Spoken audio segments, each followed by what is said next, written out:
45 die Zeit. Heuer sind wir bei 35 und ein paar zerquetschte gewesen. Also ein bisschen eine Minute, 1,5 Minuten langsamer. Aber alles, glaube ich, im Soll. Weil ich glaube, bei so viel starken Fahrer, speziell bei den Männern, traue ich heute, auch wenn das Wetter sollte passen, auch ein Streckenrekord zu. Ich bin mir ganz sicher, in der Community und bei denen, die schon im Livestream sind, gibt es einige Füchse, die das Ganze jetzt statistisch auswerten werden, was du gerade gesagt hast, und sich die Zeiten der letzten 40 Jahre anschauen werden, um zu sehen, ob es dann vielleicht einen Streckenrekord geben kann oder nicht. Aber wie gesagt, erst 37 Minuten sind wir unterwegs in diesem Jahr beim Ötztaler Radmarathon, und da liegen noch sehr, sehr viele Höhenmeter vor den Athletinnen und Athleten.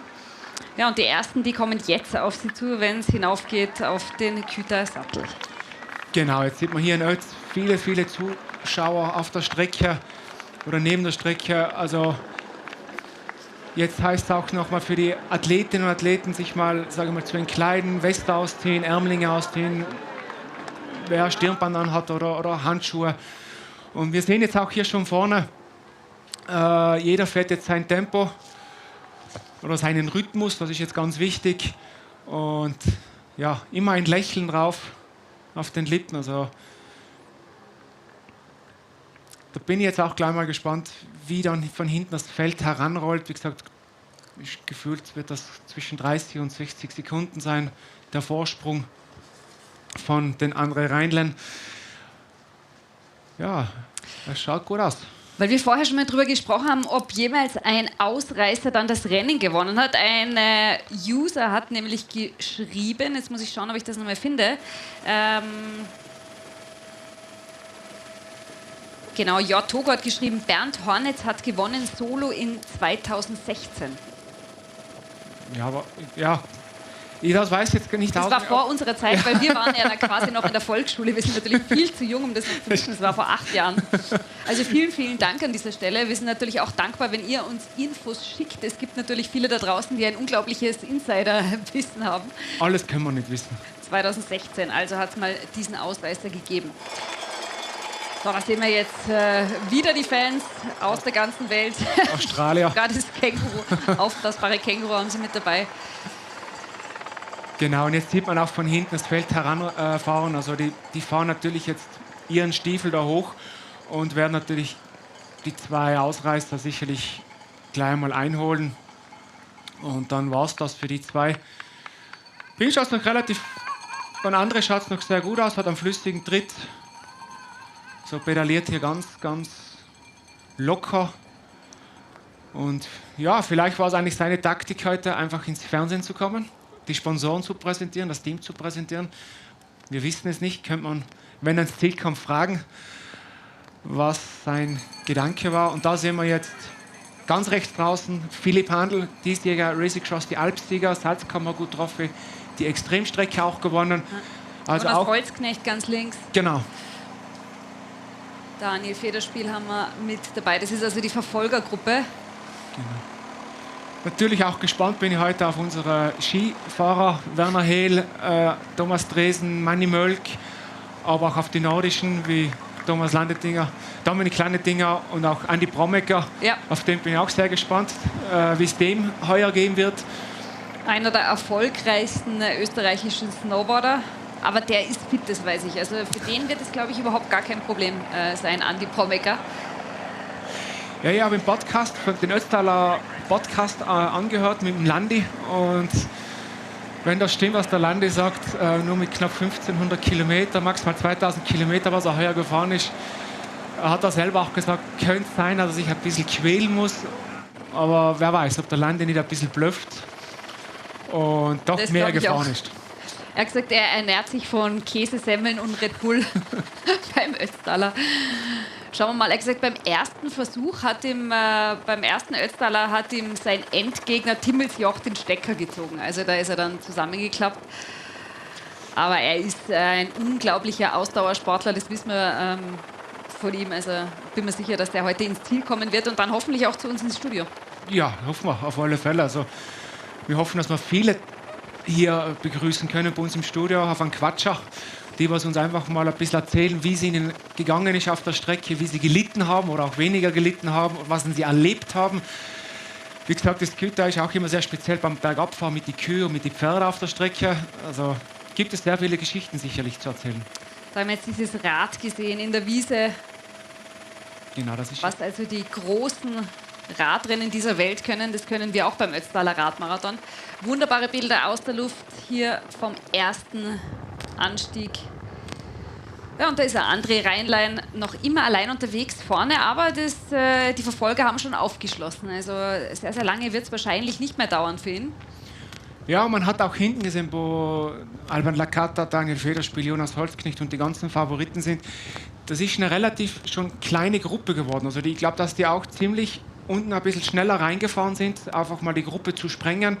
Man gleich ein bisschen, wie man schön sagt, aussortiert.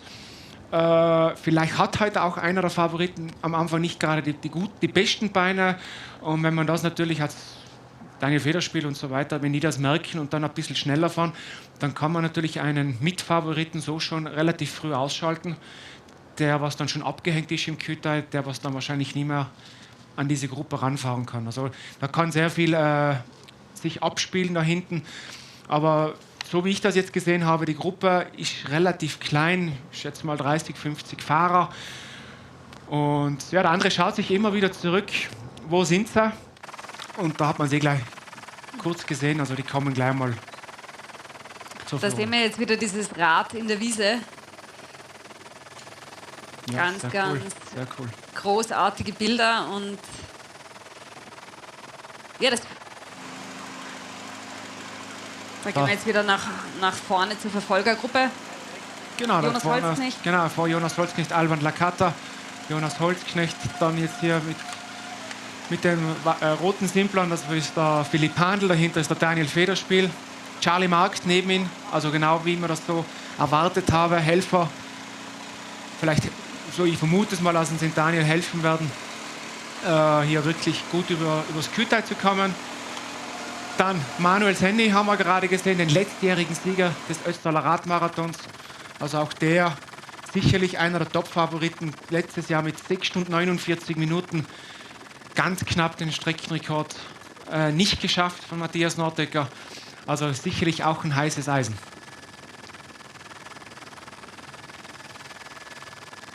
Ja, dieses Jahr, das haben wir schon gesagt, viele mit am Start, denen man definitiv den Sieg zutrauen kann. Und es wird bei den Männern eine ganz, ganz knappe Geschichte. Johnny Hogerland haben wir, Jack Burke, ich glaube, das war dein Geheimfavorit sogar, der hat ja auch schon hier mal gewonnen. Glaubst du, Jack habe ich noch gar nicht gesehen jetzt? Der versteckt sich, glaube ich, sehr, sehr gut, der Jack Burke. Ich habe den Jack Burke vor 2-3 Wochen live erlebt vom Bergrennen von Kemmerten ins Kütai. Das sind 25 Kilometer und 1400 Höhenmeter, also von der Innsbrucker Seite. Und dort hat er souverän mit 1 Stunde, 1 Minute einen neuen Streckenrekord aufgestellt. Extrem fit, sehr leicht ausgeschaut. Hat noch wirklich einen Schmäh geführt mit der Rennleitung und hat dort wie einen Jonas Holzknecht, Thomas Schnitzer, der auch hier dabei ist, ein Südtiroler super Spezialist, auch in der Marathonszene. Den haben sie 3 Minuten, hat der Jack Burke der Gruppe gegeben. Also der schaut relativ, also für mich sehr, sehr fit aus und zählt auch zu den Favoriten heute für mich. Neben Daniel Federspiel, Alban Lakatta und so weiter. Genau, Jack Burke hat ja hier schon gewonnen. 2022 war das. Dritter übrigens an dem Tag Alban Lakatta. Letztes Jahr war er dann Zweiter. Wir haben das schon mal gesagt. Also Alban Lakatta, der will es heute wissen. Der will sich endlich diesen Sieg holen beim Ötztaler Radmarathon. Ja, und jetzt langsam schließt das Feld auf. Genau, es haben sich jetzt hinter andere auch noch mal 2 Fahrer lösen können vom Feld, die was wahrscheinlich jetzt hier gleich aufschließen. Da sehen wir sie schon. Und knapp dahinter dann die Verfolgergruppe mit den ganzen Favoriten. Also die machen das wirklich jetzt. Jetzt sind wir in Ötzerau. Also wir haben da jetzt so die ersten paar Kilometer schon hinter uns im Anstieg. Kurze Flachpassage, kann man kurz durchschnaufen, aber auch mal gut für alle Teilnehmer und Teilnehmer mal was trinken und vielleicht irgendwann mal ein bisschen abbeißen, ob das mal von einer Banane ist oder vom Riegel oder Gel. Das ist ganz kurz jetzt flach, in Anführungszeichen flach. Also für mich geht es da schon steil bergauf, lieber Patrick. Aber ja, flach. Ja, also sagen wir so, es hat vielleicht so 2-3%, also ist eher jetzt für den Berg flach, aber da kann man sich schnell mal kurz durchschnaufen und wirklich mal was trinken, bevor es jetzt hier wieder steiler wird. Und jetzt wird er da eingeholt. Genau. André Reinlein, jetzt viele Kilometer vorne weggefahren. Jetzt wird er sich da wahrscheinlich hinten dran hängen an diese beiden. Schauen wir mal auf deine schlaue Liste. Was wäre denn die Zeit für den Streckenrekord am Sattel? Was bräuchte man denn da für eine Zeit, damit wir vielleicht in Richtung Streckenrekord unterwegs sind? Ja, letztes Jahr sind sie genau, knapp 56 Minuten von Ötz ins Kütai gefahren, die ersten. 56 Minuten. Das war die Aufstiegszeit ins Kütai. Zum Beispiel Manuel Senni war 56,14. Wir haben aber auch Riccardo Barbieri, der ist sogar unter 56 Minuten raufgefahren. Also hängt natürlich auch von den Nettozeiten ab, was du unten reinfährst. Und so habe ich halt die Liste, haben wir das so ausgerechnet, was die raufgefahren sind. Aber ungefähr bei den 56 Minuten bis zu einer Stunde, das müssen sie sicherlich heute rauffahren. Da wären wir also gut dabei. Genau. Da sehen wir eben die beiden Führenden. Dahinter André Reinlein. Das war sein großer Auftritt heute, die ersten knapp 40 Minuten dieses Rennens. Momentan eben an 3. Position. Während es da jetzt schon wieder immer steiler wird. Genau, da wird es jetzt immer steiler. Und wir sind jetzt am Weg Richtung Ochsengarten. Und nach Ochsengarten kommt dann dieser maximale Anstieg oder Abschnitt mit die 16% für die Teilnehmerinnen und Teilnehmer. Und ja, die zwei wechseln sich jetzt auch gut ab. Schaut sehr flüssig aus. Also ja, wie gesagt, haben sich vor wenigen Minuten abgesetzt aus der Favoritengruppe. Und die zwei werden also jetzt versuchen, hier ihren Rhythmus raufzufahren, vielleicht auch als Erster oben anzukommen. Natürlich jetzt am Anfang wird sehr viel taktisches Geplänkel auch dabei sein. Also kann man jetzt so in der Anfangsphase noch nicht so viel sagen. Das ist die führende Dame Janine Meyer. Sie wird natürlich auch von einem Fahrzeug begleitet. Ja, und auch sie schaut extrem frisch aus.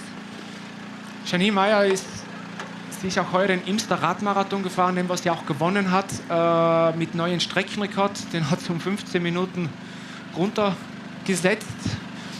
Und sie ist eine Athletin, die was immer auf die Wattzahlen schaut.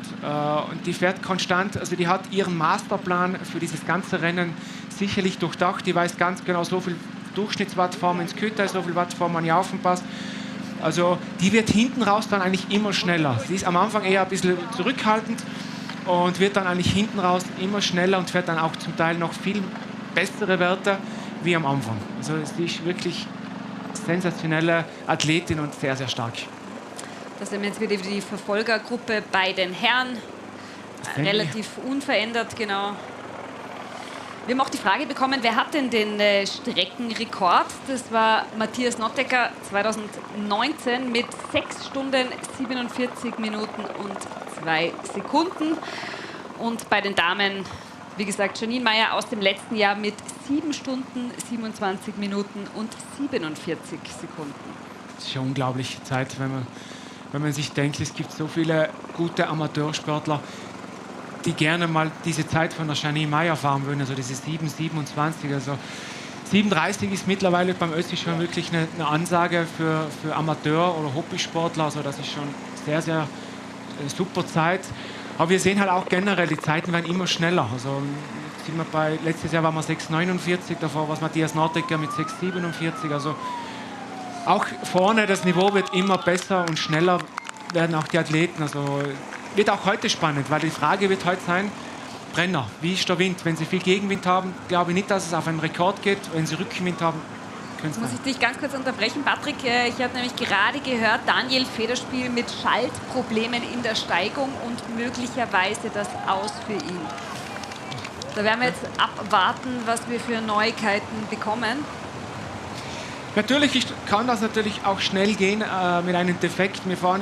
Es fährt die ganze Masse von Ötz in den Anstieg hinein Und wenn einer vielleicht einmal ein bisschen nicht ganz konzentriert ist oder einen Fahrfehler macht, man fährt gleich einmal jemanden aufs Schaltauge rauf. Und dann natürlich ist auch schon ein Schalteffekt. Also es geht natürlich da auch sehr schnell. Wäre jetzt wirklich schade, wenn es von Dani schon vorbei wäre. Ich hoffe es nicht. Und ich glaube, er ist ein Kämpfer und er kommt zurück. Also wenn sie es richten können, glaube ich, dass er Daniel zurückkommt. Und dann muss man natürlich schauen, wie viel er Körner verbraucht hat. Aber hoffen wir es das Beste für den Daniel. Also wir halten euch natürlich auch auf dem Laufenden und schauen, was wir hören von Daniel Federspiel, der eben möglicherweise mit diesem Defekt ausscheiden muss. Ja, und wie wir auch schon gesagt haben, es muss einfach an diesem Tag X, sprich heute, einfach alles passen. Es muss körperlich, du musst einfach zu 100% fit sein, es muss die Ernährung passen, die Flüssigkeitsaufnahme, keine Defekte, keine Stürze. Also es ist einfach eine Tagesverfassung. Es ist wie bei Olympischen Spielen oder Weltmeisterschaften, es zählt genau dieser Tag. Und auch wenn du die ganze Saison super unterwegs warst, aber wenn du dich speziell auf sowas vorbereitest, ja, dann ist der Tag X und da muss halt alles passen. Und das wäre halt schade, wenn schon einer der Mitfavoriten schon draußen wäre. Oder wir haben auch heuer mal einen Überraschungssieger, das wissen wir ja auch noch nicht. Das wird spannend. Ja, wir haben vorhin schon ein bisschen über die Sicherheit auf der Strecke gesprochen und wir haben ein paar schöne Bilder für Sie vorbereitet von unserem Streckenleiter, Rennleiter Daniel Köll und der erzählt uns ein bisschen was über die Strecke und natürlich über die Stellen, an denen man besonders aufpassen muss. Das schauen wir uns jetzt an.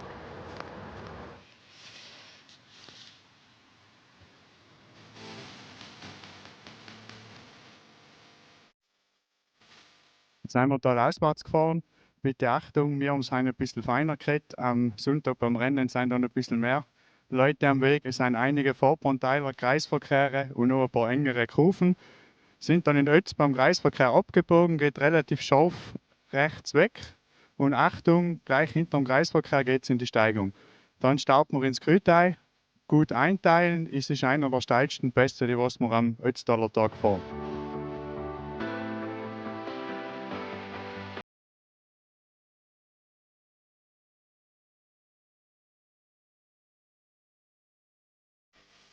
Wir sind jetzt angekommen am Grütei. Jetzt geht es da runter in die Abfahrt. Bitte beim Rennen aufpassen. Da sind sehr viele Weideroste und wir haben immer wieder Galerien, wo wir immer wieder wechselnde Lichtverhältnisse haben.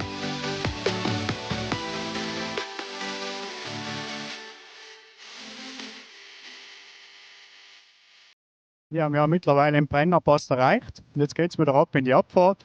Achtung, viele enge Ortsdurchfahrten mit vielen Zuschauern und hier im oberen Bereich Gegenverkehr.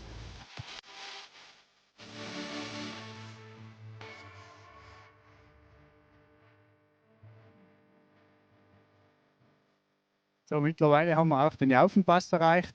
Achtung, hier geht es jetzt in eine sehr schnelle, kurvenreiche Abfahrt und es gibt auch immer wieder Fahrbahnunnebenheiten.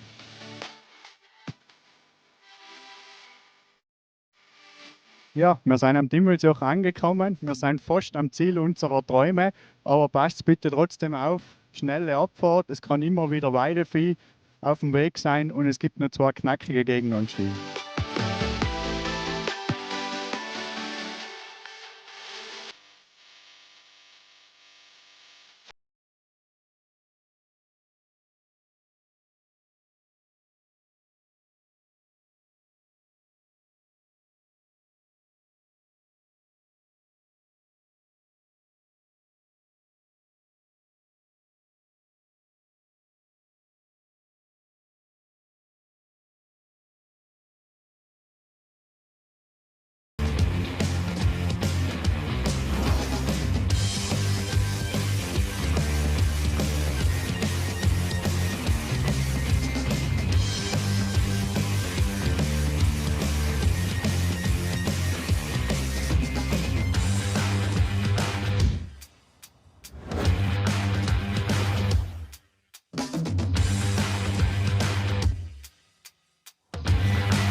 Ja, und wir sind wieder zurück mit den Verfolgern, die da rauffahren. Kütai, ganz links sehen wir wieder Jonas Holzknecht vom Team Tirol. Übrigens sein Teamchef Thomas Pupp, Geschäftsführer auch der Tour of Austria, der schaut zu heute live und hat gesagt, der Jonas ist richtig gut drauf. Also was erwartest du heute von ihm? Der Jonas ist heuer extrem stark. Also ich bin heuer auch schon 2, 3 Rennen gegen ihn gefahren. Also der Junge hat schon was drauf. Und er war jetzt auch die letzten Wochen mit Toni Balzer und mit Daniel Federspiel auf Höhentrainingslager hier in Gurgel. Die haben sehr, sehr viel miteinander trainiert. Und vor ein paar Tagen sind wir noch mal gemeinsam durchs Tal gefahren. Und ja, ich habe halt auch meine Tipps gegeben, dass er mal vielleicht ein bisschen passiver fahren soll am Anfang, ein bisschen weiter hinten. Sich einfach, dass er mal ein bisschen anschaut, nicht immer ganz vorne als Erster rauffahren, weil du brauchst einfach so viel Kraft oder verbrauchst so viel Kraft. Und dass er einfach heuer mal ein bisschen mit Köpfchen fährt. Und ich hoffe, er setzt es auch um, weil ich traue den Jonas Holzknecht heute definitiv einmal ein Top-10-Ergebnis auf jeden Fall zu. Wenn alles gut läuft, vielleicht so ein Top 5. Also ein richtiger starker Junge. Es bleibt also spannend, ja, und um diese Zeit, du hast gesagt 56 Minuten, da ist es letztes Jahr schon über den Sattel gegangen, nicht? Die reine Aufstiegszeit waren die reine Aufstiegszeit. Genau. Also wir müssten jetzt ungefähr dann diese 30 Minuten, 34 Minuten noch dazugeben. Dann sind wir so bei knapp 1,5 Stunden, wo sie von Sölden bis ins Kütai unterwegs sind. Das wären die ersten 50 Kilometer, das sind genau 50 Kilometer am Pass oben. Und die reine Aufstiegszeit genau, von Ötz bis hinauf waren die 56 Minuten. Übrigens da auch unterwegs dann natürlich Christoph Sumann, unser Außenreporter, der ja selber schon beim Ötzi mit dabei war und ein passionierter Ausdauersportler ist, das wissen wir alle, und ein sehr, sehr erfolgreicher. Und der wird dann natürlich schon das ein oder andere Interview liefern von der Strecke mit den Teilnehmerinnen und Teilnehmern. Das wird sicher wieder am Megatag mit dem Sumi. Wir haben ja das Best-of am Freitag gesehen. Also Sumi und Oliver Schwarz, die zwei machen das sicherlich wieder perfekt. Auf die Bilder und auf die Interviews freue ich mich schon wieder enorm. Und das ist jetzt, glaube ich, die Gruppe mit den ganzen Favoriten. Wir sehen nicht mehr so groß. Und ja, alle dabei. Ganz links Jonas Holzknecht, in der Mitte drin im orange-schwarzen Trikot Gregor Rackel. Dahinter auch Charlie Markt, Manuel Senni, Johnny Hogerland. Irgendwo versteckt sich auch der Jack Burke. Und ja, die Gruppe fährt da jetzt Richtung Ochsengarten. Es geht jetzt so wellig hinein. Immer wieder mal kurz rauf, leicht abwärts, wieder hoch. Also die Gruppe wird immer kleiner und ich schätze mal, dass auch das Tempo schon relativ hoch ist.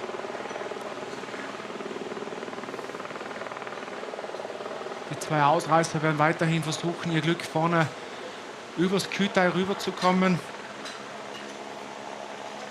Und ja, schaut alles sehr kontrolliert hier im Feld aus, sehr breit gefächert. Und da sehen wir wieder die zwei Ausreißer.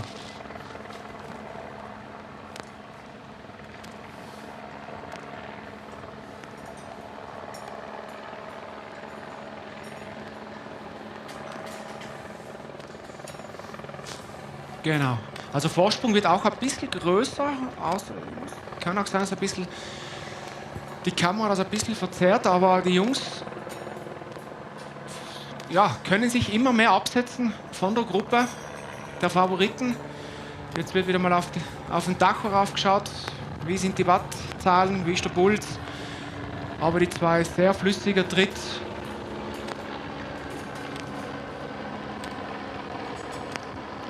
Schaut sehr, sehr gut aus, wie die zwei da sich abwechseln.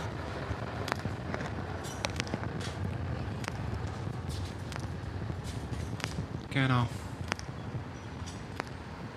Jetzt. Ja, das ist ein relativ großer Abstand geworden mittlerweile zu den Verfolgern. Es kann vielleicht auch sein, dass man hinten das gemerkt hat mit Daniel Federspiel, vielleicht, dass viele sagen, wir warten, bis der Daniel vielleicht wieder rankommt. Natürlich, die Interessenkonflikte werden sicherlich groß sein. Ich glaube, die Italiener werden sagen, na, von Daniel Federspiel warten, einer der Favoriten, das wäre jetzt für die ein Blödsinn. Darum habe ich auch zuerst gesehen, die Italiener sind ein bisschen weiter vorne. Ich schätze mal, ein Gregor Rackl oder ein Charlie Markt oder auch generell die Fraktion, sagen wir mal, Österreicher oder Tiroler, sind eher ein bisschen langsam unterwegs. Und ist das Tempo jetzt wirklich nicht gerade sehr hoch da vorne? Man sieht es auch mit freiem Auge, finde ich. Genau. Vielleicht wird wirklich auf Daniel gewartet oder ist er schon wieder im Feld? Ich weiß es jetzt nicht. Wir haben noch keine Informationen gekriegt. Aber hoffen wir mal das Beste. Also aus der Regie haben wir auch keine neuen Informationen momentan, aber wir halten euch natürlich auf dem Laufenden. Sollte Daniel Federspiel wieder aufschließen bzw. weiterfahren, dann werden wir euch diese Info gleich wieder weitergeben. Genau, also Tempo jetzt gerade nicht so hoch. Natürlich werden von hinten vielleicht der ein oder andere Athlet noch mal ranfahren, weil das Tempo ja nicht so hoch ist. Wäre natürlich von Vorteil für die Fahrer, was schon abgerissen sind. Und jetzt geht es da diese Serpentinen hoch Richtung Ochsengarten. Und dann, ungefähr einen Kilometer später, kommt der steilste Abschnitt vom Kütai mit die 16%. Bei uns heißt er der Stopfer. Der legendäre Stopfer heißt es immer. Da ist dann wirklich richtig steil. Und ja, die Zweimann-Spitze sind schon jetzt da in den Serpentinen.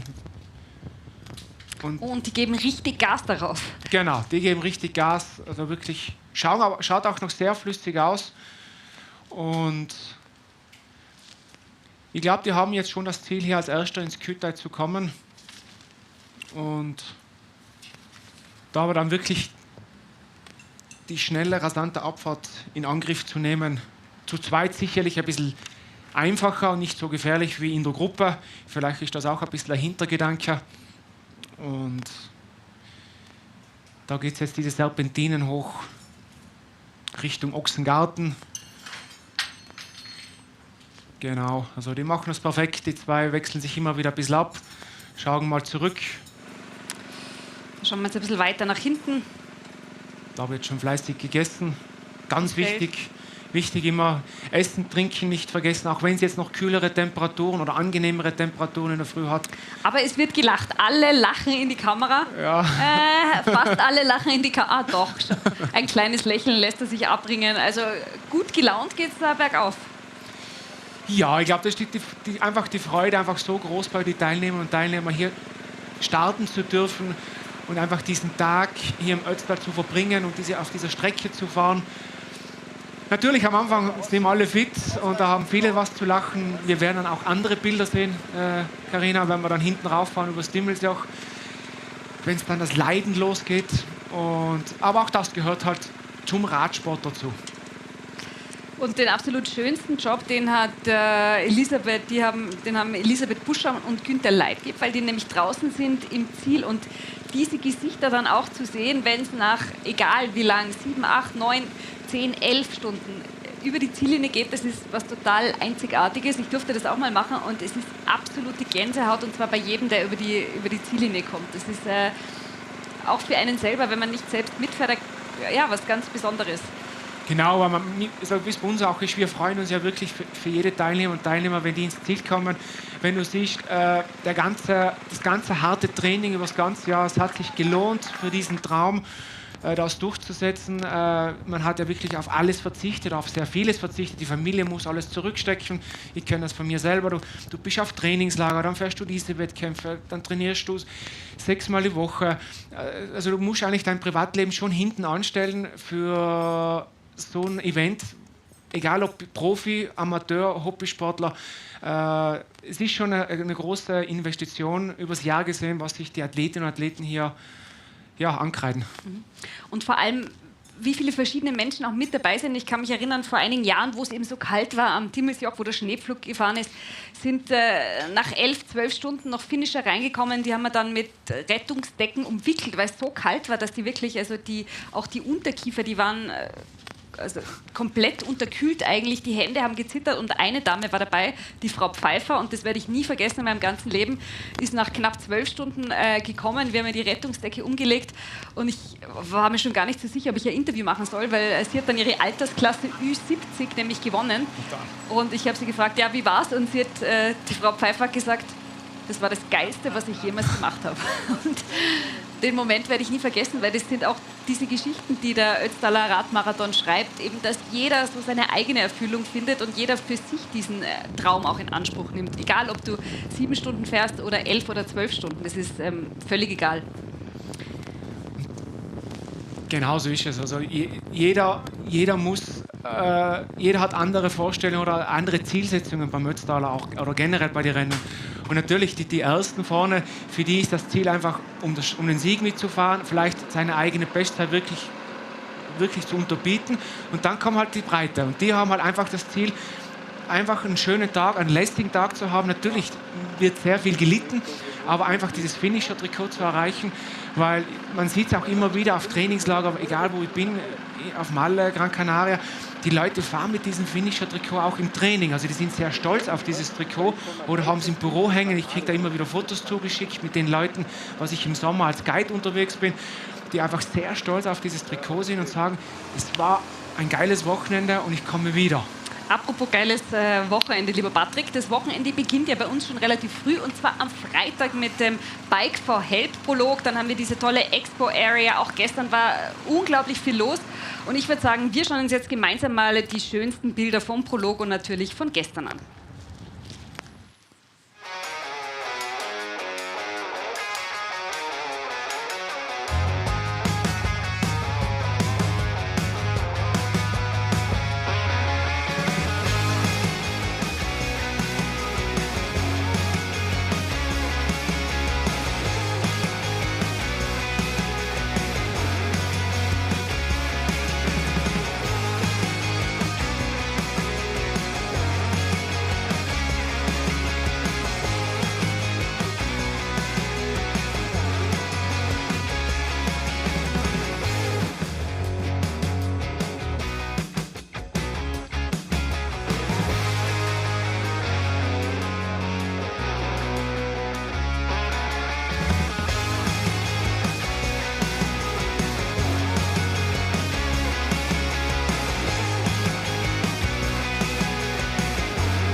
Das also die schönsten Bilder und wir schauen wieder live auf die Strecke. 43. Ötztaler Radmarathon. Das, wie gesagt, die beiden Führenden, Patrick. Und dann hat es eine kleine Gruppe an Verfolgern gegeben, die sich aus dem Hauptfeld ein bisschen gelöst haben.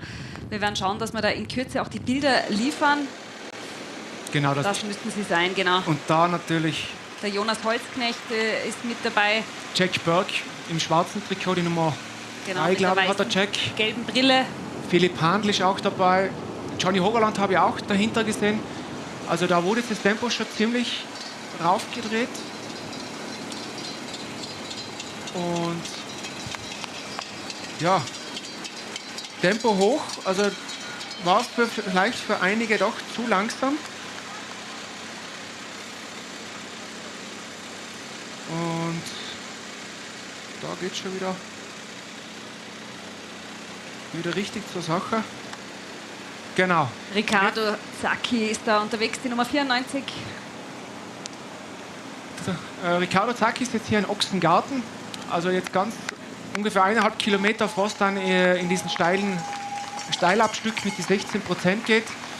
Und ich glaube, dahinter ist gleich die Gruppe jetzt mit den Favoriten. Und ich glaube, die Attacke ist zuerst ausgegangen von Philipp Handl, der da das Tempo richtig angezogen hat. Und dann sind, wie Jonas Holzknecht, Johnny Hogerland und Jack Burke sind sofort nachgefahren. Also man will jetzt hier auch nichts dem Zufall überlassen. Und jetzt wird die Gruppe wieder größer, also das Tempo ist wieder draußen. Diese Gruppe geht jetzt wieder zusammen. Aha, Jack Burke und Philipp Handl haben sich da jetzt gerade ein bisschen unterhalten. Vielleicht hat der Jack ihn ein bisschen zusammengeschissen, dass er nicht da jetzt schon so schnell fahren soll. Aber wer weiß. Das sind eben solche Sachen, das können wir dann die Jungs später selber fragen, wenn sie wieder hier in Sölden sind. Und man sieht jetzt, Tempo ist wieder draußen. Das Feld, also diese Favoritengruppe ist wieder geschlossen. Und genau, die zwei Jungs sind jetzt ganz kurz vor dem Anstieg mit die 16%. Und das werden wir dann auch gleich jetzt sehen, wie steil es da wirklich ist. Wir haben übrigens auch eine Frage bekommen, und zwar von Stefan Huber. Welche Wattwerte treten die in der Spitzengruppe bergauf? Man muss bei den Wattwerten immer ein bisschen vorsichtig sein, natürlich. Bei den Wattwerten zählt einfach Körpergewicht, wie gut bist du, also Watt pro Kilogramm heißt man das. Dass natürlich einer mit 60 Kilo weniger Watt treten muss bergauf wie einer mit 80 Kilo oder mit 70 Kilo, ist auch klar. Aber ich schätze mal so im Schnitt 280 bis 330, 350 werden die sicher treten müssen, um unter einer Stunde auch hochzufahren. Also das sind sicherlich Werte, was die Athletinnen und Athleten fahren müssen. Natürlich, ich sage jetzt mal, ein Jonas Holzknecht mit, ich schätze mal, knapp 60 Kilo wird so mit 280, 290 da hochfahren. Und da sind wir aber immer noch nicht an der Maximumsleistungsgrenze. Also das sind eher Werte im Grundlagen 2, Schwellenbereich. Also, aber es hängt immer von Athleten auch ab. Es ist sehr individuell, kann man so jetzt nicht hundertprozentig sagen. Und ich glaube, da kommt schon wieder der Philipp Handl. Genau. Den juckt heute richtig in den Beinen. Er hat heuer wirklich eine Bombensaison, wie ich schon gesagt habe. Er hat das Race Across the Alps, das härteste Langstreckenrennen hier in Tirol gewonnen. Über 500 Kilometer, 16.000 Höhenmeter. Also Salzkammer gut drauf, wie Extremstrecke über 200 Kilometer hat er heuer gewonnen. Und ja, der gibt auch richtig Gas. Also der will heute nicht im Feld bleiben, den juckt ziemlich in den Beinen. Und enorm hohes Tempo. Also da werden natürlich jetzt ganz andere Werte getreten. Da reden wir sicherlich von Werten 380, 400, was jetzt hier gerade gefahren wird. Und richtig stark. Also vorne wird wieder Riccardo Zacchini, glaube ich, hat er geheißen, wird wieder eingeholt, der Italiener, der mal versucht hat, den Ochsengarten wegzufahren. Genau, Riccardo Zacchi. Oder Zacchi, Entschuldigung. Und da vorne geht, das ist jetzt der Anstieg, wo es jetzt so richtig steil wird mit den 16%. Ungefähr 600, 700 Meter lang. Und dann wird es wieder ein bisschen leichter, sage ich mal. Dann hat es vielleicht so 7, 8%. Also genau. Da sind jetzt die drei Philipp Verfolger. Handl, Riccardo Zacchi und Christian Dalago. Und da merkt man schon, jetzt wurde runtergeschalten, also auf die kleine Scheibe. Der Philipp versucht das jetzt ein bisschen mit der Trittfrequenz gut zu machen, also das heißt mit weniger Kraft zu fahren, sondern mit mehr Frequenz. Da gibt es natürlich auch wieder verschiedene Athletinnen und Athleten. Der eine fährt mit mehr Kraft, wir kennen es von früher. Jan Ulrich, einer, der was immer nur auf Kraft gefahren ist. Lance Armstrong war dann so der Erste mit sehr viel Trittfrequenz, weniger Kraftaufwand. Also. Und das hat sich natürlich in der heutigen Zeit alles weiterentwickelt. Und da sehen wir die zwei Ausreißer, die zwei Führungsfahrer an der Spitze. Und die sind gerade jetzt wirklich im steilsten Stück des Kütai mit die 16%. Ja, schaut sehr gut aus. Ja, Jack Burke war ja auch dabei beim Race Across the Alps und hat gesagt, der Ötzi will feel tiny now. Also der Ötztaler wird sich jetzt ganz klein anfühlen. Ich bin gespannt, was er dann erzählt, wenn wir dann im Ziel sehen, beziehungsweise kommt er natürlich oder hoffentlich auch wieder zu uns ins Studio. Ist ja ein gern gesehener Gast hier bei uns im Studio. Aber da dürfen wir gespannt sein, was er erzählt. Ja, und die beiden, die sind immer noch relativ zackig unterwegs, beziehungsweise mit hoher Geschwindigkeit bergauf. Genau, wie gesagt, wir haben jetzt gleich das Schlimmste vom Kütai, also von Ötz nach Kütai, den schlimmsten Abschnitt hinter sich und fahren jetzt der Sonne entgegen, weil da oben kommt dann jetzt so langsam die Sonne auch raus. Das heißt, sie werden wahrscheinlich mit den ersten Sonnenstrahlen dann in die Abfahrt gehen. Da sehen wir wieder viele Zuschauer neben der Strecke, Familie, Freunde, auch von vielen Teilnehmern und Teilnehmern. Da sehen wir das Feld, also dieses größere Feld, die sind jetzt da mittendrin in diesem steilen Stück. 16% maximale Steigung. Und ja, man sieht die verschiedenen Fahrstile von Trittfrequenz, wie wir schon gesprochen haben, bis hin ein bisschen mehr mit Kraftfahren, also mit weniger Trittfrequenz. Die Gruppe ist größer geworden, das sehen wir auch. Und ich vermute auch mal, wenn da nichts Schlimmeres passiert oder keine Tempoverschärfung kommt, wird das diese Gruppe dann auch sein, was dann die schnelle Abfahrt übers Sellrheintal hinunter nach Innsbruck nimmt und dann auch Richtung Brenner gemeinsam fahren werden. Ja, zu Daniel Federspiel haben wir momentan noch keine Neuigkeiten. Es wird immer wieder gefragt. Und da sehen wir jetzt Loic Ruffo, ein Schweizer, der jetzt eben mit dabei ist an der Spitze vorne. Und Riccardo Barbieri. Der Italiener, der Riccardo Barbieri, der war beim Ötzi schon, wenn ich ganz schnell nachschauen darf, letztes Jahr 10. Gesamt 10. Also auch einer der sehr starken Fahrer. Also der kann schon richtig schnell. Der war letztes Jahr zum Beispiel in 55,58 im Kütai. Also das war seine Aufstiegszeit letztes Jahr. Können wir so ein bisschen vergleichen, was wir heuer haben. Und seine Endzeit letztes Jahr war 7 Stunden 7. Also wirklich auch ein sehr, sehr schneller Mann, der sich aber heuer sehr früh an die Spitze gesetzt hat. Genau, jetzt sind die zwei Jungs jetzt da heroben. Also die haben jetzt dieses steile Stück hinter sich. Jetzt geht es gerade ein paar Meter runter und dann jetzt gleich schmiert es wieder hoch.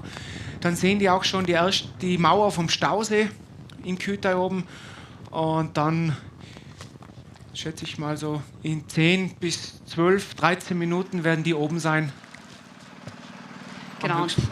Da sehen wir jetzt wieder die führende Dame, Janine Meyer. Die letztjährige Siegerin. Genau, Streckenrekord hat sie aufgestellt. Und du hast gesagt, sie geht immer sehr strukturiert an. Sie weiß genau, wie viel Watt sie wohin fährt. Ist auch sehr diszipliniert, denke ich mal. Macht es sie auch aus als Rennradfahrerin? Fühlt sie sich damit wohl? Ist sie da so in ihrer Komfortzone? Da ist auch jeder wieder verschieden. Natürlich, die Janine Meyer ist sicherlich eine Athletin, die weiß mittlerweile ganz genau, was sie leisten darf oder kann in den jeweiligen Bereichen und auch in den jeweiligen Wattzonen. Und wie gesagt, ich habe es heuer selber einmal miterlebt bei der Tour Transalp, bei einer Etappe, wo es uns nicht so gut ging. Da sind wir mit der Janine Meyer auch den Berg hochgefahren, aber wir sind da auch noch 300, zum Teil 320 Watt im Schnitt gefahren. Also mittlerweile, was die Damen für Wattwerte fahren, ist irrsinnig. Also Hut ab von den Mädels, was die mittlerweile auch leisten. Und wie gesagt, die Janine Meyer ist eine, ich habe das über die Tour bei der Transalp auch mitverfolgt, die hat das wirklich jeden Tag strukturiert durchgearbeitet, wie viel Watt an welchem Berg.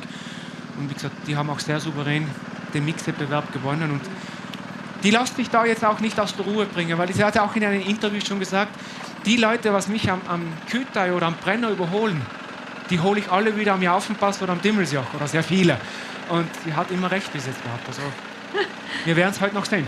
Ja, wir dürfen gespannt bleiben und mit diesen schönen Bildern von der führenden Dame von Janine Meyer verabschieden wir uns in eine ganz klitzekleine Werbepause und sind in Kürze wieder zurück.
Und wir sind wieder zurück beim Ötztaler Radmarathon und mit den 3 Verfolgern. Genau, da sehen wir jetzt wieder mit die 3 Verfolger mit Philipp Handl, die, was sich hinten vom Hauptfeld abgesetzt haben, wechseln sich jetzt wirklich schön ab. Philipp Handl, Riccardo Zacchi und Christian Dalago. Und ja, die werden jetzt vielleicht versuchen, zu die 2-Mann-Spitze vorzufahren, um dann vielleicht gemeinsam in die Abfahrt zu gehen und dann auch Richtung Brenner fahren. Weil Brenner ist natürlich alleine oder nur 2 Mann oder zu dritt sicherlich sehr schwierig. Wir müssen dann auch noch abwarten, wie die Windverhältnisse Richtung Brenner sind. Da ist meistens immer Gegenwind. Und dann natürlich in einer großen Gruppe kannst du ja mehr erholen und auch besser abwechseln, als wenn man nur zu zweit oder zu dritt unterwegs ist. Da sehen wir jetzt wieder die 2 Mann an der Spitze. Genau, die sehen jetzt eigentlich schon den Stausee.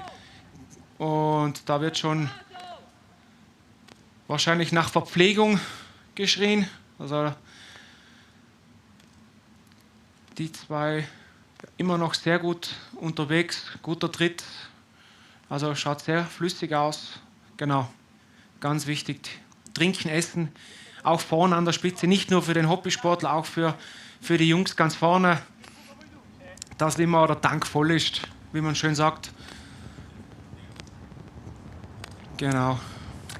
Ja, wir hatten jetzt auch schon die Frage, ob Toni Balzer auch mit dabei ist beim Ötztaler. Ja, er ist mit dabei, allerdings nimmt er nicht am Rennen teil. Aber der liebe Toni wird uns später auch im Studio besuchen und wird dann ein bisschen hier bei uns bleiben und plaudern. Er ist ja seit 2,5 Wochen hier im Höhentrainingslager und ja, freut sich auf den Ötztaler und wird eben vorbeikommen.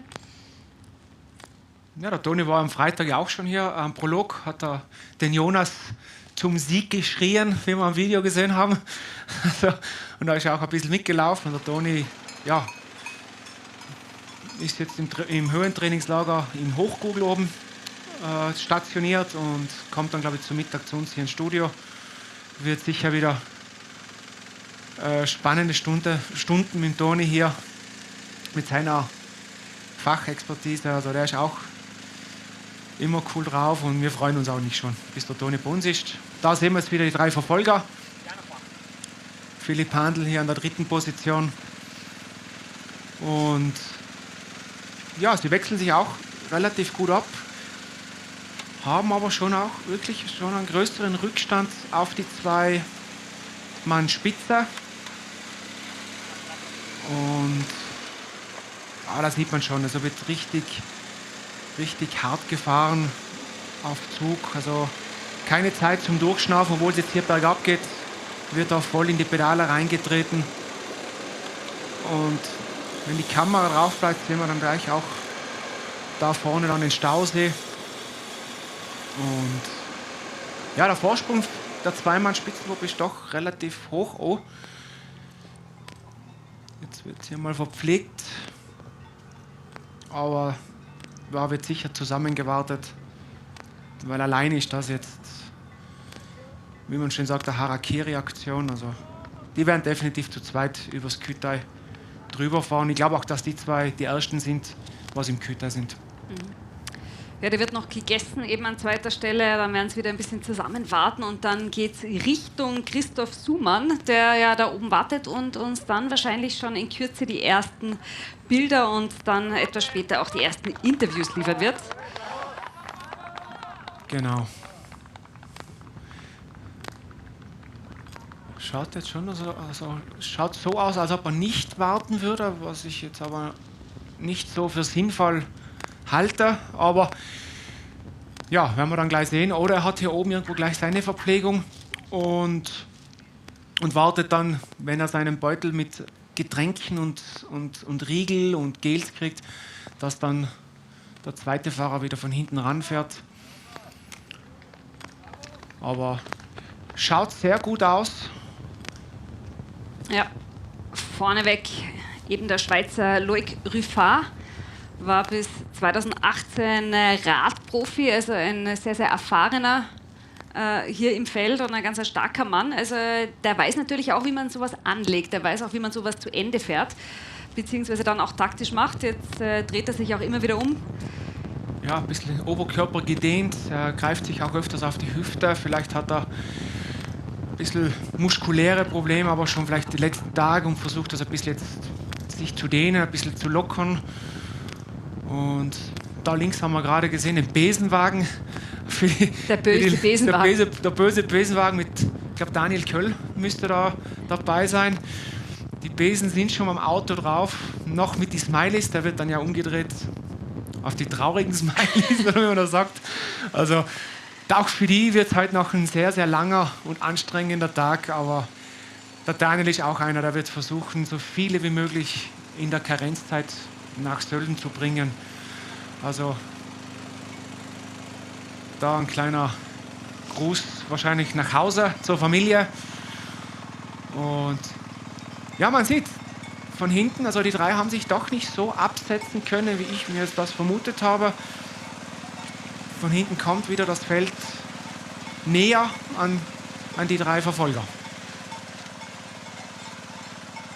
Auch das Verfolgerfeld hier hinten mit den Favoriten ist auch ein bisschen größer wieder geworden, sind wieder ein paar Fahrer zurückgekommen. Also ich schätze mal, das Tempo ist nicht so hoch. Und da sehen wir jetzt den Schweizer schon beim Stausee vorbeifahren. Mit einem Lachen im Gesicht. Ist also noch sehr, sehr gut drauf, da trotz des doch relativ steilen Anstiegs an der Stelle. Genau. Schauen wir auf die Uhr, 1,28 gefahren beim Ötztaler in diesem Jahr. Ja, und es geht Richtung Sattel. Genau, jetzt geht es Richtung Kühteipass hinauf auf 2050 Meter. Im Winter super zum Skifahren, zum Skitouren gehen, also hast wirklich tolle Möglichkeiten. Im Sommer nützen natürlich das Kütei auch sehr, sehr viele Profis für Höhentrainingslager, für Giro Italia, für die Vuelta oder für die Tour de France. Das ist Jumbo-Visma, Lisma Bike war hier schon. Auch unsere ganzen österreichischen Topstars, sage ich mal, sind auch öfters, wie Christina Schweinberger, Katharina Schweinberger, die sind auch sehr viel im Kütei oben zum Trainieren, im Höhentraining. Also wirklich, das Kütei wird auch fürs Höhentraining sehr viel genützt und ist sehr beliebt bei den Athleten. Du bist so relativ schnell im Inntal, wo du unten auch Grundlage fahren kannst, hast dann aber drumherum im Kütei auch die Berge. Also es bietet dir da oben einfach alles. Und die Höhe natürlich, einfach was sehr wichtig ist. Und da ist schon richtig was los um 8 Uhr früh.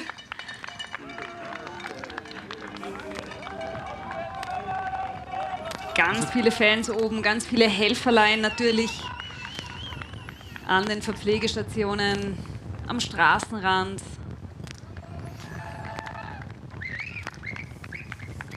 Ja, letztes Jahr war, wenn wir jetzt den letztjährigen Sieger hernehmen, den Manuel Senni, war seine Zeit oben in Kütei, wenn Sie über die Matte drüber fahren, genau 1 Stunde 30 Minuten. Man wird dieses Mal ein paar Minuten langsamer sein. Ich denke, dass das dann hinten raus wieder schneller wird im Rennen, wenn man ein bisschen am Anfang mit angezogener Handbremse fährt. Und ja, hier sehen wir wieder die drei Jungs. Die Verfolger fahren jetzt auch am Stausee vorbei, der was rechts hier unten sehen wir. Und relativ hohes Tempo bei den dreien. Genau, also jetzt geht es hier hoch. Das müsste der zweite sein. Das ist der Zweitplatzierte, genau. Hat jetzt doch ein bisschen abreißen lassen. Ganz vorne Loic Ruffard hat sich auch immer wieder umgedreht und schaut, wo ist er denn? Aber doch schon ein ordentlicher Abstand jetzt. Es sind ein paar Meter, ja, und ein paar Sekunden, wo er jetzt das Loch aufgehen lassen hat. Aber ich glaube immer noch, dass die zwei dann noch in die Abfahrt gemeinsam gehen. Und da ist es jetzt auch noch mal richtig steil, wo wir uns gerade befinden. Genau hier, ganz locker. Wird hier jetzt verpflegt, viele Zuschauer, also wirklich klasse. Mega Stimmung da oben in Kütei. So viele Leute um die Uhrzeit, wie du sagst, Carina. Wahnsinn. Schau, was da los ist. Jedes Jahr. Wahnsinn. Unglaublich. So cool.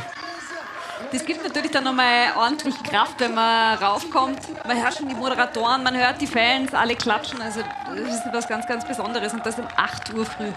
Da ist schon richtig Party. Da links haben wir gerade, glaube ich, gesehen, das war der Mann von der Janine Meyer in diesem rot-gelben Trikot. der, was glaube ich heute neben der Strecke ist, nicht mit ihr mitfährt. Und ja, gleich oben. Und dann sind wir so mit einer Zeit von knapp 1,32. Genau, und das ist eben das schöne Bild, immer. Die Sonne geht da gerade über die Berge hoch, du kommst hier hoch mit den ersten Sonnenstrahlen.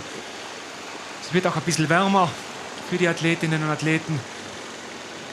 Und die 3 Verfolger werden auch in wenigen Minuten das Kühtal erreichen. Und dann geht es in diese rasant schnelle Abfahrt hinunter durchs Zellrheintal nach Kemmerten.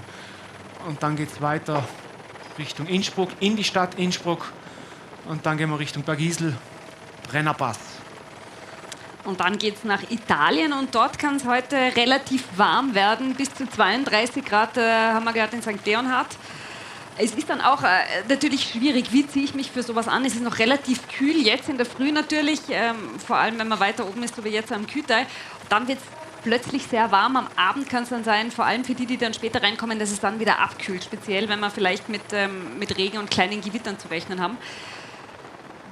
Die Temperaturunterschiede machen natürlich beim Ötztal auch sehr viel aus. Wir starten so jetzt wie heuer bei doch angenehmen Ötztaler Verhältnissen, 14, 15 Grad. Haben dann in Kühtal jetzt schätze ich mal so bei auch 13, 14 Grad. Im Inntal werden wir dann schon Richtung 20 Grad gehen. Wie du sagst, im Südtirol haben wir dann halt über 30 Grad. Also du hast sehr auch extreme Temperaturunterschiede von Nordtirol nach Südtirol und wieder zurück. Also nicht, dass nur die Strecke schwierig ist, auch das Wetter kann ab und zu mal richtig gemein sein, aber ich glaube, für viele Athletinnen und Athleten ist doch die Wärme und das trockene Wetter besser wie Regen und Schnee. Und da sind die großartigen Fans, die da schon abklatschen und die Athleten anfeuern. Besonders grüßen möchte ich die ganzen Kinder, die jetzt schon wach sind und die dazugehörigen Eltern, die die Kinder um 6 Uhr in der Früh rausreißen und mit aufs Kühtal nehmen. Ganz, ganz großartig. Viele Familien also schon unterwegs. Und gerade oben sehen wir da diese ganzen Menschentraum. Also da sind so viele Fans und so viele Familienmitglieder, Freunde, Bekannte. Da haben wir jetzt gerade den Jonas Holzknecht gesehen. Der wird jetzt nach vorne fahren zu seinem Fanclub, die extra T-Shirts machen haben lassen. Da wird er sich jetzt verpflegen. Also der, glaube ich, weiß von den T-Shirts noch gar nichts. Aber nicht nur heute in Kühtal, sondern ich glaube, seine Eltern stehen dann, oder sein Onkel stehen dann auch am Jaufenpass zum Verpflegen. Ah, der Jonas bleibt stehen. Oder er hat ein Problem. Ich habe auch gemeint, dass beim Jonas war jetzt irgendwas nicht ganz astrein. Haben Sie es leider nicht mehr ganz genau gesehen. Schade. Naja, wir haben es gehört vom Lukas Ebenbichler, der gesagt hat, möglicherweise gibt es da ein Problem bei Jonas Holzknecht. Wir werden das natürlich in Kürze auflösen, sobald wir auch mehr wissen. Vielleicht sehen wir es nochmal über den Heli oder über eine Kamera. Im Moment ist er nicht mehr in der Gruppe dabei, höre ich gerade. Aber der Jonas ist ein Kämpfer und ist auch abwärts, wie wir schön sagen, eine Wildsau. Also er kann abwärts auch einiges auch aufholen. Da sehen wir ihn jetzt. Da wäre der Fanclub auch, genau. Da gibt es irgendein Problem. Ah, schade. Also das ist jetzt schon richtig bitter, dass der nächste... Genau, da ist Janine Meyer. Die Janine Meyer ist schon fast oben mit den besten Herren, ist sie unterwegs. Wenige Minuten nur hinter den Besten, genau, du sagst das. Und da vorne müsste dann ihr Mann stehen, der Mischa, der sie betreut und halt auch unterstützt. Den haben wir, glaube ich, zuerst im Trikot gesehen, im Langarm-Trikot. Und richtig stark. Also sind wir 1,35 unterwegs.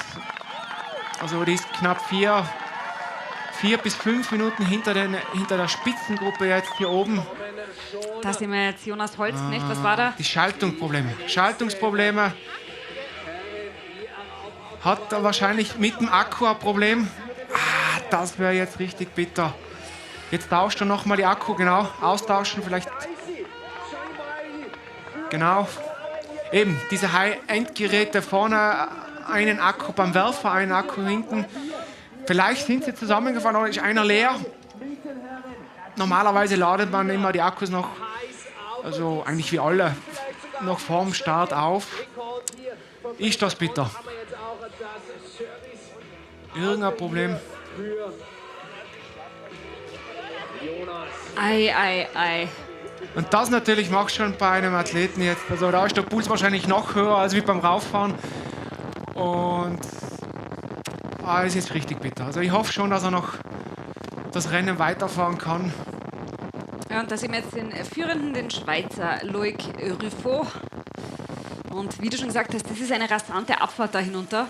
Da haben wir wirklich Geschwindigkeiten von 80 bis 100 km/h drauf. Also da geht es richtig schnell runter. Da auch, das ist immer so eine Gefahrenstelle, dieser Weiderost, bevor du in den Tunnel reinfährst. Und das Gemeine ist, in den Tunnel nach Ende ist auch wieder ein Weiderost. Also zum Teil ist da richtig dunkel. Also da sollte man die Strecke schon ein bisschen kennen, vielleicht mal abgefahren sein. Weil da kann schon mal was passieren, aber du siehst, wie die runterdonnern. Also da geht es jetzt schon mit Tempo 90 bis 100 fahren die jetzt hier wirklich. Wir sehen sie auch mit dem Heli.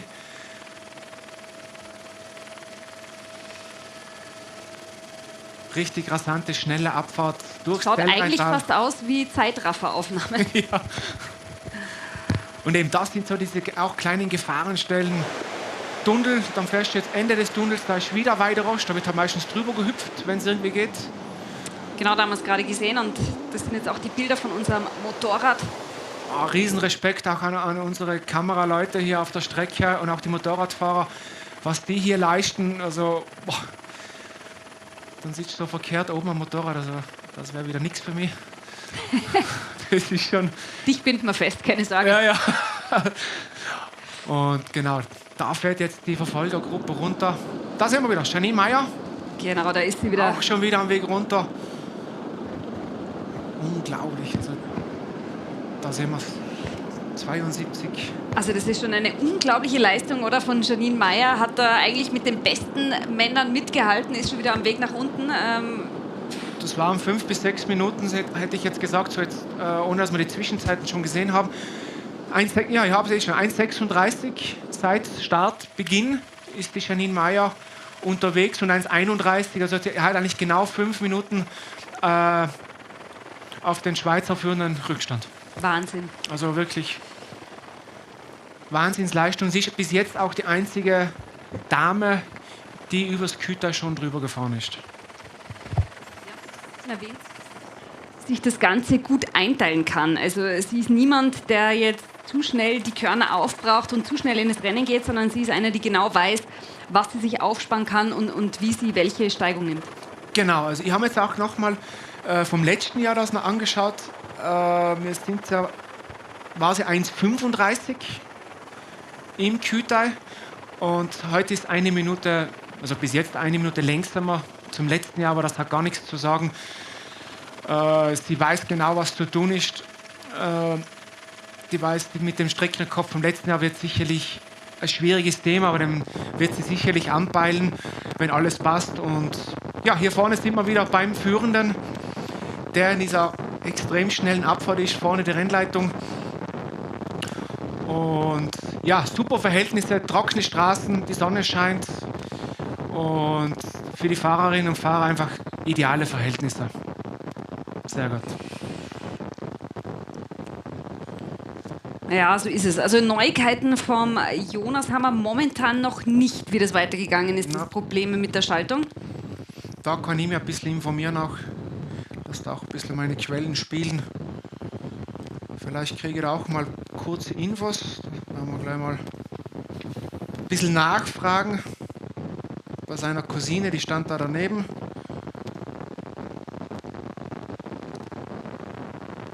Und da jetzt beim Führenden auch in einer steilen Abfahrt.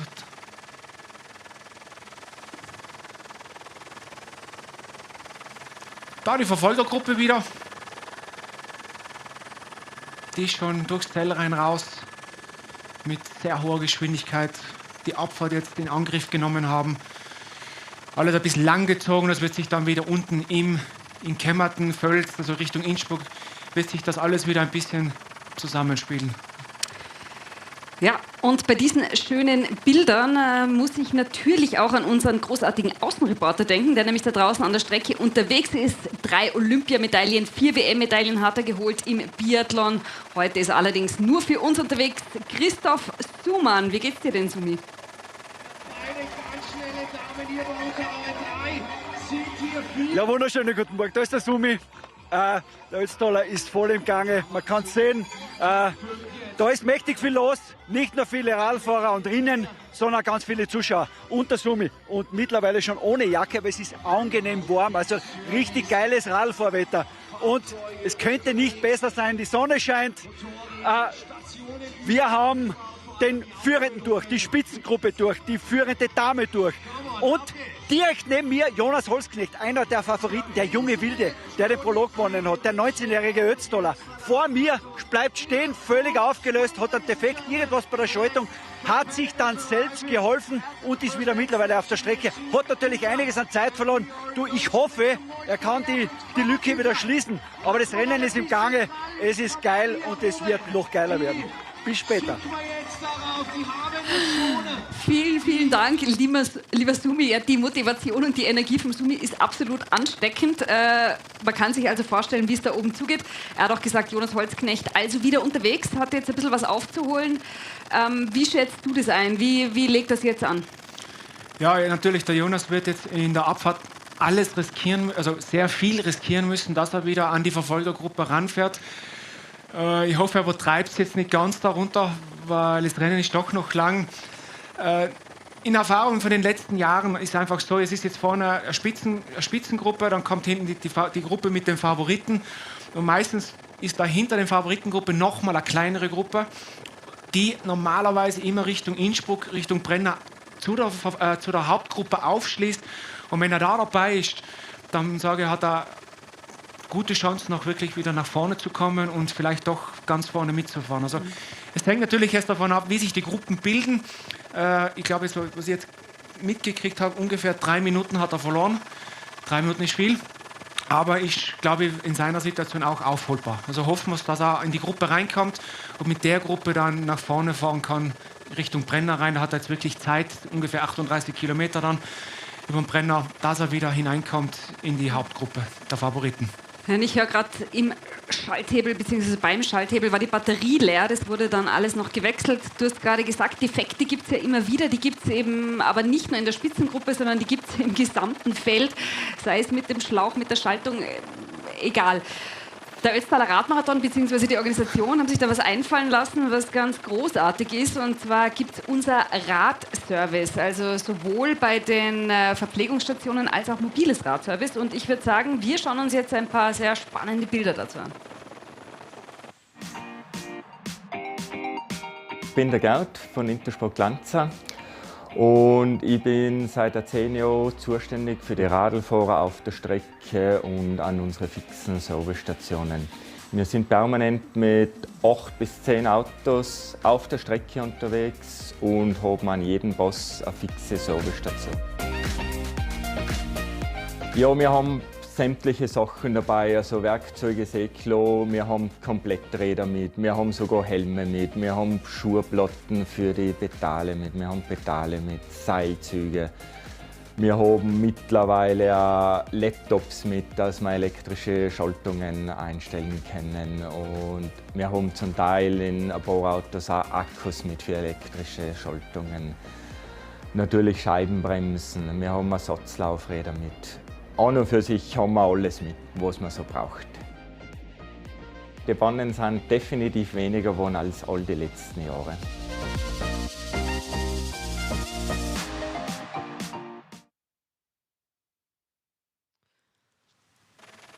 Ja, vielen, vielen Dank natürlich für dieses tolle Service.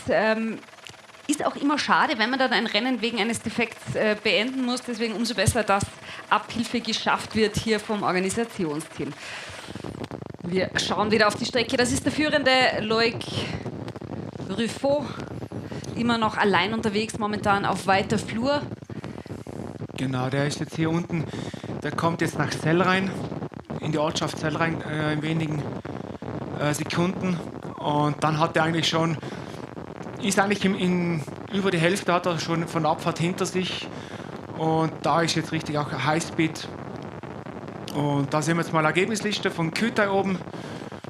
Auch Helmut Rett war ein sehr erfolgreicher Athlet, sehr guter Radfahrer, war auch schon mal beim Ötztaler ganz vorne dabei, war auch mal in der Ausreißergruppe, wenn ich mich daran erinnere, sehr lange vorne in der Spitzengruppe unterwegs. Und ja, heuer hat er es ein bisschen gemütlicher mal angehen lassen, bleibt hinten bei den im Hauptfeld bei den Favoriten.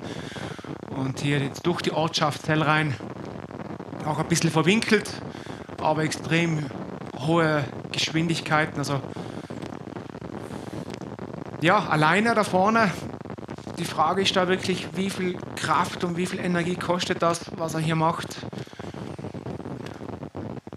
Und ja, er wird das jetzt einfach so lang wie möglich versuchen, da vorne sich zu halten. Und da sehen wir jetzt wieder eine kleinere Gruppe, Verfolgergruppe. Ich glaube, da unten ist auch Jack Burke, Gregor Rackel, Johnny Hogerland da in der Mitte rein, mit dem schwarzen Trikot, mit der weißen Hose.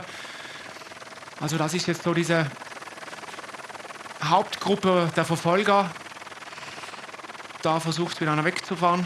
Patrick, ist das Jonas Holzknecht rechts und mit dem roten Trikot? Er arbeitet sich langsam nach vorne. Das könnte er... Könnte er sein. Es Ja. ist ganz schwierig jetzt hier aus der Heli-Perspektive zu sagen. Aber vom Trikot her, ja, vom Helm, das wäre ja schon Werden wir Wahnsinn, uns wenn der gleich wieder genauer rangefahren anschauen. wäre schon jetzt. Falls es stimmt, habe ich es absolut richtig gesehen. Falls es nicht stimmt, war es Martin Böckle, der mir das aufs Ohr gesagt hat. Martin Böckle mit Ö übrigens. Gell? Alban Lakata auch dabei in der Gruppe. Wir haben sie schon öfter angesprochen. 4. Platz, 3. Platz, 2. Platz. Es muss doch auch einmal der Sieg werden beim Ötztaler Radmarathon. Also wenn es nach der Platzierungen und jetzt von den letzten 3 Jahren geht, also jetzt im 4. Jahr, dann ist er heuer wirklich fällig, der Alban. Weil dann hat er es wirklich geschafft, 4, 3, 2, 1. Und dann muss ich sagen, Alban, jetzt den Ötzi brauchst du nicht mehr fahren, weil es hast alles erreicht, alle Platzierungen. Aber schauen wir mal, was rauskommt. Und da sehen wir jetzt auch wieder die Janine Meyer im Windschatten eines Teilnehmers. Also die lässt schon auch richtig krachen. Also abfahren kann sie extrem gut. Und ja, die ist sicherlich gut verpflegt jetzt worden oben von ihrem Mann. Und es schaut wie alles so locker und easy aus. Aber da steckt so viel hartes Training über das ganze Jahr, über die Wintermonate. Im Winter ist auch sehr viel auf Gran Canaria unterwegs, was ich so auf Social Media sehe. Also die legt alles in den Radsport hinein für ihre Leidenschaft. Also und das ist natürlich schon jetzt ein bisschen eine blöde Situation für sie. Keine größere Gruppe, sie sind nur zu zweit. Da vorne wären auch wieder ein paar Fahrer. Wenn man sie einholt, wäre für beide feiner, kann man sich ein bisschen wieder ausraschen im Windschatten. Also Ja. Gut, wir bleiben natürlich dran. 1 Stunde 50 Minuten ist er alt, der Ötztaler Radmarathon 2024. Und was in den letzten beiden Stunden so passiert ist, die schönsten Bilder, die schauen wir uns jetzt einmal an.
Das waren sie also, die ersten knapp 2 Stunden bei diesem Ötztaler Radmarathon. Und das die Verfolgergruppe, über die wir vorher schon gesprochen haben. Und vielleicht haben wir jetzt die Möglichkeit, ein bisschen genauer zu schauen, wer ist denn alle dabei.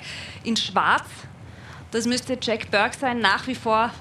genau, ganz vorne links, im orange-schwarzen Trikot, das ist der Gregor Rackel.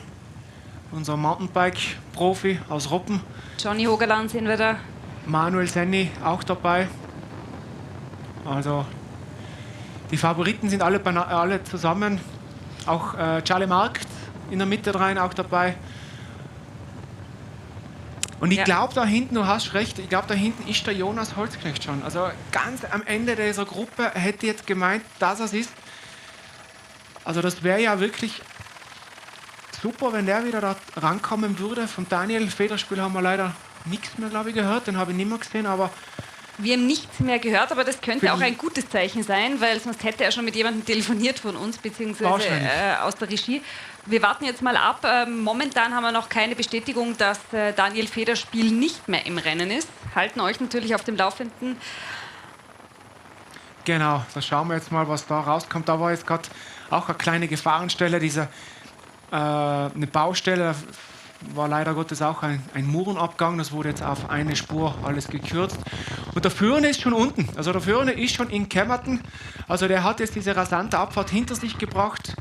Fährt jetzt durch die Ortschaft Kemmerton Richtung Völz geht's und dann in die Stadt Innsbruck. Also im Inntal, sogenannt im Inntal ist er jetzt der Führende. Also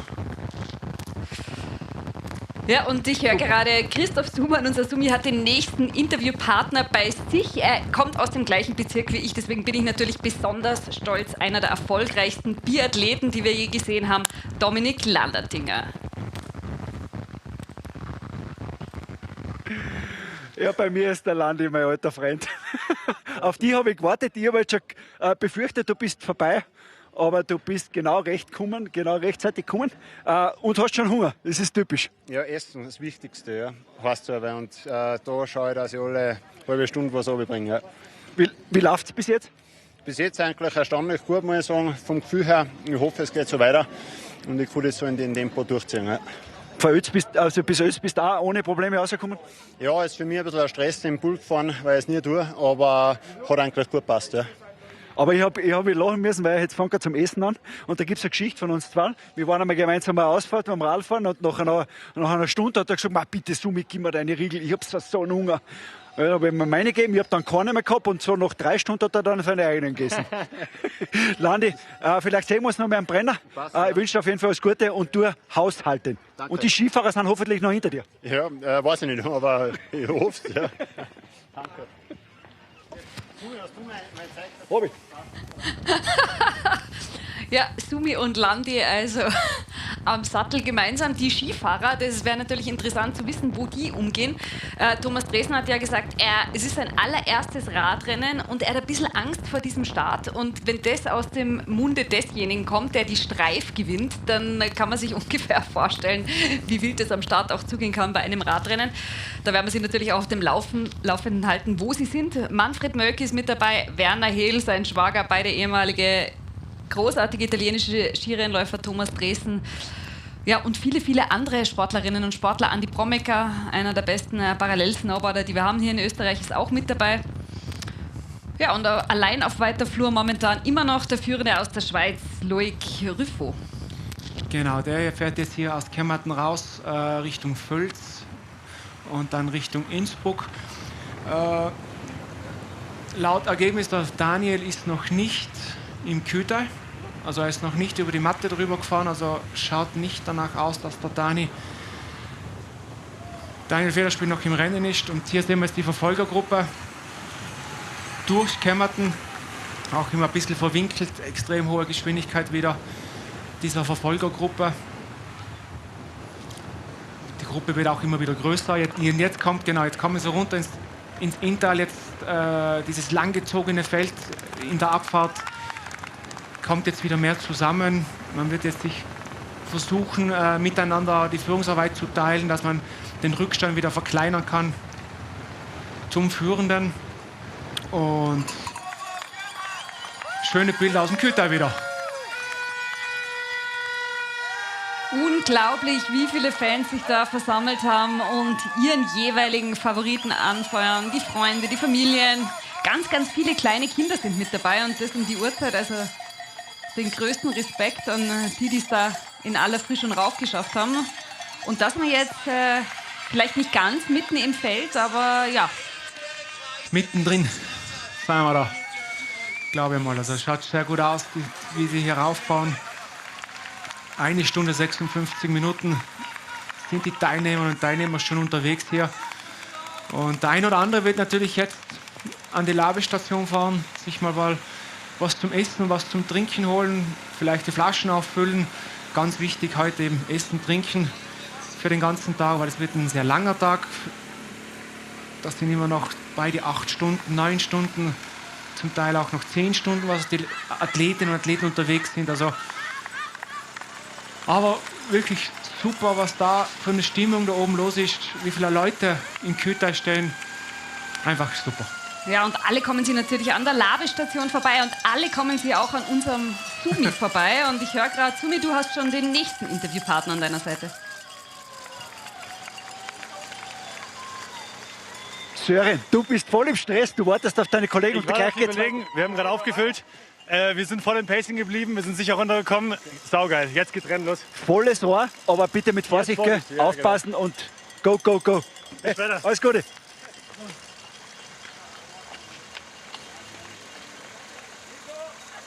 Ja, er hat überhaupt keine Zeit zu plaudern eigentlich. Der Kollege muss sofort wieder weiter, dass er da nicht außer Tritt kommt.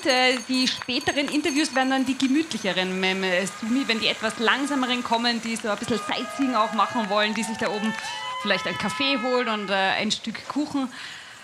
Aber unser Sumi ist, wie gesagt, den ganzen Tag unterwegs. Ja, so viel Zeit sollte man auf der Labestation natürlich auch nicht verbringen, weil sonst hast du den Daniel Köll mit dem Besenwagen im Rücken und das ist ja auch nicht so angenehm. Und wir sehen jetzt die zwei, das ist die Janine Meyer mit ihrem Pacemaker, sage ich mal, was jetzt hier das Tempo für die Dame fährt. Die fahren, glaube ich, vorne an diese Gruppe wieder jetzt, können das Loch schließen. Schaut mal danach aus. Und ja, unglaublich, also Wahnsinn, was sie heute für ein Tempo vorlegt. Man kann, wenn man so die Zwischenzeiten auch von Kütai sieht, die Janine Meyer hat jetzt schon einen Vorsprung von knapp 4 Minuten auf die Zweit- und Drittplatzierte. Also wirklich schon sehr großer Vorsprung für die Janine. Aber noch ist natürlich das Rennen noch nicht entschieden. Also jetzt haben wir erst den ersten Berg von 4 Besten haben wir jetzt hinter uns. Und da sehen wir, glaube ich, jetzt wieder die Verfolgergruppe. Nehmen ein bisschen wieder das Tempo raus. Die anderen schließen von hinten auf. Wie gesagt, da sind die Favoriten drinnen. Jack Berg, Alban Lakata, Johnny Hogerland. Gregor Rackl ist auch mit dabei, in Orange, glaube ich. Genau. Der ja Cross-Country-Spezialist ist. Und auch mit dem haben wir im Vorfeld ein wenig geplaudert mit Gregor Rackl und das schauen wir uns jetzt gemeinsam an. Ich bin jetzt die letzten 10 Jahre, glaube ich, heute das erste Mal da, weil ich normalerweise das Wochenende auch immer auf der Weltmeisterschaft im Mountainbike unterwegs bin. Ja, noch genieße ich es, freue mich wirklich auf morgen. Das Wetter passt, es ist mein erster Ötztaler am Morgen. Und ja, ich bin gespannt, wie es laufen wird. Was hast du denn vorgenommen? Darf man fragen? Ja, ist natürlich alles, was ich jetzt sage, klingt vielleicht gut oder schlecht an. Nein, ich weiß, dass ich das genauso kann.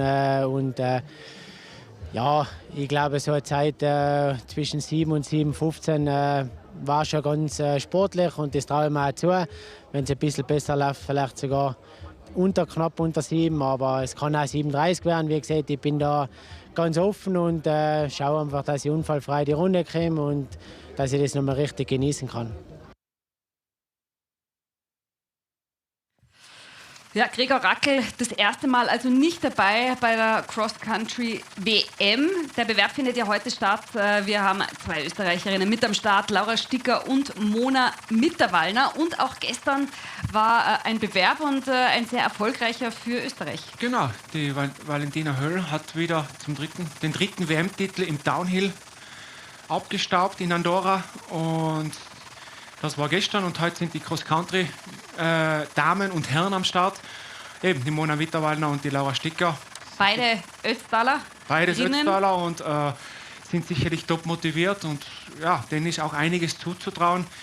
Vielleicht geht es auch um eine Medaille. Wäre schön, wenn wir wieder mal da mitfighten könnten. Wir haben sie bei Olympia gesehen, war auch super, wie die Laura und die Mona da mitgefightet haben. Und ja, normal, wie du sagst, der Gregor Rackel normalerweise auch immer bei der WM dabei. Charlie Markt, auch ein Weltmeisterschaftskandidat oder ehemaliger Olympiateilnehmer von London. Aber ist ja jetzt in den Ruhestand gewechselt und arbeitet jetzt ein bisschen. Und ja, die Jungs sind jetzt halt heuer beim Ötzi dabei und nicht in Andorra. Genau, also wer den Bewerb sehen will, heute Weltmeisterschaft im Cross-Country mit Laura Sticker und Mona Mitterwallner. Um 13:30 Uhr ist es soweit. Kann man gerne mitverfolgen, aber dann wieder sofort umschalten zu uns zum Ötztaler Radmarathon. Da sehen wir jetzt wieder die Labestationen. Übrigens mit einem B wie Bertha. Wir haben einen Kommentar bekommen, Ladestationen, Fragezeichen, darf man mit Motor fahren? Nein, darf man natürlich nicht. Es ist die Labestation. Man darf nur sich aufladen und das mit frischen Getränken und natürlich mit Essen. Ganz, ganz viel Kuchen wurde auch dieses Jahr wieder gebacken von den Einheimischen. Und da sehen wir jetzt wirklich unglaubliche Bilder. Also ich muss sagen, ich bin ebenfalls aus Tirol, aber das ist schon eine unglaubliche Landschaft, die ihr da habt. Ja, also wunderschöne Aufnahme wieder aus dem Helikopter. Hier im Kütai oben rechts mit dem Stausee. Und jetzt fliegt er da wieder rein Richtung hoch zum Kütai-Pass. Also auf 2050 liegt das Kütai. Und da sehen wir, wie sich die Menschentraube da hinauf bewegt. Die Teilnehmer und Teilnehmer jetzt den ersten Pass gleich mal auf ihrer Checkliste abhaken können. Geschafft. Und dann geht es, wie gesagt, in die schnelle Abfahrt ins Inntal hinunter Richtung Innsbruck. Und dann heißt wieder volle Konzentration für die nächste Hürde. Das ist dann der Brennerpass. Also immer Step by Step die Hausaufgaben erledigen. Das ist ganz wichtig. Und da vorne, da sehen wir die ganze komplette Feld. 4000 Teilnehmerinnen und Teilnehmer hier am Start. Also super Aufnahmen jetzt auf der Drohne. Ja, und für viele, und gerade wenn man gerade auf dieser Strecke ist und diesen Ausblick sieht, denkt man sich, diese ganzen Mühen, die waren es wert, mir meinen Traum eben vom Ötztaler Radmarathon zu erfüllen. Da sind so viele Menschen dabei, die es vielleicht schon mehrere Jahre versucht haben, sich anzumelden, vielleicht keinen Startplatz bekommen haben, die heute das erste Mal mit dabei sind oder das zweite, dritte, vierte Mal, die sich da echt einen absoluten Traum erfüllen. Und wir haben schon darüber gesprochen, das Schönste sind dann auch immer die Gesichter, wenn sie dann über die Finishline kommen. Also viel, viel glücklichere Menschen sieht man kaum. Genau. Da, Patrick Hagenas, auch einer der sehr erfolgreichen Athleten, was wir hier auch in Tirol, auch in Österreich haben, ein Marathonspezialist. Wir sehen es jetzt beim Patrick, er fährt mit einer Prothese, er hat durch einen Unfall den linken Arm verloren. Patrick ist auch einer, der immer für Überraschungen gut ist, auch schon öfters Top 10 beim Ötztaler Radmarathon gefahren ist. 2021 war er 7. Also auch ein sehr, sehr schneller Mann. Und das ist auch immer ein Fahrer, für den hört und sieht man das ganze Jahr nichts. Und dann, wenn es Richtung Ötztaler geht, dann ist er ready. Macht auch öfters hier im Ötztaler Höhentrainingslager. Und da unten sehen wir jetzt wieder die Verfolgergruppe mit dem Favoriten. Und da ist der Jonas Holzknecht in der Mitte drinnen. An der 9., 10. Position. Also der hat das Loch wieder zufahren können. Das ist natürlich dann die Frage, wie viel Kraft das gekostet hat oder ob er sich jetzt im Feld wieder ein bisschen regenerieren kann. Eben, es ist, wie ich schon zuerst gesagt habe, durch die Abfahrt runter, wie viel Risiko gehst du ein, wie viel musst du jetzt wirklich Kraft auch investieren, dass sie wieder auf das Feld vorfahren kann, also aufschließen kann, das ist sehr wichtig. Und es hat sicherlich ein paar Körner gekostet, aber vielleicht ist er jetzt noch motiviert und ein bisschen mit einem Wut im Bauch. Vielleicht geht es noch schneller, noch besser. Schauen wir mal, wie es dann am Jaufenpass aussieht. Und da ist wieder der Führende in Innsbruck. Der Schweiz, genau. Loic Ruffo. Fährt jetzt durch Innsbruck, durch die Stadt, ein paar Kilometer. Und dann geht es gleich rechts weg Richtung Brenner. Dann werden wir auch den Berg Isel sehen, wo ja immer die 4-Schanzentournee jedes Jahr ist. Und Genau, Wetter alles noch perfekt. Einsam und allein unterwegs.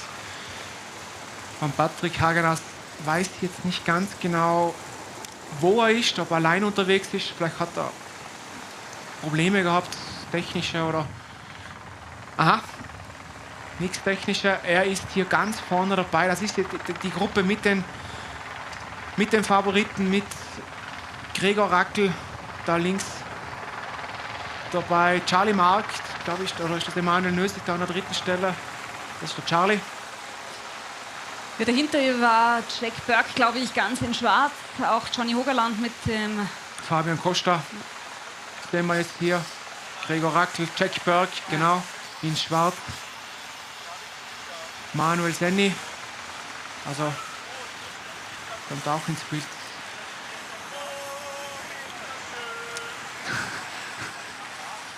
Da Philipp Handel, der glaube ich will es gleich wieder wissen. Den juckt schon wieder in den Beinen. Ja, da sehen wir die Gruppe. Tempo ist jetzt ein bisschen draußen. Die fahren jetzt nach Innsbruck rein. Rechts ist die Autobahn. Also, Entschuldigung, links ist die Autobahn, rechts da ist die Einfahrt. Genau, die kommen jetzt gleich auf den Südring. Und wir gehen aber wieder zurück zum Sumi am Sattel, denn er hat schon wieder den nächsten Interviewpartner parat.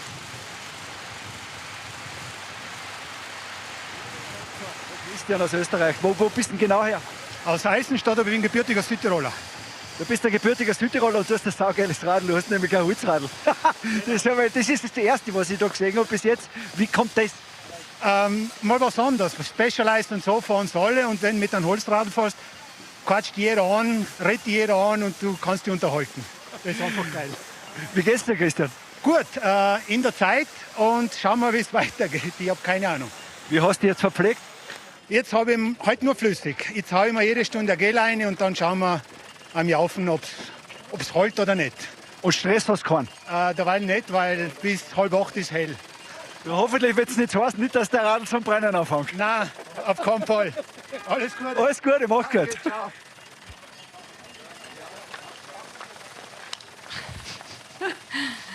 Das nächste großartige Interview von Christoph Sumann. Ja, da sehen wir jetzt wieder die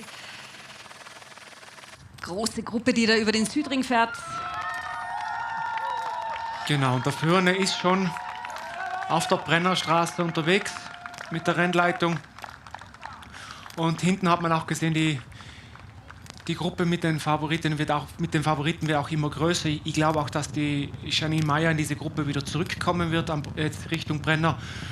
Und dann wird das relativ, sage ich mal, die Gruppe bleiben, schätze ich mal, vermute ich mal Richtung Brenner oder am Brenner, bis zum Anstieg Jaufenpass. Und dann wird sich sicherlich schon die Spreu vom Weizen trennen. Also da wird sicherlich die ersten doch schärferen Attacken gehen, wo es dann um die Rennentscheidung auch geht. Da habe ich jetzt auch ein paar Informationen vom neutralen Mechaniker, vom Mavic.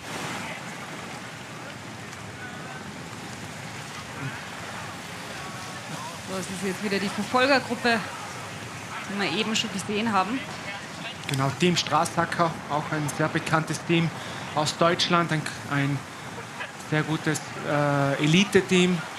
Ja, das müsste jetzt immer noch am Südring sein, aber die OMV-Tankstelle, das ist doch schon ein relativ großer Abstand gefühlt, den wir jetzt haben. Genau, also sicherlich 4-5 Minuten.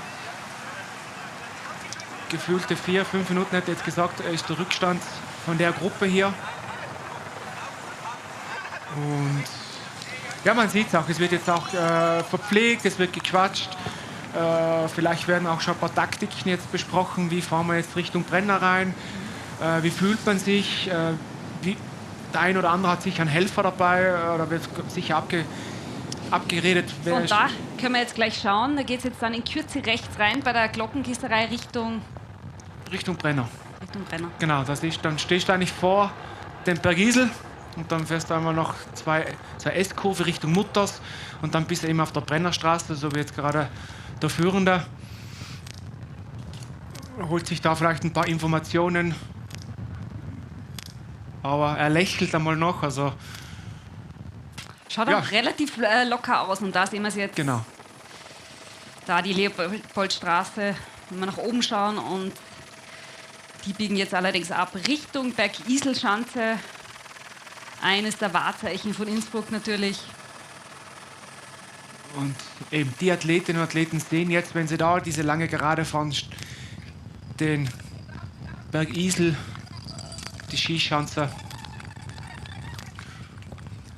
stehen. Und ja, der Führende ist jetzt gleich im Mutters. Da sehen wir jetzt den Berg Isel von der Vierschanzentournee. Und da unten, ganz unten am Bildrand, sehen wir die Verfolgergruppe. Genau, das im Stadtteil Wilten. Da geht es jetzt bergauf, Richtung Schanze. Ja, einen der schönsten Ausblicke hast du von da oben. Genau. Auf die Stadt. Und auch in der Gruppe habe ich gerade gesehen, Maxi Kirschner, der hat letzte Woche oder vorletzte Woche noch den Kufsteiner Radmarathon gewonnen von Jonas Holzknecht. Auch ein sehr, sehr starker Fahrer aus Heiming.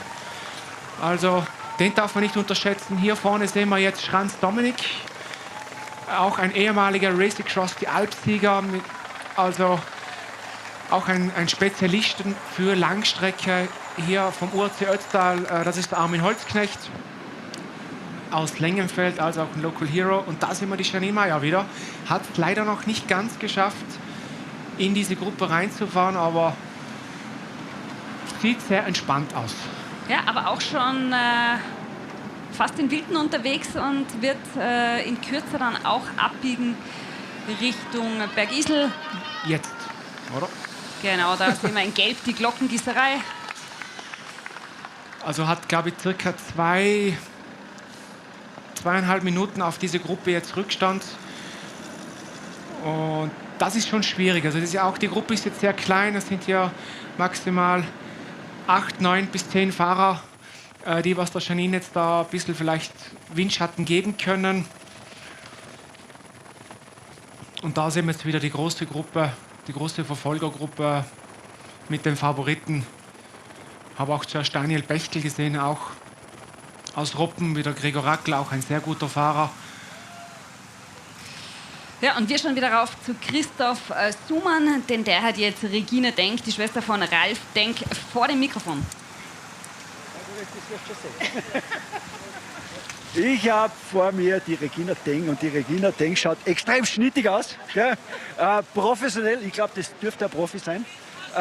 Die Regina ist nämlich die Schwester vom Teamchef von Red Bull Team Hans Grohe. Wie sind deine Absichten? Was hast du vor heute? Durchkommen, ganz einfach.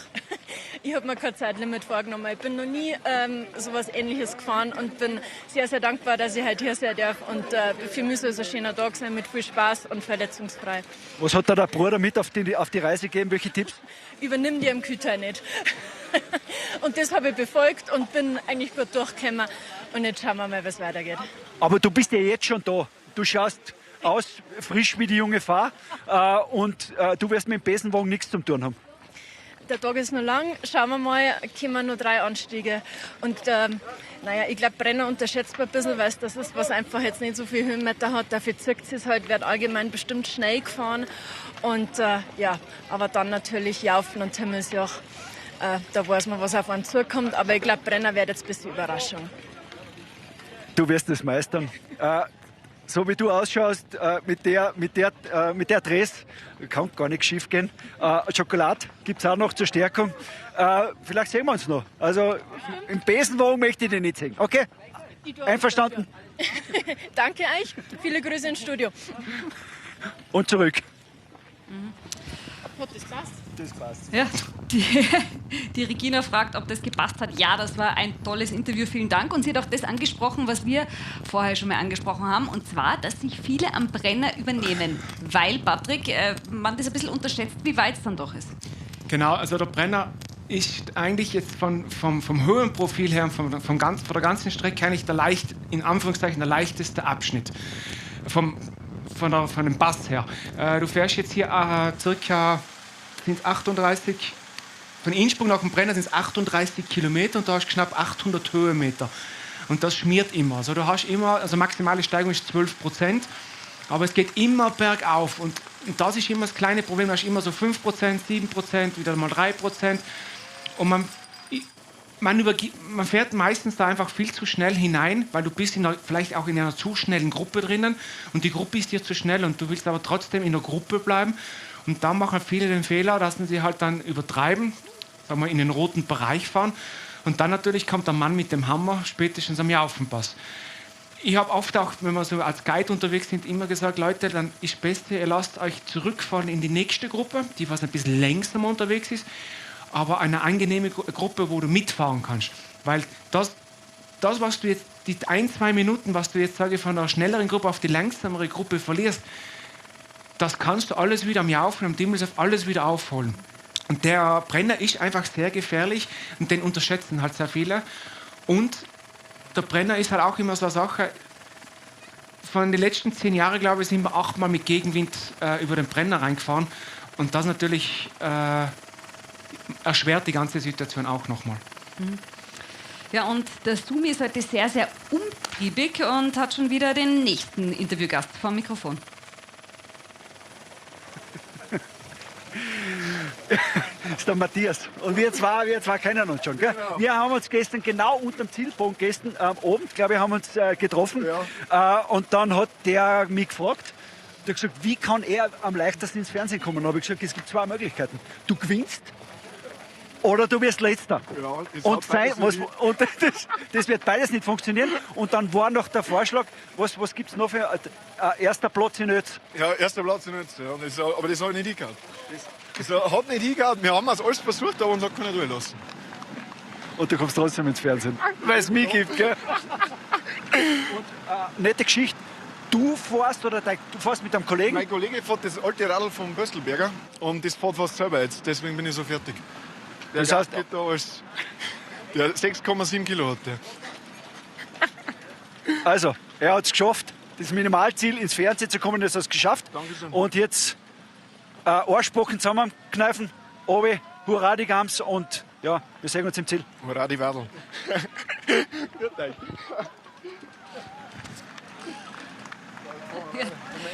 Vielen Dank an den Sumi. Ja, und da sehen wir wieder die führende Frau Janine Meyer. Genau, die sind jetzt gleiche Mutters. Also die haben diesen ersten leichten Anstieg schon wieder geschafft Richtung Brenner. Und da ist der Bahnübergang, der ist auch nicht immer ganz ungefährlich. Genau, das ist immer noch die gleiche Gruppe wie durch Innsbruck. Und die werden natürlich jetzt irgendwie versuchen, auf die vordere Gruppe aufzuschließen, wo die ganzen Favoriten drinnen sind. Und da haben wir wieder das Mega-Bild vom Kütai. Unglaublich, also Sonnenschein, ja dann das türkise Wasser vom Stausee. Also ich glaube, schöner könnten es die Teilnehmerinnen und Teilnehmer heute nicht haben da oben. Mega, also wirklich super Bilder, was sie uns hier wieder alle liefern. Vom Heli, von der Drohne, vom Motorrad. Und da schwanzelt sich alles jetzt hoch ins Kütai. Die ganzen 4000 Teilnehmerinnen und Teilnehmer. Ja, und da haben wir den Führenden wieder. Genau, Loic Ruffo. Angemeldet ist er für die Schweiz, ist aber eigentlich Franzose. Genau, richtig. Da haben wir gerade die Info gekriegt. Jahrgang 93. Und Thomas Dresen, der ist schon im Kütai, 1 Stunde 56. Bravo. Der ist oben. Dominik Kuhn hat mir auch zuerst ein paar Fotos geschickt vom Herrn Dresen im Ochsengarten. Also da hat er noch Peace-Zeichen und noch gelächelt. Also den ersten Pass hat er hinter sich. Es ist auch nicht leicht für Thomas Dresen, muss man dazu sagen, weil der ist ja noch voll im Saft, hat letztes Jahr ja erst seine alpine Skikarriere beendet. Der hat ja auch einiges an Gewicht darauf zu tragen. 90 Kilo. Ja. Er hat jetzt am Freitag gesagt, 10 Kilo abgenommen für den Ötzi. Ist viel, aber er sagt halt, ja, zum Bergauffahren ein bisschen zu viel, zum Bergabfahren, da rollt es richtig gut. Also als mit Augenzwinkern, aber na, ich glaube, ich auch, wie gesagt, ehemaliger Weltklasse-Skifahrer, der sein ganzes Leben immer Sport betrieben hat. Natürlich muss er ein paar Kilo mehr auftragen wie ein paar andere, aber der ist sicher super durchtrainiert und bin gespannt, wie es ihm dann auf die nächsten Pässe auch geht. Na, es freut mich für ihn speziell deswegen, weil er ja echt eine harte Zeit hatte, dann auch mit seinen Verletzungen und er jetzt auch diese Zeit hat und auch Lust hat, solche Veranstaltungen zu machen, was ja vorher in dem Sinn nicht so möglich war, aber ja, ganz ein großartiger Athlet, Thomas Dresden aus Deutschland. Wie gesagt, 2018 hat er ja die Streif gewonnen. Legendäre Streif. Bei mir zu Hause, deswegen ist er natürlich für uns Einheimischen ein absoluter Superheld. Thomas Dresden. Ja, da sehen wir jetzt wieder diese wunderschönen Aufnahmen vom Führungsfahrzeug vorne. Der fährt jetzt auch, der wird normalerweise jetzt gleich mal die Europabrücke sehen, wo man auch im Sommer ein bisschen Bungee-Jumpen machen kann, wer möchte. Genau. Ich glaube, 3 Minuten war der Abstand circa zu den Verfolgern von Loic Ruffaux. Wir werden dann natürlich die Updates geben, sobald wir auch die Zwischenzeiten dann am Bildschirm haben. Dahinter, das müsste gewesen sein, Niklas Schmetzer und dann wieder ein kleiner Abstand und dann der Rest des Feldes. Genau, da sehen wir es den Führenden. Vorneweg die Rennleitung, immer noch in Supertritt. Also unglaublich. Und bin dann auch gespannt, wie von hinten dann die Gruppe heranfährt. Und Werner Hehl, den habe ich auch mal nachgeschaut. Werner Hehl hat 1,41 vom Start weg ins Kütai gebraucht. Also 1-0 für Werner gegen Thomas Dresden. Und der Manni Mölk, den habe ich jetzt auch schon drauf, der ist schon in Innsbruck. Also Manni Mölk, glaube ich, noch ein bisschen weiter vorne. Apropos Kütai, dort wartet schon wieder unser Rasenreporter, unser Sumi mit dem nächsten Interviewgast.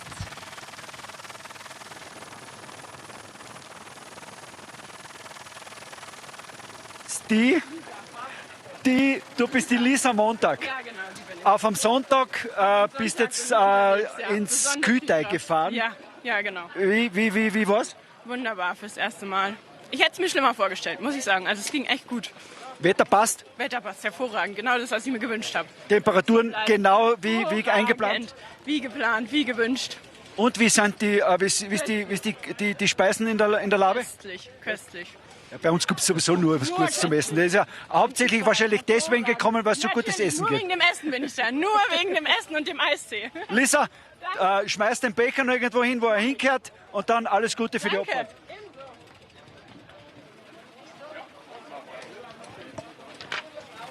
Christoph Sumann versucht Hochdeutsch zu reden, das finde ich absolut großartig.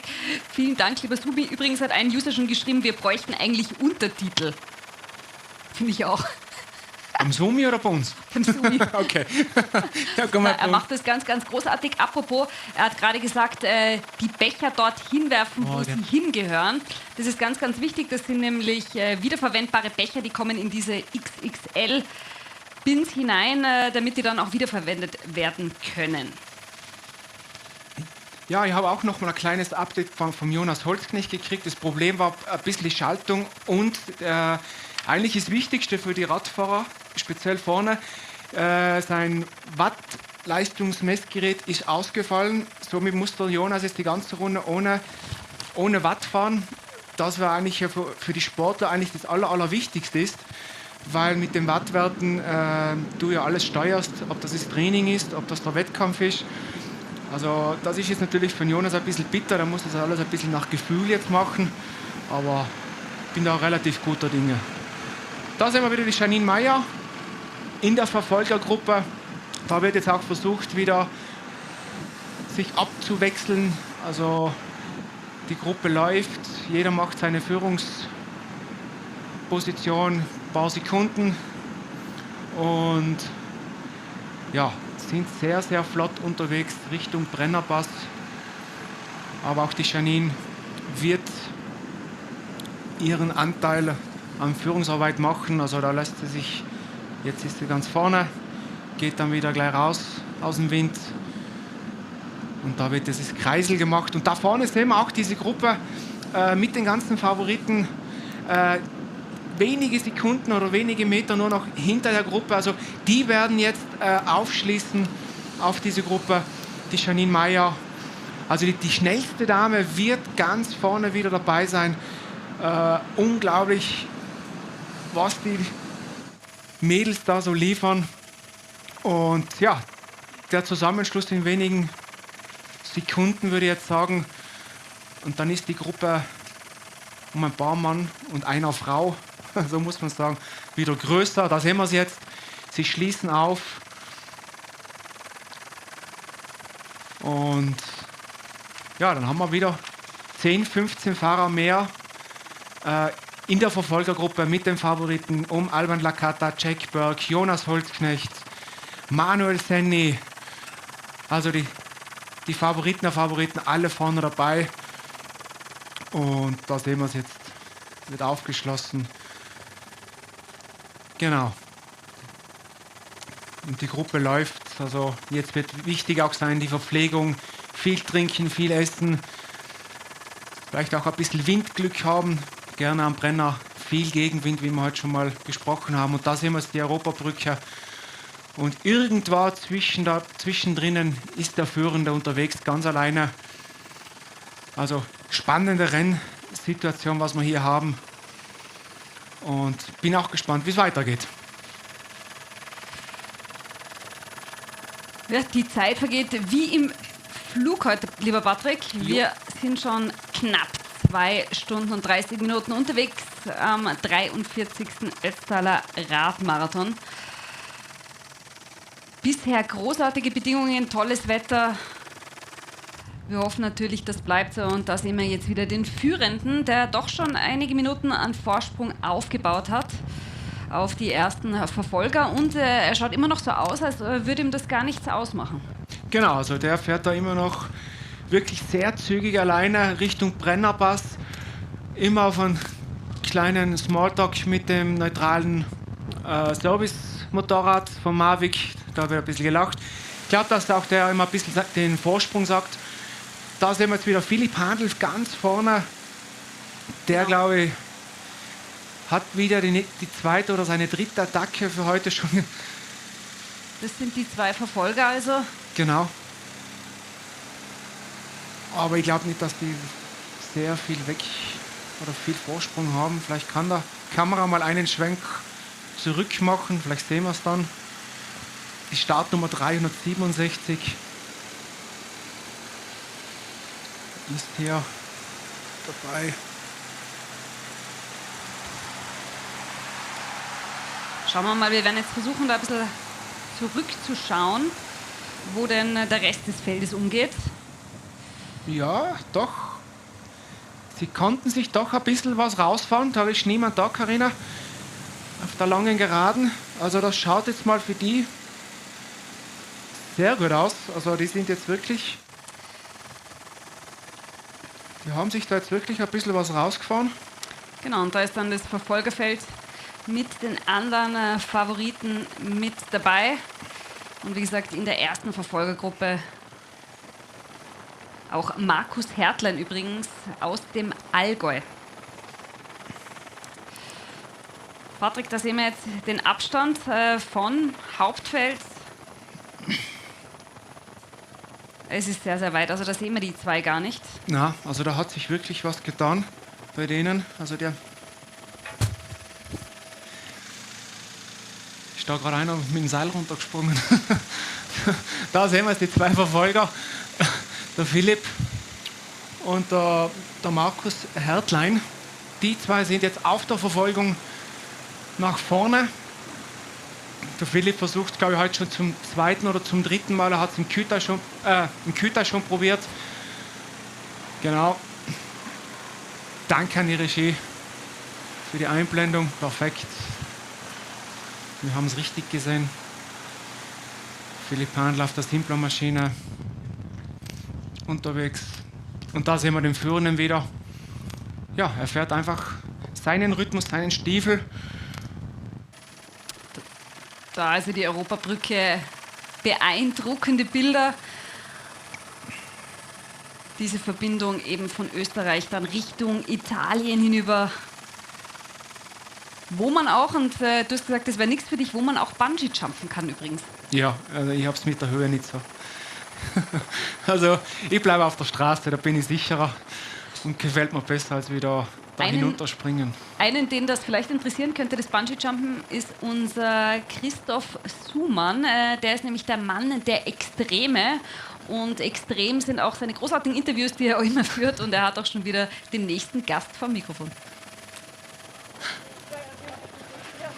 Das heißt, ich habe nicht einen Gast, ich habe mehrere Gäste. Und der Mann der Extreme, also ich, habe ein extrem geiles Trio vor der Linse mit extrem geilen Trikots. Und die Doris, die habe ich verfolgt, nämlich da raus aus der Verpflegungsstelle.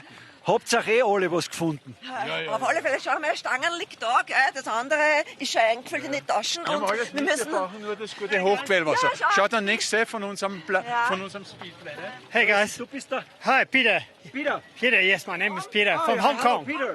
From Hong Kong. Oh, nice. Yeah. Nice, very nice. Ich wollte noch fragen, zuerst habe ich mir gedacht, die sind zu dritt, das sind mehrere, die dürften wie viel satzen? Du, wir sind im Team 22 Leute, es wollten aber viel mehr als 30. Wir haben aber bis zum Bewerb Ausfälle gehabt. Nicht? Aber 22 sind tatsächlich heute angetreten. Ja. Aber zuerst habe ich mir gedacht, das sind Geschwister, aber ich glaube, ihr seid auch anders verwandt. Wir sind Mann und Frau schon lange verheiratet. Und ich habe meine Frau dazu gebracht, auch mitzufahren.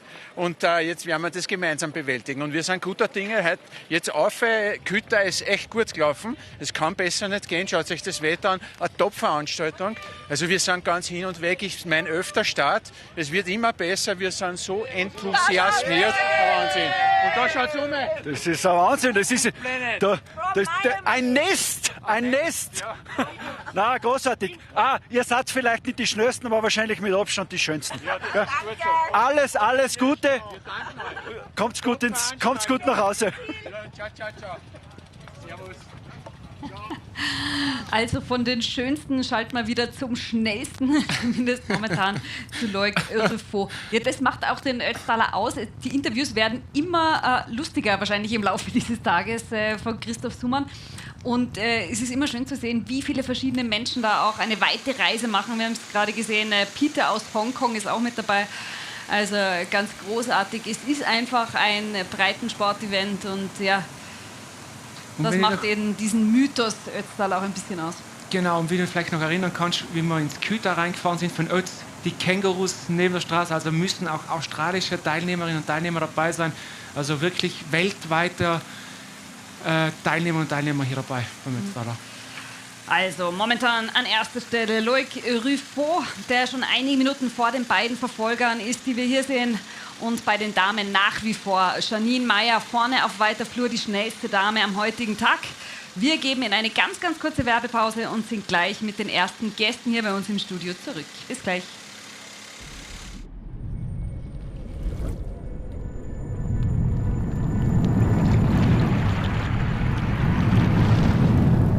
Was uns bewegt? Der Blick in die Natur. Die Menschen an unserer Seite. Unseren Körper und unsere Seele.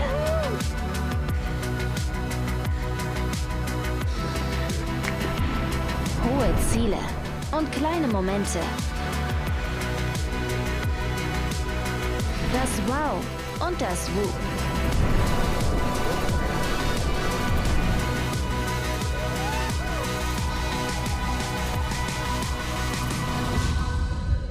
Das ist, was uns bewegt. Was uns inspiriert.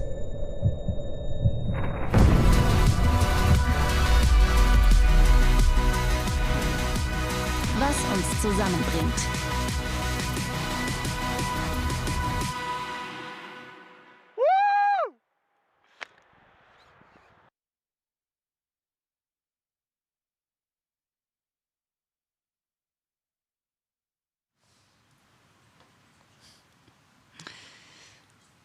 Willkommen zurück beim Ötztaler Radmarathon 2024. Jetzt, lieber Patrick, heißt es aufrichten. Nachdem wir die letzten beiden Stunden ein bisschen gelümmelt haben beim Kommentieren, sind wir wieder live auf Sendung hier bei uns im Studio und freuen uns über unsere ersten beiden Gäste. Zum einen ist es Nadine Grüner vom Lebensraum Ötztal. Herzlich willkommen. Und Carmen Fender, die Marketingverantwortliche von Ötztal Tourismus. Erstmal einen wunderschönen guten Morgen. Schön, dass ihr da seid.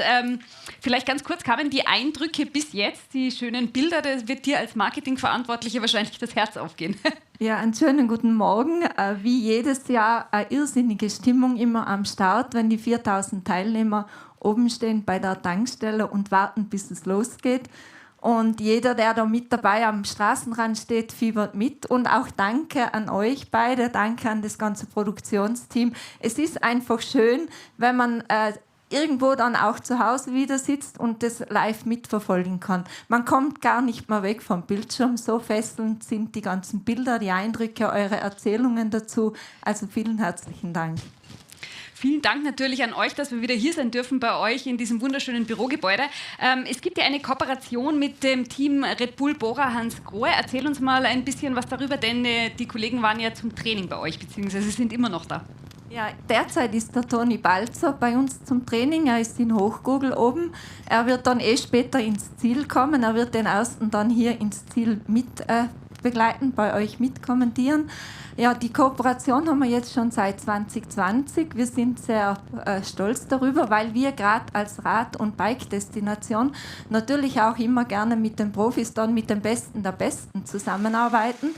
Und so wie Toni dann euch auch erzählen wird, eignet sich das Ötztal halt auch ganz besonders für Höhentraining und für Vorbereitungen, ob es jetzt für einen Hobbyradler ist, hier für den Ötztaler Radmarathon oder eben auch für die Profis, die dann die ganz großen Touren mitfahren. Es gibt hier einfach viele Möglichkeiten, wir haben viele Pässe zum Trainieren. Gerade der Toni hat gesagt, das Intervalltraining ist hier sehr, sehr gut. Man kann da Richtung Burgstern, Richtung Gries, Richtung Köfels, Richtung Niedertei, die vielen kleinen Strecken halt auch hinauffahren, bekommt viele Höhenmeter zusammen und kann sich dann halt einfach richtig vorbereiten. Ob das eben für Jedermänner ist, wie jetzt für den Ötztaler Radmarathon oder dann eben auch für die Profis. Wir werden dann mit Toni Balzer auch drüber sprechen. Er kommt uns dann in Kürze im Studio besuchen. Natürlich können Sie zu Hause das Rennen weiter verfolgen. Wir haben da ein Bild im Bild für Sie, also damit Sie immer auf dem Laufenden bleiben. Nadine, du bist von Lebensraum Ötztal. Ihr seid die sogenannten Lebensraummanager, wenn ich das richtig in Erinnerung habe, was ich einen unglaublich schönen Ausdruck finde, weil ich habe auch viel mit Raphael Kuhn darüber gesprochen. Es liegt euch auch am Herzen, diesen Lebensraum zu erhalten und das spiegelt sich auch sehr stark im Ötztaler Radmarathon wider. Vielleicht magst du ein bisschen erzählen, welche Maßnahmen ihr auch getätigt habt, um eben den Ötztaler Radmarathon so nachhaltig und vor allem so regional wie möglich zu gestalten. Genau, guten Morgen auch von meiner Seite. Also der Ötztaler Radmarathon ist schon seit einigen Jahren nachhaltig unterwegs. Dieses Mal jetzt zum ersten Mal das Green Event Austria Partner Event, wo wir besonders stolz drauf sein. Natürlich werden mehrere Maßnahmen umgesetzt. Jetzt vielleicht kurz zusammengefasst, einmal bei der Mobilität. Wir bieten den Teilnehmern an, mit dem Bus zum Start zu fahren, damit sie die Autos stehen lassen können. Wir sind besonders stolz auf die 1300 Helfer, die dabei sein vor dem Rennen, am Renntag und nach dem Rennen. Was uns irgendwo ausmacht, ist, dass der Letzte vielleicht noch mal mehr gefeiert wird als der Erste. Also das ist wirklich sehr cool. Und natürlich probieren wir auch Digital First, also alle Informationen, die zu den Teilnehmern kommen, schauen wir, dass sie digital verstatten gehen, damit man einfach einspart bei den Druckmaterialien. Ja, und alle diese Maßnahmen führen natürlich dazu, dass sich das Event auch weiterentwickelt. Ich weiß, dass euch das sehr am Herzen liegt und gerade zu diesem Thema haben wir auch ein paar schöne Bilder für Sie vorbereitet. Bitte schön. Wir setzen auf Nachhaltigkeit und Regionalität für eine grüne Zukunft beim Ötztaler Radmarathon.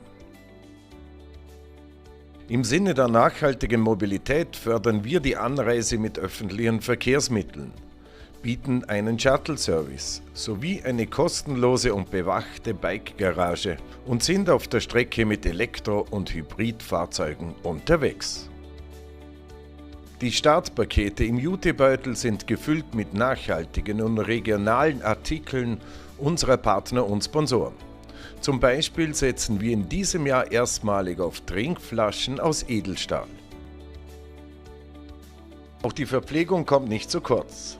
Wir achten auf die Versorgung aus regionaler Produktion, nutzen Mehrwegbecher und verfolgen eine Null-Toleranz-Regelung hinsichtlich der Umweltverschmutzung. Mit Essensgutscheinen unterstützen wir außerdem die lokale Gastronomie. Wir verfolgen eine Digital-First-Strategie. Dabei stellen wir alle Informationen auf unsere Website und App zur Verfügung und nutzen QR-Codes zur einfachen Weiterleitung und Navigation. Alle Teilnehmer werden außerdem regelmäßig mit digitalen Newslettern informiert. Über 1300 Freiwillige sind am Erfolg unserer Veranstaltung beteiligt. Dadurch können auch wir etwas zurückgeben. Beim Bike for Help Prolog unterstützen wir bedürftige Familien und mit Upcycling-Projekten wiederum Menschen mit Behinderung. Mit diesen Maßnahmen erfüllen wir die Anforderungen von Green Events Austria und dürfen uns erstmalig ein Partner-Event nennen.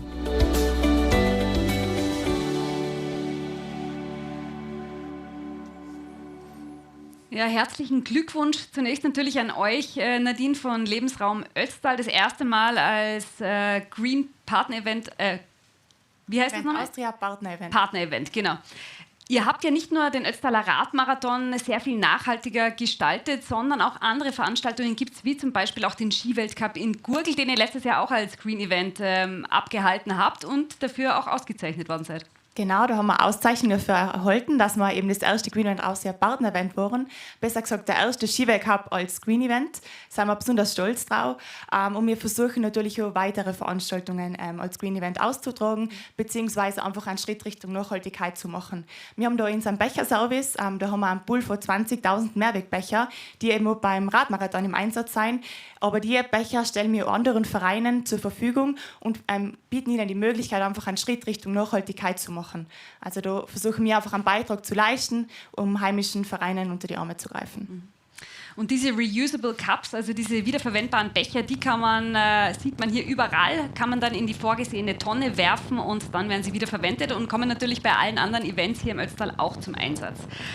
Vielleicht, Carmen, sprechen wir noch ein bisschen über den Radsport generell im Ötztal. Ich glaube, es gibt wenige Regionen, die so viel zu bieten haben wie das Ötztal, wenn es um Radsport geht. Erzähl uns mal ein bisschen was über die Bike Republic und natürlich auch über die anderen Events, die hier im Laufe des Jahres stattfinden. Ja, wir sagen, dass hier im Ötztal einfach jeder herzlich willkommen ist, der mit dem Rad gern unterwegs ist, der die freie Natur schätzt und gerne in den Bergen sich bewegt. Wir haben hier gerade in Sölden die Bike Republic Sölden. Die haben wir ungefähr vor 9 Jahren ins Leben gerufen.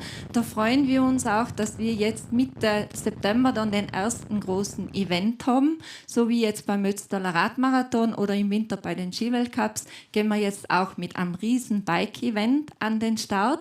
Das wird dann vom 13. bis 15. September sein. Das ist Beyond the Mountains, heißt der Event. Einerseits werden da die weltbesten Fahrer bei Swatch 9 in einem neu gebauten Parcours im Grünwald oben zu sehen sein.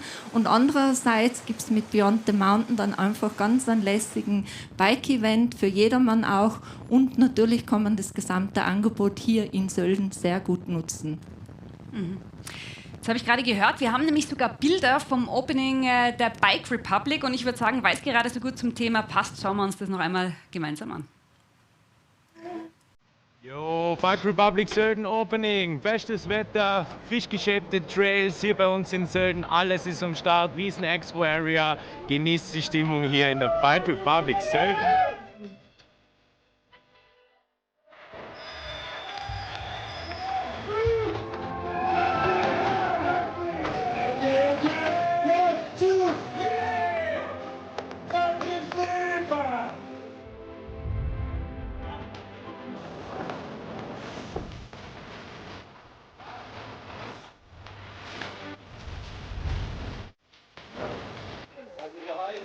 Geheim.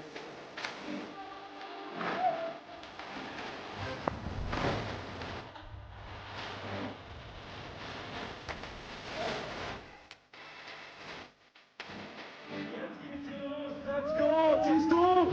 Zieh mal ein bisschen ein! Zieh die E-Bike-Maschine hinten! Und jetzt sind wir!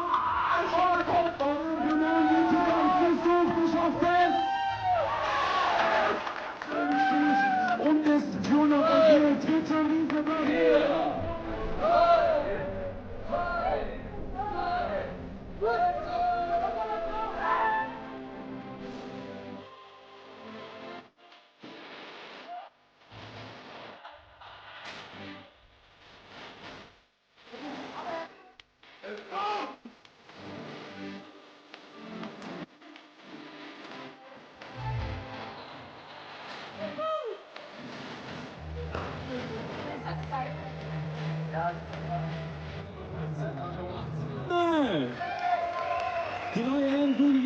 Bike Republic Sölden.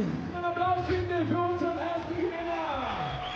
Das ist die 119. Applaus für alle, die dabei waren. Let's go up,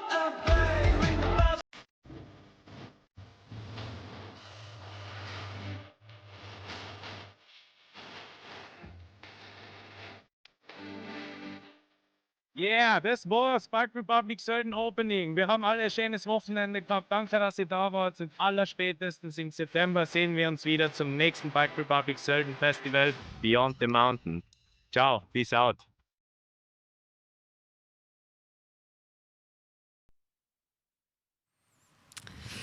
Ja, da kriegt man richtig Lust, aufs Rad zu steigen. Wir sprechen gleich noch ein bisschen mit der Carmen und der Nadine. Jetzt allerdings werfen wir, Patrick, einen Blick auf die Strecke. Da sehen wir wieder den führenden Loic Ruffo, der gerade außerhalb von Matra unterwegs ist. Ja, genau. Er ist jetzt Matra gerade verlassen. Also er ist in Richtung Brenner hinein. Ich habe auch zuerst noch die Information von der Strecke gekriegt. Starker Gegenwind am Brenner rein. Also genau das, was die Athleten nicht wünschen. Und natürlich, wenn du jetzt noch allein unterwegs bist, ist es doppelt so hart. Und natürlich da hinten in der Gruppe ist das Tempo auch ein bisschen raus. Also es will auf gut Deutsch niemand wirklich im Wind fahren. Nur irgendwann müssen die Jungs hinten auch ein bisschen schon zusammenarbeiten, weil sonst kann auch passieren, dass der Look hier abhaut und dann vielleicht doch einen Solosieg fährt. Also wird sehr, sehr spannend. Wie gesagt, ich habe die Info gekriegt, starker Gegenwind. Am Jaufenpass haben wir 16 Grad und Sonnenschein. Genau, hier sehen wir jetzt die zwei Verfolger mit dem Philipp Handl. Und dem Markus Hertlein, die sind jetzt gerade in Matra. Genau, richtig. Also die werden so circa 2 bis 3 Minuten hinter dem Führenden sein. Und dann dahinter wird noch die große Gruppe jetzt mit dem Favoriten und auch mit der schnellsten Dame, mit der Janine Meyer sein. Also es wird jetzt richtig spannend auf die nächsten Kilometer Richtung Brenner hinauf. Und ja, die zwei haben ein richtig zügiges Tempo drauf. Man sieht es beim Philipp, also da wird richtig reingetreten.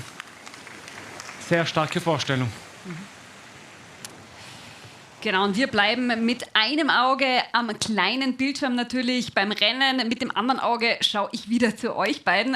Tolle Bilder auch von der Bike Republic. Und was so beeindruckend ist im Ötztal, und das denke ich mir immer, wenn ich herkomme, es ist keine Begeisterung, die irgendwie gespielt ist, sondern es ist so fest in der Bevölkerung auch verankert. Gestern habe ich kurz gefragt, ob jemand ein Rad mir leihen könnte für heute, für meine Pause. Und der Geschäftsführer von Ötztal Tourismus, alle anderen, jeder, mein Rad steht dort und mein Rad steht da. Also es ist auch jeder mit dem Rad unterwegs. Es ist was wirklich quer durch die Bevölkerung sehr viel Begeisterung findet. Wie wichtig ist auch dieser Zusammenhalt und auch die Zusammenarbeit zwischen euch, gerade bei Projekten wie diesem? Ja, ist ganz wichtig. Wir würden so eine Veranstaltung wie den Ötztaler Radmarathon oder dann auch den Skiweltcup, wir leben ja die Veranstaltungen von und mit den Veranstaltungen, die würden wir nie ganz alleine schaffen. Es braucht da wirklich alle zusammen. Es hält da auch jeder zusammen. Es arbeitet jeder mit. Gerade auch jetzt beim Ötztaler Radmarathon, eben, das ist unsere größte Sommerveranstaltung, auch von den Kindern, die jetzt Ferien haben, die sind so begeistert, wenn die beim Einsackeln helfen dürfen von den Teilnehmer-Starterpaketen oder irgendwo auf der Labestation dann eingeteilt sind, ja, da schreit jeder Hurra und ist mit dabei. Man darf auch nicht vergessen, draußen auf den Labestationen, die wir überall haben, am Brennerpass, in Kütai, am Brennerpass oben oder am Jaufenpass, Timmelsjoch, da sind auch alles Ötztaler. Und zwar sind bei uns, bei den Veranstaltungen, ist immer jeder Spezialist gerade an seinem Platz. Und auf den Labestationen finden wir die Wirte hier aus Sölden, die dann wiederum ihre Teams organisieren, damit dann auch die 4000 Teilnehmer ordentlich verpflegt werden. Weil es sagt ja jeder, das Wichtigste auch beim Ötztaler Radmarathon ist, dass man auf der Strecke nicht vergisst zu trinken und zu essen. Und dafür sorgen dann auch die Wirte. Und so sieht man einfach, es geht nur miteinander und gemeinsam können wir so eine Veranstaltung und dann 2 Monate später wieder den Skiweltcup in Sölden und dann wieder den Skiweltcup in Gogl meistern. Das wollte ich gerade fragen. Es ist irrsinnig viel los bei euch. Ihr habt wahnsinnig viele sehr, sehr große Veranstaltungen. Wie gesagt, 2 Skiweltcups innerhalb von wenigen Wochen eigentlich. Nadine, das erfordert natürlich bei euch auch viel Koordination und Organisation. Was steht denn noch alles an? bei euch? Also im Lebensraum generell schauen wir jetzt einfach, dass es weitergeht. Wir stecken die volle Arbeit rein, wollen weiterhin Projekte umsetzen, weil das ganze Thema Nachhaltigkeit ist total komplex. Also der Raphael und ich sind da tief drinnen, aber jemand, der mit dem jetzt nicht so viel am Hut hat, für den ist das einfach ein Irrgarten. Und deswegen probieren wir, Projekte zu machen, wo einfach für jemanden verständlich ist und dass der auch sieht, was ist Nachhaltigkeit. Also wir wollen Kulinarik-Projekte machen, wir schauen in der Mobilität was voranzubringen, wo einfach für jemanden sichtbar ist und greifbar, weil so versteht man es dann einfach auch eher. Und eben, wie wir schon gesagt haben, Veranstaltungen, es geht ja auch viel kleinere Veranstaltungen, nicht leider die großen Events, dass wir auch da die Green Events vorantreiben. Ja. Ich muss sagen, herzliche Gratulation an euch. Ich war ja letztes Jahr auch beim Skiweltcup in Gurgl. Wie gesagt, das erste Green-Event im alpinen Skiweltcup bei uns und war total beeindruckt, wie gut das Ganze funktioniert hat. Keine Dieselaggregate, es waren so viele Dinge, die eigentlich, man denkt, schwer umzusetzen sind, aber ihr habt das mit einer absoluten Leichtigkeit geschafft und herzlichen Glückwunsch an euch und weiter so. Ich hoffe, wir sehen uns vielleicht später nochmal. Danke auch an dich, liebe Carmen. Viel Erfolg natürlich bei allem, was kommt. Danke, dass ihr da wart im Studio und viel Spaß noch beim Zuschauen beim Ötztaler Radmarathon. Dankeschön. Dankeschön. Wir begeben uns auf die Strecke und lauschen immer wieder euren Worten und sehen die schönen Bilder. Dankeschön. Vielen Dank. Ciao. Ja, Patrick, und ich würde sagen, wir schauen wieder rein ins Rennen. Du bist der Experte und der Führende, so schaut es aus, hat noch nicht zu knabbern an der Kondition. Na, schaut einmal alles relativ, schaut relativ gut aus. Und ja, er fährt einfach seinen Rhythmus weiter. Wie gesagt, die Frage ist jetzt halt auch immer der Gegenwind. Also, angeblich ist doch stärker Gegenwind da am Brennerrhein. Und da sehen wir jetzt wieder die vielen Zuschauerinnen und Zuschauer neben der Strecke und feuern den Führenden hier an. Und da sehen wir jetzt auch wieder den Philipp und den Martin, den Markus, die versuchen jetzt hier wirklich wieder nach vorne zu fahren. Ja, es ist sehr spannend, ob es das gelingt, da wirklich nach vorne zu fahren zum Führenden oder ob von hinten jetzt so langsam die Gruppe der Favoriten doch ein bisschen mal den Gashahn ein bisschen auftritt, um die wieder einzuholen. Und ja, die zwei arbeiten sehr gut zusammen, wechseln sich in der Führungsarbeit immer wieder ab, so wie jetzt. Jetzt werden wir, glaube ich, von da mal zurückschauen, genau. Und da sehen wir momentan noch nichts. Gar nichts. Also die haben wirklich auch schon einen schönen Vorsprung. Es ist natürlich gerade bei Gegenwind zu zweit noch einmal viel leichter, als alleine da raufzufahren. Genau. Also das wird für Loic Ruffo alles andere als leicht. Das wird sicher schwer. Also der muss sicherlich viel Energie und Körner jetzt investieren, um vorne zu bleiben. Und der Philipp und der Markus Hertlein, die werden natürlich versuchen, bis zum Jaufen den Vorsprung, also den Führenden einzuholen und dann vielleicht gemeinsam den Jaufenpass in Angriff zu nehmen. Und dann muss man schauen, was hinten auch passiert. Das jemals auch im Philipp wieder wichtig, immer trinken, essen, ganz, ganz wichtig am heutigen Tag. Weil wenn du mal in den Hungerast reinkommst oder auch zu wenig trinkst, dann, wie ich halt schon mal gesagt habe, dann kommt der Mann mit dem Hammer. Und da sehen wir jetzt die Gruppe. Und die Janine Meyer ganz vorne vor Jack Burke durch Matrei. Wahnsinn. Also sie ist sich auch nicht zu schade, Führungsarbeit zu machen. Also da wird jetzt auch schon wieder diskutiert oder auch, ja genau, Jack Burke zeigt an, hey Leute, fahrt mal nach vorne. Genau, machen wir zusammen die Führungsarbeit, jeder einmal ein paar Sekunden im Wind und dann den Kreisel machen. Also Jack Burke ist sehr interessiert, dass man wieder die einholt. Und man sieht immer wieder, schaut zurück, winkt mit den Armen. Also der ist nicht zufrieden, wie hier gerade gearbeitet wird. Ja, und es werden immer mehr Leute bei uns im Livestream. Und falls Sie jetzt erst zugeschaltet haben, dann zeigen wir Ihnen jetzt nochmal ein kleines Recap der letzten knapp 3 Stunden hier beim Ötztaler Radmarathon.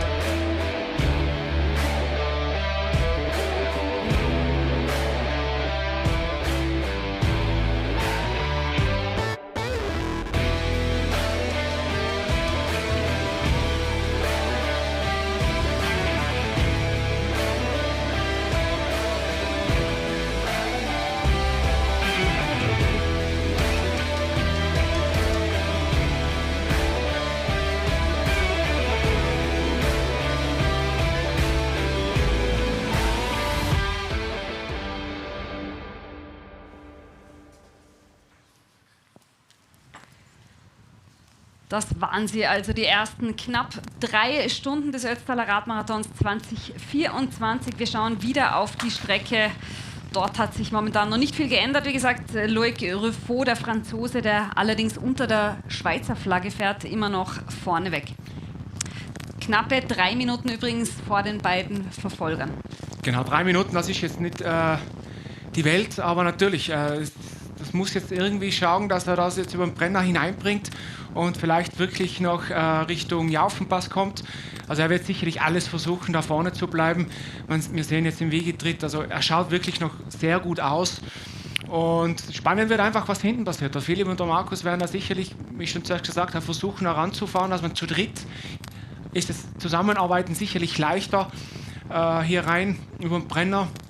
Und hinten haben wir auch schon mitgekriegt, also sie sind auch ein bisschen nervös. Jack Burke, der immer versucht, die anderen zu motivieren, in die Führungsarbeit zu gehen, zu schauen, dass wir Nachführarbeit machen, um den Vorsprung so gering wie möglich zu halten, weil eins müssen uns auch klar sein, wenn die mit einem größeren Vorsprung reinfahren, dann müssen die hinten auch noch mal schneller reinfahren in den Jaufenpass.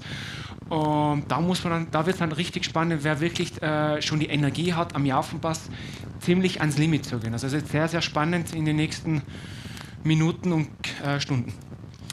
Ja, und Janine Meyer schlägt sich absolut großartig, ist da voll vorne mit dabei. Ein Wahnsinn, diese Frau. Wie gesagt, letztes Jahr hat sie ja den Streckenrekord aufgestellt und hat im letzten Jahr gesagt, eigentlich viel besser als letztes Jahr kann es eigentlich nicht laufen. Also wir dürfen gespannt bleiben. Ja, da bin ich auch noch sehr gespannt, was die Janine Meyer heute uns noch zeigen wird. Und hier sehen wir jetzt wieder die 2 Verfolger, den Philipp und den Markus. Wie gesagt, wechseln sich sehr gut ab, haben wirklich einen Speed drauf. Also mir nach kommt der Vorsprung, wird immer kleiner. Also sie kommen immer näher an den Führenden heran. Also sehr, sehr spannende gerade Rennsituation, was wir hier am Brenner haben. Ja, und wir haben Zuwachs bekommen, und zwar von Michael Nussbaumer. Lieber Michael, schön, dass du da bist. Einen wunderschönen guten Morgen. Du bist ja schon die ganze Zeit bei uns im Studio, aber wir brauchen deine Expertise. Erzähl. Ja, ich bin natürlich auch schon seit, ich glaube, 4:30 wach. Das gehört zum Ötztaler dazu, dass man relativ bald aufsteht, dass man alles mitverfolgt, dass man alles miterlebt, dass man diese Emotionen, die beim Start hier laufen, auch aufsaugt und dann irgendwann einmal ins Studio kommt und dann über dieses Rennen plaudern darf, das ja einen sehr, sehr spannenden Verlauf oder sehr, sehr atypischen Verlauf im Gegensatz zu den letzten Jahren hat. Also dass da Janine Meyer jetzt bei den Männern in der Hauptgruppe, nennen wir es mal Peloton, hier richtig Tempo macht, zeugt eigentlich davon, dass ja, da ein bisschen die Luft draußen war, dass diese Gruppe noch sehr, sehr groß ist, dass manche nervös geworden sind, wie zum Beispiel Philipp Handl, und dass das die große Ruhe möglicherweise vor dem Sturm ist heute. Genau, also wie wir schon gesagt haben, also hinten das Feld ist einfach ein bisschen, ist das Tempo eingeschlafen und da konnte eben die Janine Meyer und nochmal ungefähr 10 Athleten wieder heranfahren. Und ja, der Philipp ist einfach ein sehr offensiver Rennfahrer, der nicht gerne lang hinten im Feld bleibt und hat dann einfach jetzt eine Attacke geschossen. Und da sehen wir jetzt diese Gruppe. Mit Janine Meyer eben, die da in 6., 7. Position vorne fährt. Und ja, da wird auch ein bisschen die Italiener untereinander, wird sicherlich taktisch ein bisschen abgesprochen, wie wir das angehen. Und ja, jeder hat eigene Interessen hier beim Ötztaler Radmarathon, um ganz vorne mitzufahren. Auch Gregor Rackel ganz vorne. Also sehr, sehr spannend. Und ja, Janine Meyer, wie gesagt, unglaublich, fährt vorne auch Tempo hier in der Gruppe. Hans-Jörg Leopold, Entschuldigung, dass ich es rauskriege, auch ganz vorne dabei, einer der Favoriten auch. Alban Lakatta sehen wir jetzt hier in der Pulsdress. Aber da ist wenig Zug drinnen in diesem Gruppe ist auch sehr groß. Mhm. Und man spielt da natürlich auch ein wenig auf Taktik. Man versucht sich an den Favoriten zu orientieren. Man versucht hier Körner zu sparen und spielt natürlich auch mit dem Gedanken, dass man sagt, naja, die vorne sind und wenn hier wirklich Gegenwind ist, so wie Philipp Handl oder der Führende, dass die irgendwann einmal mehr Körner verbrauchen als wir da hinten und dass wir dann zumindest am Jaufenpass das Ganze zufahren können. Ich kann mich nicht erinnern an einen Ötztaler Radmarathon, dass wir am Brenner so ein großes Feld hier vorne hatten, auch wenn der Abstand natürlich nach vorne groß ist, aber so dermaßen gebummelt wurde, glaube ich, das letzte Mal beim Ötztaler Pro 5500, wo man das Rennen ja viel, viel taktischer fährt als eigentlich bei einem Radmarathon und dann zum Schluss richtig aufgedreht wird. Also geht in diese Richtung, dass das hier wie ein Profirennen gefahren wird.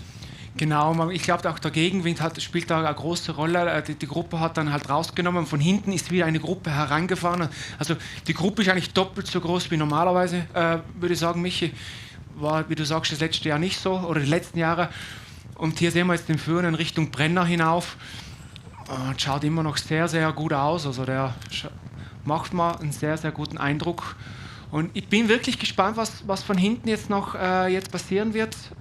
Und irgendwann müssen die Favoriten ihre Karten ein bisschen auf den Tisch legen und das, ich schätze mal, spätestens am Jaufenpass passieren wird. Ja, und wem das natürlich richtig in die Karten spielt heute, das ist Janine Meyer, die kann jetzt auch, obwohl sie nach vorne gefahren ist, und da hat der Jack Burke schon gesagt, hey, wir können da nicht eine Frau das Tempo machen lassen, der kann das richtig in die Karten spielen, weil die kann den Windschatten jetzt von dieser großen Gruppe super nutzen. Die hat es geschafft, hier reinzufahren. Die ist da mittendrin und wenn sie da ganz viele Körner auch sparen kann, wenn sie dieses Tempo auch mitfahren kann, dann könnte das auch in Richtung Streckenrekord, ich weiß es nicht, gehen. Schauen wir mal. Genau so ist es. Also ich glaube schon, dass wenn das Wetter auch weiterhin so stabil bleibt, wie es jetzt gerade ist, und die Janine Meyer da sehr lange in dieser Gruppe bleiben kann, wie du sagst, könnte auch der letztjährige Streckenrekord heuer auch wieder fallen, vielleicht um ein paar Minuten oder ein paar Sekunden, das müssen wir dann schauen, wie sie auch generell noch geht am Jaufen, am Dimmelsjoch. Aber wie gesagt, man merkt hinten schon in der Gruppe, wie du sagst, es ist kein Zug dahinter. Jack Burke ist mit der ganzen Situation überhaupt nicht zufrieden. Der möchte, glaube ich, ein bisschen schneller fahren. Will natürlich auch den Philipp Handl nicht wirklich wegfahren lassen. Und wie wir auch wissen, beim Führen ein ehemaliger Profi, man will das einfach ein bisschen jetzt unter Kontrolle bringen. Und es ist halt ein bisschen schwierig, wenn niemand möchte. Ja, und er ist natürlich jetzt auch unter Zugzwang. Er kann jetzt auch nicht sagen, nein, ich fahre da jetzt nicht mehr mit. Ich lasse diesen Vorsprung jetzt auf und lasse mich zurückfahren ins Feld. Das wäre auch für ihn schade. Also er ist jetzt auch gewissermaßen natürlich unter Zugzwang und muss sich mit der Position, die er da vorne hat, zufrieden geben. Er kann auf die beiden nicht warten. Das wäre auch schade. Das heißt, das Ganze ist ein wenig einzementiert jetzt in der Rennsituation und die beiden, wenn die beiden auffahren könnten, ja, dann könnte sich wieder ein wenig Dynamik hier entwickeln und ich bin sicher, dass auch das Feld hinten die Information bekommt, wie groß denn der Abstand nach vorne ist, immer wieder durch Zurufe von Fans, von Betreuern an der Strecke, damit man ungefähr weiß, wo man steht und das erzeugt Nervosität oder auch nicht, je nachdem. Genau, und es ist halt einfach so, wir fahren ja ohne Funk, es ist ja kein Profirennen und durch die Zurufe der Zuschauer kann man halt ungefähr den Rückstand auch sagen. 3 Minuten ist ungefähr der Rückstand momentan. Eben. Ein Zuruf für uns. Ja. Ich habe ja den Knopf im Ohr, im Gegensatz zu euch. Eben, und das ist halt spannend und das natürlich macht jetzt gerade auch die Rennsituation extrem spannend, finde ich. Wir haben einen Mann ganz vorne, wir haben 2 Verfolger und dann die große Gruppe, wo eigentlich die Nervosität relativ groß ist gerade, weil einfach niemand genau weiß, ungefähr den Rückstand wissen sie, aber die wissen halt auch nicht ganz genau, was passiert vorne. Und das macht gerade auch für uns Zuschauer hier in den Livestreams und so weiter und auch hier im Studio, das macht extrem spannend, was da gerade passiert. Und wir sind da schon Brenner. Wir sind in Richtung Hälfte. Ich höre auch gerade, dass ja der führende Loic Ruffon auch den 6. Platz belegt hat 2022 bei der Gran Fondo WM, also bei der Weltmeisterschaft der Radmarathonfahrer. Also er ist einer, der erstens sehr erfahren ist und der auch schon einiges an Erfolgen vorzuweisen hat. Wie gesagt, er ist Franzose, fährt aber unter der Schweizer Flagge und ist 31 Jahre jung in dem Fall. Und man sieht jetzt auch hier seitlich die Bäume, der Wind. Also der spielt heute wirklich eine ganz große Rolle hier am Brenner. Und natürlich, hinten, ich sage jetzt mal ein Alban Lakatta oder ein Jonas Holzknecht oder ein Manuel Senni, die natürlich werden ihre Nase in den Wind nicht stecken. Also darum wird auch der Jack Burke ein bisschen nervös sein. So, und ich würde sagen, wir bleiben wieder mit einem Auge hier beim Rennen und natürlich auch beim Führenden und begrüßen den nächsten Gast bei uns im Studio. Das ist Anna Pircher. Sie macht PR und Media und Influencer-Management beim Ötztal Tourismus. Anna, einen wunderschönen guten Morgen. Vielleicht sehen wir das in Kürze. Du hast ein wunderbares Dirndl an, oder ist das die Tracht bei euch? Erzähl. Genau, guten Morgen. Schön, dass ich da sein darf. Ich habe heute die Ötztaler Tracht an. Das hat einen ganz speziellen Grund, weil ich darf letztes Jahr den Siegerkranz übergeben, also der Teilnehmerin und dem Teilnehmer. Und das ist eine besondere Ehre, weil da liegt so ein Kribbeln in der Luft, dass man wirklich Spaß dran hat und Freude dran hat, dass man das machen darf und da die Finisherin, die erste Finisherin, den ersten Finisher begrüßen darf. Und auch die Tracht hat ja bei euch eine ganz spezielle Bedeutung, im Ötztal natürlich, in ganz Österreich beziehungsweise auch in Tirol. Und ihr tragt das auch mit Stolz. Genau, die Tracht ist bei uns eigentlich in Tirol oder auch vor allem im Ötztal. Bei uns im Ötztal tragt eigentlich jeder die Ötztaler Tracht. Es gibt schon verschiedene Varianten davon, aber es hat eigentlich jedes Vereinsmitglied oder hat die Ötztaler Tracht daheim oder auch viele Private natürlich. Also wir tragen das sehr gern. Wie wird denn die Glückliche ausgewählt, die der Siegerin bzw. dem Sieger dann den Kranz umhängen darf? Ich weiß wird gar nicht, Schere, Stein, Papier oder wie? Ich bin einmal gefragt worden, ob ich es gerne machen würde und ich habe natürlich gleich ja gesagt, weil ich habe gesagt, das ist einfach so eine Ehre, wenn man das machen darf und natürlich mache ich es jetzt gern, genau. Du machst PR, Medien und Influencer-Management bei Ötztal Tourismus, nachdem bei euch so viel los ist und so viele Sportveranstaltungen auch stattfinden. Wie kann man sich diesen Job vorstellen und was sind denn die Dinge, auf die du dich immer am meisten freust? Der Job generell, also es wird sicher nie langweilig. Es kommt immer was dazu oder wieder weg oder eben mit unseren Events, mit unseren großen Events, wie du schon gesagt hast. Also das ist, natürlich handelt man sich von einem zum anderen. Es ist jedes Event für sich selber ganz speziell und toll. Aber natürlich der Ötztaler selber ist eines unserer Herzensevents unter anderem, weil da ist so viel Spirit dabei und alle Ötztaler helfen da mit die 1300 Helferinnen. Ich glaube, das ist einfach nochmal was Spezielles. Und sonst, ja, es geht immer so weiter und es wird nie langweilig, genau. Dieses Jahr steht ja der Ötztaler Radmarathon unter dem Motto Frauen vor den Vorhang. Wir möchten auch mal die Heldinnen ein bisschen mehr herzeigen. Unsere Träumerinnen sind dieses Jahr mit dabei. Und ich glaube, auch ihr im Team seid stark weiblich besetzt. Genau, also wir im Team sind eigentlich auch stark weiblich besetzt. Also neben die Teilnehmerinnen heute sind 8% Frauen oder Damen gestartet. Das sind natürlich auch unsere Heldinnen oder Bauerfrauen. Wir im Team, wir sind natürlich ein großer Anteil an Frauen auch. Im OK-Team sind ein Drittel Damen. Also es ist immer so, eigentlich ein Drittel ist eine ganz gute Zahl. Was speziell hervorzuheben ist natürlich unsere Doppelspitze im OK-Team mit dem Dominik und der Heike. Die Heike ist jetzt 30 Jahre oder knapp 30 Jahre dabei beim Ötztaler Radmarathon. Also eigentlich schon ein Urgestein, obwohl sie noch gar nicht so alt ist. Und noch hervorzuheben ist natürlich, Mitveranstalter ist der UAC Ötztal. Da ist auch eine Dame im Lied oder als Obfrau mit dabei, die Linda Fender. Und da, ich glaube, die herzliche Gratulation, dass wir da so tolle Damen an der Spitze haben. Wir reden jetzt mal ganz kurz wieder über den Führenden bzw. übers Rennen und schauen auf unser Fernsehbild. Patrick, Michael, es hat sich momentan nicht viel getan, aber wir nähern uns langsam dem Brenner. Ja, und der Brenner, der ist ja eigentlich ein Rollerberg und da hilft es dir ganz viel, wenn du in einer großen Gruppe fährst. Und da sehen wir jetzt auch, wie heftig das ist mit dem Wind, der da von vorne seitlich kommt. Der Führende ist diesem Wind alleine völlig ausgesetzt und muss hier seinen Stiefel rauftreten. Wenn du im Feld hier fährst und das Feld ist, ich weiß nicht, 50, 60 Mann groß derzeit, dann sparst du hier natürlich Körner. Und wir haben jetzt gerade auch in der Ergebnisliste, in den Zwischenergebnissen geschaut. Janine Meyer war 1,5 Minuten hinter diesem großen Feld in Innsbruck und hat diese 1,5 Minuten bis jetzt oder bis vorhin schon zugefahren und hat dann in dieser großen Gruppe, wie wir mal gesehen haben, die Führung übernommen. Das zeigt einerseits von ihrer Stärke natürlich, andererseits, dass der Zug natürlich nicht ganz so groß ist in diesem Hauptfeld. Ja, also das wird schon noch eine spannende Geschichte. Ich glaube, es läuft heute alles darauf hinaus, dass wir am Jaufen und auf dem Timmelshoch einen riesengroßen Showdown erleben werden. Genau, da sehen wir jetzt wieder die zwei Verfolger. Wie geht man denn damit um eigentlich, wenn man jetzt da im Hauptfeld ist und so wie Jack Burke merkt, es geht nichts weiter, keiner zieht an und wir sind eigentlich, wir verlieren da an Boden. Was ist da die richtige Taktik? Das ist eine gute Frage. Also es ist jetzt natürlich... Ich stelle nur gute Fragen. Ja, ich weiß. Natürlich, es ist eine reine taktische Geschichte. Jeder sehen wir sich jetzt auch da... Genau, es will niemand wirklich, weil der Wind so extrem ist, will niemand vorne fahren, niemand will die Körner verbrauchen dann fürs Finale.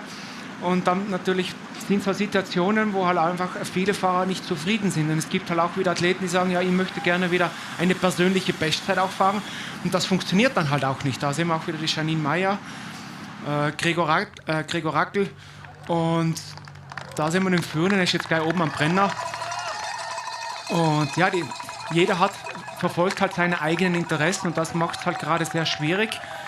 Aber auch für uns sehr interessant, diese ganze Rennsituation. Genau, und für ihn ist es eigentlich alternativlos, was zu tun ist. Er kann eigentlich nur fahren. Also er kann hoffen, er muss einfach weiterhin seinen Stiefel fahren, hoffen, dass die hinten sich einfach nicht einig werden. Und das spielt denen einfach sehr, sehr lange in dem Rennen noch in die Karten. Und irgendwann natürlich müssen die Favoriten die Karten einmal ein bisschen auf den Tisch legen und das wird spätestens am Jaufenpass, wie es der Michi sagt, spätestens Anstieg Jaufenpass passieren. Wird nochmal ausselektiert, wer dann wirklich fürs Grande Finale dabei sein wird. Und ja, es wird spannend. Manchmal bist du bei einem Radrennen Passagier oder sehr oft bist du Passagier und du hast wenige Möglichkeiten, etwas zu gestalten. Jetzt hat sich diese Situation einzementiert. Wenn du jetzt im großen Hauptfeld bist, hast du zwei Möglichkeiten. Mitrollen und hoffen, dass die vorne hier Tempo einbüßen müssen aufgrund dieser erhöhten Kraftanstrengung. Oder du hast die Möglichkeit, in diesem Hauptfeld selber Tempo zu machen und selber Körner auf der Strecke zu lassen. Und das ist die große Schwierigkeit. Man kann zu 90% in diesem Hauptfeld derzeit eigentlich nur zuwarten und warten, bis hier die Rakete gezündet wird. Und wenn man dann noch Kraft hat, da mitfahren. Und das ist die derzeitige Rennsituation. Er ist auch einzementiert. Er muss seine konstante Leistung hier bringen und muss versuchen, so gut es geht, gegen den Wind zu kämpfen. Er hat auch nicht die Möglichkeit, jetzt rauszunehmen oder auf das Hauptfeld zu warten. Dann wären seine Chancen natürlich weg. Und das ist, auf das wir jetzt schauen müssen auf den nächsten Kilometern, vor allem dann, wenn es in den Jaufen reingeht. Dann wird es spannend. Genau, und das ist ja eben die Kunst auch von den Favoriten, wirklich hinten. Es ist immer sehr schwierig, wenn du ein sehr offensiver Fahrer bist oder auch aggressiver und du musst jetzt aber die Beine stillhalten, bis es wirklich dann losgeht. Und da musst du aber auch ready sein, wenn es losgeht, wie du mich gesagt. Und da sind jetzt wieder die zwei Verfolger, den Philipp und den Markus. Knapp 3 Minuten sind sie hinter dem Führenden. Genau, und das ist jetzt so der letzte schwierige Anstieg da hinauf jetzt zum Brenner, der ist ein bisschen gemein. Also der hat schon ein paar Prozent und ich glaube, beim Philipp im Gesicht sieht man schon ein bisschen, er muss ein bisschen kämpfen, aber gut, er hat halt schon 1-2 Attacken geschossen, also der hat ein paar Körner schon liegen lassen. Auch wenn man sich jetzt anschaut, wenn man diese Gesichter hier sieht, wenn man Philipp Handl anschaut, wenn man den Führenden anschaut, Rousseau, da ist Zug drinnen. Und wenn man jetzt ins Hauptfeld reinschaut, da wird geplaudert, da wird gegessen, da versucht man sich hinter den Athleten, die vor einem sind, zu verstecken. Die fahren definitiv 100, 150 Watt weniger.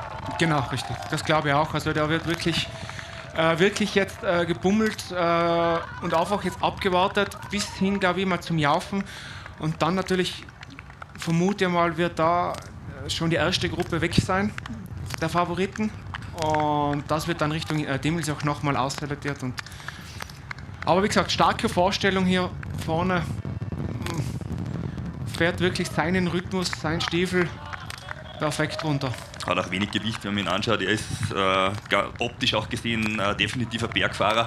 Ja. Sieht man jetzt auch in einer der steilsten Anstiege, was der Brenner hier zu bieten hat, wo sich viele Betreuer auch positioniert haben, um Getränke, Flaschen zu übergeben, um teilweise auch Bekleidung zu reichen, was ja heute Gott sei Dank nicht möglich ist. Wir waren heute am Start, da hat es warme 18 Grad gehabt. Ich habe dann nur gewitzelt und gesagt, naja, zu den Athleten, es könnte auch 2 Grad haben und Regen. Also das ist jetzt in einer Alpenregion nicht unwahrscheinlich, aber ich glaube, es war heute perfekt und teilweise sind wir kurz hier rausgefahren, haben nicht einmal ein Gilet gebraucht und das spielt den Fahrern natürlich heute auch in die Karten. Das ist ein Gewichtsvorteil, das ist ein Windschattenvorteil, den man heute auch hat und das ist, glaube ich, auch dem geschuldet, wie wir die Rennsituation jetzt haben. Also das haben sich aufgrund der Wettersituation auch viele in diesem Hauptfeld zusammengefunden, weil man einfach sicher ein wenig leichter tut heute, glaube ich, hier dabei zu bleiben. Ja. Und der Führende kommt jetzt zu der Startgrenze zwischen Österreich und Italien. Der fährt da jetzt gleich drüber. Und da wird jetzt nochmal verpflegt beim Markus und beim Philipp. Und ja, sie versuchen es mit Biegen und Brechen da wirklich nach vorne zu fahren. Aber der Rückstand bleibt weiterhin konstant.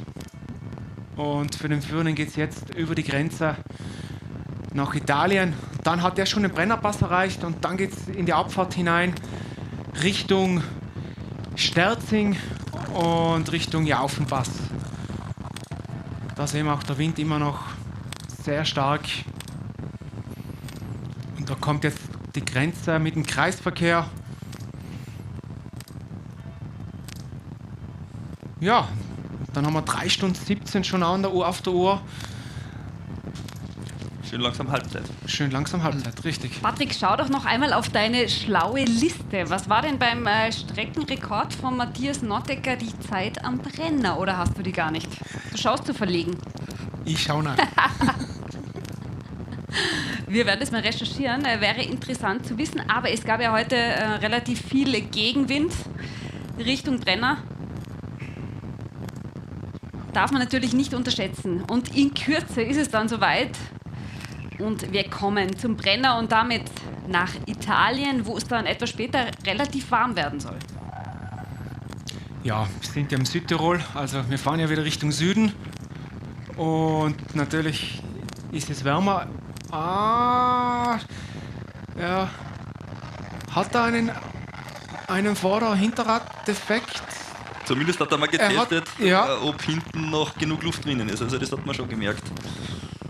Ich glaube schon gut. Oder macht er eine kleine Show-Einlage? Nein, ja, das schaut er schon. Ja.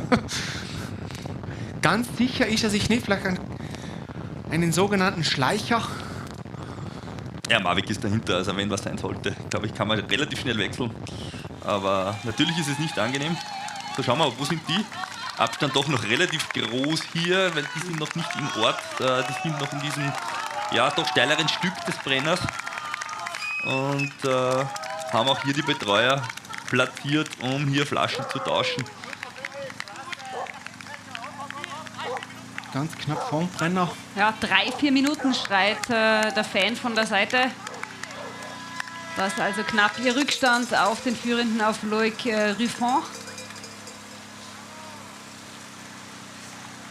Martin Böckle in meinem Ohr sagt, glaub es mir doch, es sind 3 Minuten. Vielen, vielen Dank. Wir werden immer mit den besten Infos versorgt, die man sich vorstellen kann.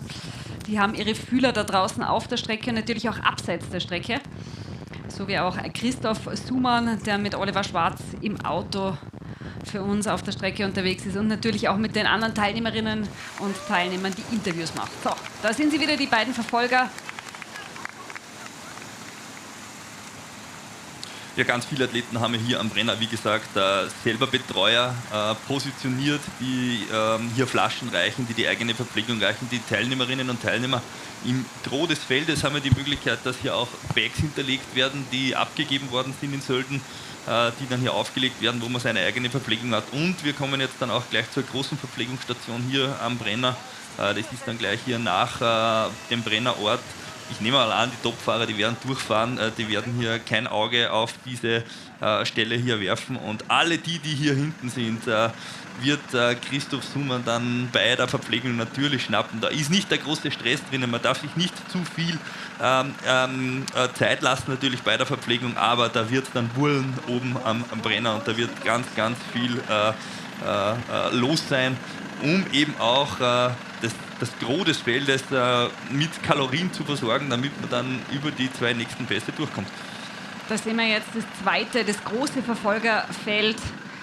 Die sind nochmal knapp 3 Minuten hinter den beiden ersten Verfolgern, die 4 Minuten hinter dem Führenden. Und da sehen wir, die Gruppe ist relativ groß geworden. Extrem groß, also ganz groß, also so groß war es jetzt, dass die letzten Jahre nie, wo die Gruppe der Favoriten ist. Also wirklich das Tempo nicht gerade sehr hoch.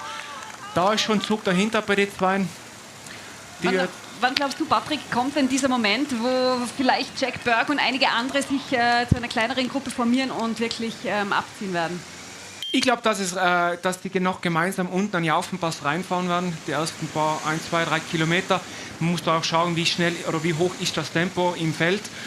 Und ich glaube, dass dann irgendwann einer einfach der Geduldsfaden reißt und dann sagt so, und jetzt gehen wir mal die Gruppe verkleinern und dann werden mal die Wattzahlen richtig raufgeschraubt und dann wird man schauen, wer kann mitfahren, wer kann nicht mitfahren und dann wird das ausselektieren. Und dann wird das so eine kleine Gruppe, schätze ich mal, bei den 10, 20 Fahrer noch sein. Und dann werden die das wirklich konstant hochziehen über die Jaufen, gemeinsam hinten runterfahren nach St. Leonhard und dann beginnt das Rennen vorne nochmal neu. Und weil dann kommt das Finale am Dimmelsjoch und da wird dann die große Entscheidung umfallen. Anna Bircher ist ja immer noch bei uns im Studio. Liebe Anna, wir haben dich jetzt ein bisschen vernachlässigt, weil es eben gerade ein bisschen Crunch-Time ist Richtung Brenner. Wie gefällt dir denn der Ötzi dieses Jahr bis jetzt? Ja, es bleibt spannend, vor allem, dass die Janine Meyer auch so weit mit vorne dabei ist. Natürlich kommunikativ perfekt für unsere Damen vor den Vorhang heuer. Aber wir wünschen natürlich jedem Teilnehmer und jeder Teilnehmerin ein gutes Gelingen und auch natürlich viel Spaß. Also sie werden ihren Traum leben und das sicher gut meistern. Das ist das Allerwichtigste. Viel Spaß haben, den Traum im Idealfall erfüllen und gesund ins Ziel kommen, das ist das absolut Wichtigste. Mittlerweile ist auch unser Siebenschläfer im Studio eingetroffen. Stefan Steinacher wird sich in Kürze zu uns auf die Sessel setzen. Und dann werde ich mich langsam aber sicher verabschieden in eine kurze Pause. Aber auch er freut sich schon auf das, was da jetzt kommen mag. Denn jetzt, Michael und Patrick, wird es dann langsam spannend. Da haben wir jetzt im Vorhinein gesehen, ganz, ganz großes Feld. Patrick? Nein, ich habe Entschuldigung, wir sehen vorne, die Gruppe fährt jetzt und die Janine Meyer ist aber jetzt hier. Also die hat jetzt eigentlich darauf ein bisschen reißen lassen müssen. Entschuldigung, Michael, dass ich unterbrochen habe. Habe es zufällig gesehen. Aber wie gesagt, die Janine lässt sich da sicherlich nicht aus der Ruhe bringen. Die bleibt jetzt in der nächsten Verfolgergruppe. Die Verpflegung hat sie sich geholt, habe ich gerade gehört. Ja, eben. Daniel Bechtel aus Gruppen daneben ihr. Also das sind schon auch sehr gute Fahrer, die was wahrscheinlich vielleicht in der Abfahrt wieder ranfahren können Richtung Sterzing. Aber die Gruppe ist gegangen. Also die haben ein bisschen angezogen, glaube ich. Und da muss man jetzt natürlich schauen, dass man wieder ranfährt. Das ist das, was ich auch gerade sagen wollte. Man hat gesehen durch diese große Gruppe, dass der Brenner ein Rollerberg ist. Jetzt stellt er sich zum Schluss ordentlich auf und dann reißt natürlich dieses Feld auch auseinander. Und wenn es dann in Richtung Jaufen geht, wo dann wirklich auch Steigungsprozente permanent da sind, da werden wir nicht mehr so große Gruppen sehen. Da sieht man schon, da ist jetzt ein Loch drinnen. Das kann natürlich bis Sterzing wieder zugefahren werden, keine Frage. Und das wird auch wahrscheinlich so sein. Aber natürlich, wenn es dann steil wird, dann reißt das Ganze noch einmal auseinander. Und dann glaube ich schon, so wie du gesagt hast, werden wir heute einen Typusfahrer vorne sehen, der nicht marathontypisch ist, sondern einer, der mit Spritzigkeit punkten kann, der wegsprinten kann, der noch einmal richtig hohe Wattzahlen treten kann in Richtung Timmelauf, der einfach sich von so einer Gruppe lösen kann und da noch einmal hochdrehen kann. Also das ist nicht marathontypisch, wo man sagt, man fährt ein konstantes Tempo durch. Immer mit dieser Prämisse, holt man den vorne ein oder nicht? Genau, also ich glaube, wie du sagst, also ich glaube auch, dass einer am Jaufen schon mal ein bisschen richtig hineindrückt mit sehr viel Spritzigkeit, der was mal über einen kürzeren Zeitraum oder einen längeren Zeitraum wirklich mal gewisse hohe Wattzahlen treten kann, dann ein bisschen wieder rausnimmt, aber dann wieder im Finale die Wattzahlen erhöhen kann. Also das wird jetzt extrem spannend. Und wie gesagt, die Gruppe, es hat zuerst ein bisschen durch die Kamera vielleicht ein bisschen verzerrt, wo ich gemeint habe, die Gruppe ist weg. Aber die Janine Meyer, man sieht es wieder, die kommt jetzt hier wieder ran in diese große Gruppe mit allen Favoriten. Also Ja, und was kannst du dadurch wieder? Watt sparen. Also das ist schon ein Riesenvorteil, wenn du in so einem großen Feld fährst, das eigentlich schon auch durch einen Berg ausgesiebt wurde, wo man sagt, die können auch sehr, sehr gut Rad fahren, da ist jetzt die Gefahr nicht so groß. Er tut sich schwer hier vorne und er ist allein auf weiter Flur. Da sieht man vorne auch die rote Flagge, wie die weht hier im Wind. Das ist nicht nur der Fahrtwind, sondern da kommt auch von der Seite hier wirklich auch der Wind rein. Er ist windschlüpfrig, keine Frage, aber er muss alles alleine treten und hat kein großes Feld, wo er sich ausrasten kann. Und das wird die große Frage. Wann werden seine Kräfte ein wenig schwinden? Und wir haben die nächste Zwischenzeit dann spätestens am Jaufen. Genau. Mal schauen, wo er steht. Und er hat ja wirklich jetzt aktuell noch knapp 4 Minuten Vorsprung auf die 2 Verfolger, auf den Philipp Handl und auf den Markus Hertlein. Also die sind jetzt 3,58, haben die Rückstand. Und dann das ist natürlich ein Riesenvorteil, da auch gerade auf dieser Strecke zu zweit unterwegs zu sein.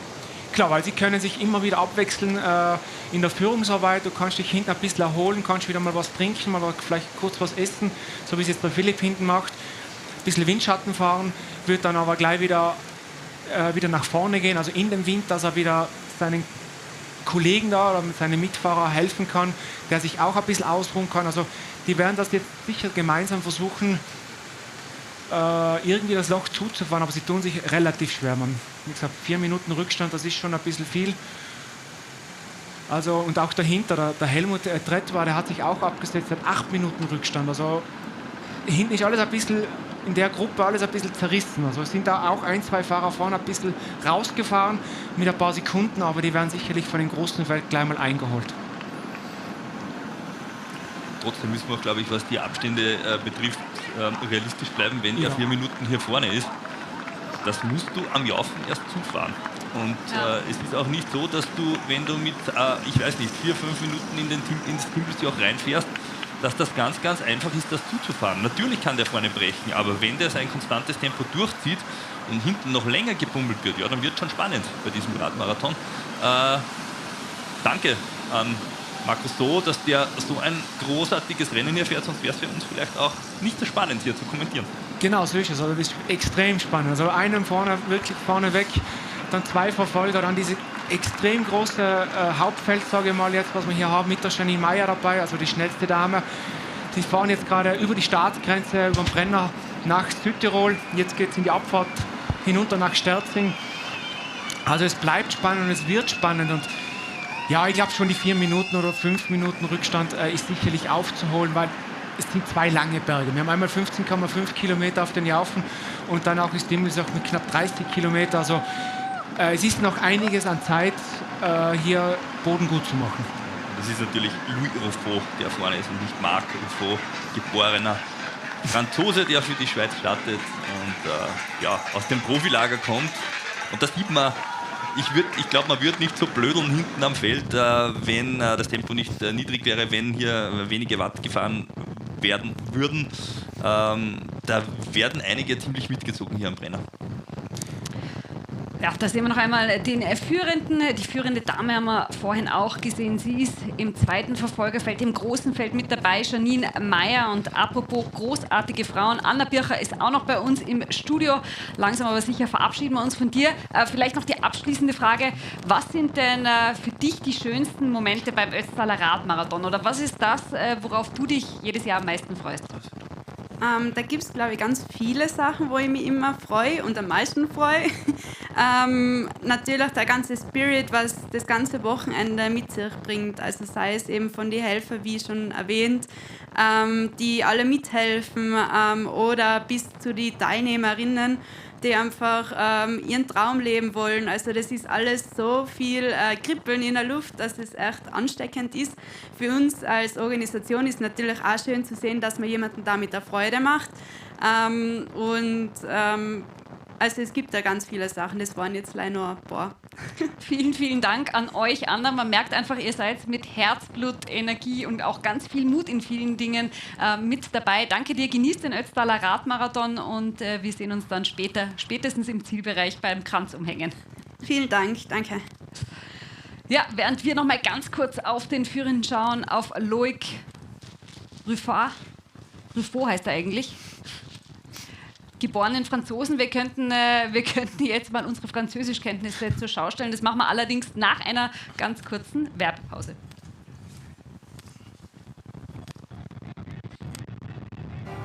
Gear up for the ultimate experience at the Bike Republic Solden Festival Beyond the Mountain this September. Watch the world's top riders in action at the Swatch 9's Public Day.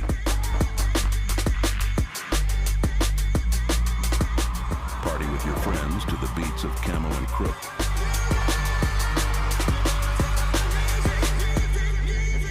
Be part of the Puck Whip-Off contest. Enjoy your favorite mountain bike podcast live.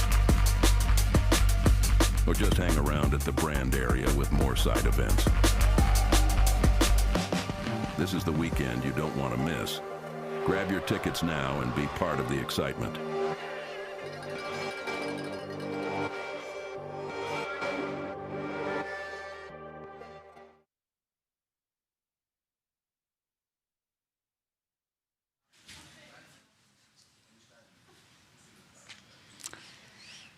Ja, und wie Sie sehen, habe ich jetzt den Platz gewechselt, denn es heißt Übergabe.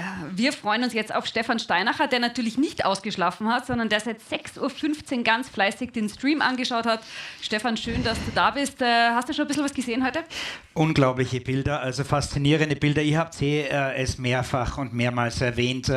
Die pure Tourismuswerbung auf der einen Seite, die großartige Sportwerbung für diesen gigantischen Wettbewerb auf der anderen Seite und natürlich spannend, was passiert mit den Spitzenfahrern, was passiert mit der Spitzenfahrerin, da glaube ich, wird nicht viel passieren. Janine Meyer, das am häufigst erwähnte Wort, der Name, sensationell, was sie heute hier wieder leistet, passend eigentlich zu dem Slogan Frauen vor den Vorhang. Und jetzt heißt es Frauen hinter den Vorhang, denn ich verabschiede mich jetzt in eine kurze Pause, bin später wieder zurück und Stefan wünscht dir viel Spaß bei der Sendung. Danke dir, Carina Dott, also die ersten 4 Stunden hier großartig kommentiert und wird also dann am Nachmittag wieder mit von der Partie sein. Und so, dass wir alle nochmals abgeholt werden, schauen wir uns an, was in der letzten Stunde so alles passiert ist.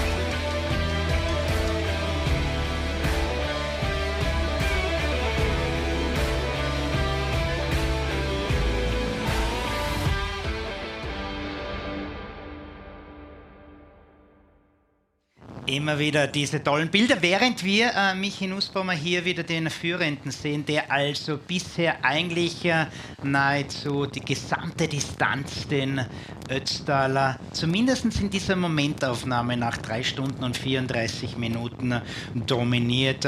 Loic Ruffo, vielleicht nochmals, um alle abzuholen, die vielleicht jetzt erst einschalten, was ist alles passiert, Michi? Unter anderem natürlich Daniel Federspiel, der einer der Mitfavoriten war und nirgendwo mehr aufscheint. Leider also das Aus für Daniel Federspiel, der sich so viel vorgenommen hat, der selber gesagt hat, Michi, ich bin so gut drauf wie selten zuvor. Ja, und das ist das Gemeine am Radsport. Du trainierst, ich weiß nicht, 2 Monate, 3 Monate, nimmst dir das im Winter vor, dass du beim Ötztaler ganz vorne mit dabei bist. Das ist vielleicht eine seiner letzten realen Chancen, hier ganz vorne mit dabei zu sein. Ist er auch schon im fortgeschrittenen Alter. Bei Daniel Federspiel weiß man es nie, aber es nicht noch einmal probiert. Ja, und dann scheiterst du nicht an dir selber, sondern scheiterst am Material, scheiterst an der Schaltung, Schaltprobleme. Ausstieg.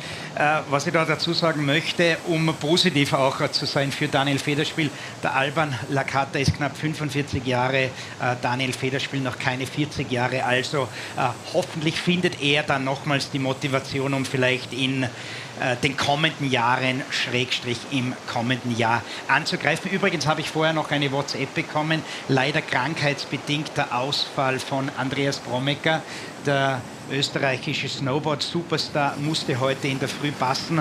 Aufgrund einer Grippe, aufgrund einer leichten Grippe hat er geschrieben und er wollte nichts riskieren. Klare Geschichte, Patrick.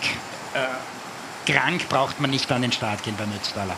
Na, generell, ich glaube, die Gesundheit geht vor jeden Athleten und wir haben halt nur eine Gesundheit, da sollte man drauf schauen. Und natürlich ist bitter, du bist hier in Sölden, hast dich vorbereitet und dann wirst du nachts aus krank. Das kann jedem passieren und ja, gute Besserungen, Andi. Gute Besserungen, Andi. Während wir hier den Franzosen für die Schweiz unterwegs, Le Griffo, beim Anstieg in Sterzing gerade sehen, immer noch mit einem sehr ökonomischen, sehr, sehr starken Tritt hier. Und das ist ein neuer Streckenabschnitt, den wir jetzt schon seit 2 Jahren haben. In Sterzing, wir fahren ja nicht mehr durchs Dorf oder hinten neben der Autobahn vorbei, sondern durch die Ortschaft mit einem giftigen, steilen Anstieg. Sind ein paar extra Höhenmeter für die Teilnehmerinnen und Teilnehmer. Sehr, sehr gemein. Also, auch wenn wir so wie heuer im Sommer mit den Gästen gefahren sind, haben sie auch gesagt, muss das sein? Und ja, aber finde ich voll cool. Macht es ein bisschen spektakulärer, die ganze Sache. Und auch interessanter für uns zum Zuschauen. Du, die Anna, die Bircher Anna, was vorher im Interview bei euch war, bei Carina Dott, hat zum Beispiel den Spirit angesprochen. Ich bin jetzt gerade runtergefahren von meiner Bleibe vom Brunus Hotel und faszinierend. Nahezu überall Fernsehen, nahezu überall große Monitore. Zum Beispiel drüben beim Markus Grillbar, ein großer Monitor aufgebaut. Die vielen Videostreams hier, Leinwände. Es ist sensationell, Michi. Das ganze Ötztal lebt diesen Radmarathon mit und man weiß das ja, wenn man in den Urlaub kommt, ins Ötztal, man dreht den Fernseher auf und auf Programm 1 läuft das Ötztal TV und das Ötztal TV ist heute Ötztaler Radmarathon TV. Wir bringen den Radmarathon in jedes Hotelzimmer heute und naja, auch die um 8 oder 9 aufstehen, so wie ein Stefan Steinacher zum Beispiel, der dreht den Fernseher auf und sieht den Radmarathon. Hier die Verfolgergruppe Markus Hertlein und Philipp Handel verstehen sich sehr, sehr gut, die beiden. Der eine aus Tirol, aus Österreich, der andere aus Deutschland, also auch keine sprachlichen Barrieren und schon gar keine Barrieren, was die Zusammenarbeit betrifft. Genau, also arbeiten super zusammen, schon seit vielen, vielen Kilometern über den Brennerrhein, jetzt Richtung Sterzing runter. Super Zusammenarbeit.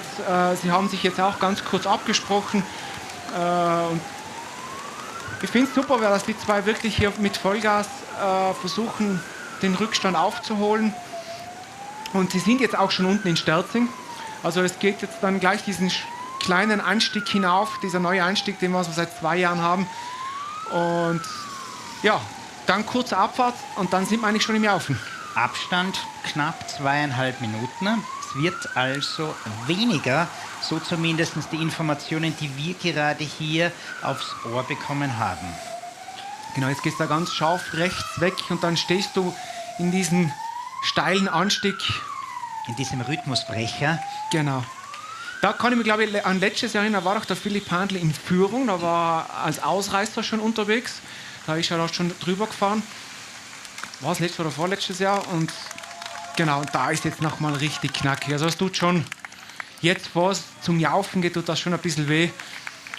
Wie du sagst, ein Rhythmusbrecher, da musst du jetzt wieder den Rhythmus rausnehmen, also die Geschwindigkeit, du musst wieder auf die kleine Scheibe schalten.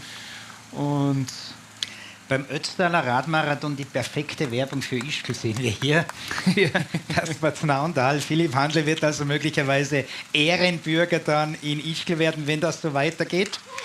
Wo übrigens nächste Woche auch die E-Bike-Weltmeisterschaft stattfindet. Übrigens auch gezeigt auf K19 TV. Da sehen wir jetzt, wie steil es wirklich ist. Also da wir werden kurzer giftiger Anstieg und dann geht es hinten runter. Ja, und zur Rennsituation kann man jetzt schon auch sagen, dass vorne der Abstand zwischen dem Führenden und diesen zwei Athleten relativ gleich geblieben ist, was den Abstand betrifft, was der Führende auf dieses große Feld gehabt hat. Was heißt das? Hinten ist immer noch nicht so viel Zug drinnen. Ja, da haben wir immer noch 7-8 Minuten Rückstand auf ganz vorne. Das ist sehr, sehr viel und es ist keine Tendenz, dass das irgendwie auch ein wenig zugeht derzeit. Also hinten wird noch geplaudert, da wird noch verpflegt. Da wird noch locker gefahren, sicherlich mit viel, viel weniger Watt und ich glaube, dass am Laufen dann einigen der Geduldsfaden hier reißen wird. Also ich bin schon gespannt, was da hinten passiert. Ja, es ist extrem spannend. Wenn man vor allem euch Insider hier immer wieder hört, dann denkt man sich, ja, können die nochmals rankommen? Aber man weiß das von den großen Radrennen, ob das eine Tour de France, eine Vuelta ist, ein Giro d'Italia oder eben diese Eintagsrennen. Wenn das Peloton in den Tritt richtig kommt, dann geht da schon einiges weiter. Und 8 Minuten klingt extrem viel, aber wir haben noch unzählige Kilometer. Vor allem, und das ist das Entscheidende, wir haben noch 2 brutale Alpenpässe. Einmal der Jaufenpass, einmal das Dimmelsjoch, immer dazwischen wieder knackige Anstiege und vor allem Peloton, großes Feld, vorne Einmannspitze, was alles natürlich auch Kraft kostet. Ja, wir dürfen auch nicht, wie du es gerade gesagt hast, also Jaufen Dimmelsjoch, das sind fast nochmal 3000 Höhenmeter. Also 3000 Höhenmeter, das ist schon eine Ansage. Also da sind noch einiges an Höhenmeter und Kilometer auch zu fahren, bis wir da im Ziel wieder nach Sölden kommen. Und für den Führenden geht es jetzt in diese kleine oder die kurze, rasante Abfahrt hinunter, bis er wieder unten an der Bundesstraße ist. Und dann hat er nur noch ganz wenige Minuten oder kann man auch sagen wenige Kilometer bis zum Anstieg zum Jaufenpass. Und dann wird es interessant, wie können sie hinten den Rückstand auch verkürzen. Weil du es erwähnt hast, die Sterzing-Jaufenpass sind 15,5 Kilometer, Steigung von 12%, Michi 1130 Höhenmeter, dann von St. Leonhard aufs Dimmelsjoch auch eine Steigung von bis zu 14%, 29 Kilometer. Also alleine diese Fakten und Daten sprechen eine deutliche Sprache. Was für ihn jetzt gut ist, der Jaufenpass ist ein sehr, sehr konstanter Berg. Der hat keine großen Rampen, sondern der ist von der Steigung her sehr, sehr homogen. Und das spielt einem natürlich dann in die Karten, wenn man jetzt keine Attacken reiten muss, wenn man konstante Watt fährt, wenn man ein guter Bergfahrer ist und das schön bis nach oben auch durchziehen kann, wenn man noch gut ernährt ist. Ja, und das ist auch wichtig vorne, dass man die Flaschen bekommen hat, dass man sich gut verpflegt hat, denn nichts Blöderes ist, wenn man da mitten im Jaufen drinnen ist und dann gehen einem schön langsam die Kräfte aus, dann wird es nämlich schwierig, dieses Loch wieder aufzufüllen. Hier wieder der Brenner, großes Feld, wo möglicherweise auch die Skistars dabei sind. Manni Mölk vielleicht sogar etwas weiter. Vielleicht ist hier Werner Hehl und auch Thomas Dresen dabei. Warum ich das anspreche, Sie waren am Freitag hier bei der Sendung und ein kurzes Best-of mit Manni Mölk, dreifacher Weltcupsieger, mehrfacher WM- und Olympiamedaillengewinner, mit Werner Hehl, der ebenfalls, glaube ich, 3 Weltcuprennen gewonnen hat. Ich kann mich vor allem an seinen Sieg 2008 in Gröden auf der Saslong erinnern und mit dabei auch der Hahnenkamm-Sieger, Deutschlands bester Abfahrer, Speedfahrer aller Zeiten, Thomas Dresen. So gewesen, vor allem der Manni, weil der allen Druck ausübt, nicht? Und sagt, jetzt fahren wir das, jetzt ist es soweit. Nachdem dass wir nicht Argentinien sind oder ich einmal Neuseeland, habe ich mir gedacht, so, jetzt fahren wir nicht zu Dollar. Und ich werde noch gefragt, du fährst mit? Und ich habe ja gleich nicht. Und dann hat er schon gesagt, was habe ich mir da gedacht. Der Werner ist nämlich der Ehegatte von Manfred Mölks Schwester. Und ich habe dann auch gefragt, sind die Frauen hier, sind die Kinder möglicherweise hier? Der Werner hat dann gesagt, nein, nein, wir sind hier zum Urlaub. Welche Einstellung vor dem Ötztal? Genau, mal ein Wochenende ohne Kinder und perfekt. Thomas, glaube ich, denkt selber. Also, ich habe meine Frau und mein Kind mitgenommen. Ich habe mir gedacht, ich brauche eine unruhige Nacht vorher. Ja, ich bin gespannt, wie es wird, weil ich habe genau 0 Erfahrung, was irgendwelche Marathons angeht. Ich werde mein erstes Radrennen, von dem her. Ich hoffe, dass ich mal bis Ötz aus überlebe und dann schauen wir weiter. 130 Kilometer, einen gewissen Schnitt zu fahren, geht gut, aber dann fehlen einfach noch 100 Kilometer, nicht, und ein paar Höhenmeter. Tom, wer wird schneller sein? Ist es das Leichtgewicht Mölk oder die 2 sehr, sehr fitten Abfahrer Hehl und Dresen?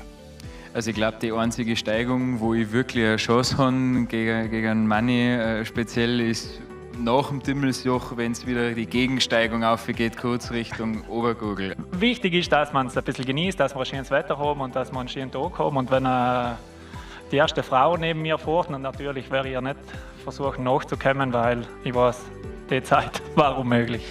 Ich denke, jetzt bei die 8,5 möchte ich schon bleiben, nicht?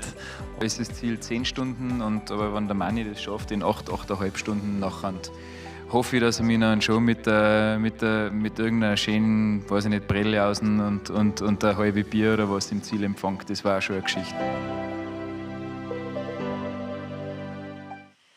Die Bredeljausen, die wird ihn möglicherweise antreiben. Thomas Dresen, der hier ja immer wieder auch vor Ort urlaubt in Sölden, der hier vor Ort mit seiner Frau und mit seiner Tochter diese Tage beim Ötztaler verbringt und der sich, glaube ich, richtig freut, wenn er heute Frau und Tochter hier im Ziel erleben wird. Bei uns derweil, während wir hier nochmals den Führenden sehen, Lotte Gruffaux eingetroffen, die nächsten Gäste, Klaus Scheiber und Florian Klotz von der Raiffeisenbank, der Vorstand hier in Sölden. Wir haben, glaube ich, gesagt, wir sind per Du, Klaus. Florian, Klaus, ganz kurz, imposante Bilder, oder? Was sagt ihr von der bisherigen Übertragung, vor allem vom Spirit und von der Energie von allen Teilnehmerinnen und Teilnehmern? Ja, auch einen schönen guten Morgen von Raiffeisen Tirol und Raiffeisenbank Sölden. Und ja, die Bilder sind traumhaft, schönes Wetter. Und ich glaube, ganz Ötztal ist im Radmarathon Fieber und mir damit. Und wenn man dann die Zuschauerzahlen sieht auf YouTube, es sind da zusätzlich noch viele Fernsehveranstaltungen dabei, dann weiß man, dass es über das Ötztal natürlich hinausgeht. Florian, wenn die Raiffeisenbank hier vor Ort ist, dann weiß man, ist die Raiffeisenbank natürlich auch Partner von dieser Veranstaltung. Raiffeisenbank Tirol, Raiffeisenbank hier in Sölden. Was ist der Grund, warum ihr eben unter anderem auch diese Veranstaltung unterstützt? Ja, auch von meiner Seite einen schönen guten Morgen. Ich bin jetzt schon seit 6:30, also seit dem Start dabei. Es ist immer auch für uns emotional, nicht nur als Zuschauer, sondern unsere Kollegen. Wir haben 2 Kollegen dabei, die sind am Start. Der Prokurist Philipp Kneisel und die Maklerin Falkner Lisa Maria. Die sind da dabei und wir fiebern natürlich als ganze Raiffeisenbank Sölden mit ihnen mit, hoffen, dass sie gut ins Ziel kommen. Ich habe gerade geschaut, der Philipp ist eine halbe Stunde hinter der Spitze, also Philipp am 15. Mal am Start und da geht es eigentlich schon 365 Tage bei uns an der Bank über den Ötztaler Radmarathon. Der Philipp, ein Urgestein im UAC, also Vorbereitung besprechen wir neben unserer Tätigkeit an der Bank, aber auch die Nachbesprechung, bis gegangen ist. Also wir sind Highlife dabei. Ein Event, ganz speziell für den Sommer, der Ötztaler Radmarathon. Und ein weiteres ist natürlich der Weltcup Opening, wo wir dann die Wintersaison einleiten. Und da sind wir gerne als Bank, sei es von Sölden oder Tirol, dabei. Ja, Spitzenklasse weiß man in Tirol und in Österreich. Raiffeisenbank bei unzähligen Veranstaltungen und Vereinen. Ich sage es einfach so, wie man es denkt, die richtige Bank, ohne da Werbung zu machen. Patrick Grüner hat da den Kopf nach vorne, rechts und links gedreht, als er den Namen Philipp Kneisel gehört hat. Ist absolutes Urgestein. Ja, weil ich bin jetzt, weiß ich wie lange schon auch UAC-Fahrer. Ich habe beim UAC angefangen mit dem Radsport und da war der Philipp auch schon dabei. Und der Philipp kennt mich eigentlich, seit ich ein Knirps bin.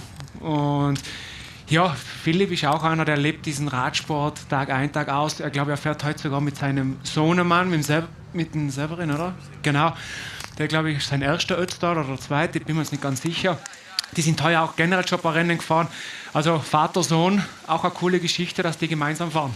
So, hier die Verfolger beim Anstieg in den Jaufenpass. Nochmals der Markus und der Philipp, die wir schon mehrfach erwähnt haben.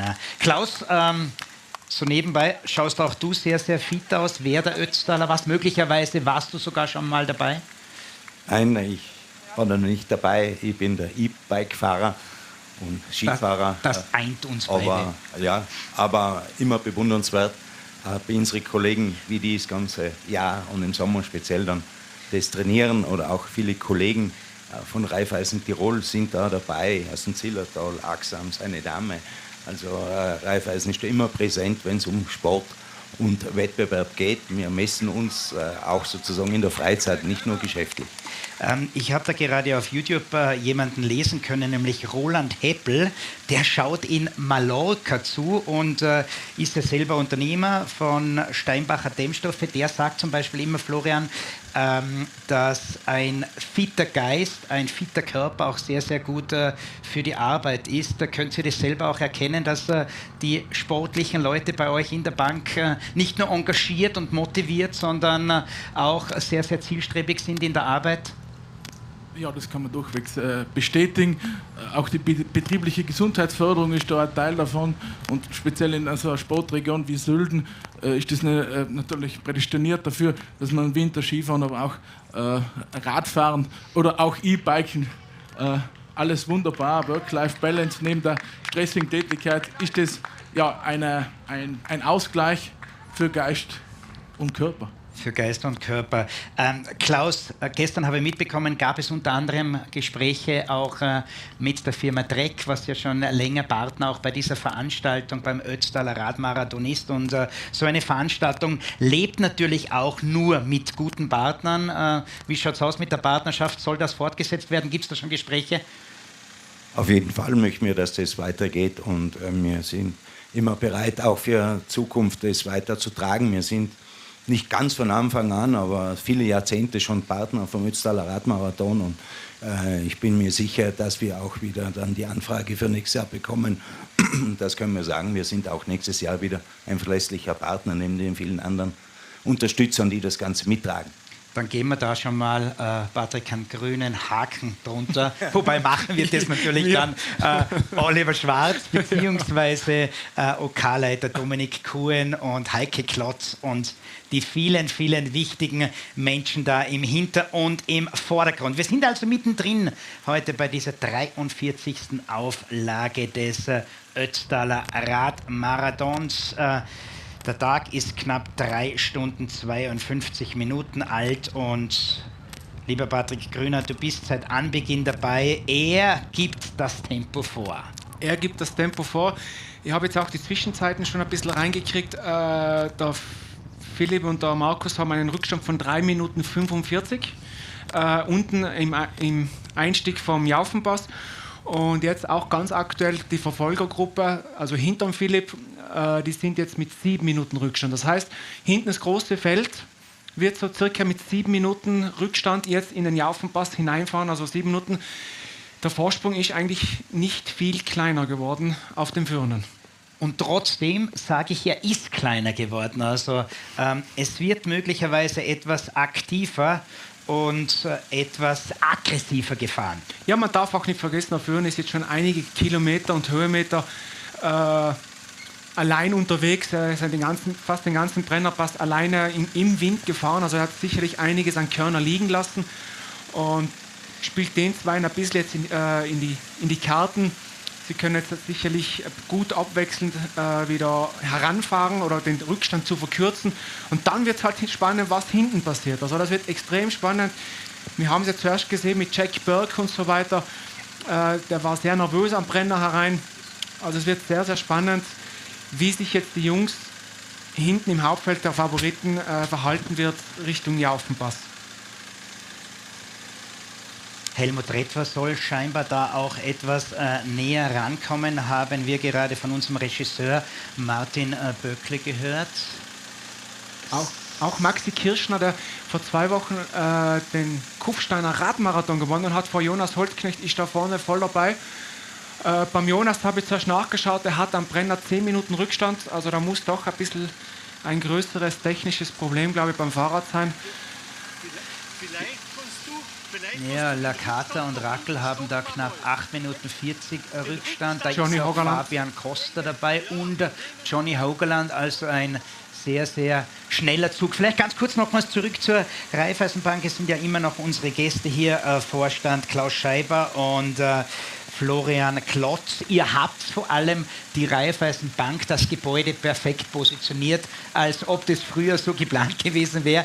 Kurz vor der letzten Kurve, also perfekt im Bild. Da habe ich übrigens heute auch gesehen, ist auch der Raiffeisenbanner über die Straße gezogen. Also auch da gibt es wahrscheinlich nochmals schöne Bilder ab. Allgemein kann man sagen, das habe ich gestern auch schon erwähnt, wenn man hier als Unterländer ins Ötztal hereinfährt, spätestens dann weiß man im Sommer, Ötztal ist alles andere als nur eine Winterdestination. Also was bei euch los ist, vor allem was man auch alles machen kann für sehr, sehr sportliche, aber auch für die Allgemeinheit, für ältere Personen, für die Kids. Also es wird hier wirklich vieles geboten. Seht ihr das ähnlich? Ja, also wenn man ganz vorne anfängt mit der Area draußen, ja, eine super Attraktion für Jung und Alt, sage ich mal dazu. Und umso weiter man durchs Tal hereinkommt, auch für kulturelle, nicht nur Sportliebhaber, der Aquadom in Längenfeld, aber ja, ganz hinten im Ötztal ist der Radsport, sei es die Trails und neue Veranstaltungen, wird im Sommer ganz groß geschrieben. Jetzt hören wir, dass Janine Meyer auch schon im Anstieg ist und Hertlein setzt sich da etwas ab von Philipp Handle. Und wie viele Minuten Rückstand hat Janine Meyer, Patrick? Du hast, glaube ich, herausnotiert. Auf dem führenden 10 Minuten und 1,5 Minuten auf die Gruppe mit Johnny Hogerland, Alban Lakata, Jack Burke, Manuel Senni und Co. Also 1,5 Minuten als schnellste Dame nur hinter den Top-Favoriten bei den Männern. Sensationelle Leistung. Hier sehen wir sie, Janine Meyer, und da der Zweitplatzierte. Hat sich jetzt ein bisschen von Philipp absetzen können. Übrigens auch schon beim Ötztaler, der Markus, knapp unter den besten 10 gewesen, 11. glaube ich, beim Glocknermann. Teilweise sehr, sehr stark. Und hier also der Abstand von Philipp Handl, der natürlich jetzt alles versuchen muss und vor allem auch alles versuchen wird. Aber hat er die Körner, hat er die Power, hat er die Kraft, da dran zu bleiben? Das ist vielleicht eine kleine Vorentscheidung, wenn es um die Person Philipp Handle geht. Vielleicht noch eine Frage in Richtung Raiffeisenbank. Das Motto dieses Jahr beim Ötztaler: Frauen vor den Vorhang. Unglaubliche Leistung von Janine Meyer. Die hält hier mit den Allerbesten mit, aber nicht umsonst heißt es ja, sie ist die weltbeste Marathon-Radfahrerin auf unserem Planeten. Wird es bei euch auch gelebt, Frauen vor den Vorhang? Ja, mittlerweile haben wir mehr Frauen bei uns im Raiffeisen-Team der Raiffeisenbank Sölden. Und auch die Falkner Lisa Bunz ist da dabei, also die sind genauso ehrgeizig wie die Männer. Und Frauen, ohne dem geht es bei uns auch in der Bank nicht und auch im Sport. Das gehört zusammen. Und weil wir vorhin gesagt haben, den Ehrgeiz, den man entweder beruflich entwickelt, nimmt man dann auch in die Freizeit mit und umgekehrt. Das ist ein gegenseitiger Spirit, der treibt einen an. Das ist immer gut sichtbar.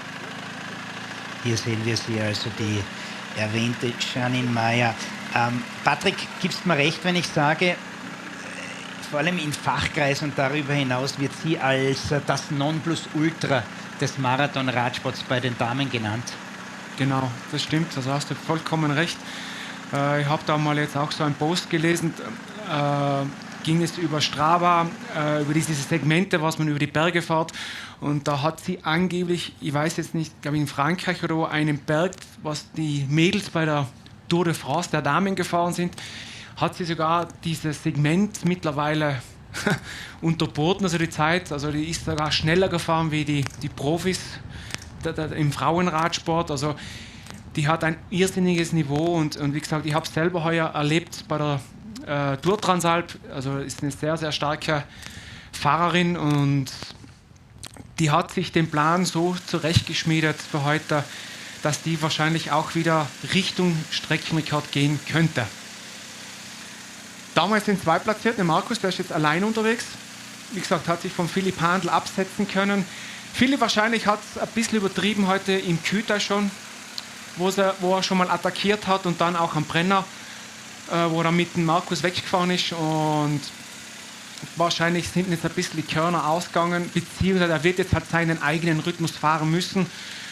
Und der Markus wird auch seinen Rhythmus fahren und extrem spannende Situation. Wie gesagt, ich bin echt gespannt, was hinten passiert mit den Favoriten, mit den 8,5 Minuten Rückstand haben. Also irgendwann muss da einer mal richtig Gas geben. Ja, die Karten auf den Tisch legen. Ich schaue mir da bei YouTube einige Fragen an. Da schreibt zum Beispiel der Marvin M. Patrick, Frage für dich. Mit diesen neumodischen Fahrrädern, die fahren, könnte ich das auch, aber nicht so langsam. Also es sind natürlich Maschinen, aber es braucht schon auch noch die Maschine Mensch. Natürlich, also ohne Training und ohne Fleiß wird das auch nichts, egal was du da für eine Rennmaschine unterm Hintern hast. Natürlich, die Räder werden immer von der Aerodynamik schneller und alles, die Technik auch besser. Hier haben wir jetzt Bilder vom Jaufenpass, von ganz oben.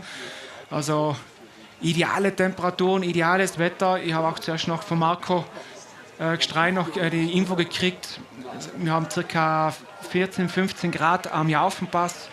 Also Top-Verhältnisse, die Strecke ist super, also auch geputzt. Sie haben wirklich die Abfahrt wieder, die Straßenmeisterei auch noch geputzt, hinten runter nach St. Leonhard. Also es ist alles angerichtet für ein richtig cooles Rennen. Und da haben wir wieder den Führenden. Und er schaut richtig stark noch aus. Also es schaut sehr, sehr gut aus. Also perfekt. Da schreibt jemand, selbst das passt auf diese Frage vorher, selbst mit genügend Akkus hätte man mit einem E-Radl hier null Chance auf ein passables Resultat. Ist so. Seht ihr alle drei, glaube ich, so. Ja. Hier also wieder die Spitze bzw. der Mann an der zweiten Stelle. Es führt also ein Franzose vor einem Deutschen und dahinter dann mit Philipp Handl, der Tiroler, an der dritten Stelle. Ich bedanke mich im Namen des Organisationskomitees bei Florian Klotz und Klaus Schreiber von der Raiffeisenbank. Wie verläuft der Tag heute noch? Ihr werdet bis zum Schluss hier vor Ort bleiben? Ja, wir bedanken uns auch sehr herzlich, dass wir da dabei sein dürfen und wünschen allen Zusehern, Teilnehmern, allen, die das mittragen, einen gewaltigen Sonntag noch, einen spektakulären Zieleinlauf, ein sehr spannendes Rennen abgibt und auch den Raiffeisen-Teilnehmern alles Gute. Philipp, Lisa, geb's Gas und wir drücken euch die Daumen. Danke Klaus, danke Philipp.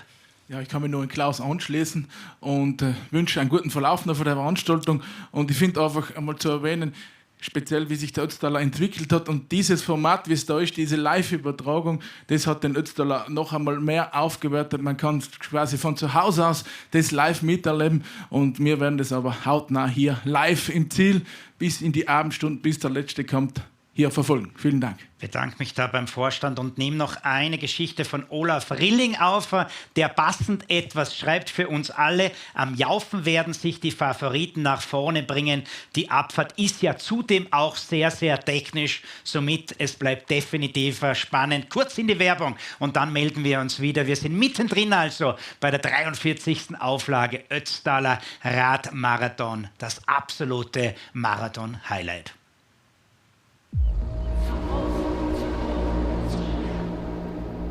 Auf geht's. Zu groß, zu hoch. Du, wenn es mal steil wird, hilfst mir bitte. Zu schwer, zu steil. Zu weit. Hoch, zu schwer, zu weit. Zu groß, zu hoch, zu weit. Zu hoch, zu schwer. Dann meinen Rückenwind ausnutzen. Also allein hätte ich das auf keinen Fall gemacht. Jede Unternehmerin und jeder Unternehmer steht vor einer anderen Herausforderung. Aber eins verbindet sie alle. Wer hoch hinaus will, schafft es am besten gemeinsam.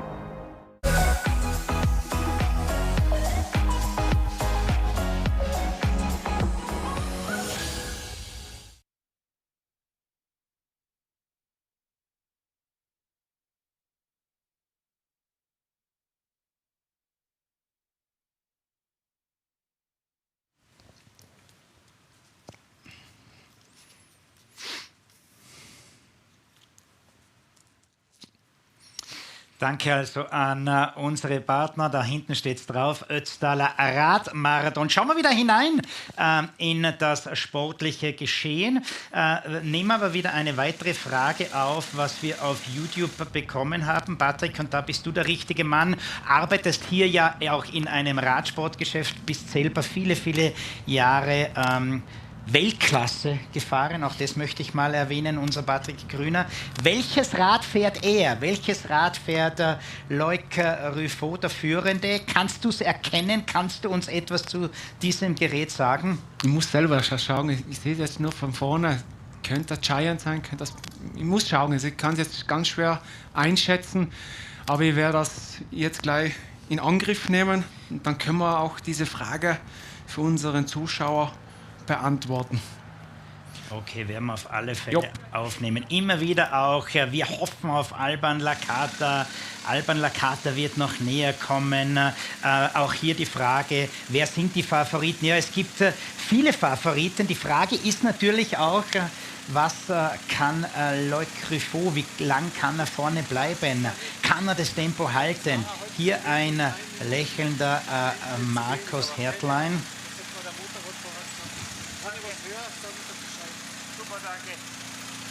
Hören wir rein.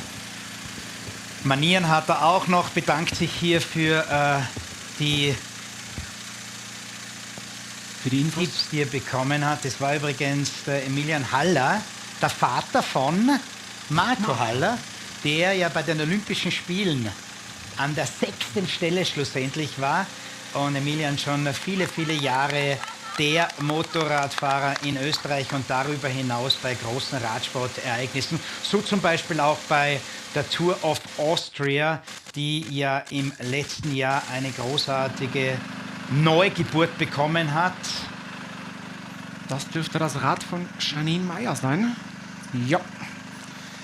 Auf dem Weg zum Jaufenpass in dieser Gruppe hier. Immer noch super Tritt. Also die Janine ist wirklich wieder auf einem sehr guten Weg, eine Top-Zeit beim diesjährigen Ötzi zu fahren. Also sensationell, wie die Mädels da, egal ob die Janine Meyer oder auch die Mädels weiter hinten, eine Jana Giegel, eine Nadia Briling, die fighten hier beim Ötztaler um jede Sekunde und Minute. Sehr schön und sehr cool zum Zuschauen. Letztes Jahr die Janine mit 7:27,47, glaube ich, Rekordzeit gefahren. Vor Samantha Arnaud mit 7:47, dann Katharine Rossmann war, glaube ich, eine knappe 8 Stunden Zeit. Ils van der Moren auch heuer wieder mit dabei. Mit 8,5, Nadia Briling zum 13. Mal am Start. Ich habe mit der Nadia noch im Vorhinein geplaudert, mit Nadia Briling, und sie hat auch gesagt, ja, Ötztaler ist einfach mein Leben und solange wie es irgendwie geht, werde ich immer wieder mitfahren. Und bei uns übrigens ein neuer Gast eingetroffen, nämlich der Alexander Koletnik von unserem Mobilitätspartner Skoda, in dem Fall Skoda Innsbruck. Alexander, begrüß dich aufs Allerherzlichste. Was sagst du zum Turbo hier, zum Motor der Damen und der Herren? Das ist Wahnsinn, was da geleistet wird. Ich bin ja jetzt heuer das 2. Mal direkt da vor Ort und kriege das mit, was da abgeht. Ja. Und was da geleistet wird, speziell auch von den Athleten. Aber was mir so wirklich vom Hocker haut, ist das, was da hinter die Kulissen aber geht. Also, und ich bin auch stolz, dass wir da diesmal als Mobilitätspartner dabei sein dürfen. Ja, und da sagen wir natürlich auch Danke. Es wird sehr viel über die Nachhaltigkeit gesprochen. Auch da seid ihr ein in dem Fall sehr, sehr gewichtiger Partner. Warum? Fragezeichen. Naja, es ist dann irgendwann einmal, habe ich in Innsbruck eine Kooperation mit dem Tirol KTM Cycling Team gestartet.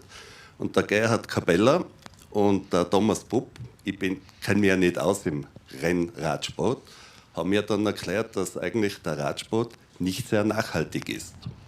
Und dann habe ich gesagt, warum fahrt ihr nicht mit Elektroauto? Dann bin ich gefragt worden, geht das überhaupt?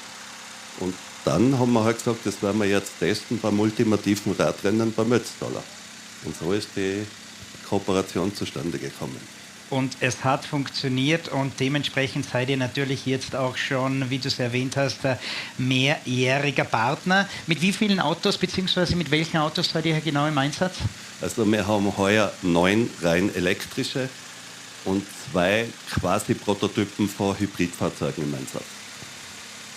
Und dazu haben wir übrigens auch einen kurzen Clip vorbereitet bzw. gedreht.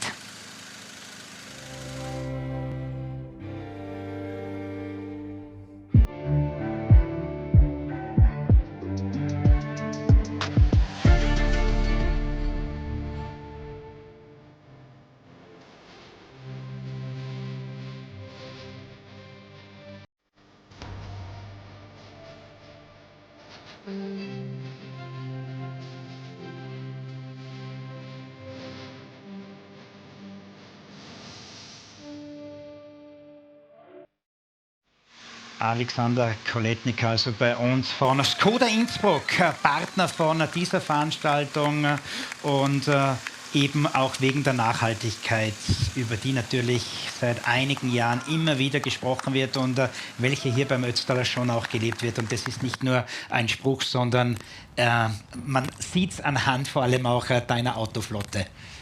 Naja, das ist natürlich, dann hat das Wellen geschlagen, dass der Ötztaler so ein Erfolg war. Und wir sind dann auch Mobilitätspartner der Tour of Austria geworden, die in diesem Jahr auch mit rein elektrischen Fahrzeugen gefahren ist. Wir haben dann auch noch eben die Hybridfahrzeuge zur Verfügung gestellt bekommen, die nur bei der Tour de France und für die Tour of Austria ausgeliefert worden sind. Also da sieht man auch den Stellenwert, was der Radsport für den Hersteller hat. Das macht mich sehr stolz, dass ich da Teil sein kann und ja, das taugt mir einfach.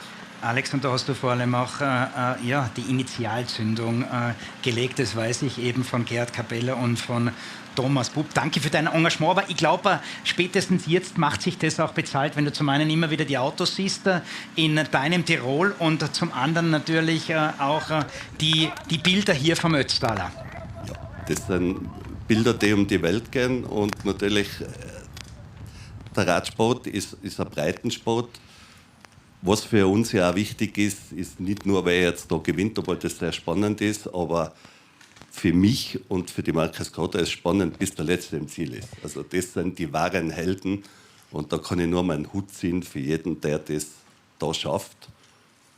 Und der dem Besenwagen entkommt. Der dem Besenwagen entkommt. Alexander, dann sage ich auf alle Fälle danke dir und deinem Team fürs Vorbeischauen, fürs Kommen. Wir bekommen nämlich hier immer wieder auch Fragen rein. Ich kenne mich gar nicht aus, schreibt da, wer ist es? Das ist jetzt weg. Wo sind Sie momentan gerade? Passend die Frage für dich, Patrick Grüner. Wo ist die Spitze? Aber wo ist vielleicht auch das ganz, ganz große Hauptfeld? Wo befinden sich momentan vielleicht die allerletzten beim Ötztaler? Ja, also die Spitze befindet sich im Aufstieg zum Jaufenpass, haben wir ja gerade gesehen, mit den Führenden. Und auch die ganzen Verfolger und auch die Favoriten sind dort im Aufstieg zum Jaufen. Und bei den letzten muss jetzt ganz kurz passen, dann müsst ihr mal nachschauen, wo die umgehen. Aber wir haben jetzt auch die ersten Zwischenzeiten bei den Damen gekriegt. Die Ilse van der Moren ist jetzt Zweite mit Van der Schott als Drittplatzierte, sind circa 12 Minuten hinter Janine Meyer in den Jaufen hineingefahren unten und werden jetzt die Verfolgung aufnehmen, da ein bisschen ranzukommen oder auch den Rückstand zu verkürzen. Und ja, wie gesagt, das große Feld wird sich zwischen Innsbruck und Brennergrad begeben zum Rauffahren und es wird einfach wieder spannend in den nächsten Stunden hier mit dem Vorsprung. Und hier haben wir wieder Live-Bilder vom Jaufenpass oben, ganz oben. Und super Verhältnisse, super Wetter. Und da sehen wir wieder den Zweitplatzierten, immer noch super dritt drauf. Markus Hertlein ist der Zweitklassierte.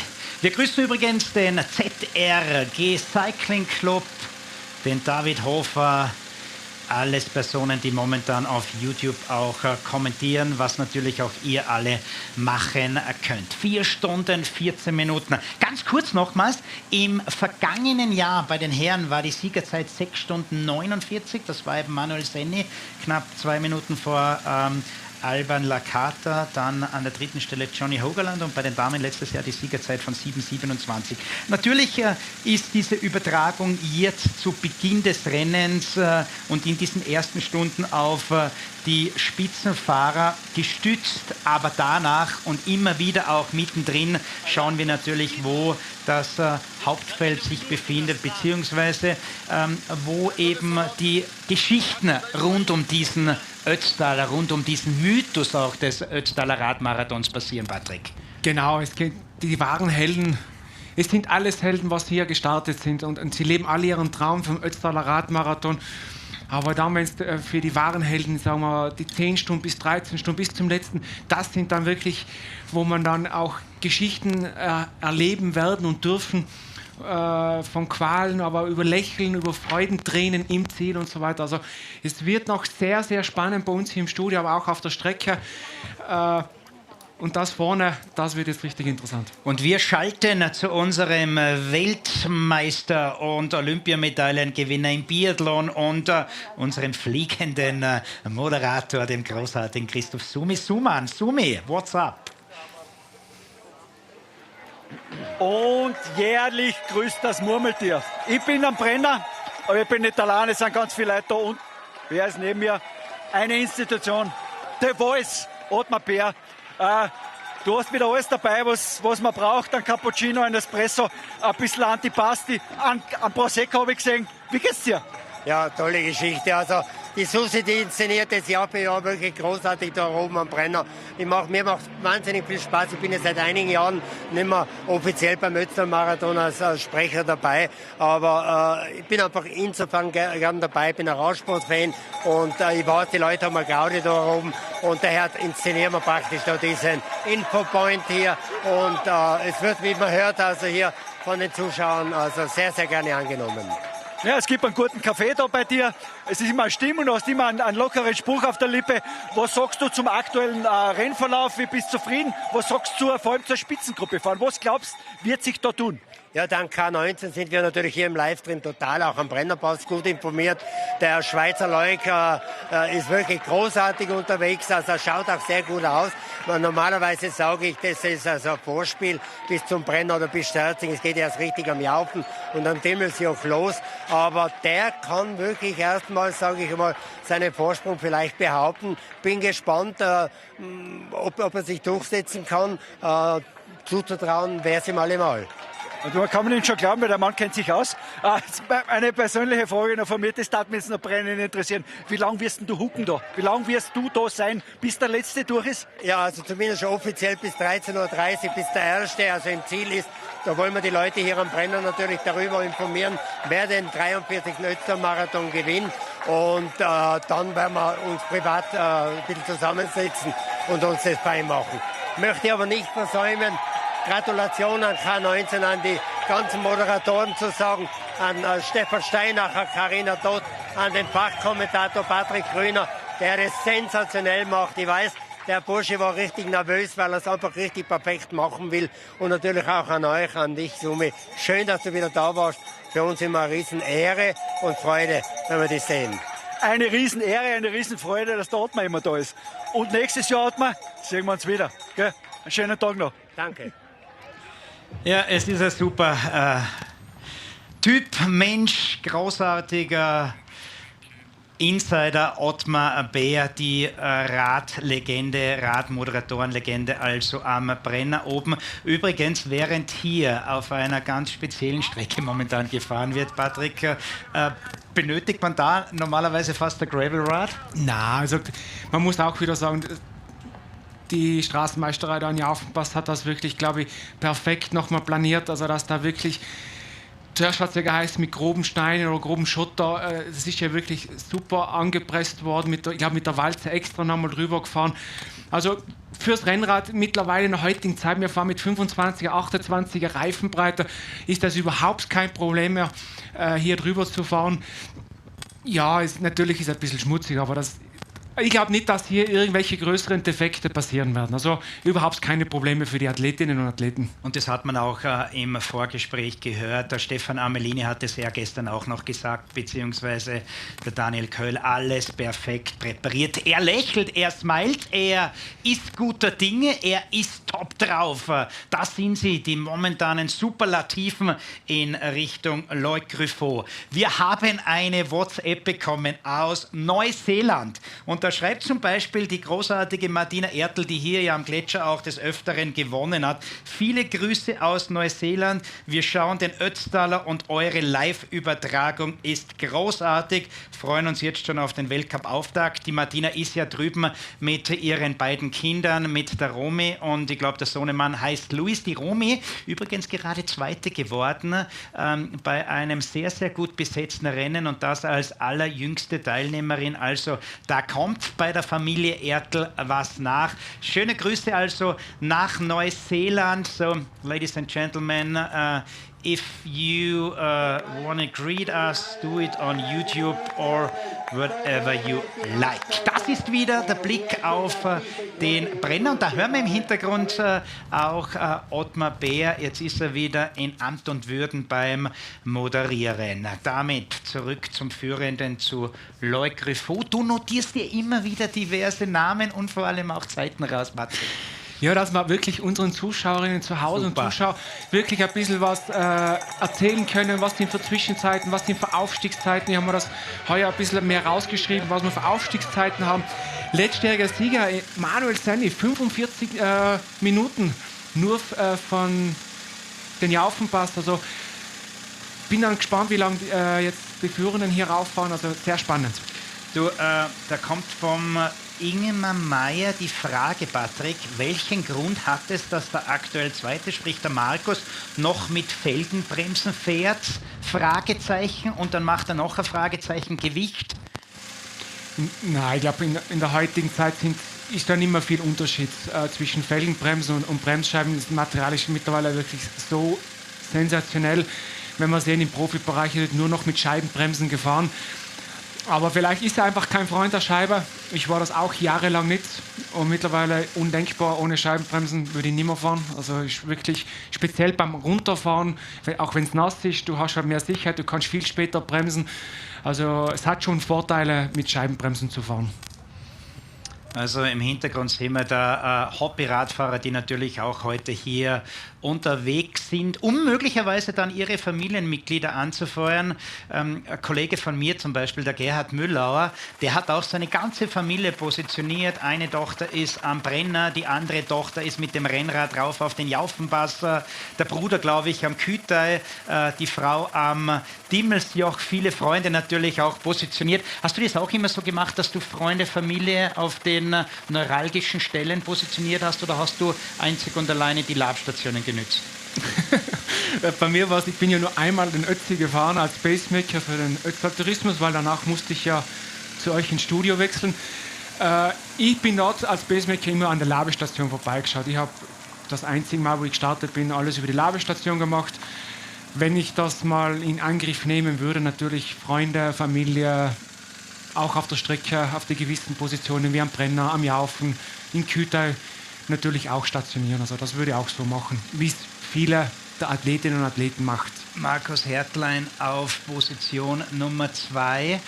Der Vorteil am Alleinefahren, das wissen natürlich all jene, die diverse Marathons schon gefahren sind, ist, man kann sein eigenes Tempo, seinen eigenen Rhythmus fahren. Der Nachteil, ja, man hat logischerweise nie die Möglichkeit, vielleicht hinten ein wenig zumindest den Windschatten zu nützen, beziehungsweise den Fokus, den mentalen Fokus vielleicht ein bisschen abzuändern. Genau, es ist ja ganz, ganz viel auch eine mentale Sache. Ich glaube, ich fahre lieber zu zweit oder zu dritt oder mit mehreren Leuten den Berg hoch, wo man sich ein bisschen abwechselt, vielleicht sich auch mal ein bisschen gegenseitig pusht. Allein ist halt einfach schwierig, weil du nie weißt, wie ist der Rückstand nach vorne oder nach hinten. Ja, und du bist immer allein unterwegs. Und wenn du mal gerade ein kurzes Tief hast, und das hat jeder hier beim Ötztaler Radmarathon, und du bist zu zweit oder zu dritt und es kann jemand pushen, dann natürlich dieses Tief zu überbrücken, geht schneller, als wie wenn du ganz alleine bist, und dann kann es zur Qual auch werden, die ganze Runde. Das heißt, du sagst also, jeder geht hier durch so ein Wellental der Gefühlswelt? Ich glaube schon. Also ich glaube, ich kann mir fast nicht vorstellen, dass es ganz speziell vorne oder auch dann im mittleren Feld Leute gibt, die immer am gleichen Level und immer gleich fröhlich die Runde fahren. Du hast mal irgendwann eine Situation, wo du einfach denkst, wow, jetzt wäre ich müde oder mir geht es nicht so gut, habe vielleicht ein Magenproblem. Dann fällst du in ein kleines Tief. Und wenn halt doch ein paar Leute mehr sind, der was dann auch ein bisschen pusht, dann kannst du das eher mal überbrücken. Und es ist halt einfach mental, es ist eine reine Kopfsache. Und wenn du das gut überstehst, dann wirst du auch den Ötztaler ganz vorne finishen. Ich möchte übrigens in Richtung auch Martin Böcke nochmals was erwähnen, weil wir immer wieder da Fragen auch hineinnehmen. Und es wird der Livestream immer wieder gelobt. Und aus der ganzen Welt kommen wirklich die Grüße, wieder Gruß von und aus Neuseeland. Paul Epstein from Global Ski Racing Team schaut sich auch gerade den Ötztaler an. Also die scheinen heute da nicht zu trainieren, die Skifahrer, und schauen alle den Ötztaler. Ist sensationell. Und weil wir vorher über die Felgenbremsen gesprochen haben, Raimund Stanger von Kitzbühel schreibt gerade, Patrick Hagenas fährt auch mit einer Felgenbremse, mit einer Spezialanfertigung. Man muss wissen, dass der Patrick Hagenas nach einem schweren Unfall den linken Arm nicht hat. Also er fährt da mit einer Prothese, das komplette Rad musste umgebaut werden. Alles für die rechte Hand, was er noch hat. Zum Bremsen, das muss man sich wirklich vorstellen, der bremst mit einer Hand vorne und hinten und auch der Schaltvorgang, alles rechts. Also links ist die Prothese nur eingeklickt, dass er Stabilität hat am Fahrrad. Also, und der Patrick Hagenas ist auch vorne dabei, der ist auch in der Gruppe der Favoriten. Er war ja in Jugendjahren ein sehr, sehr talentierter nordischer Kombinierer, und dann ist ihm eben leider dieser Unfall passiert beim Ausstieg, beim Zug ist er irgendwie hängen geblieben, und dann ist das eben passiert. Aber, und das ist das Entscheidende, er hat nicht aufgegeben, ganz im Gegenteil, hat natürlich auch ein Wellental durchgemacht und ist dann wieder zurückgekommen, und zwar großartig. Hier die Einstellung vom Jaufenpass, und da passt jetzt ganz kurz gut dazu, weil wir da gerade über Patrick Hagenas und das Wellental gesprochen haben. Kurt Exenberger, großartiger österreichischer Radsportler, macht momentan auch eine harte Zeit durch und wird möglicherweise schauen. Kurt, alles Gute, du kommst da besser heraus, als du jemals war. Gute Besserung und toi, toi, toi. Das ist er wieder, der Führende. Er ist jetzt schon wirklich gleich mal aus dem Waldstück draußen, also er ist ja relativ schon weit oben. Hat jetzt ungefähr Aufstiegszeit 42 Minuten, also 42 Minuten schon unterwegs. Unser Führender.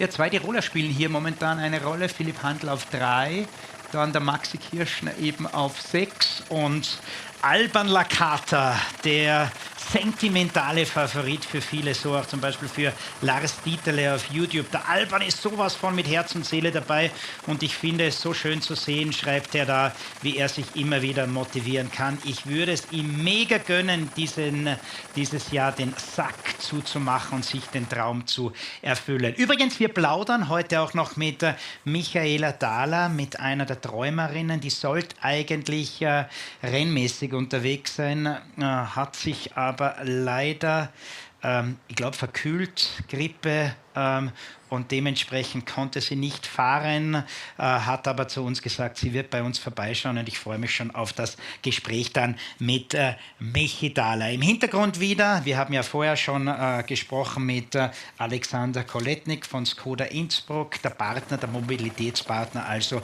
von dieser Veranstaltung.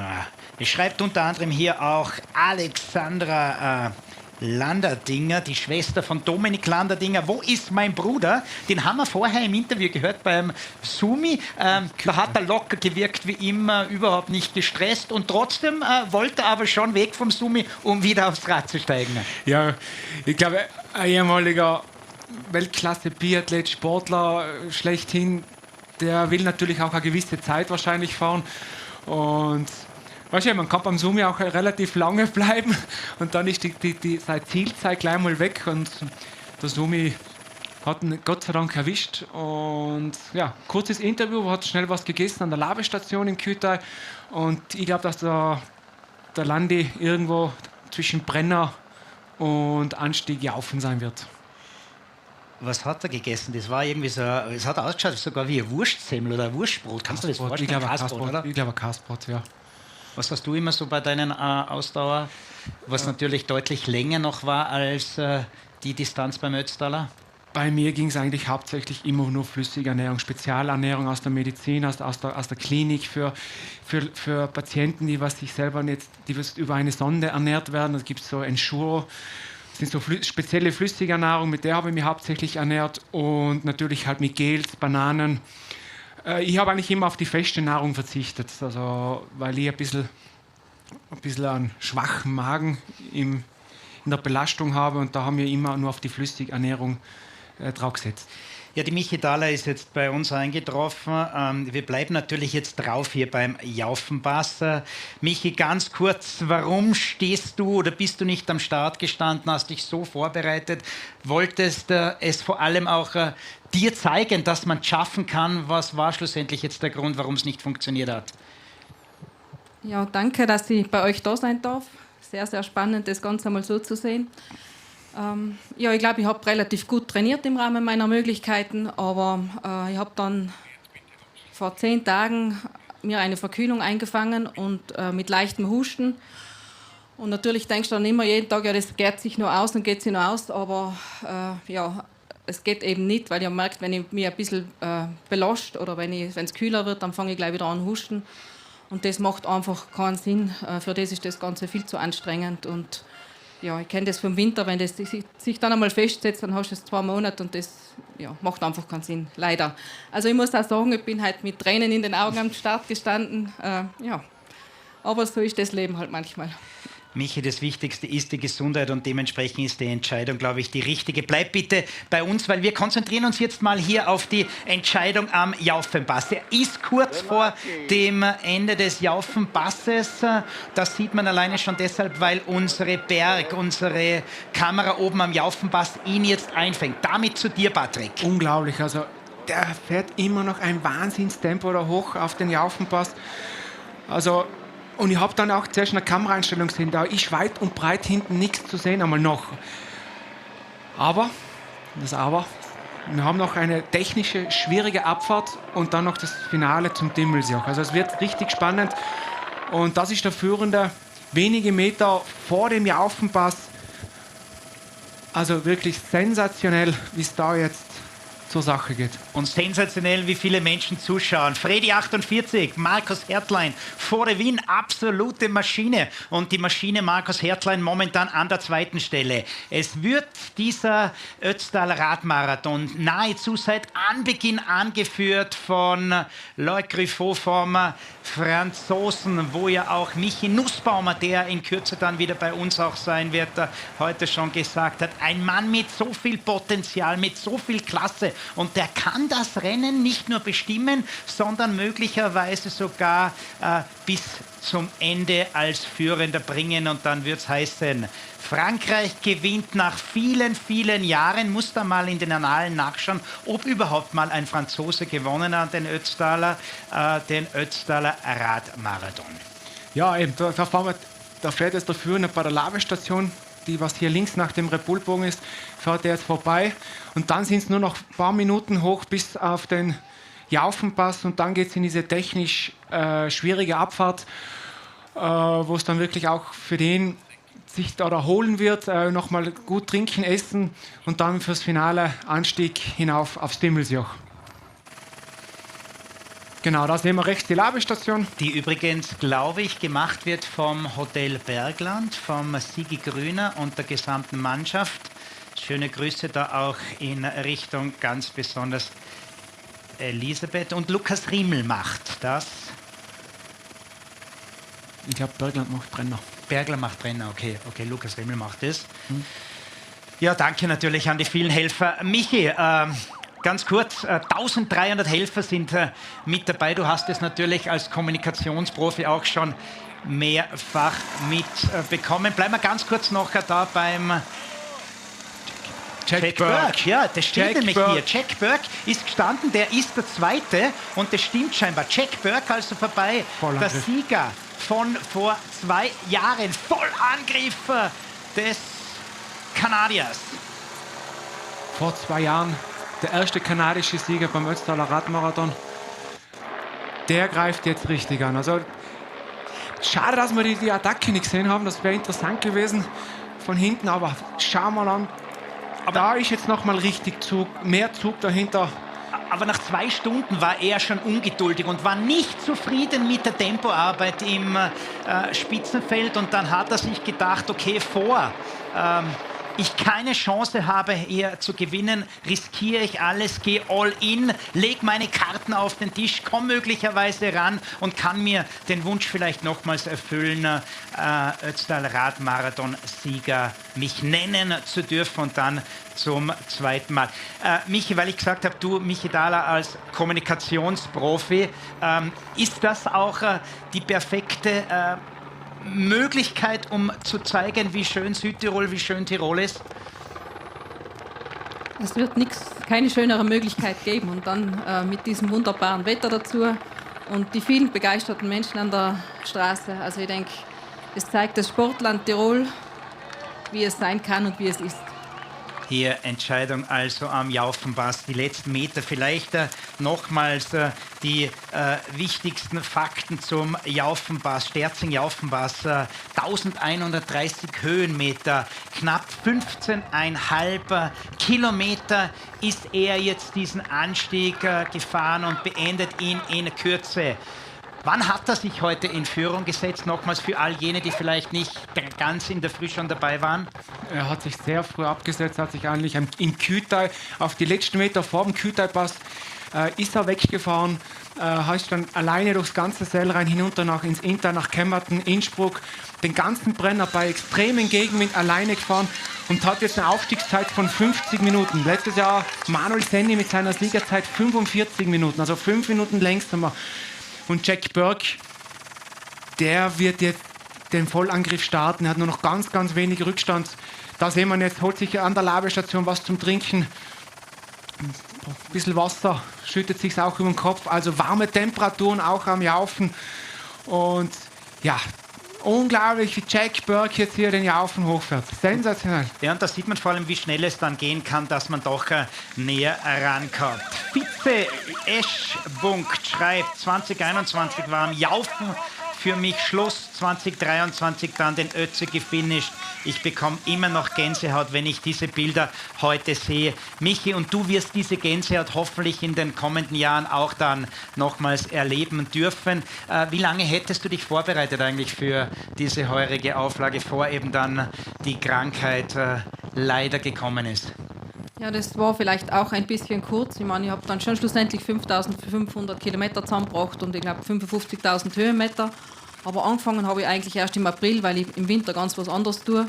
Und es war ja eigentlich auch nicht geplant. Es war fast eher zufällig, dass ich hätte mich niemals drüber getraut, wenn ich nicht angesprochen wäre und man zu mir gesagt hat, das könntest du doch auch mal versuchen. Aber so wird es auch vielen anderen gehen, denke ich. Ja, super Vorreiterrolle auch von dir. Du warst und bist eine Träumerin für uns. Nadine Focher übrigens als Träumerin auch dabei. Die begleiten wir natürlich auch und werden wir dann später zeigen. Während wir hier Jack zeigen, Jack Burke. Patrick, kannst du dich erinnern, als er eben vor 2 Jahren gewonnen hat, wie er ins Ziel gestürzt ist, Sattelbruch, und hat sich damals dann auch im Ziel, glaube ich, sogar die Hand gebrochen. Ja, das glaube ich war so. Er ist ins Ziel reingefahren, hat die Hände hochgerissen und dann ist ein kleiner Schlagloch im Zielgelände und da ist er reingefahren und dann ist ihm der Sattel gebrochen. Er hat noch gelacht, es war ihm wurscht, Hauptsache er hat gewonnen. Der war der erste kanadische Sieger und er kommt jetzt auch hinauf zum Jaufenpass mit knapp 4 Minuten Rückstand. Also er war 8 Minuten beim Einstieg des Jaufenpasses unten im Tal, 8 Minuten Rückstand hatten, halbiert auf 4 Minuten. Also und der hat ja gerade auch Kanadaler-Rennen gewonnen. Kütai. Kütaier Bergkaiser von Kemmerton hinauf ins Kütai. Das ist genau seitenverkehrt vom Ötztaler, was wir heute gefahren sind. Da ist er die 25 Kilometer und diese knapp 1400 Höhenmeter in 1 Stunde 1 mit neuem Streckenrekord gefahren. Und da habe ich schon gesehen, also der Der Junge ist raufgefahren, sensationell. Also wirklich super Leistung. Und hier sehen wir es den Führenden. Er schaut schon zurück in der Abfahrt. Technisch ein bisschen eine schwierige Abfahrt. Volle Konzentration für jede Athletin und auch für jeden Athleten. Es gibt ein paar Kurven, die machen extrem eng zu und sehr schnell zu. Und wenn du da einmal ein bisschen versteuerst oder nicht aufpasst, wie diese Kurve, dann kann das natürlich auch schnell mal zu einem Sturz kommen. Ja, das hat man gerade bei der Vuelta wieder gesehen, wie schnell es gehen kann. Michi Nussbaumer ist wieder bei uns. Michi, nimm uns mit in die diverse Resultatwelt, sowohl bei den Herren als auch und vor allem, wir wollen die Damen vor den Vorhang holen, auch die Damen. Was wir definitiv wissen ist, dass Janine Meyer hier die einsame Spitze anführt, während wir hier das Verfolgerfeld sehen. Zu dir, Michi. Ja, was kann man sagen zum Verfolgerfeld? Gute 6,5 Minuten Rückstand mittlerweile auf den Führenden hier. Also die haben doch einiges gut gemacht. 1,5 Minuten, 2 Minuten zugefahren. Die Tendenz geht nach unten. Erst schon, der Trend is your friend. Und wenn das so weitergeht, dann wird es ganz, ganz spannend am Timmelsjoch. Was wir auch gesehen haben, ich glaube, Markus Hertlein ist durch. Der dürfte noch vorne alleine zwischen diesen Gruppen unterwegs sein, und natürlich Jack Burke, den haben wir auch gesehen, ganz, ganz weit vorne, dass der hier möglicherweise in Kürze aufschließen könnte. Du kannst einige erkennen, Patrick. Du hast ganz emotional hingezeigt auf dem Monitor. Ja, ich glaube, an der letzten Position von der Gruppe könnte der Jonas Holzknecht sein. Ja, war ich mir auch ziemlich sicher, dass es ist. Also, der ist auch wieder rangefahren zu der Gruppe. Also ist sehr spannend. Jetzt ist auch die Frage, wo ist Alban Lakata, Manuel Senni, glaube ich, auch in der Gruppe hier drinnen. Und ich glaube, das ist jetzt diese starke Verfolgergruppe. Und es ist jetzt ganz ein bisschen schwer, aber ich kann es jetzt nicht genau sagen. Alban Lakata, Anton Schiffer. Der Anton Schiffer ist auch ein Fahrer, der was schon viele Jahre ganz vorne mitfährt. Leopold Hansjörg, Cecchini. Ja. Also die üblichen Verdächtigen sind hier alle vorne dabei in dieser Gruppe. Und der Alban, ja, den sehe ich jetzt auch. Alban ist auch dabei an der drittletzten, 4. Position. Mit dabei, glaube ich, auch Michele Negri, dann eben Stefano Cecchini, den du schon angesprochen hast, Anton Schiffer, Hansjörg Moritz Leopold. Beinlich. Und wenn wir noch sehen, ist an der vorletzten Stelle Johnny Hogerland. Der hält sich noch zurück in dieser Gruppe. Ja, warum, wissen wir nicht. Vielleicht geht es ihm sehr gut und er spart Körner. Oder Johnny Hogerland, was für ein klingender Name. Mehrfach ja im Bergtrikot gewesen bei der Tour de France, niederländischer Straßenmeister und auch dabei bei der Tour de France. Ja, mehrfach bekannt geworden durch diesen spektakulären Sturz in diesen Stacheldrahtzaun. Ob man so bekannt werden will, weiß ich nicht. Ja, aber er wurde legendär. Er wurde legendär. Das war ein Social Media Post in der ganzen Welt damals. Der Vergleich, glaube ich, Neymar, Ronaldo und Johnny Hogerland. Die einen liegen minutenlang nach einem Foul und der andere ist von oben bis unten aufgekratzt und fährt aber sofort weiter. Hart sind sie, die Damen und Herren, im Radsport, Michi. Ja, und man muss auch, glaube ich, hart sein, wenn es jetzt in den letzten Berg geht. Also jetzt geht es darum, noch einmal Kräfte zu sammeln, auch für ihn, sich noch einmal zu sammeln und dann wirklich konstant weiterzufahren, das Tempo konstant hochzuhalten. Das ist seine Chance vorne. Das ist seine einzige Chance. Er ist mehr oder weniger hier jetzt auch unter Zugzwang und hat diese Leaderposition inne, die er jetzt halten muss. Alles andere wäre vermessen, jetzt zu sagen, was er sonst machen sollte. Er kann nicht mehr sparen. Er muss konstant hier in Richtung Timmelsjoch unterwegs sein. Michi Nussbaumer, während wir hier noch den Führenden sehen, der Zweitplatzierte, schreibt da Michael Kessler, hat eine Art Sprayflasche unter dem Sattel. Was ist das? Ich nehme mal an, das ist etwas, was man nehmen kann, wenn man am Jaufen zum Beispiel einen Platten hat. Das heißt, da ist so eine milchige Flüssigkeit drinnen. Wenn es wirklich sein sollte und man hat nicht Zeit, während dem Rennen den Schlauch zu wechseln, dann kann man hier so eine klebrige Flüssigkeit einfüllen in den Schlauch und dann das Rennen hoffentlich fortsetzen, wenn das Loch einigermaßen klein ist, beziehungsweise nicht der Reifen voll aufgeschlitzt ist, dann funktioniert das sehr, sehr gut und ist oft besser wie ein Schlauch, den man nur sehr schwierig auf der Strecke wechseln kann, denn man bringt ja kaum mehr diese eng anliegenden Mäntel auf eine Felge drauf, wenn man nicht Spezialwerkzeuge in einer Werkstatt hat. Michi Thaler, bevor wir dich verabschieden in Richtung Freizeit, die du heute eigentlich nicht gerne haben willst, weil du gerne dabei wärst. Wie geht es weiter mit dir, was den Radsport betrifft? Da machen wir jetzt im Moment noch keine großen Gedanken. Ich bin jemand, der sich grundsätzlich sehr gern bewegt, sei es beim Langlaufen, beim Berggehen, beim Klettern.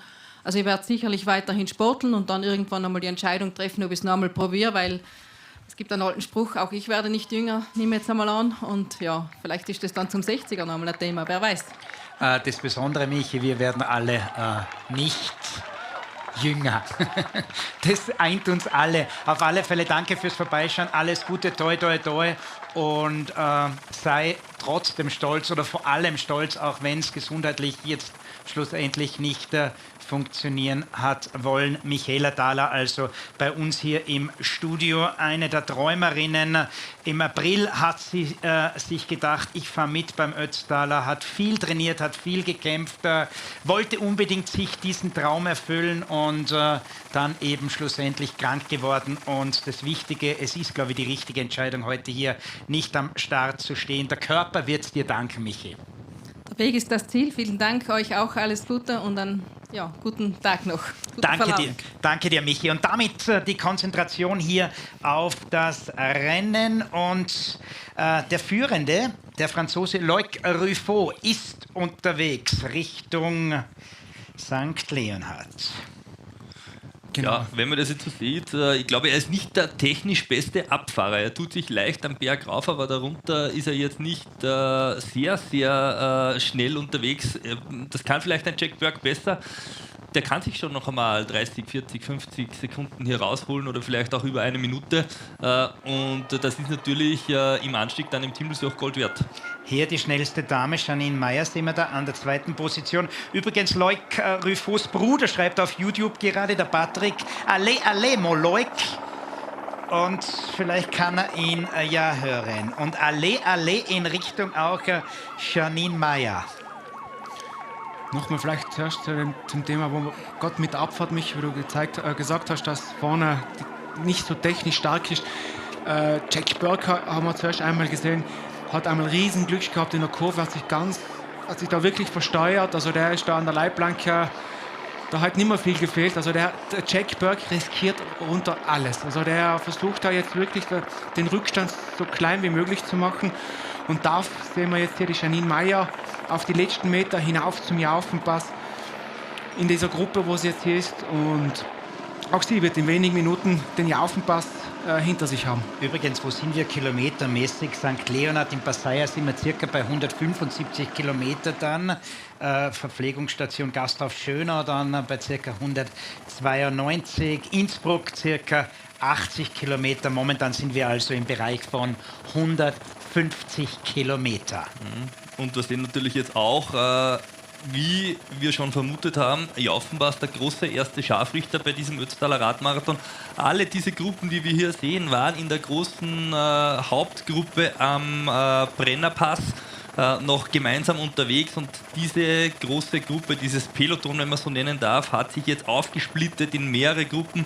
Wer auch so gute 2,5 Minuten verloren hat, das ist Gregor Rackl, Patrick Hagener, sein Fabian Costa, Charlie Markt, also die haben alle hier Zeit liegen lassen und liegen jetzt so ungefähr 2,5 Minuten hinter dieser, ich nenne es mal Favoritengruppe rund um Johnny Hogerland und all jenen, die hier Ambitionen auf den Sieg haben, wie zum Beispiel auch ein Manuel Senni. Da wird auch geschrieben, wie geht's Thomas Dresen? Und da möchten wir Werbung in eigener Sache machen, weil es gibt nämlich eine eigene Ötztal Radmarathon-App und da kann man sich jeden einzelnen herausschauen. Ich habe das jetzt soeben gemacht. Thomas Dresen wird uns hier angezeigt mit seinen Zwischenzeiten Ötz 38,23. Küte war er nach 1 Stunde 56. In Innsbruck nach 2 Stunden 41. Am Brenner nach 4 Stunden und 2 Minuten und die letzte Zwischenzeit, die uns momentan vom Hahnenkamm-Sieger 2018 gezeigt wird, Gasteig 4 Stunden 38:06. Also, wenn ihr zu Hause momentan unterwegs seid oder wo auch immer und irgendein Freund, Bekannter, Freundin, Familienmitglied oder was auch immer unterwegs ist, einfach die Ötztal Radmarathon-App herunterladen, den Namen eingeben und schon seid ihr dabei bei jeder und jedem Einzelnen. Und der ist gar nicht so weit weg. Ich habe jetzt gerade geschaut, 4,38, das ist so ungefähr diese Hauptgruppe, die gerade am Jaufen oben ist. Und der ist zur selben Zeit in Gasteig. Chapeau an den Hahnenkamm-Sieger, der kann auch Rad fahren. Ich schaue zum Beispiel gerade, ich habe mir da den Martin Raffiner, den Doktor, eingegeben. Der ist bei 4 Stunden 6 zum Beispiel in Gasteig, war bei 3,36 am Brenner. Viele Jahre nicht mehr gefahren, der sehr, sehr umtriebige Doktor. Und jetzt konzentriert er sich wieder, hat knapp 100.000 Höhenmeter heuer in den Beinen, Patrick. Ja, Respekt. Also neben der Arbeit, man darf alles nicht vergessen, sind der Großteil der Teilnehmerinnen und Teilnehmer haben auch noch einen Job, haben eine Familie zu Hause und dann noch so viel zu trainieren. Also Chapeau, weil 100.000, das ist schon einiges an Höhenmeter, was man so trainiert. Mit dabei unzählige. Mario Renner schaut zum Beispiel zu. Mario Fratnik schreibt hier, Go Johnny Go. Wie geht's? Josef Huber wird hier geschrieben. Bitte einfach den Namen auf der App eingeben und anschauen. Aber vielleicht bekommen wir ja später noch Informationen von diesem gewissen Josef Huber. Da kommt die Frage rein von Lukas Waldhardt. Patrick Grüner, wann fährst du wieder mal mit? Ja, Frage geben wir wohl weiter. Die Frage gebe ich dann gleich weiter in die Regie an Martin Böckler, Stefan Steinacher. Du wirst nie mehr fahren, du musst bei uns bleiben. Und Kuh und Dominik, also die entscheiden das. Wenn sie mich nächstes Jahr nicht mehr brauchen oder übernächstes Jahr, dann vielleicht überlegen wir es. Na, Spaß beiseite. Ich glaube, meine Zeit ist vorbei. Ich fahre gerne noch als Hobby und ich genieße es jetzt ein bisschen gemütlicher in die Pedale zu treten. Das ist immer noch ein schönes Hobby, ich mache es gerne. Aber um wirklich beim Ötzi vorne mitzufahren, diese Quälereien werde ich mir nicht mehr antun. Seid mir bitte nicht böse, aber meine Zeit ist vorbei. Wir sind da absolut nicht böse, wir sind happy. Übrigens, weil wir da den Mario Renner erwähnt haben, der schaut live in Kos direkt am Strand zu. Ist das nicht sensationell? Also diese soziale, diese Social-Welt ist nicht immer positiv, würde ich mal sagen. Aber was einen Stream betrifft und wo man dann weltweit vernetzt ist, das ist schon eine richtig, richtig coole Geschichte. Nochmal vielleicht ganz kurz zu der Janine Meyer. exakt 15 Minuten Rückstand auf dem Führenden, oben am Jaufenpass. Das ist schon eine Ansage. Und da sehen wir jetzt Jack Burke. Für mich ist der Jack Burke heute, also der riskiert wirklich sehr, sehr viel. Oder vielleicht bin ich also ein Hosenscheißer, das kann auch sein. Das bist du nicht und ihr zwei. Wenn es der Michi Nussbaumer und du beide sagst, dass er extrem riskiert, dann wird es wohl sein. Super Bilder hier, Janine Meyer. Übrigens, Michi, ganz kurz nochmals, Frauen vor den Vorhang. Deshalb natürlich, weil wir eben die Kamera bei Janine Meyer platziert haben. Aber wer ist Zweite, wer ist Dritte, wer ist Vierte? Haben wir dazu Informationen? Ja, haben wir. Mittlerweile ist Yves van der Schroed auch durchgekommen in Gasteig, ebenso wie Ilse van der Möhren und Eva Schien ebenfalls durch. Also die haben gute 3,5 Minuten Rückstand nur auf Janine Meyer. Also es ist richtig mit Zug auch über den Brenner für alle anderen Gruppen gefahren worden. Also diese 3,5 Minuten sind auch nicht viel. Auch Eva Schien ist da noch dabei. Haben wir noch auf der 8 zum Beispiel Moni Dietl mit 8,23 Rückstand auf die Führende in Gasteig. Also viel passieren darf auch bei Janine Meyer vorne nicht. Die fährt jetzt zwar top runter hier, aufpassen Jack Burke hier bei den Straßenverhältnissen hier, also doch ein bisschen Vorsicht walten lassen, aber ja, 3,5 Minuten am Timmelsjoch ist nicht viel. Während der eine Richtung St. Leonhard unterwegs ist, ist der Sumi noch am Brenner bei der Labestation, weil da kommen noch viele Ladies und viele Boys vorbei. Damit zu dir, Sumi. Ja, lieber Stefan, im Hintergrund sieht man, was sich da gerade abspielt. Da kommt jetzt gerade die Masse. Da geht es zu, wir haben einen Taubenschlag. Wir um 19 Uhr in einem All-Inclusive-Restaurant in einem türkischen Hotel. Und wir haben einen speziellen Gast, das ist die Rebecca, die ist gerade eingetroffen da. Die hat einen Rucksack da hinten oben. Also bitte, was ist denn da alles drinnen, bitte? Ja, eigentlich nur ein bisschen Essen und noch eine Regenjacke, Ersatztrikot. Ich dachte, man kann alles gebrauchen, falls es gewittert. So. Hast du für länger geplant? Ja, vielleicht fahre ich noch weiter. Nein, nee, aber ich dachte, sicher ist sicher. Ja, aber wir sind an der Labestation und du hast selber was mitgebracht. Ja, aber ich dachte, es geht schneller, wenn ich meine eigenen Sachen zu mir nehme. Genau, und dann dachte ich, ja, mit dem Beutel aufgeben ist vielleicht auch alles ein bisschen kompliziert. Ich nehme lieber alles selber mit. Und was ist da Spezielles drinnen zum Futtern? Ich habe so Erdnüsse dabei, ein paar Riegel, also eigentlich nichts Besonderes. Ein paar Gummibärchen, einfach alles, was man so braucht. Aber lieber Rebecca, du scheinst total tiefenentspannt zu sein. Hast du überhaupt keinen Stress? Nö, eigentlich nicht. Also jetzt gehe ich meine Wasserflasche auffüllen und dann geht's weiter. Alles klar, Ja. dann möge dein Plan aufgehen. Dankeschön. Danke dir, Christoph Sumann, der fliegende Reporter. Er ist einfach ein feiner Mensch und genau deshalb bekommt er auch immer wieder diese sehr, sehr guten Antworten. Christoph Sumann für uns heute den gesamten Tag also beim Ötztal Radmarathon dabei. Und wenn sich einige denken, Christoph Sumann, das sagt mir was, jawohl, das ist genau jener Christoph Sumann, der über viele Jahrzehnte ein großartiger österreichischer Biathlet war, mehrfacher Medaillengewinner bei Großereignissen und eigentlich mitunter sogar eine der entscheidenden Figuren, warum in Österreich der Biathlonsport so populär geworden ist. Wir sind in Kürze in St. Leonhard, was den Spitzenmann betrifft, Loic Griffo. Und ich möchte ganz kurz nochmals zu den Damen zurückkommen. Männerspitze. In den letzten Jahren gab es immer deutsche Erfolge. 19 Rausch, dann 21, weil ja 20 kein Rennen war, wieder Christina Rausch. Katharin Rossmann hat 22 gewonnen, 2023 eben die momentan führende Janine Meyer. Einzige österreichische Siegerin übrigens 2007, Katrin Gruber, die ehemalige großartige Bergläuferin, ist möglicherweise auch momentan am Livestream dabei. Katrin, nochmals Gratulation für das, was du damals geschafft hast und dementsprechend jetzt nochmals zum Zwischenstand bei den Damen. Müssen wir ein bisschen aufklären, Janine Meyer ist eindrucksvoll in Führung. Und der Kampf um Platz 2, 3 und 4 ist noch ein wenig offen. Yves van der Schroot ist in Gasteig durchgekommen und dort haben der Rest, sagen wir mal, da gibt es ein Dreierpaket, die haben da noch 3,30 auf die Yves van der Schroot Rückstand. Das ist Ilse van der Möhren, Eva Schien und Sonja Passuti, die sich hier einen Dreikampf liefern um den derzeit 3. Platz. Also so der Stand derzeit bei den Damen. Da ist, sagen wir mal, um das Podest auch noch sehr, sehr viel offen, aber trotzdem Janine Meyer unangefochten vorne mit dabei. Übrigens, wir wollen natürlich auch mal den Live-Ticker auf eurosport.de bewerben. Und Eurosport ist nämlich die und unsere Streaming-Plattform Discovery Plus als Radsportdestination Nummer 1 müssen wir und wollen wir das natürlich auch erwähnen.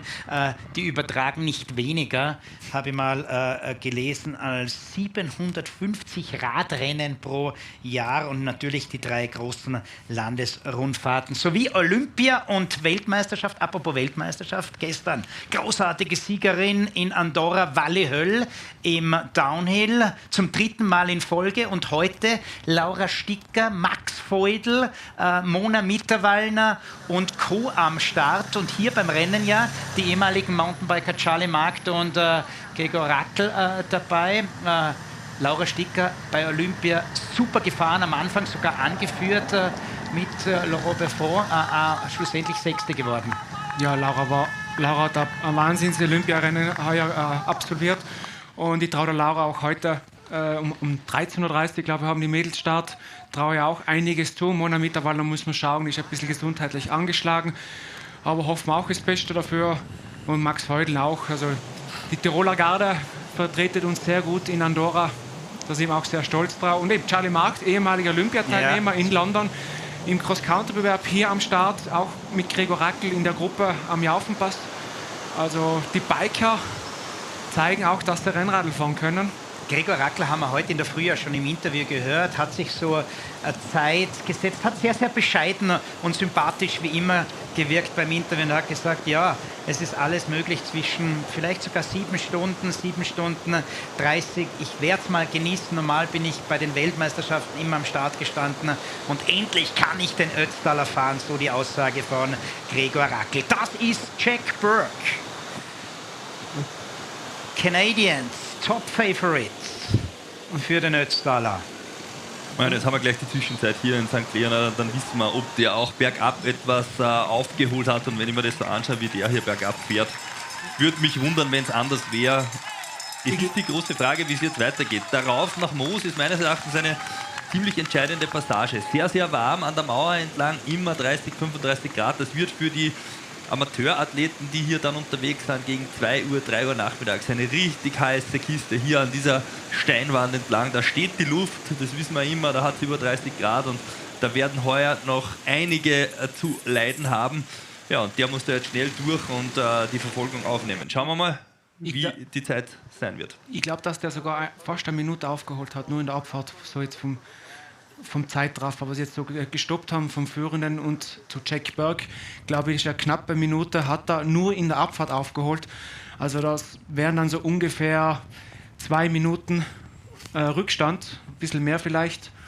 Also bin jetzt gleich gespannt auf die Zwischenzeit, aber ich glaube schon, dass er aufgeholt hat, der Jack Burke. Ja, also ganz locker schaut er nicht mehr aus da vorne. Er ist schon mal ruhiger am Rad gesessen, zittert jetzt auch immer ein wenig mit den Armen, biegt den rein, biegt den raus, hat sich auch schon öfter auf die Hüfte gegriffen.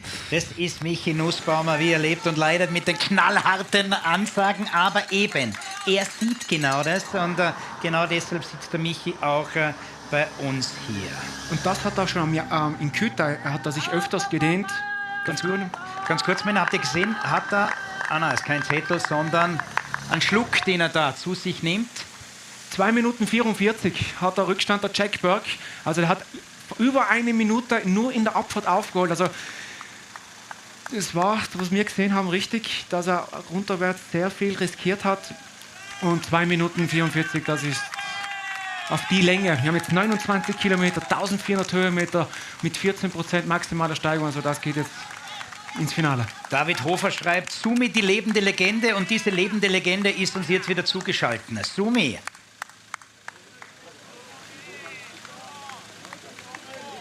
Ja, ich habe den Björn bei mir. Der Björn ist ein Risse, jetzt bin ich schon nicht klein, aber du bist ein Hühne. 2 Meter bin ich. Also die Größe sage ich, das Gewicht sage ich nicht. Gell? Ja, das interessiert uns nicht, das ist sehr unwichtig heute. Dann bin ich weit vorne, würde ich sagen. Also das ist ausgemacht, ja. Und ein 2 Meter Hühne, der hat natürlich auch Hunger. Was gibt es jetzt da zum Futtern? Sauberkuchen gibt's, den Gel, Wasser vor allem, den gibt's, ja. Und schnell und dann wieder ab auf die Piste, ja. Du, wie kacke war der Gegenwind jetzt da auf dem Brennerraum? Das ging. Also ich habe eine gute Gruppe gefunden, hat Spaß gemacht und das ist Vorbereitung. Jetzt geht's los hier, das Rennen. Ja, also wie? Die sind alle hinter dir gefahren, oder? Weil du gibst ja einen mega Windschatten ab. So auf die Art, genau. Also ich habe den gesamten Tross habe ich gezogen, ja. Ich war's, genau. Passt. Nein. Alles noch Plan? Alles nach Plan. Ich darf eins sagen, ich habe 2 Söhne, die mitfahren und einen Neffen. Und das Schönste ist, wenn wir alle ins Ziel kommen und die vor mir sind. Also da freue ich mich richtig drauf. Ich hoffe, das klappt auch so. Ja. Das wäre super. Also ich wünsche dir alles Gute. Gemeinsam ein vereintes Bierchen dann im Ziel. Da hoffe ich drauf. Gell? Dankeschön. Gell? Sauber. Tolle Veranstaltung, muss ich echt sagen. Macht riesen Spaß. Dankeschön. Ja, sauber. Ja, ciao. Danke den beiden. Ja, das ist schon extrem, oder? Die einen sind schon in St. Leonhard, während die anderen noch oben am Brenner sind. Und wenn man sich dann das ausrechnet, wie lange dieser Arbeitstag heute für all jene noch dauert, dann kann man wirklich sagen, das sind sie, die Heldinnen und Helden dieser Veranstaltung. Genau so ist, Stefan. Und wenn wir es jetzt auf die Kilometer zurückrechnen, dann sind die am Brenner erst bei Kilometer 90. Und die Jungs in St. Leonhard sind bei Kilometer 170, 175. Brutal, das also schon nur mal jetzt diese Distanz von den Kilometern. Eigentlich ein Wahnsinn. Und dazwischen liegt ein Berg. Attenzione, attention. Michi Nussbaumer hebt die Hand. Ja, es gibt neue Zwischenzeiten in St. Leonhard und das ist auch spannend in Richtung Gesamtwertung. Johnny Hogerland ganz vorne auf der 3 mittlerweile in dieser Gruppe und der hat 5 Minuten relativ glatt, 5:09 Rückstand auf Louis Ruffin und damit ja gute 2 und noch ein paar zerquetschte Sekunden, also gut über 2 Minuten Rückstand auf Jack Burke. Also auch die haben angezogen, gemeinsam mit Manuel Senni, Markus Hertlein, Johannes Schäfer und Stefano Cecchini. Cecchini, ja. Das ist der Sieger aus dem Jahr 2017 in 6 Stunden 56. Also auch einer der heißen Kandidaten. Manuel Senni wissen wir, letztjähriger Sieger. Hans-Jörg Leopold. Ist überhaupt cool, oder? An der zweiten Super. Stelle Sieger, an der dritten Stelle Sieger, hier an der vierten Stelle Sieger, an der fünften Stelle momentan schon Sieger vom Ötztaler, dann Hans-Jörg Leopold eben auf Rang 9. Die Stars liegen vorne und trotzdem, obwohl Ruffon auf 1 sich platziert hat, ist der ganz große Favorit mit Stand jetzt für mich auf den heutigen Sieg Jack Burke. Ja, so kann man es so sagen. Also ich bin jetzt auch bei dir. Jack Burke, so wie er sich jetzt gerade präsentiert, finde ich sicherlich der Top-Favorit. Natürlich müssen wir auch schauen. Es ist jetzt der letzte Anstieg, 29 Kilometer. Man muss schauen, was hat der Johnny noch drauf, Stefano, Manuel. Also das sind ja auch keine, wie wir sagen, Waschlappen. Die können richtig Radl fahren und vielleicht können sie den Rückstand, diese 2,5 Minuten auf Jack Burke, was sie Rückstand haben, auch noch reduzieren. Spannende Verfolgergruppe übrigens auch mittlerweile durchgekommen mit Hans-Jörg Leopold, Paolo Castelnuovo, Stefano Bonanomi, Michele Negri und Alban Lacata. Und das ist wichtig, dass der Alban dabei ist, weil Lars Dieterle, großer Fan scheinbar von Alban Lacata, schreibt, mein Tipp, in Moos zündet der Albinator. Das ist genau sein Terrain. Ja, wieso nicht? Wir würden es uns auch wünschen, auf alle Fälle. Vielleicht kommt der Alban noch dran nach ganz vorne, dann haben wir wieder eine neue Rennsituation, dann wird es wieder spannend. Jetzt ist auch extrem spannend, kommt der Jack Burke nach vorne. Was passiert mit Johnny Hogerland, mit Manuel Senni, Stefano Cecchini? Also es wird richtig jetzt interessant. Hier Richtung Moos unterwegs. Also spannend.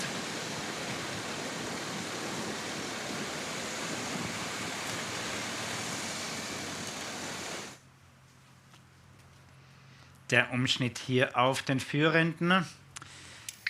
Um nochmals Michi Nussbaumer zu zitieren, schaut nicht mehr ganz so locker aus. Das zumindest die Annahme vom Michi, bei uns derweil eingetroffen. The Boss, jetzt heißt es zusammenreißen für uns.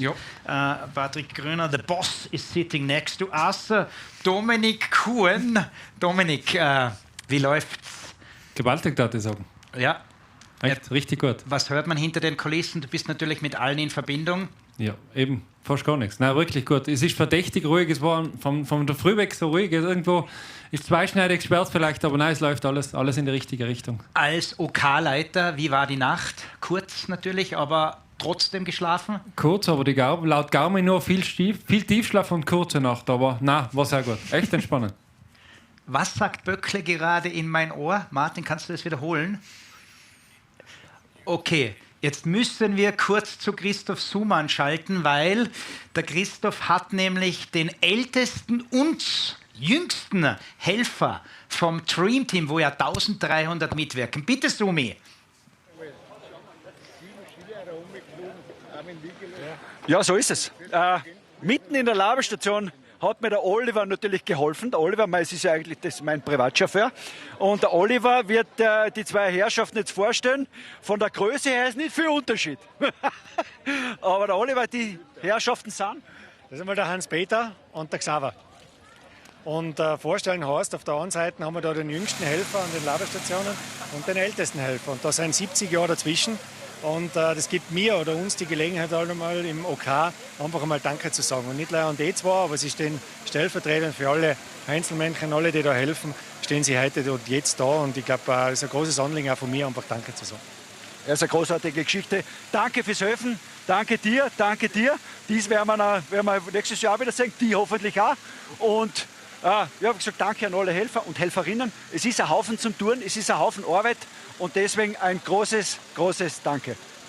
Danke an euch alle. Apropos alt und jung. Martin Strobel, der älteste Teilnehmer, der Tiroler, der ja jetzt in Graz schon seit vielen Jahren lebt, der Architekt. 79 Jahre ist er. Dominik, aber bleiben wir vielleicht genau bei diesem Thema Helferinnen, Helfer. Ihr nennt euch das Dream Team. Ja, ich habe einen Traum für die Teilnehmer und da genauso groß sind unsere Träume und ich glaube, das passt nichts besser als wie das Dream Team. Wir sind eine große Truppe, eine starke Truppe und ja, seit 2-3 Jahren haben wir es wirklich so umbenannt und wir sind ganz stolz, dass so viele fleißige Mithelfenden dank vom Oliver kann in der Richtung anschließen. Ja. Der ehemalige österreichische Radstar René Haselbacher schreibt auf YouTube, Johnny Hogelang ist in richtig genialer Bekleidung. Wissen wir, warum er das schreibt, oder? Das werden wir wissen. Ja. aber wir sagen natürlich auch mal Danke zum Partner, zum Ausstatter des Ötztal Radmarathons. Es gibt ja einen eigenen Shop von euch. Wir haben einen Shop, genau. Unser Partner ist Santini, wie bei der UCI, quasi beim Ötztaler. Der sucht sich nur die besten Veranstaltungen aus Tour de France, Vuelta und dem Ötztaler eben. Santini ist unser Partner seit letztem Jahr und da sind wir sehr stolz. Gutes Line-Up. Gratulation, Dominik. Also, da setzt Santini auf das richtige Pferd, Ötztaler Radmarathon. Knapp 5000 Teilnehmer also wieder mit dabei. Eine Frage an dich, Dominik, was ich vorher geschrieben habe. Der Herr, der vorher von Christoph Sumann interviewt worden ist, hat erzählt, dass 3 Familienmitglieder dabei sind. Da schreibt jemand, wie kann es denn sein, dass mehrere von einer Familie dabei sind, wenn das Losverfahren entscheidet? Ich glaube, da gibt es eine glasklare Antwort von dir. Das wird so sein, dass es als Familien- oder als Team angemeldet ist und dann, wenn hast, wird das ganze Team als solches gelost. Und man gibt Einzelauslosungen, Teamauslosungen und so funktioniert das genau. Passt. So wissen wir das auch. Ja. Und vor allem auch der Herr, der das geschrieben hat. Wer sind denn aktuell die besten Tiroler? Auch hier eine Frage von Sascha Voigt.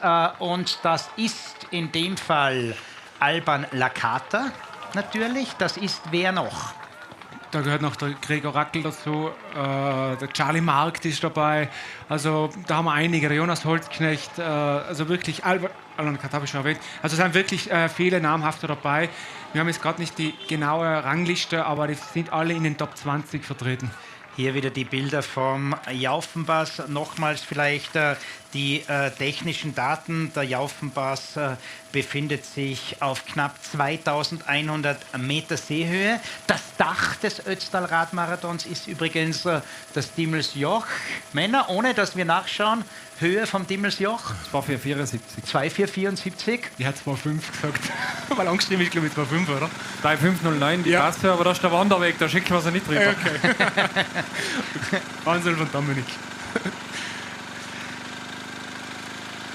Viele hier also am Anstieg vom Jaufenpass. Und immer wieder, haben wir vorher schon erwähnt, Dominik, sensationell die Möglichkeit, jeden Einzelnen auch zu begleiten über die Ötztal Radmarathon-App. Ja, die App zusammen mit Datasport, die haben wir jetzt nicht neu aufgesetzt, aber da ist ja Datasport, was Zeitnehmung betrifft, und auch jetzt mit der App ein verlässlicher Partner. Die Schweizer haben da in die Richtung sehr viel Know-how.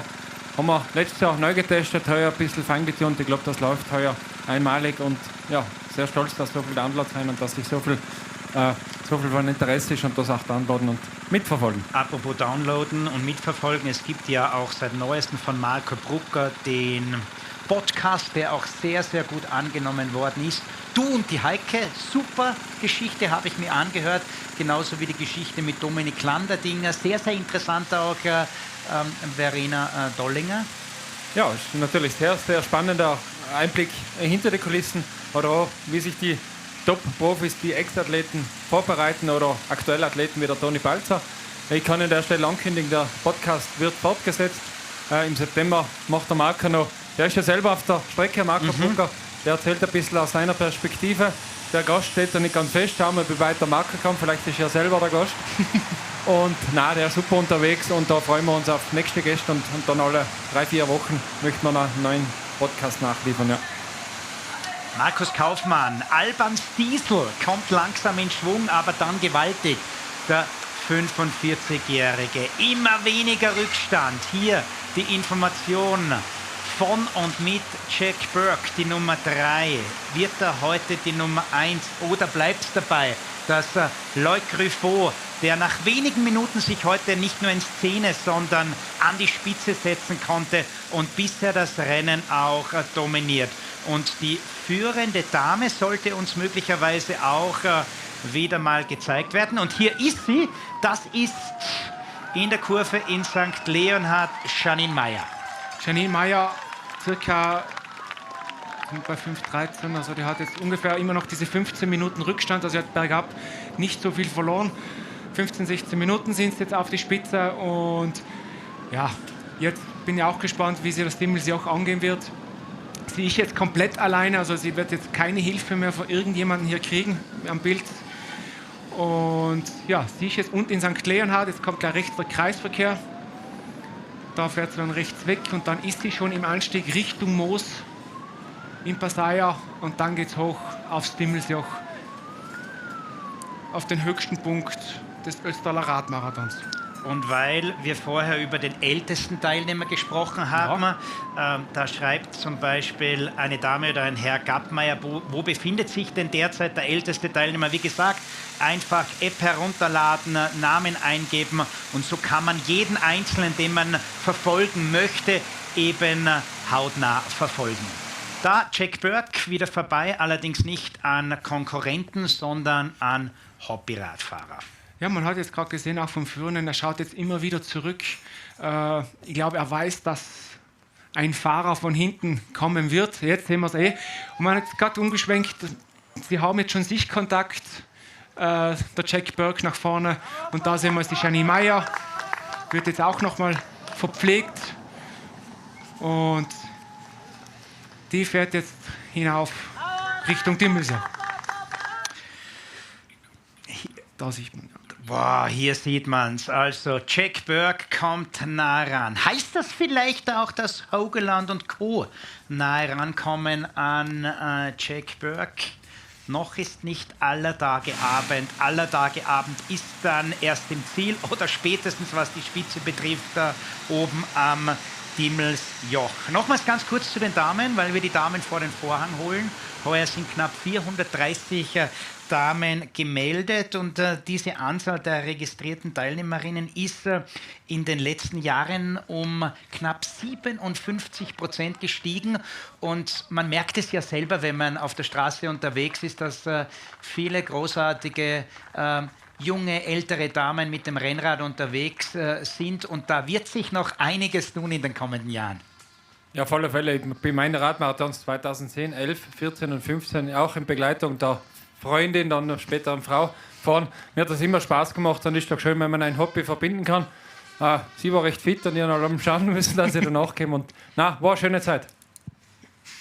Und da sehen wir jetzt wirklich, Jack Burke saugt sich jetzt da im Moos. Wir sind gerade beim Moos vorbei. Er saugt sich jetzt an die Spitze heran. Also ich glaube jetzt auch in wenigen Sekunden, da sehen wir es, wird Jack Burke den Führenden einholen. Dann bin ich auch gespannt, wird Jack Burke sofort davon fahren oder bleibt er noch bei ihm?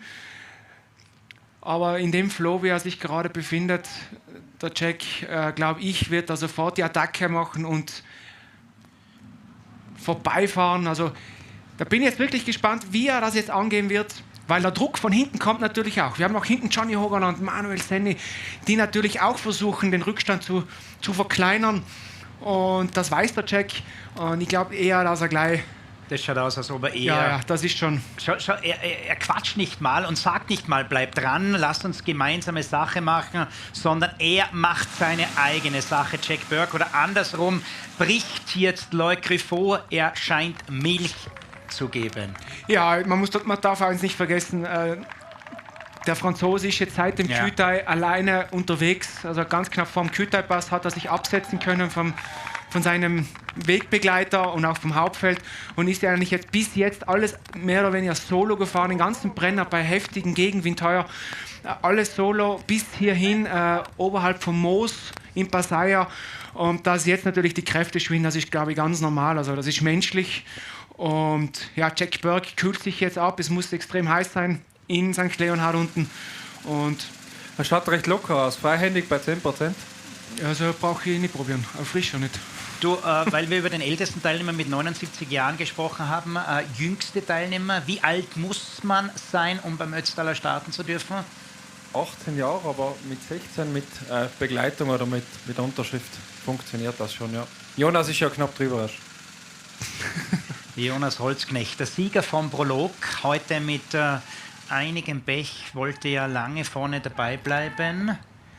und ist aber leider zurückgefallen, hat bei seiner Aufholjagd möglicherweise zu viel Power, zu viel Kraft, vielleicht auch mental etwas eingebüßt und damit ist der Traum von einer Spitzenplatzierung vorbei. Schauen wir uns vielleicht nochmals dieses Überholmanöver an. Hier der Blick hinüber und das hat wahrscheinlich Jack Burke sofort gezeigt, okay, ich kann mit ihm keine gemeinsame Sache machen. Er ist geknickt, es ist vorbei. Trotzdem von unserer Seite nochmals Chapeau und Hochachtung für die Leistung von Loic Crevaux. Der war heute großartig, hat viele Minuten die Spitze, viele Stunden die Spitze angeführt und einfach nur großartig die Werbung, die er heute in eigener Sache gemacht hat. Ja, so schnell gibt es also nicht geschlagen. Er kämpft und kämpft, aber ja, schauen wir, ob was von hinten nachkommt. Er wird sicher zeitig im Ziel sein und trotzdem vorne dabei sein. Von ganz vorne schaut aus, wird es nicht mehr reichen. Aber ja, wir waren gerade beim Jonas beim Thema. Ewig schade, dass er den Defekt hat. Ich weiß selber nicht ganz genau, aber ja, er ist noch jung, er soll sich da jetzt nicht zu sehr verkupfen. Er wird den Tag doch bestmöglich genießen und er hat noch Zeit, seine Zeit kommt garantiert noch. Ja, und es war heuer einfach schon mit zwei Favoriten, die was wirklich Defekte hatten, mit Daniel Federspiel ins Küter hinein mit Schaltungsproblemen. Dann der Jonas, was ich so jetzt an Infos gekriegt habe, Schaltungsprobleme plus Wattleistungssystem ausgefallen. Und das ist natürlich für einen Sportler wie den Jonas oder auch für einen Feder, wenn du auf einmal keine Wattzahl mehr hast, weil das sind ja nicht deine Parameter für den Marathon zum Fahren und die fehlen dir. Und da musst du immer ein bisschen nach Gefühl fahren. Das ist für solche junge Leute, die was nur dieses Wattsystem kennen, sehr schwierig, das dann einzuschätzen. Wie viel Watt fahre ich, wie viel kann ich fahren? Also das ist ganz, ganz schwierig für den jungen Kerl. Und ich hoffe trotzdem, dass er das durchzieht und eine gute Zeit fährt. Wir grüßen übrigens Walter Ameshofer, der heute auch hier ist, tut sehr, sehr viel für den Radsport in Österreich. Und wir verabschieden uns ganz kurz in die Werbung und sind aber in Kürze wieder zurück hier beim Ötztaler Radmarathon. Gear up for the ultimate experience at the Bike Republic Solden Festival Beyond the Mountain this September. Watch the world's top riders in action at the Swatch 9's Public Day.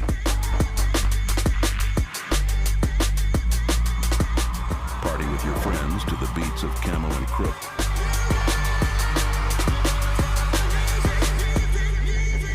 Be part of the Puck Whip-Off contest. Enjoy your favorite mountain bike podcast live. Or just hang around at the brand area with more side events. This is the weekend you don't want to miss. Grab your tickets now and be part of the excitement.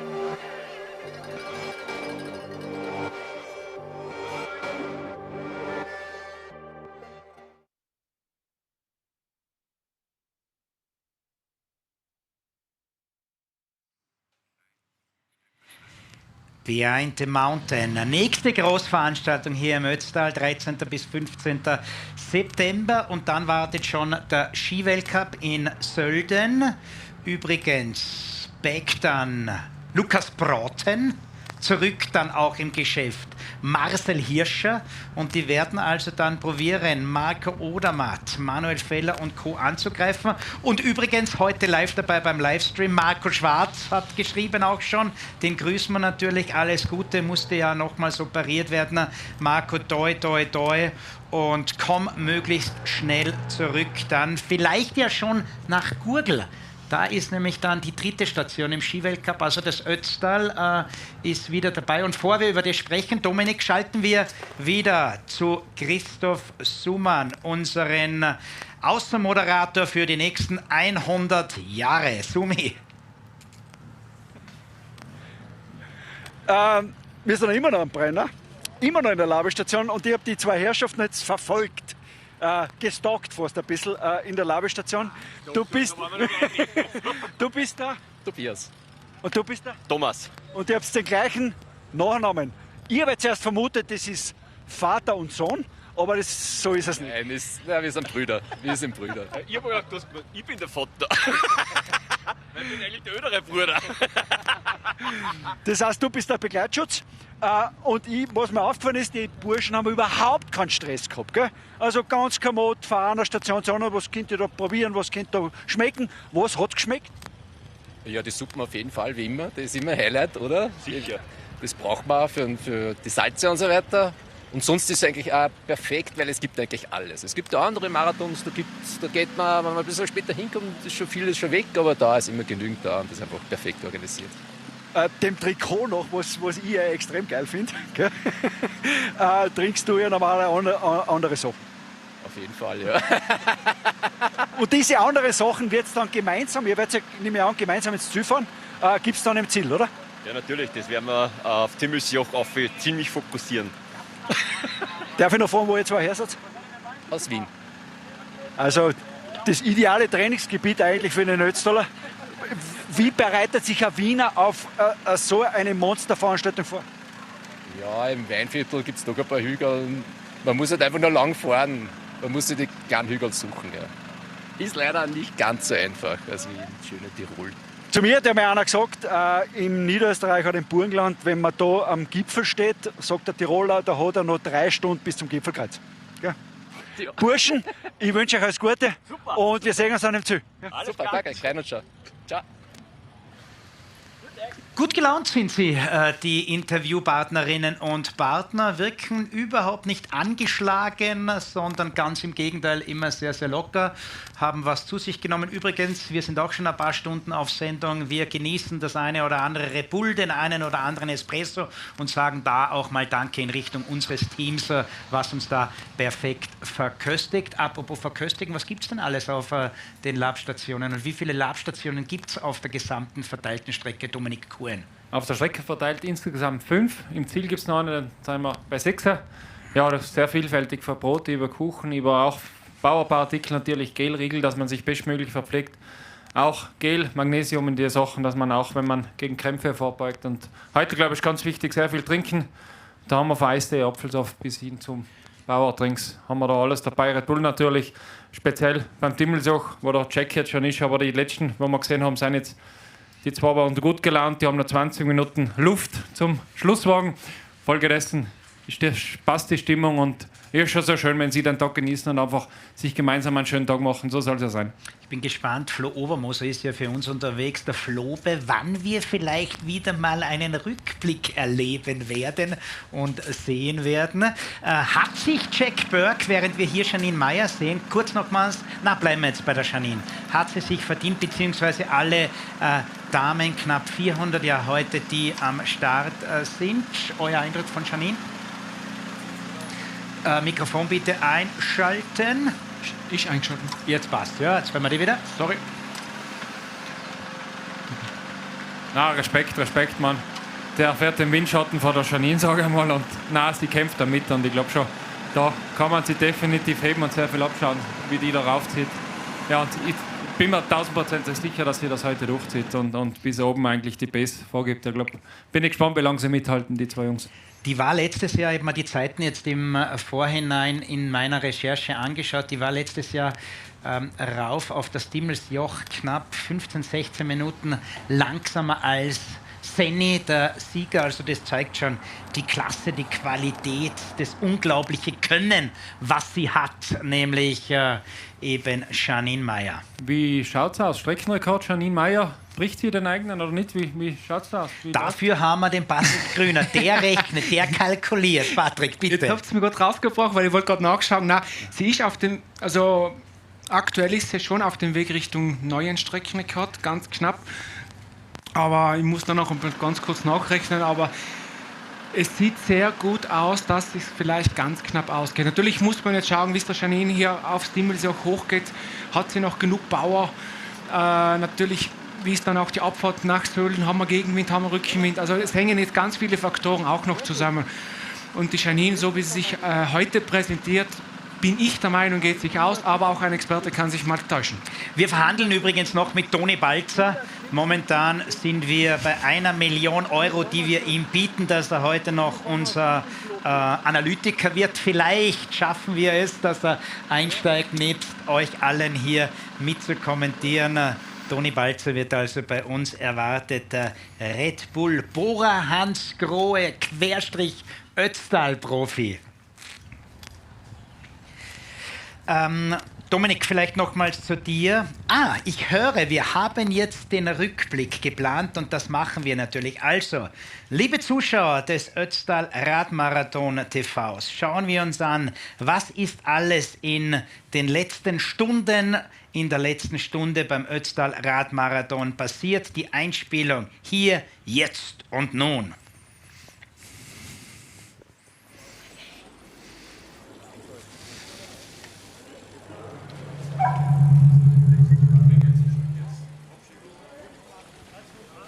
Ich glaube, da können wir dazu kommentieren.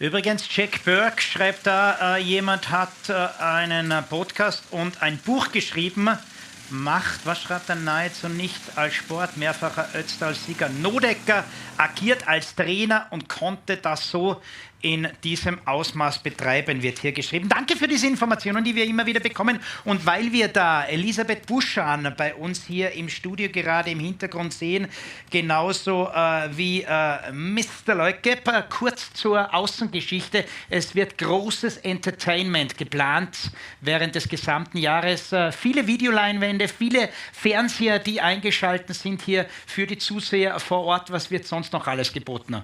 Ja, natürlich neben dem Live-Entertainment, das natürlich auf die Straße, auf den Vorplatz transportieren, auch in die Halle dann. Momentan läuft das die Kindershow. Es ist Punkt 12, es sollte eine Einradshow sein am Vorplatz. Und ja, sind wir auch für die Kleinsten gerichtet, weil der Sieger, der kommt ja in 1,5 Stunden, spätestens, sagen wir mal, sind die schon da. Und da sind wir gerichtet und klatschen alle, kommt nach Sölden. Ihr, eure eigenen Frauen, Ehemänner, Partner, Kinder sind auf der Strecke unterwegs und da sind wir alle froh, wenn wir die in Empfang nehmen und hoffentlich gesund. Hier Jack Burke, der uns immer wieder gezeigt wird vom Führungsmotorrad bzw. Kamera. Und wir könnten vielleicht mal einen Sprung dann nach hinten machen. An der zweiten Stelle ist es ja immer noch Loic Ruffo. Das ist allerdings jetzt nicht der Franzose, sondern das ist Senni. Und damit haben wir, glaube ich, jetzt vielleicht sogar einen neuen Zweiten. Er setzt sich also erstmals heute in Szene. Na, er ist noch zwischendrin, hat sich also vom Verfolgerteam ein wenig absetzen können und ist momentan an der 3. Stelle. Senni auf Platz 3. Jetzt wird spannend. Terzo posto fino adesso. Noch nicht fino adesso. Warst fleißig im Vokabelbuch, hast du, Stefan? Ja. Hier kommt der Viertklattierte. Schwer zu erkennen momentan, wer es ist. Das ist also Senni. Gibt es den Doppelerfolg, Back-to-Back-Win? Oder gewinnt Burke nach 2021 zum zweiten Mal? Frage an euch, wie habt ihr die Hausaufgaben gemacht? Wer ist der Rekord-Ötztal-Radmarathon-Sieger? Wer ist die Rekordsiegerin? Rekordsiegerin ist sicher die Laila Aurea. Ja, Laila. Gewann von 2015 bis 2018, 15, 16, 17, 18. Das sind die 4 Erfolge. Van den Brande, zweite, glaube ich. Könnte sein, aber wir wollen die Herren wissen. Ich weiß. Okay. Streckenrekord Janine Meyer und ist Eckhard Dörschlag Rekordgewinner, immer noch. Eckhard Dörschlag ist der Rekordgewinner. Der hat da in den 80er Jahren die Kiste abgeräumt, mehrfach. Und apropos Eckhard Dörschlag, super Info von dir. Übrigens, Dominik, nicht umsonst, der Boss, der ist heute auch dabei. Ja, der ist auch wieder dabei. Ich weiß dazu nicht, wie viel. Ich weiß nicht, wie viel der Mann, aber immer schön, wenn ehemalige Sieger vorbeischauen und ja, wenn sie nicht mehr ganz vorne mitkämpfen, 2, 3 Matchen sicher mit Hogerland, mit Senni und wie sie alle heißen, Berg, die Cecchini, da sind wirklich einige vorne dabei. Und auch der Eckhard wird da sicher einen schönen Tag draus machen. Ich glaube, der hat jetzt nicht mehr die großen Pläne, aber tipptopp, wenn Sie dabei sind. Hat übrigens 4-mal gewonnen, Ekkehard Dörschlag, 86, 87, 88 und 89. Und damit schalten wir zu Christoph Sumann und sagen Danke in Richtung OK-Leiter. Der muss weg, wird aber dann später nochmals zu uns kommen, Dominik Kuhn. Und jetzt Christoph Sumann, wo ist er? Ist der, sag mal, immer noch am Brenner?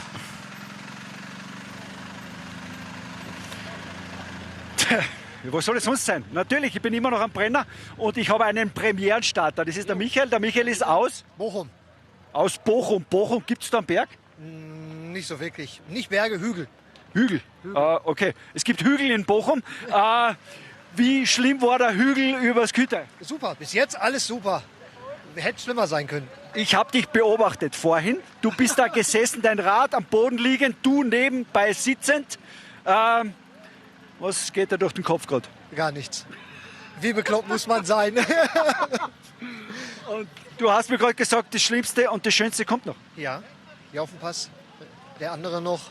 Mal gucken, was noch geht. Der andere noch, das Dimmelsjoch, das ist der kurze. Das kurze, harte. Du willst auf jeden Fall finishen. Ich versuche zu finishen, natürlich.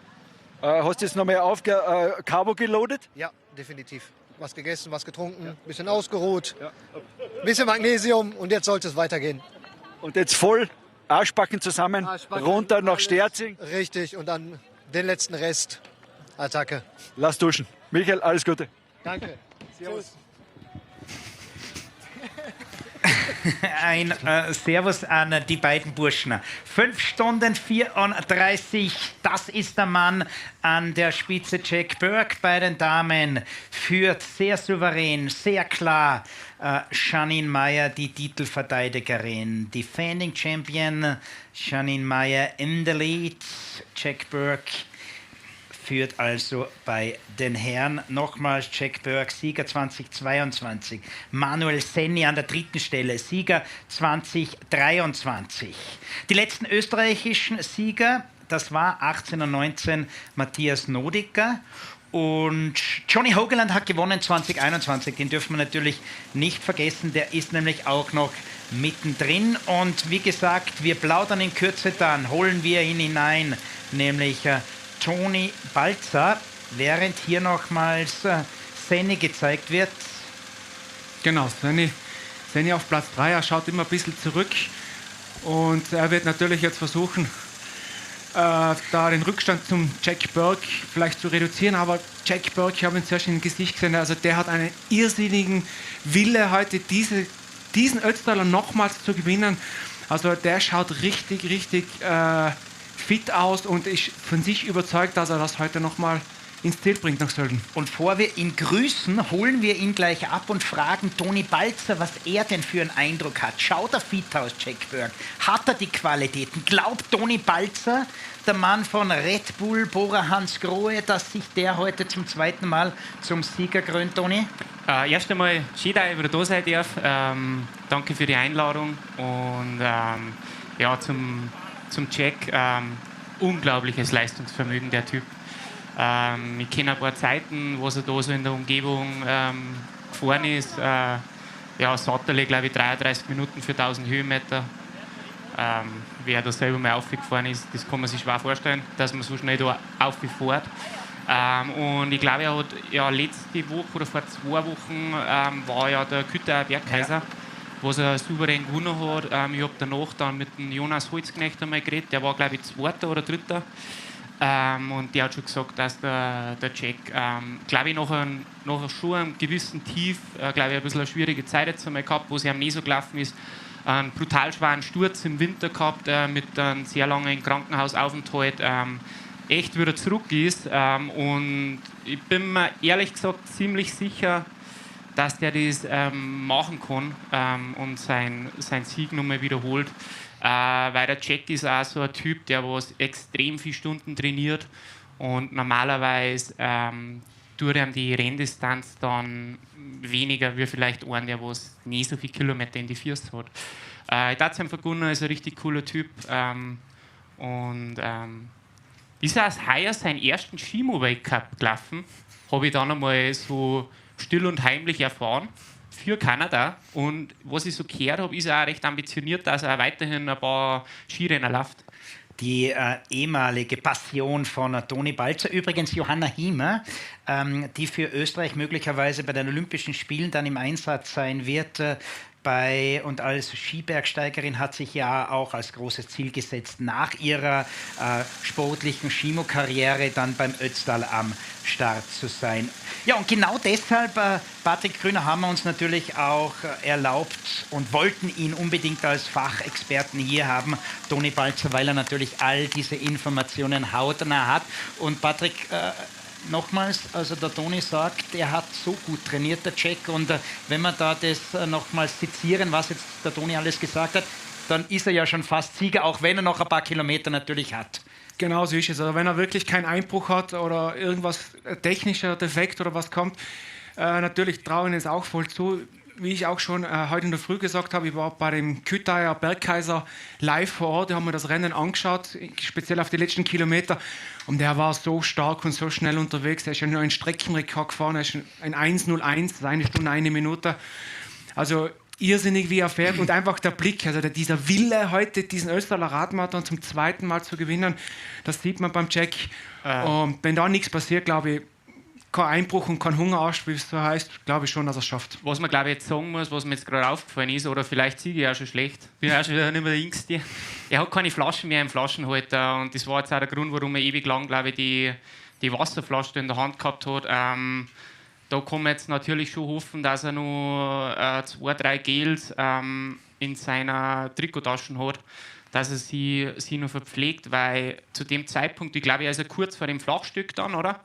Sind es dann schon noch 700 Höhenmeter bis Timmelsjoch, und Timmelsjoch ist ja eigentlich nicht das Ende. Es kommt dann die schnelle Abfahrt und dann der Gegenanstieg, und da braucht man einfach auch noch in gewisser Weise voll Kohlenhydratspeicher, weil die sind 150 oder 130 Höhenmeter und die tun richtig weh. Also ich hoffe, dass er noch mal irgendwo eine Flasche gattert, auch wegen die Elektrolyte. Die Temperaturen haben natürlich jetzt nicht zum Vergleichen wie jetzt am Anfang vom Rennen am Kütaier, also mit Sicherheit richtig warm, da jetzt hoch mit dem Rückenwind.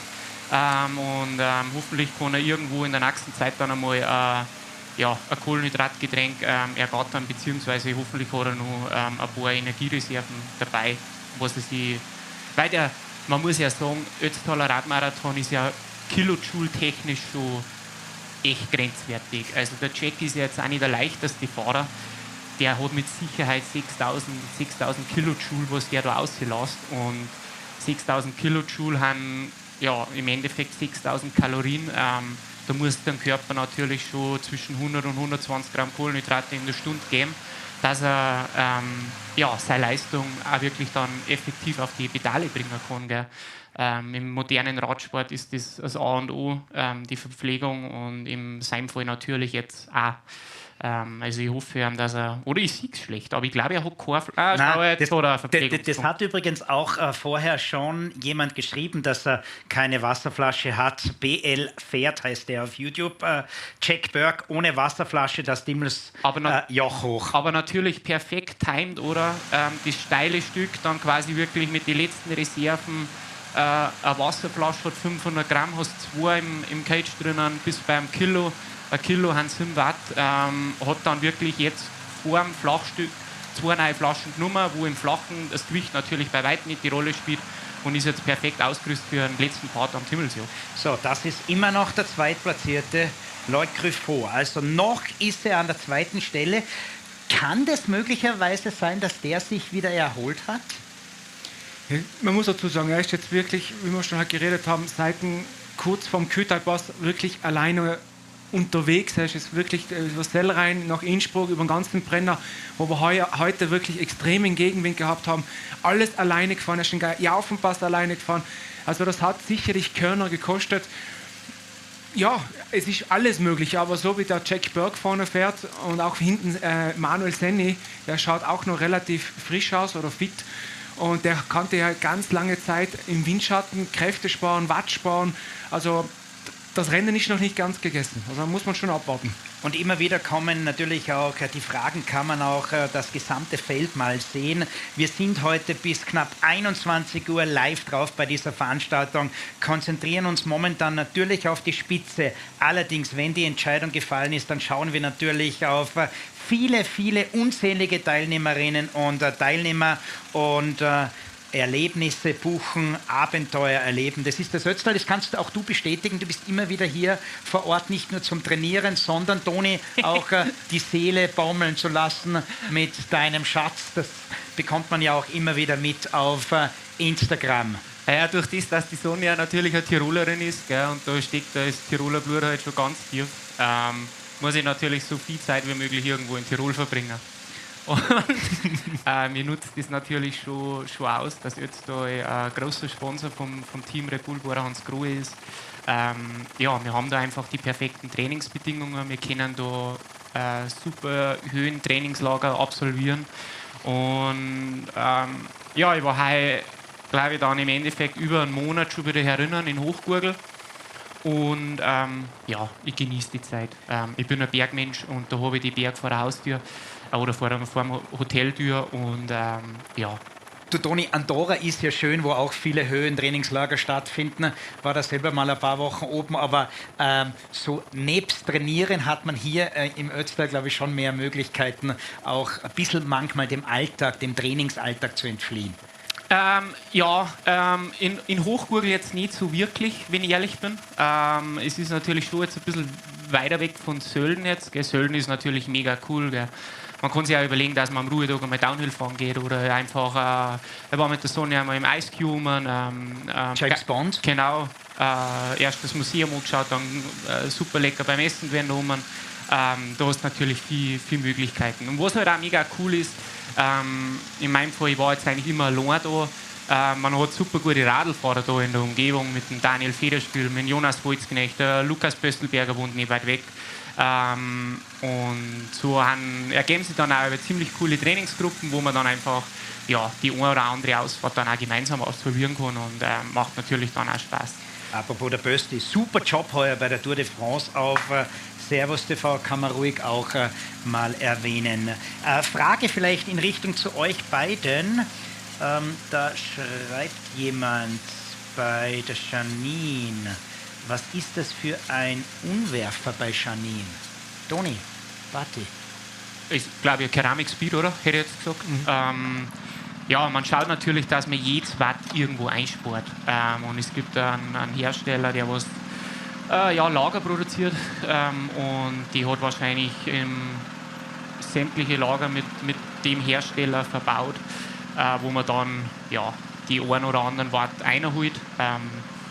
Die einen schwören drauf, die anderen sagen, es ist vielleicht doch gar nicht so effektiv, aber das ist mit Sicherheit sowas, dass sie einfach der Antrieb nur mal leichter dreht und dass man nur weniger Widerstand hat jetzt mit einem herkömmlichen Lager oder in ihrem Fall jetzt auch mit dem Cage. Letztes Jahr war die Siegerzeit 6:49,18 von Manuel Senni. Momentan sind wir bei 5 Stunden 46. So Hochrechnung in knapp einer Stunde 10, 1 Stunde 15. Fällt hier die Entscheidung, ob es ein Rekord wird bei den Herren, sei dahingestellt. Ist aber auch nicht das alles Entscheidende. Dasselbe gilt natürlich auch für die Damen. Das Entscheidende für uns, während wir wieder den führenden Jack Burke sehen, ist, dass der Sumi nicht müde wird. Ganz im Gegenteil. Er ist wieder wie sage ich jetzt ist mir das Wort entfallen, auf Antworten. Ist ja wurscht. Sumi, hol uns das Interview rein. Zuerst stelle ich mal die Fragen, dann gibt es eine Antworten. Der Mario und sein Team ist da zuständig für Defekte, für alle möglichen Probleme, die mit dem Radl zu tun haben. Also Knochenbrüche, Abschürfungen, für das seid ihr nicht zuständig. Okay.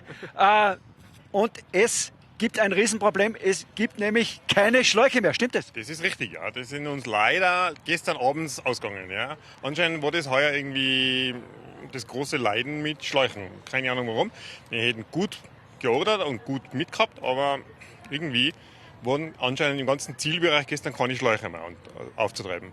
Sind die Vorradlfahrer und Rinnen selbst auch gut ausgerüstet oder eher schlecht? Leider nein. Es scheitert oft da an der eigenen Ausrüstung, an einem Schlauch und irgendwas zum Montieren vom Reifen. Wäre super, wenn ich selber mit hätte, dann kann ich mir halt einmal schnell auf der Strecke selber helfen oder irgendwer kann mir schon helfen oder wie im Servicebereich helfen ja gerne. Das kostet ja auch nichts, für das sind wir ja da und wäre natürlich super, wenn die das Zeug mit hätten. Ja. Aber ich weiß, es wird natürlich auf Gewicht geachtet, jeder schaut natürlich Gramm da, aber das sind halt so Basics, was ich sage. Nehmt es doch bitte mit. Und was gibt es sonst noch für Defekte? Was habt ihr zum Tun da? Wir haben von kaputten Felgen, also gerissenen Speichen, kaputten Felgen, Schaltungsjustage, teilweise witzigerweise auch lose Achsen, also so Steckachsenbefestigungen. Wir haben eigentlich quer durch alles. Batterien in den Schaltungen, die leer werden, die anscheinend in der Früh noch gegangen sind und jetzt urplötzlich leer geworden sind. Warum auch immer. Also du hast alles. Du hast die ganze Bandbreite, was so einem Radl fehlen kann. Also unerklärlich eigentlich. Der Ötztaler, das wichtigste Radlrennen im Jahr. Man bereitet sich vor, trainiert tausende Kilometer, Stunden um Stunden und dann kommt man mit einem kacke vorbereiteten Radl daher. Eigentlich unverständlich, oder? Es ist grob ausgedrückt, aber es ist wirklich so. Also du erlebst im Servicebereich, was wir Sachen erleben, wo du denkst, wie willst du jetzt mit dem Ding um die Runden kommen? Never ever. Irgendwie schaffen sie es anscheinend, oh, keine Ahnung, oder sehen sie das dann auch nur als organisierte Spazierfahrt? Ich weiß es nicht. Aber der Mario und sein Team wird helfen und schauen, dass sich das Ding dann doch noch dreht. Und danke für eure Arbeit. Gerne. Tschüss. Gerne. Das war jetzt sehr interessant, was der Sumi hier herausholen konnte. Das hast du gestern auch bestätigt, oder? Einige Teilnehmer spielen da ganz schön Harakiri. Du arbeitest hier in einem Radsportgeschäft und da spielen sich teilweise Dramen ab, während sich hier, glaube ich, auch Dramen abspielen am Aufstieg zum Jaufenpass. Genauso ist es. Also bei uns oben in der Sporthütte Fegel. Wir haben gestern, ich bin selber, also die Mechaniker reparieren halt die ganzen Räder mit Bremsscheiben, Belege und neue Ketten und neue Schläuche. Ich kriege dann die Räder rausgestellt und dann heißt Patrick, fahr eine Runde, weil du bist unser Spezialist und dann fahre ich halt Runden. Ich glaube, ich bin meinem Privatfahrrad noch nie so viel fremdgegangen wie gestern den ganzen Tag. Ich glaube, ich habe 60, 70 Testfahrten gemacht von den Teilnehmern und Teilnehmern. War auch eine lustige Geschichte und ich habe wirklich von High-End-Geräten wirklich bis hin zu Unikaten bin ich alles gefahren und wir haben wirklich bestmöglich alles reparieren können und vorbereiten für ein Ötzi, für jeden Teilnehmer. Also es war gestern ein anstrengender Tag, aber auch ein sehr lustiger Tag und auch die Teilnehmerinnen selber alle so happy und glücklich, wenn man was repariert hat oder getauscht hat und die sind so dankbar, dass dann alles funktioniert und die restlichen Servicestationen sind ja jetzt auf der Strecke von den verschiedenen Herstellern, also Intersport, Glanz und so weiter, Sport4U. Also auch ein Riesendanke, dass die Sportgeschäfte auf der Strecke uns da helfen für die Teilnehmer und Teilnehmer, dass die wirklich die Runde kommen. Ich glaube, da hat er jetzt die Brille verloren. Jack Burker, ja. Toni, zu dir nochmals. Viele schreiben da mit dem Sattel. Teilweise sind die Sattel sehr, sehr weit nach vorne versetzt. Vor allem auch beim Alpern soll das richtig extrem sein. Wie ist es bei dir und warum so weit nach vorne? Vielleicht kannst du da die richtige Antwort geben. Ja, im Endeffekt bist du ja zentraler auf dem Mittellager drauf. Also du kannst schon mehr Druck ausüben. Das ist ja bei uns ein Thema mit dem Zeitfahren. Da darf ja jeder eigentlich gern viel weiter Viere gehen. Aber da hast ja du die Reglementierung von der UCI, dass quasi der Abstand zwischen, ich weiß gar nicht, zwischen Sattelspitz und vordersten Punkt vom Rad, quasi vom Auflieger so und so viel bei der und der Körpergröße haben muss. Es ist aber auch klar beim Bergfahren, das glaube ich, jeder, der was selber Radl fahren tut, hat man ja immer so das Bedürfnis, dass man ein bisschen weiter nach vorn rutscht. Also, dass man eher auf der Sattelspitze huckt. Es ist aber, glaube ich, von jedem Fahrer ein bisschen unterschiedlich. Der eine huckt lieber ein bisschen weiter hinten, der andere huckt lieber ein bisschen weiter vorn. Und so kämen dann auch die Positionen zustande. Das ist übrigens Labestation Schönau. Das ist immer noch der Zweitplatzierte. Ja, bitte, Patrick. 5 Minuten und 11 Sekunden Rückstand auf Jack Burke. Wow.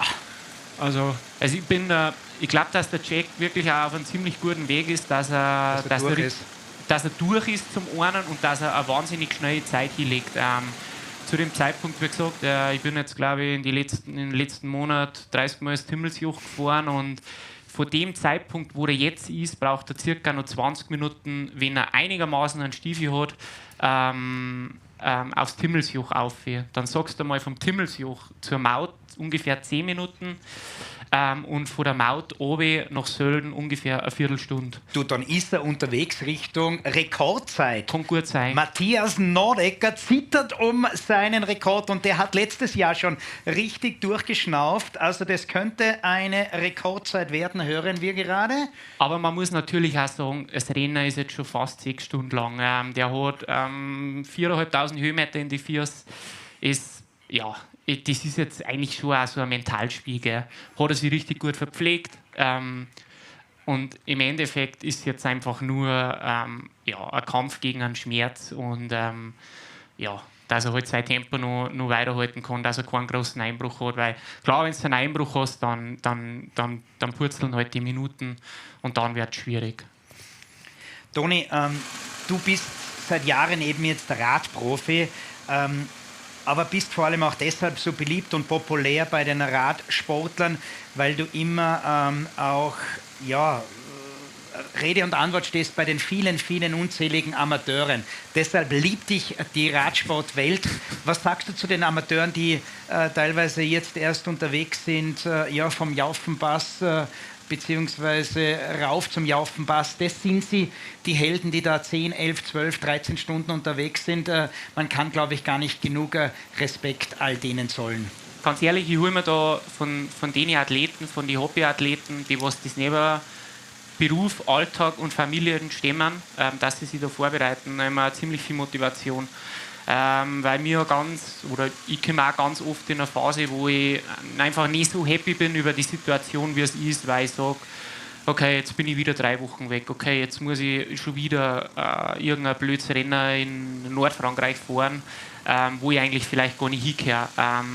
Oder ich muss Romandie fahren und ich weiß ganz genau, von den 6 Tagen wird es 5 Tage regnen oder schneien. Aber im Endeffekt ist das unser Job und die Leute sagen da dann wieder, dass Motivation und Leidenschaft das Wichtigste ist. Und ich meine, wirklich Hut ab vom Jack jetzt zum Beispiel, der was jetzt da echt richtig gut leistet und ein wahnsinnig tolles Rennen fährt. Der Jack, der braucht aber wahrscheinlich 6,5 bis 7 Stunden. Ja, und es gibt aber auch einen, die was zwischen 10 und 12 Stunden brauchen, aber da brauchst du jetzt nicht meinen, dass die ja langsamer fahren. Die leiden ja genauso und die leiden halt einfach dann doppelt so lang.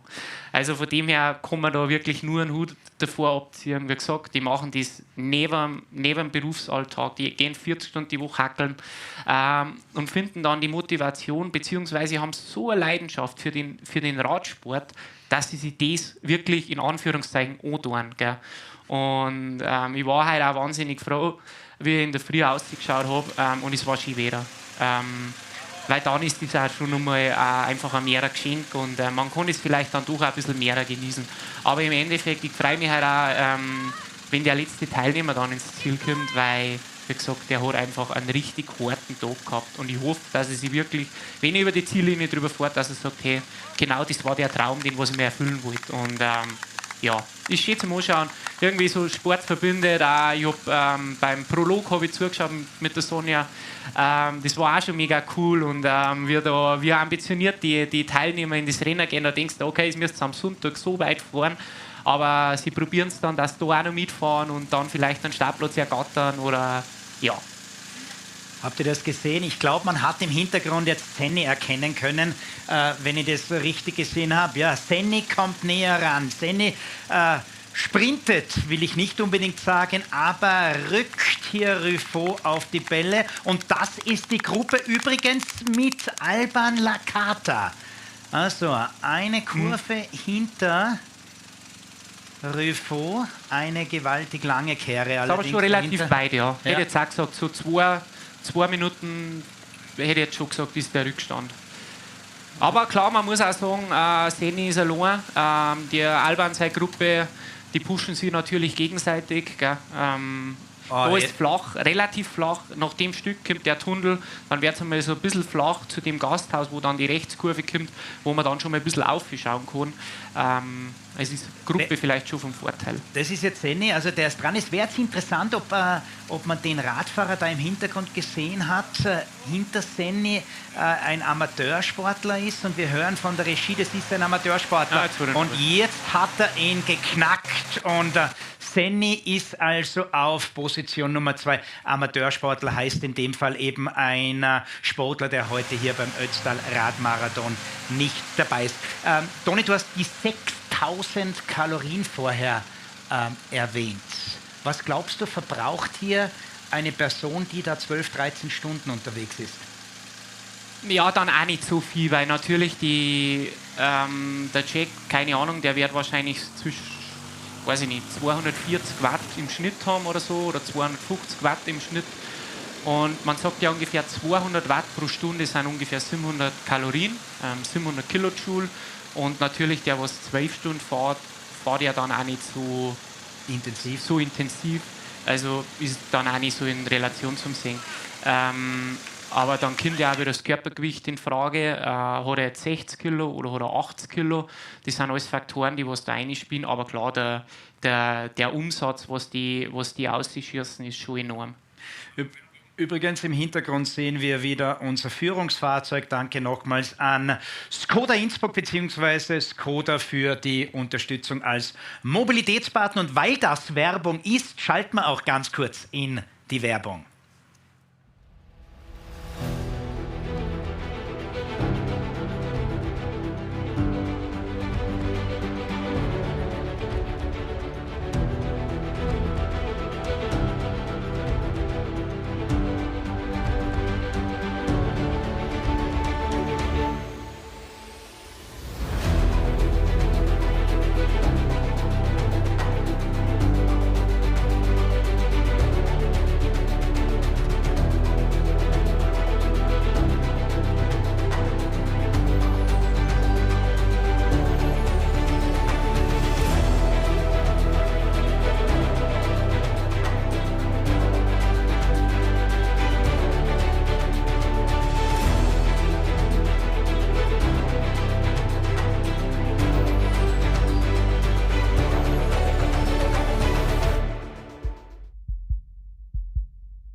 Ja, wir sind zurück hier beim Ötztaler Radmarathon. Der Klassiker unter den Radmarathons, Mythos Ötztaler.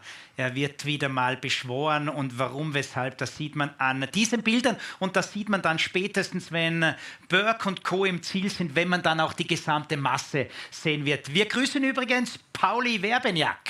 Der schreibt hier auf YouTube alles Gute allen Teilnehmern. Fährt ja jetzt auch Rennen, sollte eigentlich selber dabei sein, der Pauli, oder? Nein, der Pauli fährt, glaube ich, ab Dienstag oder Mittwoch Tour of Britain für das Devo-Team von Lidl Trek.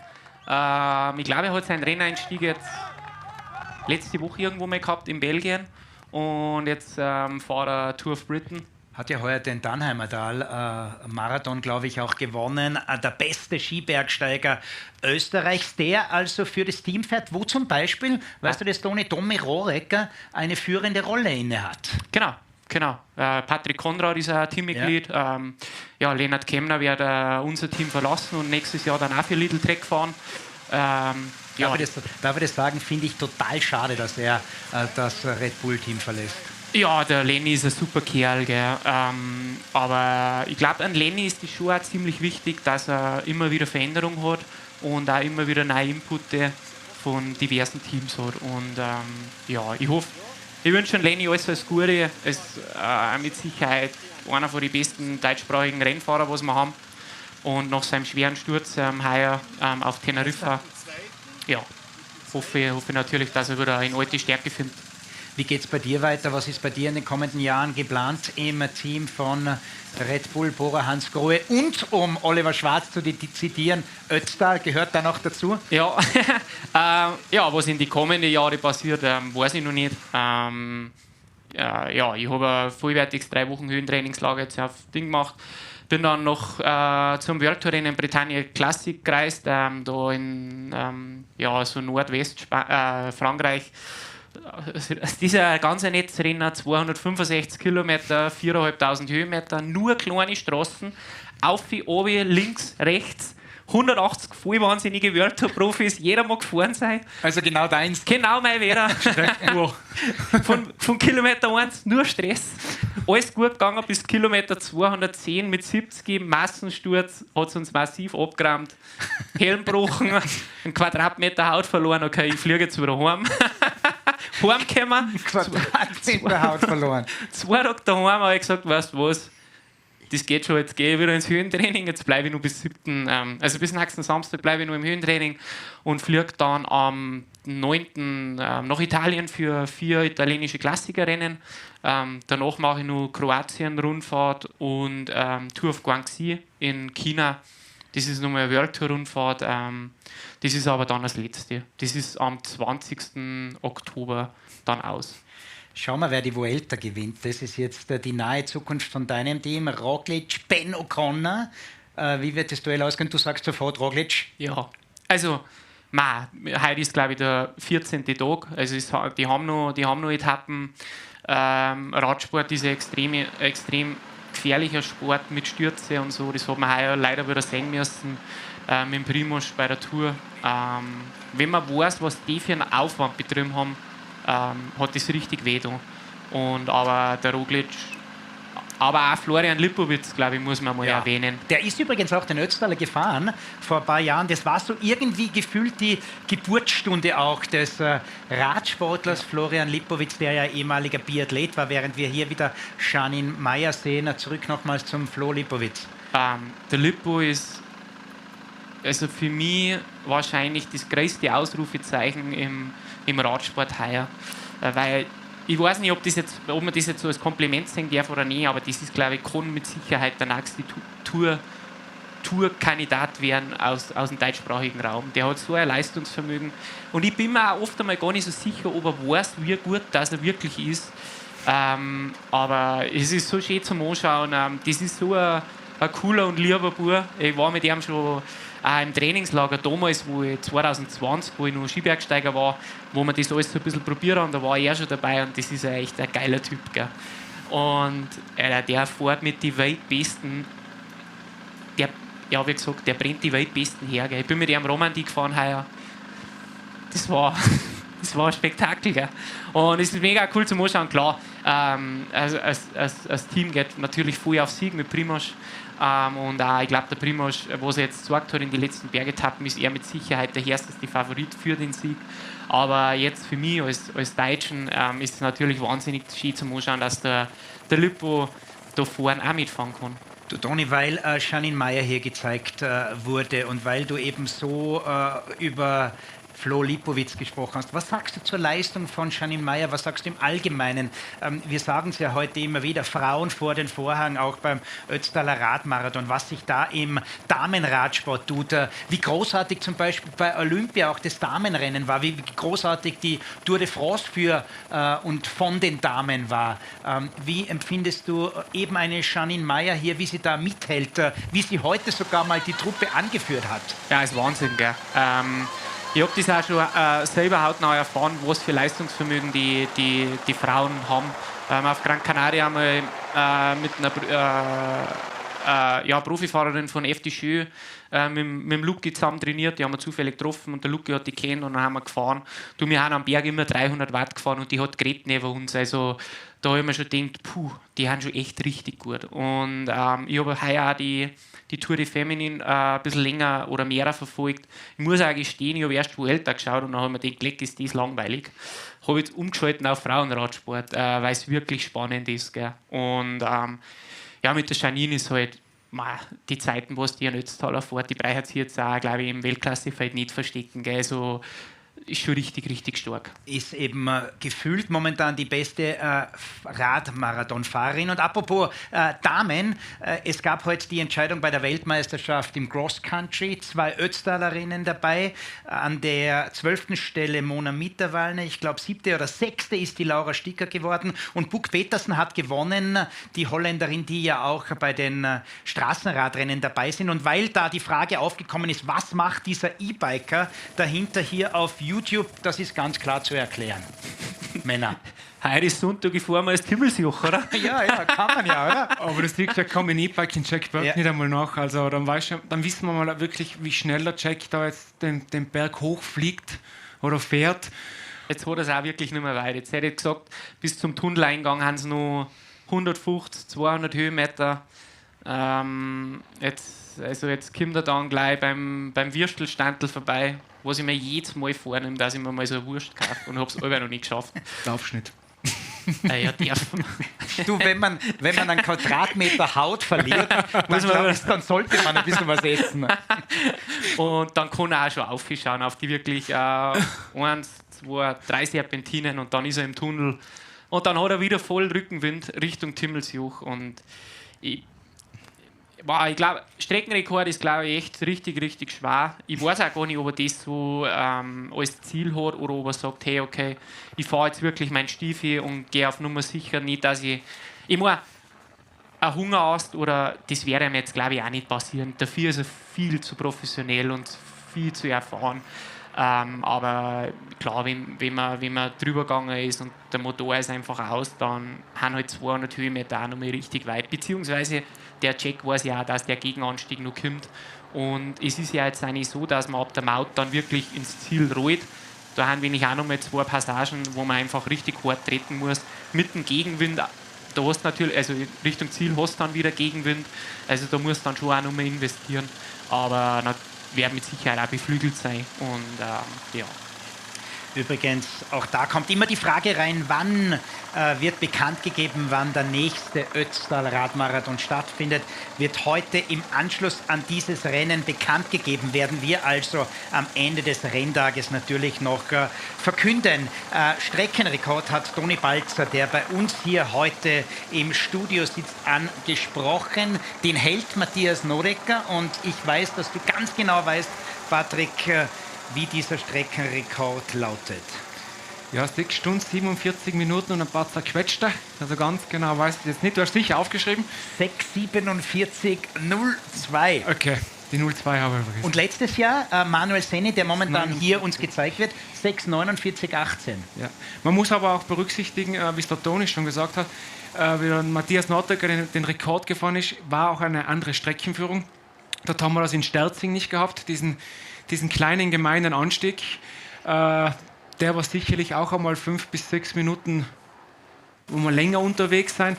Aber nichtsdestotrotz, also es ist eine Wahnsinnsleistung, was heute da wieder der Jack auf die Straßen ballert. Ich glaube nicht, dass es sich ausgeht für einen Streckenrekord. Wünschen würde ich es, aber ich glaube, es geht sich knapp nicht aus. Ich bin mir jetzt auch nicht mehr sicher, wenn ich ehrlich bin. Aber das ist ja egal. Also ich muss jetzt auch sagen, völlig wurscht.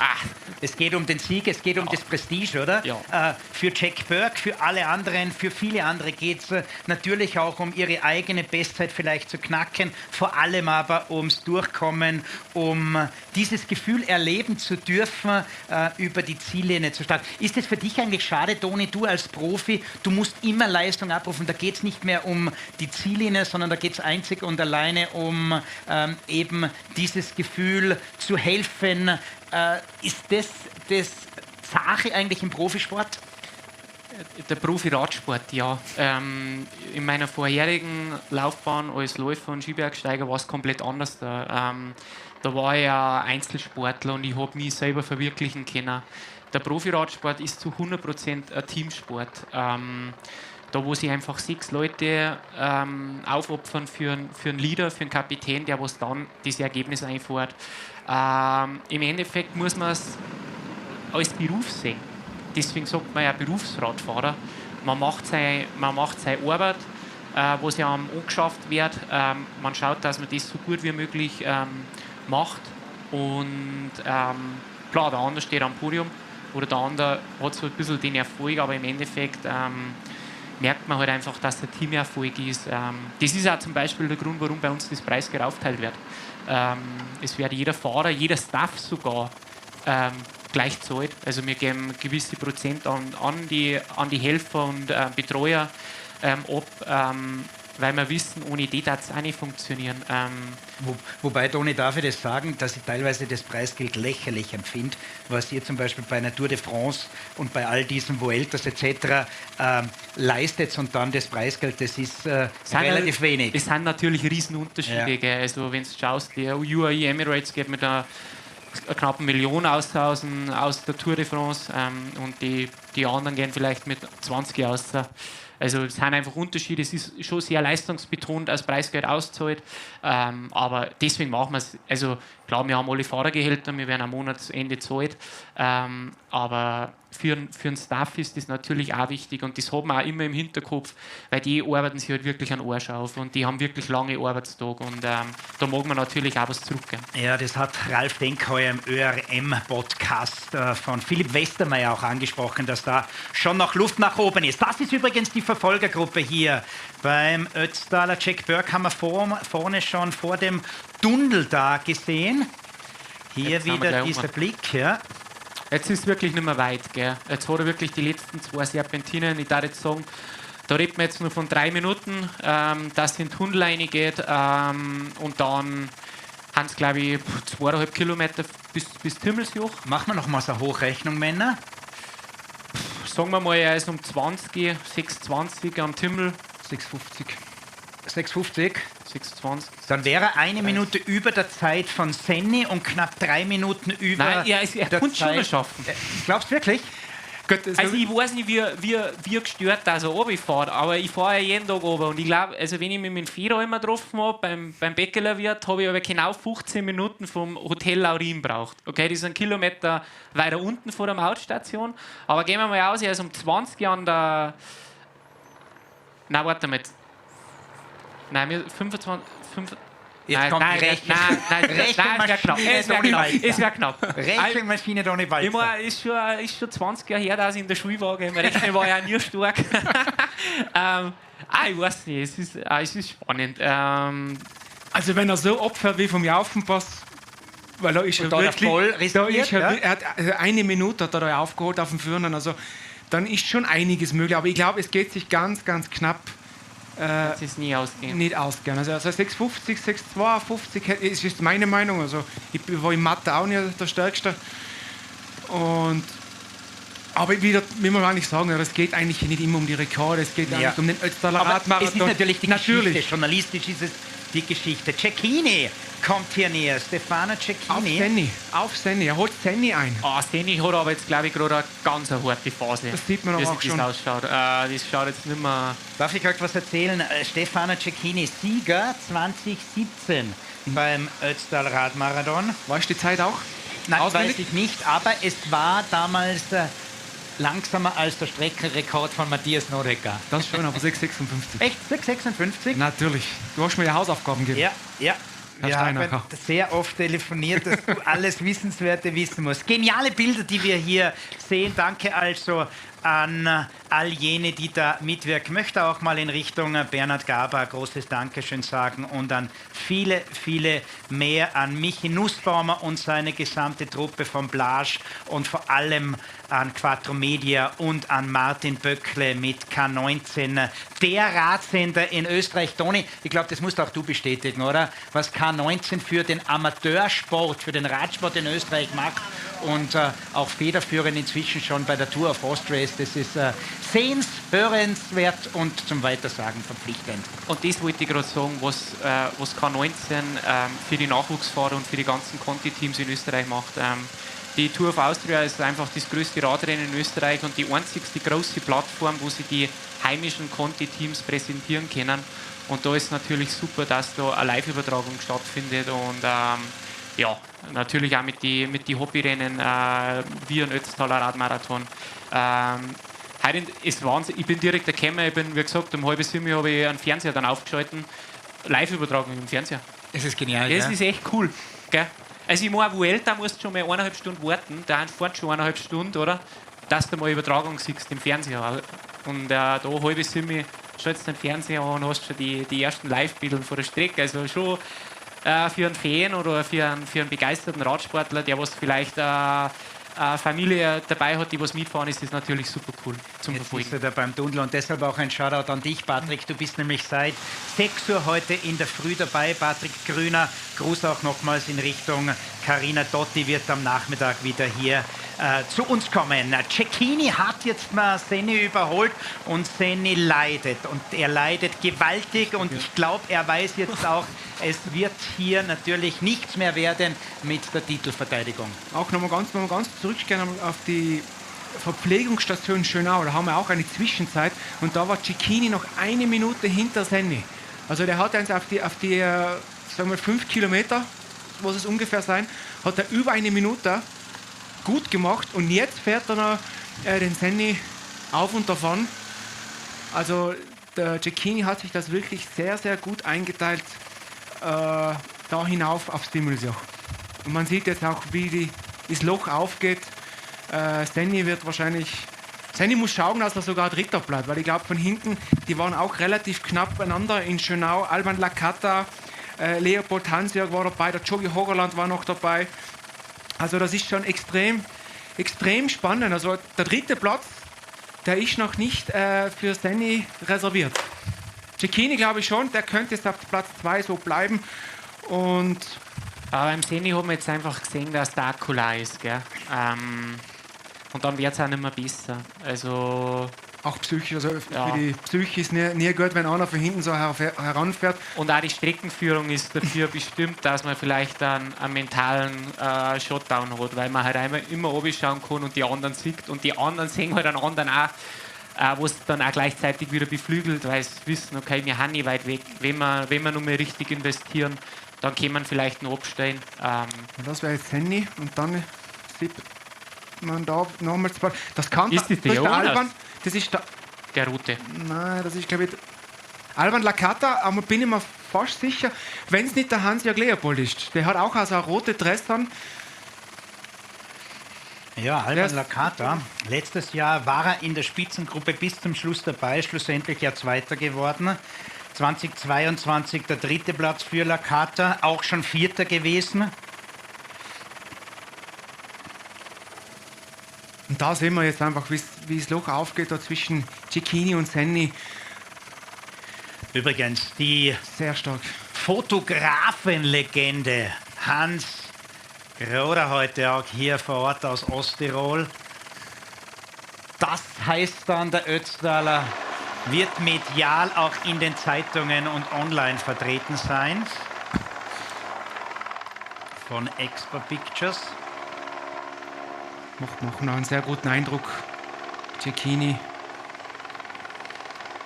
Was ich natürlich mitgekriegt habe, war, dass er sich in Livigno vorbereitet hat, was er mit Sicherheit jetzt auch zugute kommt, weil er da natürlich auch in der Höhe trainiert hat. Und da haben wir jetzt schon auf ungefähr 2200, 2300 Meter, wo einfach der Sauerstoff schon wirklich spürbar nachlässt. Und da hat er mit Sicherheit jetzt auch seine Vorteile gegenüber den anderen, dass er da halt einfach sein Pace noch durchziehen kann. Fire and Ice. Ist er eiskalt, ist er cool heute, scheint cool zu sein. Hat sich das Rennen perfekt eingeteilt und Patrick Grüner und Toni Balzer haben es eben erwähnt, die Höhe beim Dimmelsjoch 2474 Meter Seehöhe. Das ist das Dach des Ötztal Radmarathons. Nochmals die wichtigsten Fakten, Patrick.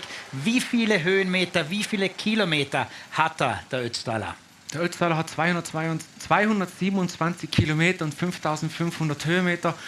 Und das Grande Finale von St. Leonhard aufs Dimmelsjoch sind 29 Kilometer, 1400. Du hast die Hausaufgaben perfekt gemacht. Natürlich, du hast mir Hausaufgaben gegeben. Steigung 14%. Toni, genau. Weil du gesagt hast, du bist das Dimmelsjoch jetzt 30 Mal in den vergangenen Wochen gefahren. Ich glaube schon. Was fährst du da für eine Zeit drauf? Irgendwo habe ich mir das notiert, was Senni letztes Jahr gefahren ist. Ich glaube, knapp eine Stunde 19, irgendwo in dem Bereich herum. Ja, also Ja, meistens ist es ja so, dass ich, wenn ich Timmelsjoch fahre, fahre ich meine Intervallprogramme irgendwo im Finchgau, Brennauf oder am Jaufenpass und ist dann quasi die in Anführungszeichen Regenerationsfahrt wieder zurück ins Hotel, gell, das Timmelsjoch. Ja, aber ich sage mal so 1,5 Stunden aufs Timmelsjoch und dann, ja, da bist du eigentlich ganz gut dabei. Roli Leitinger schreibt, genau so schreibt das, wann fährst du den Ötztaler, Toni? Solange du Profi bist, schreibt dann ein anderer wahrscheinlich nicht. Erst einmal einen Roli fragen, ob er gestern beim Loferer Zweibergkampf dabei war. Ist das der Roli Leitinger? Sprich der Skifahrer, oder? Hey, Roli, Roli Leitinger, großartiger, nicht nur Skifahrer, sondern auch Bergläufer, hat gerade bei einem Berglauf mitgemacht, beim steilsten Berglauf in der Geschichte und das hat er richtig gut gemacht. Warum fahre ich da mit? Ja, das ist nicht einfach, dass man mit einer World Tour Lizenz so ein Rennen fährt. Also das ist eigentlich nicht möglich. Aber klar, das ist bei mir schon auch vorher auf der Liste, dass ich das Sparren mal mache. Ich bin schon ganz oft im Training abgefahren. Und ja, ich muss auch ganz ehrlich sagen, ich habe es auch probiert, dass ich heuer mitfahre. Auch ohne Startnummer habe ich vorgeschlagen. Also ich habe eigentlich alles vorgeschlagen. Nein, es ist zum Akzeptieren und ich verstehe das auch voll, dass das nicht geht. Toni, wie alt bist du jetzt genau? Wie alt? Ja? 31. 31. Ja. Alban Lakata 45. Da ist ein 79-Jähriger als ältester Teilnehmer dabei. Also du hast noch genügend Jahre und du wirst uns hoffentlich noch beehren mit dem Start. Vor allem, ich fühle mich, seit ich 16 bin, nie anders da. Es ist immer gleich, weißt du schon. Also ich bin auf dem Papier 31, aber eigentlich bin ich noch 16. Das eint dich mit dem Goldi. Du schaust auch immer gleich aus. Immer. Weißt du, jetzt habe ich wieder einen Schnauzer runtergerissen, jetzt muss ich wieder meinen Ausweis herzogen. Weißt du? Kommt er rein in die Bar? Nein, er schaut so jung aus.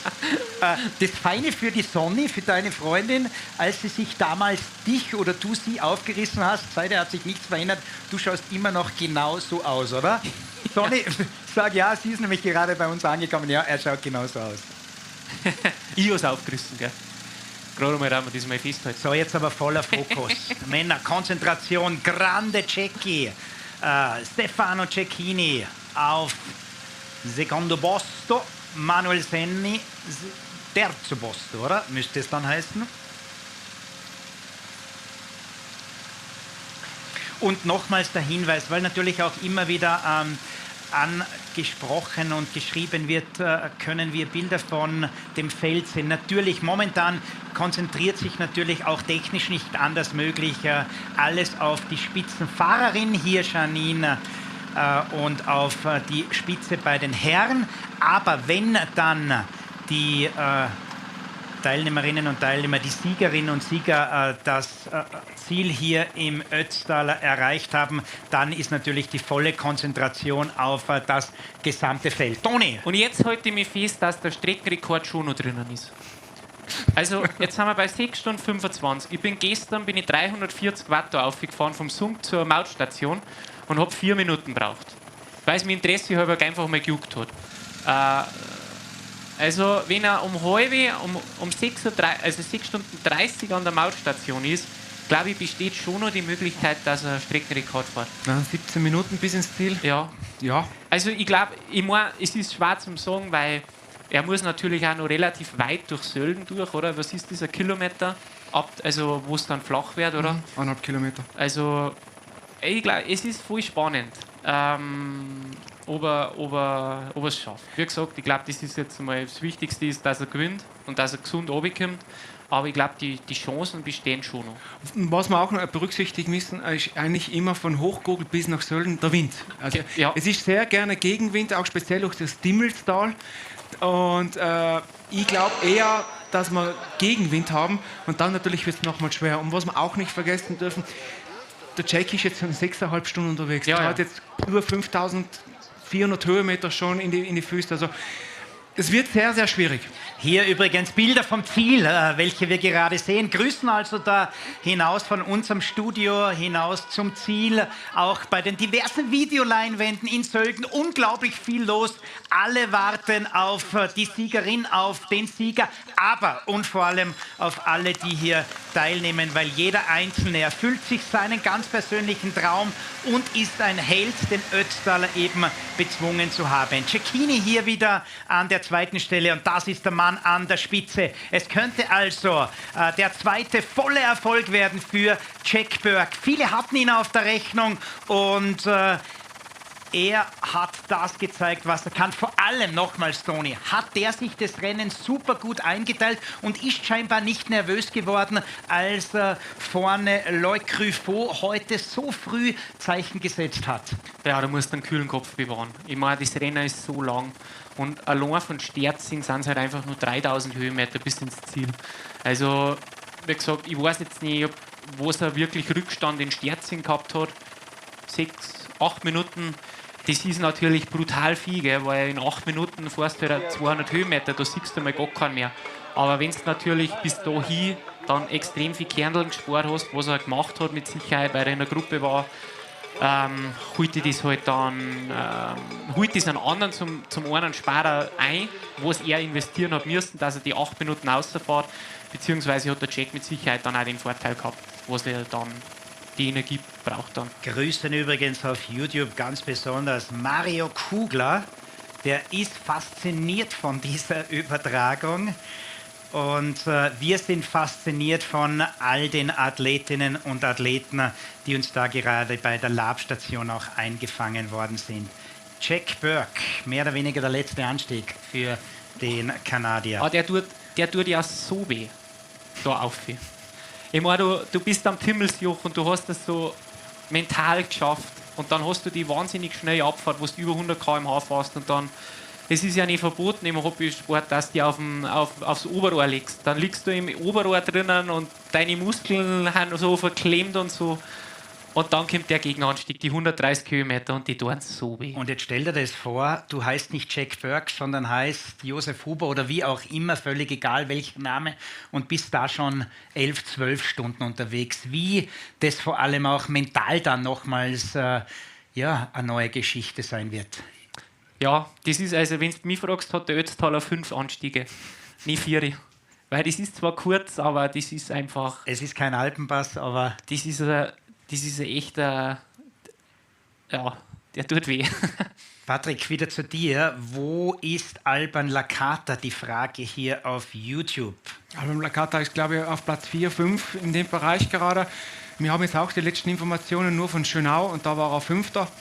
Und ja, der Jack Burke, wir haben sie heute gesehen über den Brenner rein, er war ja extrem nervös. Er hat immer in den großen Feld immer wieder angedeutet, mit Handzeichen, jetzt kommt es mal in die Führungsposition, helft uns, dass wir den Rückstand zu verkleinern. Also, und ich glaube, dass der Jack heute das immer so geplant gehabt hat, am Jaufenpass zu attackieren, um ganz nach vorne zu fahren.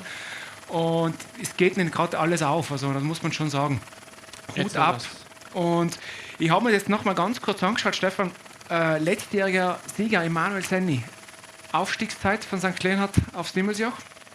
1,27. 1,27, okay. Und die Janine, glaube ich, 1,45. 1,45 ja. Von der schnellsten Dame. Also da bin ich dann auch gespannt, was der Jack Burke für eine Aufstiegszeit gehabt hat, weil der ist definitiv auch unter 1,30 heute unterwegs. Da sehen wir sie wieder, die Janine Meyer. Weltklasse-Leistung. Schauen wir ganz kurz Philipp auf. Handel, Entschuldigung, ganz rechts draußen. Philipp Handel, der Tiroler, der diesjährige Race Across die Alpsieger und Salzkammer gut drauf ist Sieger auf der Extremstrecke. Der zieht da jetzt die Janine Richtung Dimmelsjoch. Heute lange an der zweiten Stelle.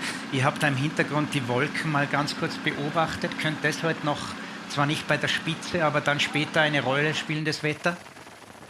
Ja, ich glaube schon. Also, es hat am späteren Nachmittag ein bisschen Regen gemeldet. Jetzt hoffen wir, dass es vielleicht mit dem Wind auch ein bisschen verzieht, dass wir es wirklich schaffen, alle Teilnehmerinnen und Teilnehmer trocken ins Ziel zu bringen. Und ja, da muss man abwarten. Es ist eine Freiluftveranstaltung, die Athleten wissen es. Wir sind oben am Crossbind an der Mautstation, gerade durch mit dem Jack.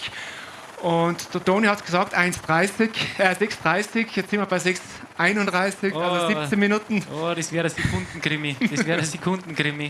Wird schwieriger. Natürlich hängt es auch vom Wind ab. Und Michi Nussbaum hat es gerade zuerst auch uns angedeutet.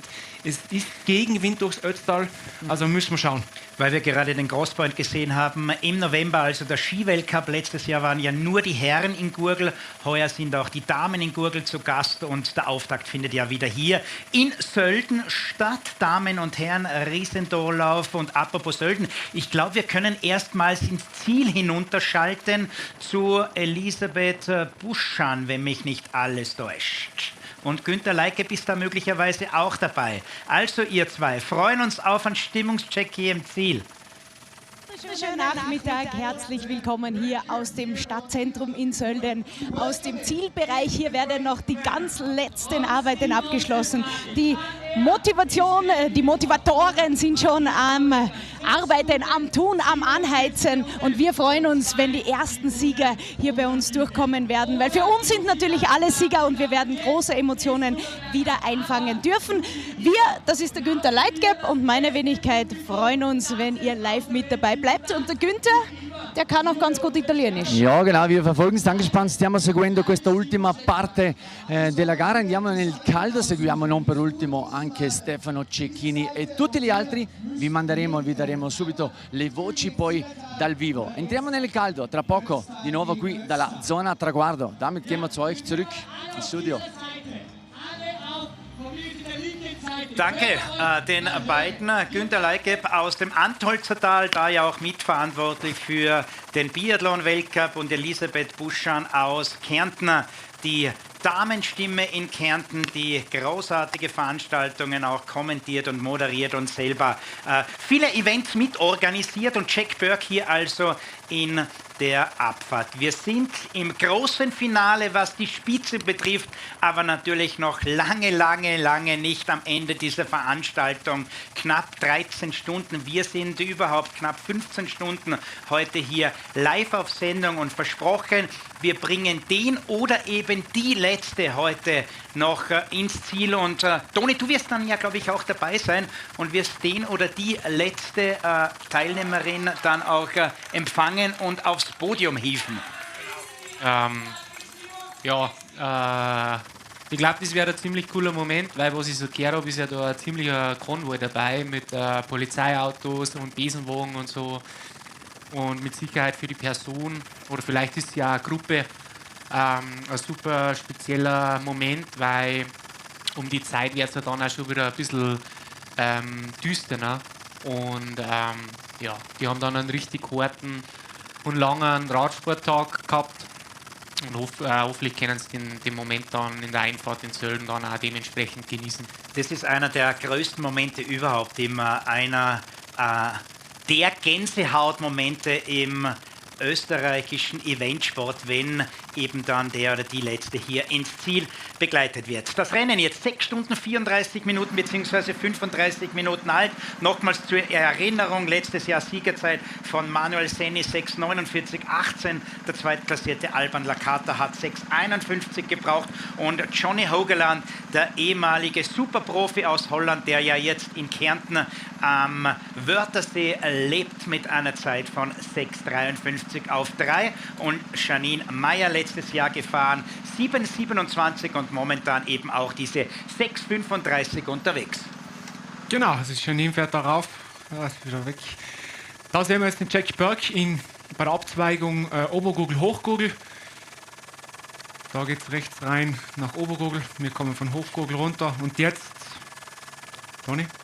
Da hat er jetzt, glaube ich, noch Rückenwind bis zum Timmelstal, oder? Genau, richtig. Nach der Galerie am Sahnestübel raus und also dann kommt der Gegenwind im Normalfall.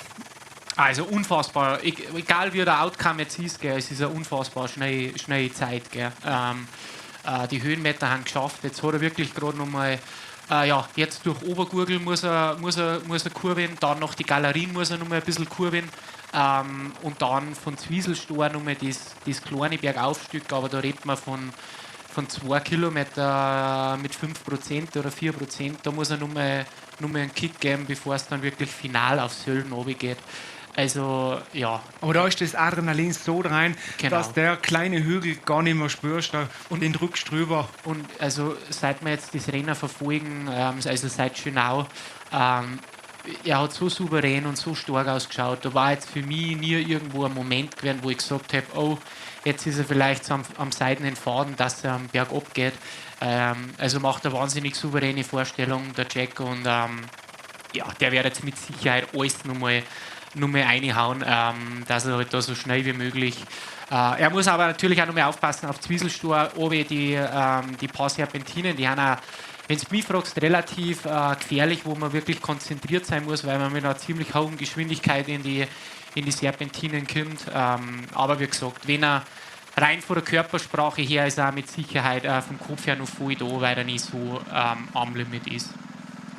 Janine Meyer, nochmals die Fakten zum Ötztaler Start. Also hier in Sölden geht dann nach Lengenfeld, Umhausen, Ötz, rauf aufs Küter auf 2017 Meter, runter nach Kemmerten, Völs, Innsbruck, dann rauf eben auf den Brenner, weiter nach Sterzing, Jaufenpass.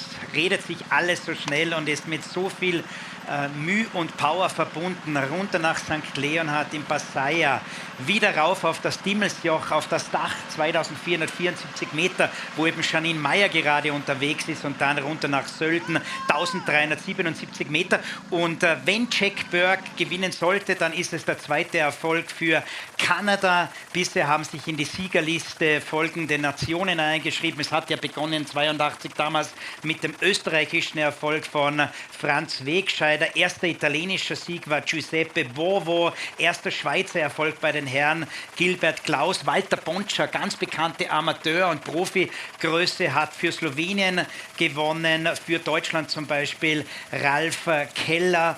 Und eben die Erfolge von Jack Burke. Und für Holland war siegreicher Johnny Haugeland, unter anderem die Sieger hier beim Ötztaler. Die Damen gehen wir dann später nochmals durch, wenn wir Janine Meyer hier ins Ziel begleiten. 6 Stunden 38, wieder zu Toni Balzer bzw. zu Patrick Grüner. Toni, der Patrick schon seit 6 Uhr in der Früh heute hier vor Ort. Da habe ich noch geschlafen. Ja. Ist natürlich, ich glaube, es ist für jeden einfach ein langer Tag. Gell? Ich weiß nicht, ich habe einmal eine Statistik gelesen, wie viele Leute da beim Ötztaler wirklich mitarbeiten. Es sind Tausende, oder? Ja, 1300 allein die freiwilligen Helfer. Und für jeden ein wahnsinnig langer Tag. Ja, aber man merkt einfach die Passion und Leidenschaft, was in dem Tal für die Veranstaltung herrscht. Und wirst du vorbei die Daten nochmal gesagt hast zum Ötztaler. Wow, Leute, seht ihr das? La Carta ist dabei, oder? Cecchini und Leopold müsste das auch sein, wenn wir das richtig erkennen können. Ist das so? Ja. Ja, ist so, gell? La Carta, Albinator somit, Stefano Cecchini und Hans-Jörg Leopold. Es hat euch nicht die Stimme verschlagen, oder? Nein, überhaupt nicht. Aber ich war jetzt eigentlich ein bisschen schon, weil Cecchini hat mir eigentlich schon einen relativ fitten Eindruck gemacht, dass der das mit Platz 2 schon eigentlich... Aber was ist der Alban für ein Athlet? Über so viele Jahre. Ich weiß, was für ein Druck oder was für Ambitionen der Alban an sich selber hat. Der Alban muss aber keinen mehr was beweisen. Gell? Der ist Radsportlegende. Und ich finde das so wahnsinnig geil, wie der da am Start steht und wie motiviert der ist und wie sich der top vorbereitet und dann wirklich da einfach wieder und jedes Jahr wieder ums Podium mitfährt. Und ich weiß ganz genau, wenn ins Ziel geht, ist er wahrscheinlich nicht zufrieden, weil er gewinnen wollte. Aber ich meine, der Alban, der hat über Jahrzehnte ist der Weltspitze im Mountainbiken gewesen, war 3-mal Weltmeister. Wie gesagt, der muss kein Mensch mehr was beweisen. Aber faszinierend, dass man über so einen langen Zeitraum einfach so konstant gut sein kann. Also ist unglaublich. Ist unglaublich. Also der Alban ist das beste Beispiel dafür, dass Age is just a number.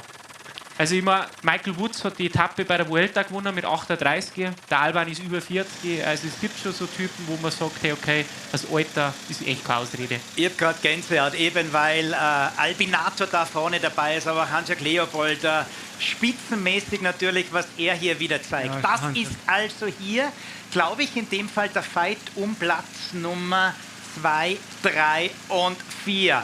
Wer kommt aufs Podium? Wer wird der unglückliche Vierte? Wird er möglicherweise jetzt schon taktiert, während der Jack Burke in Richtung Sölden unterwegs ist? Und für den wird es natürlich jetzt dann eine richtige Triumphfahrt werden. Ja, und für die 3 Athleten ist auch noch eine Zeit unter 7 Stunden möglich, was ja eigentlich wirklich sensationell ist, die Runde unter 7 Stunden auch zu fahren. Und ich tippe jetzt schon eher auf den Alban Lakata, dass der Platz 2 macht. Der macht mir jetzt wirklich einen sehr guten Eindruck. Hätte jetzt auch gesagt, weil ich muss euch nur sagen, es schreiben so viele jetzt Lakata auf YouTube. Alban, Albinator, Legende und so weiter und so fort. Zieht dieses Ding durch. Das bestätigt genau das, was der Toni jetzt vorher gesagt hat. Seit unzähligen Jahren vorne dabei, kämpft immer wieder, hat ja heuer nicht unbedingt die perfekte Vorbereitung gehabt. Gerade am Anfang Probleme bei Alban und jetzt wieder drauf und dran, hier zumindest auf das Podium zu fahren. Genau, wir sind jetzt knapp vor Zwieselstein, also das sind jetzt die letzten Kurven runter von Obergurgel, Hochgurgel. Das ist jetzt die letzte Rechtskurve und dann ist ein Zwieselstein und dann geht es nochmal diesen kleinen Schmierer Richtung Sölden und dann ist er gleich oben und dann ist eigentlich nur noch eine Genussfahrt hier runter nach Sölden, wo die vielen Zuschauerinnen und Zuschauer auf dem Jack Burke warten und dann wird er seinen zweiten Sieg feiern. Und wir sagen natürlich nochmals auch Danke in Richtung Eurosport, unser Partner bei dieser Veranstaltung. Und auch da spricht natürlich sehr, und zwar wirklich sehr für den Ötztaler, für die Organisation Plattform Discovery Plus als eben die Radsportdestination und Nummer 1, 750 Radrennen werden da alleine übertragen und somit auch Partner vom Ötztaler Radmarathon. Hier also die Verfolger, während Jack Burke uns hier wieder gezeigt wird. Die Genussfahrt ist es inzwischen wahrscheinlich schon für Jack. War ungeduldig heute, war nicht zufrieden im Peloton, noch in Kemmerton, in Innsbruck, Richtung Brenner, war alles andere als happy und hat dann ein Zeichen gesetzt und hat das richtige Zeichen gesetzt, Mut zum Risiko gezeigt und das zahlt sich heute für den Kanadier voll und ganz aus. Genau, also jetzt ist er in diesen kleinen Gegenanstieg Richtung Sölden hinauf von Zwieselstein, also da ist jetzt auch gleich in eine Minute, 1,5 Minuten fährt er da drüber und dann geht es wirklich nur noch gerade runter nach Sölden. Dann hat er noch circa 2,5 Kilometer, 3 Kilometer, bis er hier in Sölden ankommt und ja, dann hat er seinen zweiten Sieg in der Tasche. Man sagt immer wieder, dieser Tag, dieser Sporttag, den man sich vornimmt, das ist der D-Day, der Delivery Day und er liefert voll und ganz Jack Burke, aber auch viele andere liefern heute ab. Knapp 5000 Teilnehmerinnen und Teilnehmer und jeder Einzelne wird heute hier noch ins Ziel begleitet. Tausende Fans hier im Ötztal, tausende Fans hier in Sölden vor Ort und da machen gerade Markus Ehrensberger und Lukas Ebenbichler richtig Gas. Wir hören hier die Stimmung herauf und das wird dann fulminant werden, wenn Jack Burke hier die Ziellinie überquert. Genau, jetzt hat er es eigentlich wirklich geschafft. Jetzt geht es nur noch runter. Hier sehen wir die 3 Verfolger, Platz 2, Platz 3, Platz 4. Die sind jetzt da knapp vor der Abzweigung Obergurgel, Hochgurgel. Da ist eine lange Gerade runter, also da ist jetzt auch wieder Highspeed. Und der Hans-Jörg Leopold, der attackiert abwärts, also der macht das Tempo. Da müssten die anderen 2 jetzt schon schauen, dass sie mitkommen. Vielleicht spekuliert er auch, dass er kleine Lücken kriegt in der Abfahrt und dass sie die anderen 2 dann anschauen wegen der Nachführarbeit. Ich würde jetzt auch, ich finde es, weil vorher habe ich mir auch gedacht, wie oft ist der Alban wahrscheinlich mit einer Gruppe an die Ziellinie gekommen. Ich kann mich erinnern, damals, wo er in Singen Weltmeister geworden ist, hat er auch einen Sprint gewonnen. Wird mit Sicherheit jetzt für die 3 der Top-Favorit sein, also den zweiten Platz holt. Aber genau vielleicht ist es das, dass der Hans-Jörg Leopold sagt, ich muss meine Chance bergab suchen, dass ich den Albinator vielleicht auf der Ziellinie schlagen kann. Aber ich glaube, dass der Alban halt einfach technisch, er ist ein Mountainbiker, die sind technisch einfach nochmal stärker. Und ich glaube schon, dass es der Alban wird. Und für alle Fans und Freunde von den Teilnehmerinnen und Teilnehmern, kurzes Update vom Wetter her. Daniel Köll schreibt uns gerade, Jaufenpass leicht bewölkt und trocken. Und der Gottl Strein schreibt, in Leonhard scheint die Sonne, keine Wolke, also perfekte Bedingungen auch hier noch. Janine Meyer wird uns gezeigt. Die quält sich, ich glaube, sie ist jetzt gleich oben, also sie sind die letzten Meter vom Tunnel, aber sie quält sich da jetzt hoch. Und die letzten Meter für Jack Burke. Nicht mehr lange. Es wird eine Zeit rund um 6,50 werden. Vielleicht sogar etwas weniger. Ihr habt voll recht behalten mit eurer Prognose, mit eurer These. Das ist sie, die Triumphfahrt. Hat sukzessive seinen Vorsprung ausgebaut. Great Achievements von Jake Burke. Hat wieder abgeliefert. Wollte gewinnen. Das hat er vorgestern schon gesagt. Hat gesagt, bitte sagt das erst, wenn ich es wirklich schaffe. Und ich glaube, man kann es jetzt sagen. Jack Burke wird der Sieger dieser 43. Auflage des Ötztaler Radmarathons sein. Du hast vorher Beckle wird angesprochen und da fährt er gerade jetzt vorbei, Toni. Genau. Jetzt hat er, was sind das jetzt noch, Patrick? 1,5 Kilometer ungefähr. Ja, genau. Irgendwann kommt dann da kommt die 1000-Meter-Marke rein. Ja, da ist jetzt hinter der Gondel. Da ist die Geisterkugelbahn, ja. James Bond 007. Und da ist die 1000-Meter-Marke. Das sind der Teufelslappen.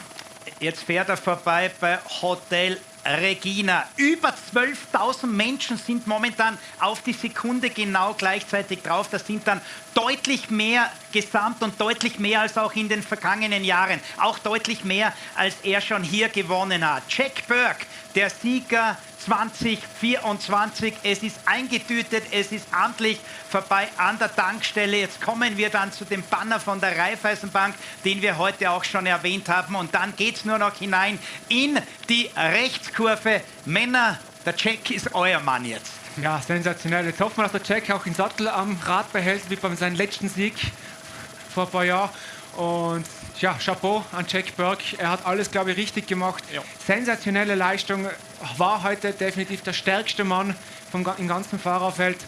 Und jetzt, wir hören die Sirenen. Er ist da. Es ist Game Day und er hat dieses Spiel, diese Sportveranstaltung, den Mythos, das größte Radmarathonrennen für unzählige Teilnehmer gewonnen. Sensationelle Kulisse. Canadians Hero Jack Burke gewinnt diese Auflage und heute riskiert er nichts mehr am Ziel seiner Träume, Toni. Wahnsinn. Also Hut ab. Alle Entscheidungen, die sie heute getroffen haben, die waren richtig. Er hat einen kühlen Kopf bewahrt. Schaut so Remco Evenepoel wie bei Olympia. Geil. Gratuliere wirklich. Und es ist ein ähnliches Bild. Es ist zwar kein Eiffelturm dahinter, aber fast so schön ist es auch hier im Ötztal. Und man muss sagen, der Jack ist ja, weiß ich nicht, seit wie vielen Jahren jetzt schon in Tirol und für alles ein Tiroler einen Ötztaler Radlmarathon zum zweiten Mal gewinnen. Ja, das ist schon ganz, ganz was Besonderes. Und ich weiß, das ist ein richtig lieber Kerl und ich glaube, dass sich ganz viele Leute für ihn freuen. Ja, wie gesagt, jede Entscheidung, die er heute getroffen hat, das war die richtige Entscheidung und kann man wirklich nur nutzen. Die Anna mit der Ötztaler Tracht hier, mit dem Lorbeerkranz. Gratulation, lass mal einfach mal die Bilder sprechen.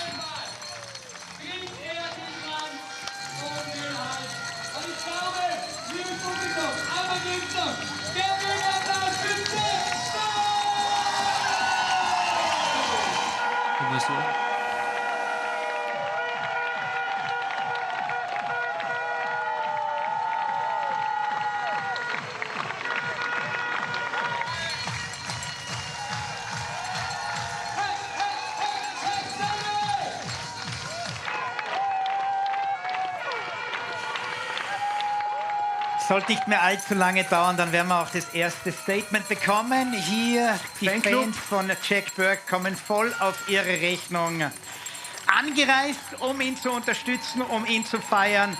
Und Er hat alles richtig gemacht. Und das war super, was der Toni gesagt hat, oder? Jede einzelne Entscheidung war heute eine richtig und gute Entscheidung. Und ich glaube, wir haben schon Flash-Interview, deshalb hören wir rein. Jack Berg, congratulations, taking the victory. 43rd Ötztaler Radmarathon winner, second victory in here. What is in your mind at the moment? This one was just for my friends.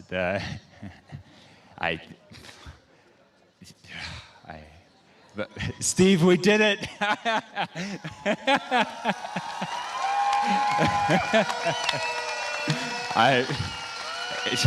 I think I have like 100 people that I know here, all just cheering. So all my friends are here. My friends are giving me bottles all day. It's like, I can't believe I just did that. It's unbelievable. I think that's the best day I've ever had on a bike. I really can't believe I just did that. We believe you did that. We have been watching you the whole day, almost 7 hours, and every decision you took was the right one. How did you plan? Was the mission just as it went through? Yeah, I didn't expect to go by myself from Yaufen. The plan was always to push the pace on Yaufen, but I expected a couple of guys to come with me. And so I just did my pace, and nobody came with me, and so I just kept doing my pace. Thank you very much. Thank you for the show. Thank you for your emotion. Thank you for being here. And this is your applause. I'll see you around. Congratulations, Jack Berg!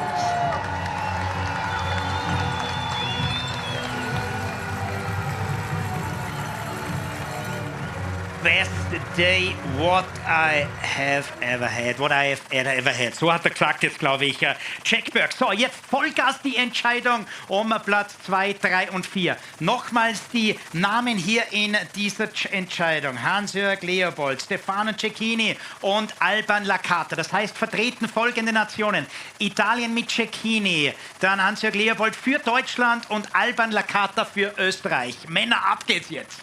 Genau, das ist die letzte Kurve, jetzt wieder knapp vor Zwieselstein, wo sie von Hochkugel runterkommen. Und jetzt natürlich gehen die taktischen Spielchen gleich los. Also für den Hans-Jörg würde ich ihm wahrscheinlich empfehlen, dass er nie auf die Zielgerade wird, sondern dass er seine Chance jetzt wirklich in der kurzen Gegensteigung sucht. Dass er da vielleicht die Distanz schafft zum Alban und zum Stefano. Wie gesagt, der Alban ist ein angerührter Radlprofi, der was ganz oft gemeinsam auf die Ziellinie gekommen ist und ganz oft gewonnen hat aus solchen Situationen heraus. Da wird jetzt jeder so seine eigene Taktik haben. Der Alban hofft vielleicht, dass es auf die Zielgerade kommt, dass er da seine Stärke zeigt. Die werden es jetzt dann einmal anschauen, gehe ich mal davon aus. Der Alban greift jetzt einmal an. Ja. Cecchini hier schon gewonnen. Nochmals zur Information. War der Sieger 2017. Holt er heute das nächste Podium? Gibt es das nächste Podium für Alban Lacata? Was macht vor allem Hans-Jörg Leopold, der ja bisher in all den Entscheidungen beim Ötztaler auch immer ganz vorne dabei war? Das ist möglicherweise ein nahezu totes Rennen und das nach 6 Stunden und 55 Minuten. Großes Kino, großer Respekt, großer Sport, vor allem auch von diesen dreien. Also wenn die drei alle gleichzeitig auf die Ziellinie oder auf die letzte Kurve hier zu der Freizeitarena kommen, also ganz ehrlich, ich bin froh, dass ich nicht in der Haut stecke von den dreien, weil das wird definitiv ein Showdown bis zum geht nicht mehr, wenn da nichts passiert. Du, Hans-Jörg Leopold, letztes Jahr an der 4. Stelle, knapp vorbei am Podium. 2022, was glaubt ihr, war er da? 5. Na, auch an der 4. Stelle. Vielleicht kann man unseren Fernseher umschalten, da sind wir momentan weg, aber jetzt sind wir wieder da. Dann Hans-Jörg Leopold, 2021 Zweiter. Das also die Vita in ganz kurzen und wenigen Sätzen. Welch Riesenleistung in den vergangenen Jahren auch von Hans-Jörg Leopold. Zum Vergleich Lacata, letztes Jahr Zweiter, 2022 Dritter, auch schon an der 4. Stelle. Es kann heuer wieder ein Zweiter, es kann heuer wieder ein Dritter oder eben ein 4. Platz für Lacata werden. Das sind 3 Athleten, die sind alle schon am Stockholm beim Ötztaler Radmarathon mehrmals gestanden. Also das ist jetzt wirklich ein absoluter Showdown im Finale hier vom Ötztaler Radmarathon um Platz 2 bis 4. Also ich bin jetzt wirklich gespannt, ob da jetzt nochmal was kommt. Alban hat es mal versucht, hier wegzufahren, ist nicht weggekommen. Und Es wird taktiert hier, glaube ich, bis auf die Ziellinie nach Sölden. Der, was als Erster um den Zielkurven umkommt, Genau. der ist dann auch der Zweite und der Dritte. Also es geht wirklich um die Reihenfolge, wie es in die Zielgeraden dann einfahren. Was alle drei haben, das eint sie auch. Alle drei haben extrem Routine. Natürlich das Wissen von der Strecke und dementsprechend kann sich keiner auf das verlassen. Und was man auch dazu noch sagen muss, von Hans-Jörg Leopold, das ist ein wirklicher Amateur, war nie Profi und so weiter. Also der kommt wirklich aus dem Amateurradsport. Alban Lakatta war Mountainbike-Profi, Cecchini war sicherlich auch in Italien ein sehr guter Profi. Also da bin ich jetzt wirklich gespannt, was da auf uns jetzt zukommt. Vielleicht der Aufruf in Richtung YouTube. Vielleicht könnt ihr hineinschreiben, wer wird Zweiter, wer wird Dritter, wer wird Vierter. Was ist euer Tipp zu Hause oder wo immer ihr momentan schaut? Wäre spannend. Momentan jetzt in Führung bei dieser Dreiergruppe aus Osttirol in Lienz. Toni Balzer und Patrick Grüner haben es schon gesagt. Der mehrfache Mountainbiker-Weltmeister Alban Lakatta, der sich voll und ganz auf diesen Ötztaler heuer vorbereitet hat. Keine perfekte Vorbereitung, immer wieder krank gewesen. Allerdings jetzt diese zweite Saisonhälfte in Richtung Ötztaler, die hat gepasst, so die An- und die Aussage von Albinator. Ich könnte mir sogar noch vorstellen, dass hier im Zentrum von Sölden, wo es hier bei uns über die Brücke hierher geht, dieser leichte Anstieg bei der Raiffeisenbank, ob da vielleicht nicht einmal einer versucht, die paar Meter, was es aufwärts geht, noch zu attackieren. Aldo Sohm schreibt momentan aus New York, der Star-Winzer. Ich bin dabei, letztes Jahr ist er noch mitgefahren, jetzt schaut er in New York dieses große Finale um Platz 2, Platz 3 und Platz 4 an. Gespannter Blick hier auch von Toni Balzer. Es verliert momentan etwas Hans-Jörg Leopold. Könnte das eine kleine Vorentscheidung sein? Nein, also ich glaube, der Hans-Jörg macht das eigentlich ziemlich clever. Er lässt ein bisschen Distanz zu den ersten zwei und kann dann wirklich mit Schwung im Windschatten vielleicht vorbeiziehen. Der Alban ist jetzt gerade in der schlechtesten Position, aber klar, es sind jetzt nur 1,5 Kilometer oder 1000 Meter. Toni, das weiß natürlich jetzt auch der Alban, oder? Dass er da in nicht der besten Position ist. Mit Sicherheit, mit Sicherheit. Wie kann er das jetzt lösen, theoretisch? Gar nicht, oder? Ausschwenken und einfach nicht mehr treten und schauen, dass er wieder in die zweite oder dritte Position kommt, weil so ist er natürlich, können sie ihn komplett überraschen. Also, oder er ist so stark, dass er jetzt von vorne wegfährt. Oder so, ja. Wie gesagt, also der Antritt von Zwieselstein auf, der hat gesessen. Also er hat mit Sicherheit noch was im Tank. Aber das sind jetzt die absolut letzten Meter. Es geht hier um 2, 3 und 4. Patrick Grüner wischt sich permanent die Hände nach oben, nach unten. Nervös ist er. Lakatta momentan hier an der ersten Stelle. Auf 2 Cecchini, auf 3 Hans-Jörg Leopold. Letzte Steigung hinauf da, Richtung Raiffeisenbank. Und jetzt greift Leopold an. Leopold will es wissen. Leopold will diesen zweiten Platz. Cecchini fährt noch nicht vorbei an Lakatta. Was ist los mit Alban? Und Leopold holt sich, glaube ich, hier den zweiten Platz. Cecchini wird wohl Dritter werden. Und für Alban Lakatta ist es dann der nächste 4. Platz. Deutschland auf Platz Nummer 2. Österreich natürlich. Boah. Was für ein Finale. Was für ein Finale. Unfassbares Finale. Und was für eine Größe hat dieser Hans-Jörg Leopold. Jubel auch bei Cecchini und wahrscheinlich eine Enttäuschung oder beim Alban. Also mir hat es jetzt ein bisschen gewundert. Entweder der Alban, er hat nicht mehr kennen, vielleicht hat er auch Krämpfe gehabt oder so. Es war jetzt so wirklich... Cecchini liegt am Boden. Ohne Gegenwehr hat er die anderen zwei fahren lassen. Wie gesagt, die Ausgangsposition für ihn war mit Sicherheit nicht ideal. Es war die perfekte Attacke vom Hans-Jörg. Aber ist doch toll. Der Alban war schon ein paar Mal am Podium und für den Hans-Jörg ist doch super schön, dass er Zweiter geworden ist. Und Stefano hat, glaube ich, auch noch was richtig gemacht. Hier nochmals die Chance, die er ergriffen hat. Er, der ja auch in der Bundesliga fährt, sein Team wird im nächsten Jahr dann ein Continental-Team. Perfekt gemacht, super gekontert. Taktisch eine Traumleistung von Hans-Jörg Leopold aus St. Stephan im Lavantal ist er durch den Skoda-Bogen hinein in die Rechtskurve. Das war ein grenzgenialer Antritt von Leopold. Unfassbar. Also er hat, wie der Toni sagt, alles richtig gemacht.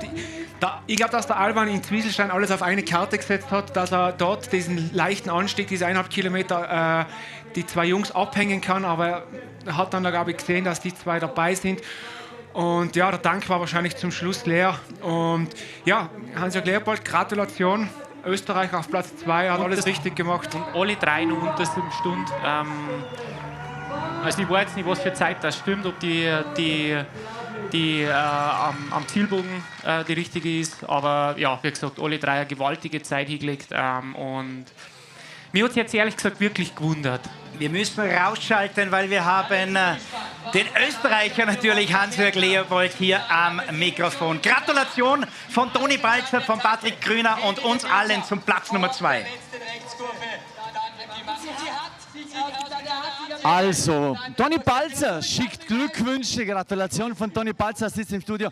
Hans-Jörg Leopold, was für ein wilder Ritt jetzt am Ende. Zweiter Platz, mega Konstanz, 2 vierte Plätze letzthin, ein zweiter ja schon vor 3 Jahren. Jetzt wieder ein extrem starker zweiter Platz. Nimm uns mit auf diesen letzten Kilometer, auf diesen letzten 1,5 Kilometer, diesen wilden Rittes. Danke jetzt erstmal. Ja, konstant, ja, nie ganz vorne, nie weit hinten, immer so irgendwo in der Mitte dahin. Aber ich wollte die Entscheidung eigentlich am Gegenanstieg machen, vor der Schlussabfahrt. Weil Sprinterfigur habe ich keine und sind dann zu dritt in die Abfahrt gegangen. Und da bei Zwieselstein hat mich der Alban auch überrascht, ist von hinten gekommen, hat mit Ach und Krach noch einsteigen können und ja, ich habe gewusst, ich muss auf alle Fälle da bei der kleinen Kuppen vor der Zielkurve rechts sein, dann muss ich vorn sein, sonst geht sich das nicht aus. Und der letzte Schuss hat dann funktioniert. Vor allem, ihr seid an Manuel Senni rangefahren, also es hat ja reingekommen, zurück, taktikmäßig bestens aufgegangen. Du hast gesagt, irgendwie in der Mitte mitgefahren. Der zweite Platz beim Ötztaler Radmarathon ist nicht in der Mitte mitgefahren. Ja, es war heute super eingeteilt, muss ich sagen. Ich war überrascht, dass über den Jaufenpass eine riesengroße Gruppe gegangen ist. Vornweg, der Jack Burke war komplett in einer eigenen Liga. Es hat gar keiner versucht mitzufahren. Und dahinter war es dann eigentlich ein gegenseitiges Abtasten. Ja, und nachdem ich schon ein alter Fuchs bin, habe ich gewusst, ich muss extrem gut aufpassen, dass ich nicht überziehe. Und genau so hat es dann gepasst. Und ist ausgegangen, ja. Und der Platz 1 bleibt fürs nächste Jahr. Hans-Jörg Leopold, Gratulation!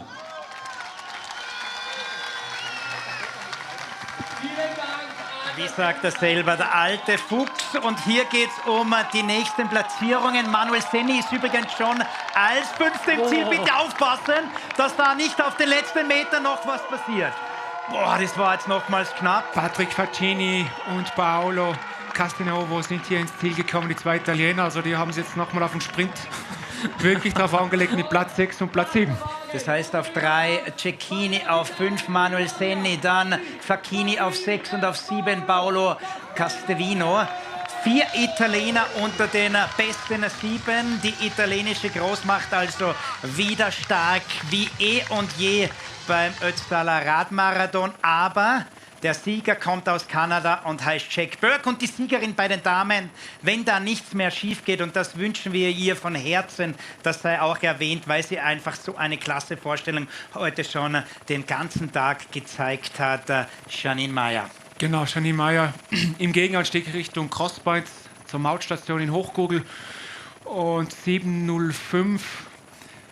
Schon beeindruckend. Man muss sich denken, die Frau, die Janine, hat jetzt 5.500 Höhenmeter in die Füße in 7 Stunden. Ja, ist schon eine gewaltige Leistung, was die da vollbringt.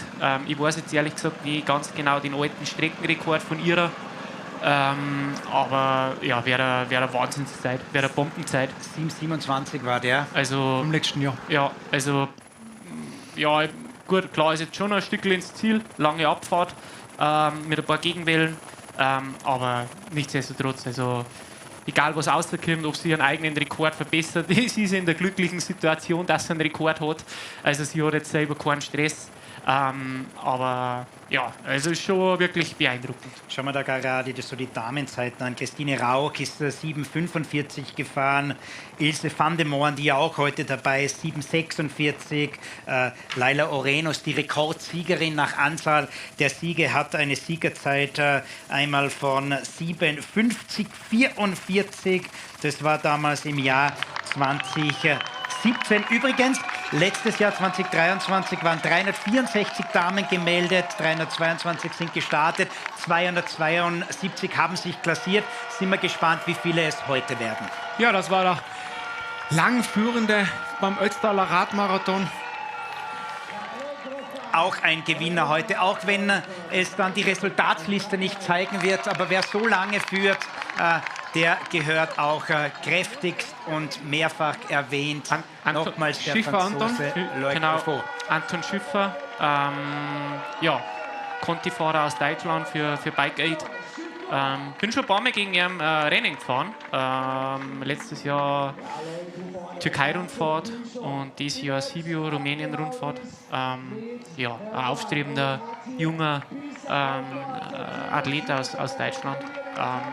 Hat sich wahrscheinlich auch ein bisschen mehr vorgenommen, aber trotzdem eine super Zeit. Und ja, ich meine, es ist natürlich immer so eine Sache, gell? Weil wenn man da gegen die alten Hasen, gegen Jack Björk, gegen Alban Lakata, gegen einen Stefano oder so fahren muss, die sind natürlich schon abbrühre Hund, gell? Und die wissen ganz genau, wie es so eine Arena angehen. Und die machen halt ganz, ganz wenig Fehler. Was extrem interessant ist, was Alban Lakata dann auch zu sagen hat, hat man gleich im Ziel gesehen, war sauer, war alles andere als happy. Da muss irgendeine Situation gewesen sein, mit der er nicht ganz einverstanden war. Also bin gespannt, was er zu sagen hat. Der Osttiroler, der also genau diesen Platz belegt hat, welche aus seiner Sicht wahrscheinlich der erste Verlierer aus diesem Trio ist, nämlich jener Platz, der nicht gereicht hat fürs Podium. Und trotzdem sagen wir drei wieder hier, Robin, er hat schon wieder mal gezeigt, dass er einfach ein unglaublicher Kämpfer und Fighter ist. Also ich bin auch der Meinung, also er braucht sich jetzt wegen am 4. Platz, natürlich wäre man gerne am Stockerl, aber es ist wieder eine Wahnsinnsleistung von Alban mit Mitte 40, dann auf, der fährt vorne mit. Also das sind ja nur Nuancen, was da jetzt zwischen Sieg und dem 4. Platz ausmacht. Und der Alban, ich bin mir sicher, dass der Alban aufs nächste Mal das nochmal versuchen wird.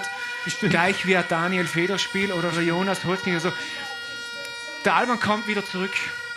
Und wir haben jetzt bei Günther Leitgeb, glaube ich, den dritten, Stefano Cecchini. Bitte Stefano und Günther. Ja, jetzt hat er sich gerade wieder verabschiedet, muss jetzt zum Podiumsbild. Er ist tatsächlich hier jetzt bei mir, jetzt knipst man schnell ab und dann holen wir den Stefano hier zurück. Der war so aufgelöst, der war so emotionsgeladen. Und jetzt lassen wir uns, ich habe mit ihm schon kurz gesprochen, jetzt lassen wir es uns auch noch ganz schnell von ihm persönlich erklären. Den Stefano holen wir dazu, dann nehmen wir vielleicht ins Bild des Stefano Cecchini. Podio ancora all'Ötztaler Radmarathon. Ti abbiamo visto sciolto nell'emozione. Raccontaci un po' questo viaggio Ötztaler 2024, questo tuo viaggio. Ma guarda, mi sono fatto male alla Sportful 2 mesi fa e solo essere qua era un sogno.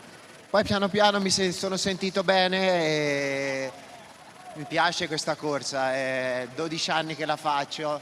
Per me è un sogno oggi arrivare terzo. Il primo hai detto imprendibile. Il primo imprendibile, una moto. Dopo su Rombo ho pensato che potevo fare terzo, poi quarto, poi quinto, poi secondo e mi andava bene tutto, però montare sul podio a 46 anni è un'emozione unica. E la prima telefonata è andata a mia moglie e ai miei figli che sono qua e spero arrivino. Als das erste Telefonat ging, hat seine Frau gesagt, Ötztaler Radmarathon ist für ihn ein Traum jedes Mal, das schönste Rennen, lebt jetzt in Livigno, kommt jedes Mal gerne zurück. Er hat gesagt, er hat bis zum Schluss eigentlich doch noch geglaubt, noch ein bisschen weiter nach vorne. Irgendwann hat er gesagt, na, Björk ist uneinholbar. Dann ist zum Fight geworden, den wir gesehen haben. Stefano Cecchini. Complimenti. Komplimenti in Richtung Stefano Cecchini. Die Frage ist hier bei uns auf YouTube aufgekommen. Wer ist aktuell die beste Tirolerin? Während einer der besten Tiroler ins Ziel kommt, ja, der Toni hat es gesehen, der Brixner Patrick Hagenas hier wieder großartig im Ziel. Und es müsste auch Gregor Rackel schon im Ziel sein. Und die beste Tirolerin ist das wieder einmal möglicherweise Nadia Brieling, die ja zum 13. Mal am Start steht. Der Patrick schaut sich da gerade die Liste an. Ist es die Nadia? Die Nadia ist jetzt aktuell 9. bei der Verpflegungsstation Schönau. Gott vorbeikommen. Also die ist derzeit unsere beste... Nein, jetzt habe ich einen Blödsinn erzählt. Die Eva Schien. Nein, aber die Eva ist ja aus Deutschland, oder? Ist aus Deutschland, ist gebürtige genau. Deutsche, Und die Nadia Brieling ist derzeit gesamt 9. Also Top 10, schaut sehr gut aus. Und da sehen wir jetzt die Janine Meyer. Kurz vor Obergurgel. Also wirklich die letzten paar Kilometer ins Ziel. Es müsste auch schon Johnny Hogeland im Ziel sein. Möglicherweise gab es da irgendein Problem mit dem Transponder. Werden wir recherchieren, aber scheinbar ist auch der Sieger von 22 schon im Ziel. Johnny Hogeland, damit bester Holländer, wie so oft in seiner großartigen Karriere. Du kennst ihn, Toni, super Typ. Ja, Wahnsinnstyp. Johnny Hogeland, ist auch eine Radsportlegende. So richtig bekannt ist er, glaube ich, geworden, wo es ihn damals in Stacheldrahtzaun ausgehauen hat. Aber ich weiß nicht, wie oft ist der die Tour de France gefahren? 10 Mal? Auf alle Fälle war er oder einige Mal, ich glaube 5, 6 Mal im Trikot des Bergbesten. Ja, also wahnsinnig guter Radfahrer. Ich weiß auch, dass er ziemlich auf den Paul Berwignac geschaut und so und auch viel mit dem Marco Haller zusammen trainiert. Einfach ein Urgestein in der Sportart und immer noch wahnsinnig gut und ist, glaube ich, auch ist nicht so einfach zum Verbinden mit seiner Pension zu Hause, was er mit seiner Frau führt. Aber er schafft es immer wieder, dass er auf dem Punkt ist und dass er immer noch massiv konkurrenzfähig ist. Die Kids da von Stefano Cecchini. Livigno, da trainieren auch sehr, sehr viele. Die haben momentan, für mich immer ein bisschen schräg, im August Langlaufrennen. Langlaufrennen. Haben ja das große Schneedepot in Livigno. Ja. Da nehmen sie immer einen Teil weg, also jetzt nicht das ganze Depot, für einen, ich glaube so ein City-Sprint mäßig machen sie das mit ziemlich guter Besetzung, weil jetzt natürlich in der Zeit sind die ganzen Skandinavier in Livigno fürs Trainingslager. Und dann, sobald die Temperaturen sinken und es wird kalt und es ist ein bisschen eine Schnee in Aussicht, werden dann gleich mal die ersten Runden präpariert mit dem Schnee, dass die Langläufer sich für den Weltcup vorbereiten können. Wo ist Ole Schmetzer? Anton Schiffer, bester Mann. Wer ist aktuell, haben wir vorher schon gesagt, die beste Tirolerin? Dann Winnie, ich wundere mich, dass Ole nicht gewonnen hat. Johnny war 8. am Hochgurgel. Da lesen wir es eben nochmals heraus, dass es möglicherweise da ein Transponderproblem gegeben hat bei Johnny Hogeland. Da sehen wir wieder Janine Meyer in Untergurgel. In der letzten Abfahrt hinunter jetzt nach Zwieselstein und dann zu uns hier nach Sölden.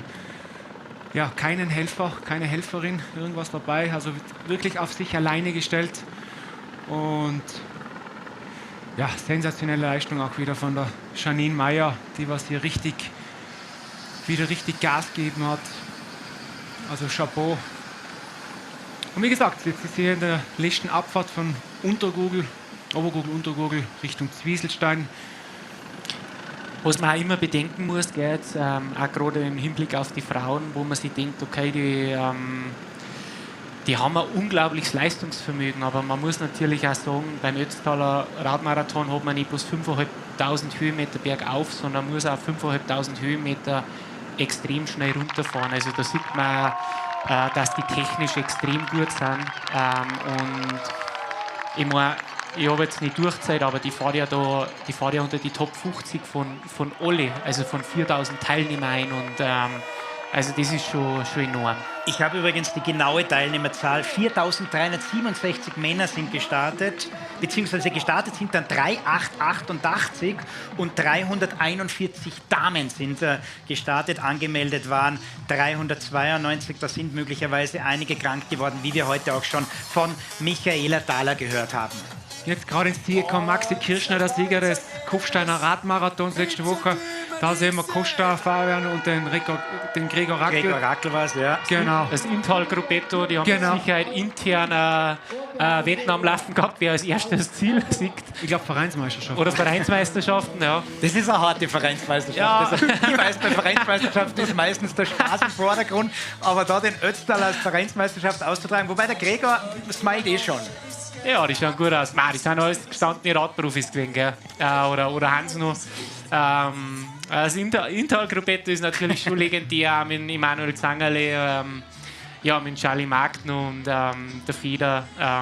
Das ist eine richtig starke Trainingsgemeinschaft und die, glaube ich, pushen sie richtig. Ein starkes Gruppetto. Ja, also Gruppetto, ich finde es lustig, dass sie es Intal-Gruppetto nennen, weil eigentlich haben sie kein Gruppetto. Da, Janine Meyer auf die letzten Kilometern hier nach Sölden gibt sie einmal richtig Gas. Vielleicht in der Hoffnung, den Streckenrekord doch noch vielleicht zu unterbieten. 7,27, Stefan Hammer stehen vom letzten Jahr. Es wird, glaube ich, ganz eine knappe Geschichte. Ja, 7,27 und sogar 47 entscheidende vielleicht Sekunden. Okay. Aber nochmals, immer wieder sei es erwähnt, Rekorde sind da, um gebrochen zu werden. Aber es muss nicht immer ein Rekord sein, es muss nicht immer schneller, höher, weiter sein. Sollte sie den schaffen, unglaublich. Sollte sie ihn nicht schaffen, trotzdem unglaublich, weil eben auch gewonnen. Und wie gesagt, wir sehen es wieder im Ziel. Jeder wird hier mit Applaus empfangen. Wieder extreme Emotionen im Zielgelände, also wirklich stark. Pascal Wiederhold ist hier ins Ziel gekommen, der ja auch am Podest stand, gerade vor kurzem beim Kufsteiner Radmarathon, welcher übrigens auch gezeigt worden ist auf K19. Uwe Holly und Ottmar Bär haben da großartig durch das Programm geführt. Das nochmals die Labestation am Jaufenpass. Und da haben wir wieder bei dem Punkt, was wir vorher gesprochen haben. Gell? Also, ich meine, die anderen haben jetzt schon im Ziel, die können sich jetzt schon entspannen, die können jetzt was Kaltes trinken, was Gutes essen und die anderen haben nur den schwersten und längsten Anstieg vor sich. Also, wie ich vorher schon gesagt habe, vor denen alle kann man gerade einen Hut ziehen. Und da drückt man natürlich die Daumen, dass heute noch die Ziellinie senkt. Die wahren Helden, Stefan. Die wahren Helden kommen noch. St. Leonhard ist das. Also das eine am Jaufenpass oben, jetzt in St. Leonhard und dann geht es eben nochmals rauf zum Dimmelsjoch. Hier also die Masse an Athletinnen und Athleten. Ich glaube, was man auch sagen muss, also jetzt für mich als Radprofi in einem von die besten Teams, wir leben und zehren eigentlich von den Hobbyathleten, weil der Profi-Radsport zu 100% mehr oder weniger über Sponsoren finanziert ist. Und das sind genau die Menschen, die die guten Radeln kaufen und die das neue Dress kaufen und die neuen Schuhe kaufen.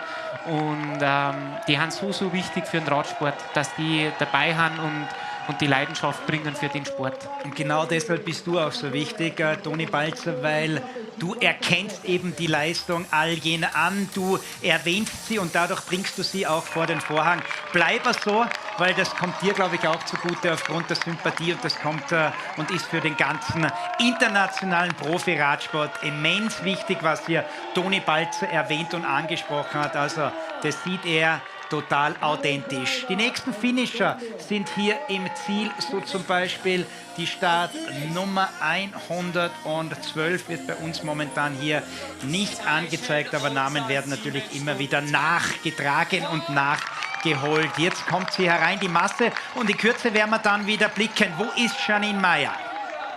Das ist der Dominik Schranz. Sieger übrigens mehrfach in St. Anton beim Weißen Rausch auch gewesen und heuer Race Across, oder hat auch Race Across die Alps schon gewonnen. Er hat vor Jahren das Race Across die Alps gewonnen, war aktuell mit dem Streckenrekord, den hatten heuer der Philipp Handl abgenommen, der was gewonnen hat in Naudersum. Und die Janine Meyer ist in Zwieselstein und das wären noch 7 Minuten.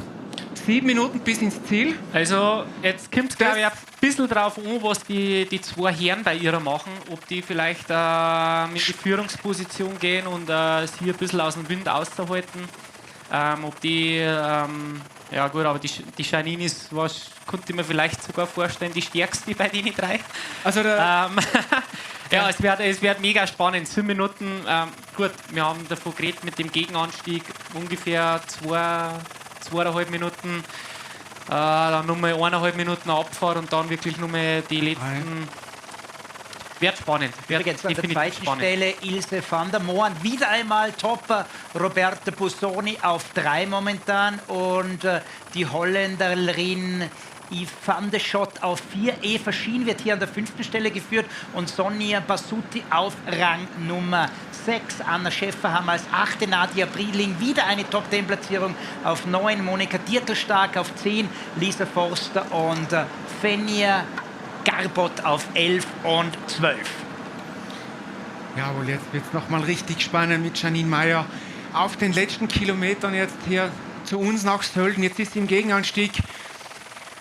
Da zieht jetzt der Vordermann hoch. Also es wird ganz, ganz spannend. Da kommen die nächsten Teilnehmer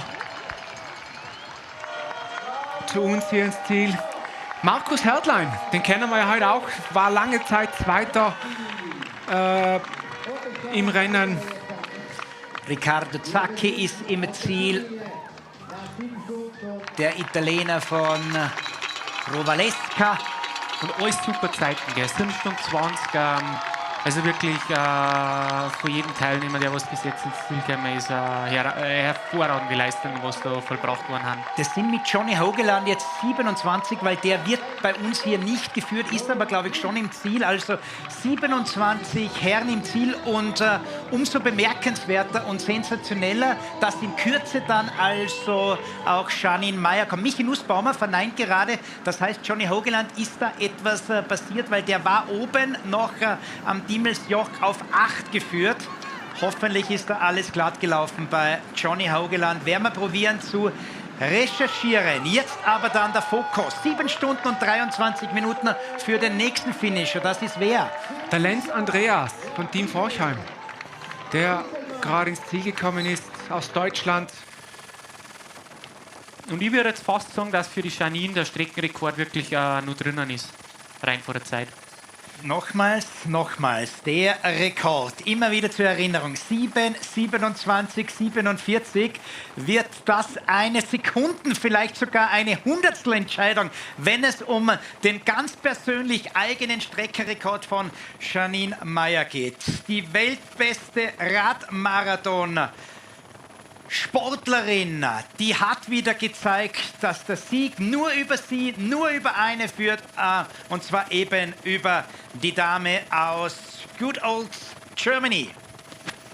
Genau, auf die letzten Metern jetzt geht es hinunter. Sie kommt jetzt zum Ortsschild Sölden, also sie ist in Sölden angekommen und hat jetzt noch knapp 1,5–2 Kilometer hier bis ins Zielgelände, wo wir alle schon drauf warten.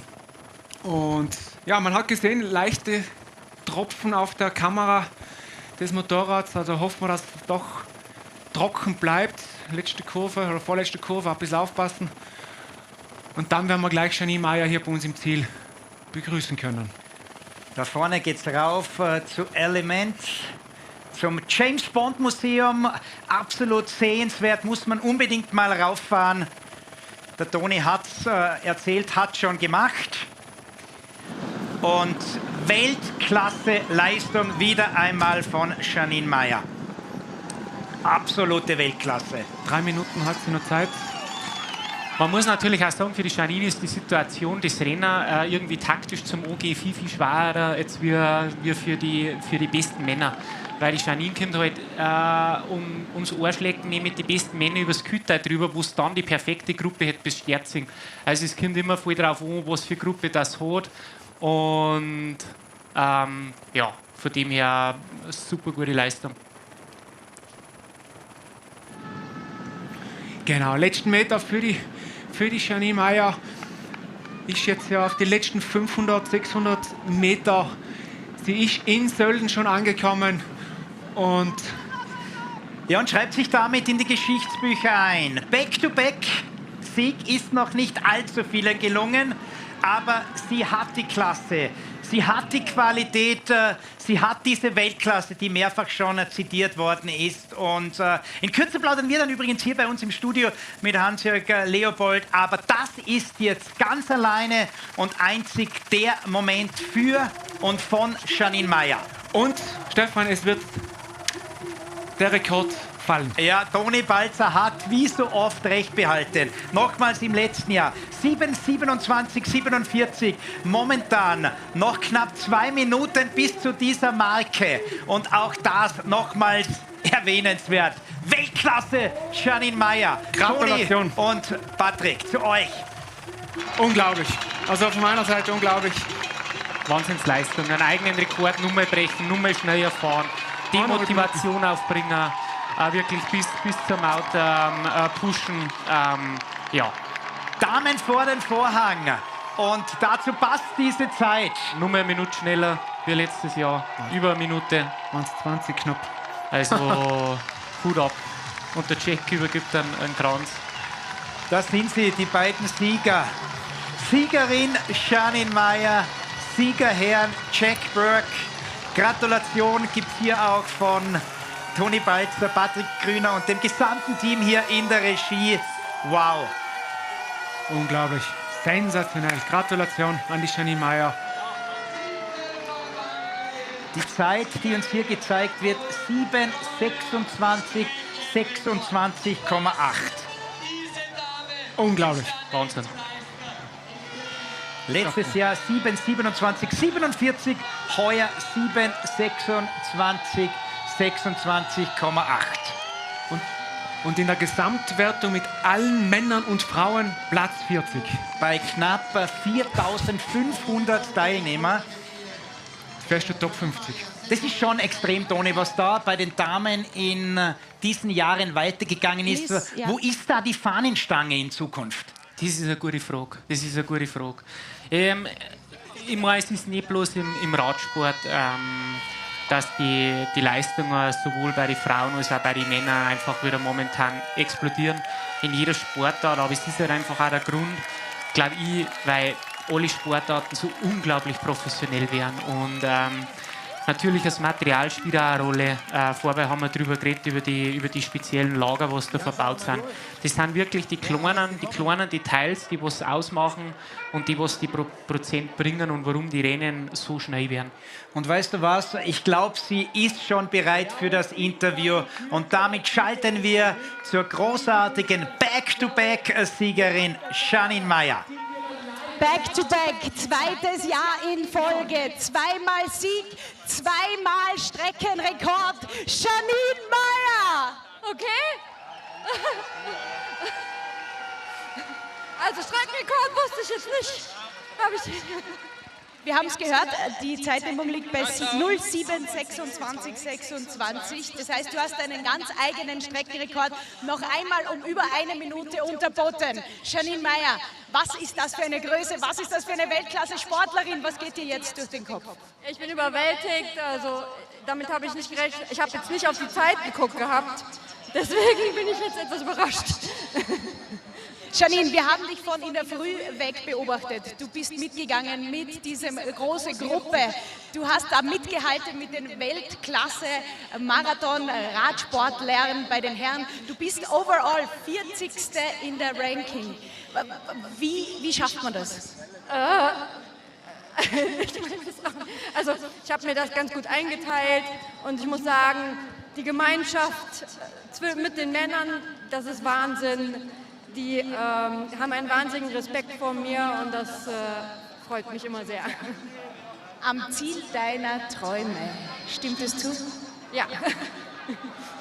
3 Worte, was bedeutet der Ötztaler Radmarathon 2024 jetzt für dich? Ich habe es geschafft, nochmal. Okay, waren 4. Herzlichen Glückwunsch, Gratulation. Wir hören dich dann auch noch mal im Studio. Genieß deinen Applaus, genieß diesen Moment. Herzlichen Glückwunsch. Danke. Dankeschön. Er hatte die Zeit nicht mal eigentlich im Fokus, sondern einzig und alleine den Sieg. Streckenrekord für Janine Meyer. Und bei uns ist auch ein Rekordmann, weil schon so oft am Podium hier beim Ötztaler. Hans-Jörg Leopold. Hans-Jörg, lass dir gratulieren. Platz Nummer 2. Und vielleicht nimmst du uns nochmals mit auf diesen letzten Kilometer, wo du dann attackiert hast. War das genau das Gefühl, wo du hattest? Du hast dich an die dritte Stelle immer wieder gehalten in diesem Dreierpaket und dann angegriffen. War das das Traumszenario für dich? Warte mal, Hans-Jörg, ich glaube, da müssen wir das Mikrofon, probieren wir nochmals. Warten wir noch ganz kurz, bis das technisch funktioniert. Klären wir noch ab und dann, jetzt glaube ich, funktioniert. Hans-Jörg, bitte. Ja, meine Springqualitäten sind nicht vorhanden eigentlich. Jetzt habe ich mir irgendwie einen Plan zurechtstöpseln, wie das funktionieren könnte. Das war auch schon vor 3 Jahren, bin ich mit dem Mattia De Marchi dahergekommen zur Zielkurve und den habe ich auch kurz vor der Einfahrt dann mit einem überraschenden Antritt abschütteln können und so ähnlich war das Gleiche heute auch wieder. Ich bin aus der 3. Position mit Schwung gekommen und habe geschaut, wenn du in die Zielkurven kommst, ist ein bisschen schlechter Belag mit Kopfsteinpflaster und so weiter, du musst einfach voraus sein, sonst geht sich das nicht mehr aus und so war es dann auch. Perfekt gemacht. Toni, Patrick, vielleicht ihr ganz kurz zur Leistung nochmals vom Hans-Jörg. Ja, Wahnsinn. Vor allem, dass der Hans-Jörg da in der Situation so einen coolen Kopf bewahrt. Gell. Ich meine, der Sport ist ja in gewisser Weise undankbar und der 4. ist halt schon hart, gell, vor allem nach so einem Renner. Und die Situation, wie er das gemacht hat, war einfach perfekt. Er war der Letzte in der Dreierreihe drinnen. Also er hat beide überraschen können. Er hat es so gemacht und wie wir vorher schon gesagt haben, der, was als Erster in die Kurven einbirgt, der kommt auch dann als Erster über die Ziellinie drüber.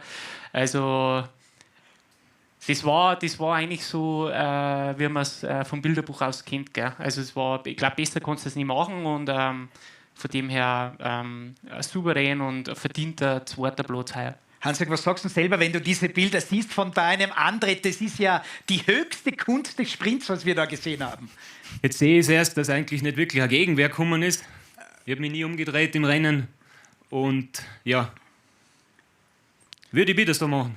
Die Gegenwehr kam deshalb nicht, weil es von dir so perfekt lanciert war. Und da war es dann sicher der 2. Platz. Was bedeutet dieser 2. Platz? Nicht zum ersten Mal ja beim Ötztaler auf Position 2? Ja, ich bin extrem zufrieden. Die Vorbereitung war alles andere als gut. Ich bin Ende Juli, Anfang August 2 Wochen im Bett gelegen. Ich war also kränklich, ich habe wirklich nichts trainieren können. Bin jetzt aber, habe 3 Wochen jetzt Urlaub gehabt und mich, sagen wir so, aus dem Zustand relativ gut in Form gebracht. 2 Wochen wirklich hart trainiert, viel trainiert und 1 Woche jetzt regeneriert. Ich habe immer geschaut, dass es irgendwie ausgeht, dass ich meinen Trainingsumfang auch umsetze und dass daraus eine gescheite Form wird. Und dass es aber so gut gegangen ist wie heute, hatte ich mir wirklich nicht erwartet. Patrick, vielleicht auch von dir noch ein kurzer Zitat oder ein Chapeau in Richtung Hans-Jörg Leopold. Ja, auf alle Fälle, das haben wir heute schon im Live schon gesagt. Also Wahnsinn. Wir waren selber dann auch überrascht, wie das passiert ist. Wir haben ja Cecchini lange auf dem 2. Platz gehabt und dann war eigentlich hinten nichts und dann kriegen wir wieder Live-Bilder und dann sehen wir dich und den Alban. Wir waren im ersten Moment alle ein bisschen sprachlos, weil wir nicht wussten, was geht jetzt ab auf den Gegenanstieg. Wie und wann habt ihr den Cecchini gesehen oder wie war der Abstand generell von Schönau rauf? Weil da war für uns ein bisschen unklar, also der Abstand war relativ groß oder wie war das bei euch? Es war eigentlich vom Abfahrt auf den Pass war schon ein bisschen so eine unübersichtliche Rennsituation. Ich habe nicht ganz genau gewusst, wie viele Fahren sind. Unsere Gruppe ist ungefähr mit 10, 12 Fahrern über die Passhöhe gegangen, hat sich dann in der Abfahrt geteilt. Der Johnny hat richtig Tempo gemacht. Der ist dann mit dem Senni und mit, ich glaube, es war der Stefano Cecchini war dabei. Und ich glaube, 1 und 2 waren dann noch von der vorherigen Spitzengruppe. Und wir haben dann erst von St. Leonhard weg die Nachführarbeit organisiert, vor allem mit Alban, Anton Fischer. Der hat, glaube ich, leider einen Defekt gehabt oder sowas in der Richtung später. Und es hat sich erst spät herauskristallisiert, dass wir wirklich noch auf Platz 2 vorkommen, weil es war ganz knapp vor dem Tunnel, dass wir dann erst aufschließen haben können. Und der Plan war von mir dann eigentlich der, dass im Gegenanstieg alle abschütteln, eben um dem Sprint aus dem Weg zu gehen. Ja. Aber es ist mir nicht gelungen. Dann habe ich in der Abfahrt nochmal geschaut, dass die schön auf Zug bleibt, dass die Beine nicht einschlafen. Ja, Alban hat dann ins Wieselstein nochmal probiert, bei dem leichten Gegenschupfer wegzukommen, ist auch nicht gelungen und dann war es eben der Sprint. Genau, wir haben das auch so im Studio gesehen. Wir hätten jetzt eher gedacht, dass du in der Abfahrt versuchst, die Entscheidung zu finden, dass du wirklich da wegkommst, weil gegen Alban wahrscheinlich im Sprint wird relativ schwierig. Drum war es nicht so überraschend, dass dann der Alban eigentlich den letzten Anstieg da Richtung Sölden rauf attackiert hat. Ja, und dann natürlich zum Schluss, wo du attackiert hast, sieht man, sind eigentlich die Füße eingeschlafen und du hast das eigentlich sehr super gemacht. Ich habe versucht im Vorfeld ein bisschen einfach flüssig zu bleiben, indem ich die Abfahrt richtig schnell gefahren bin und gescheit getreten habe. Ja, genau.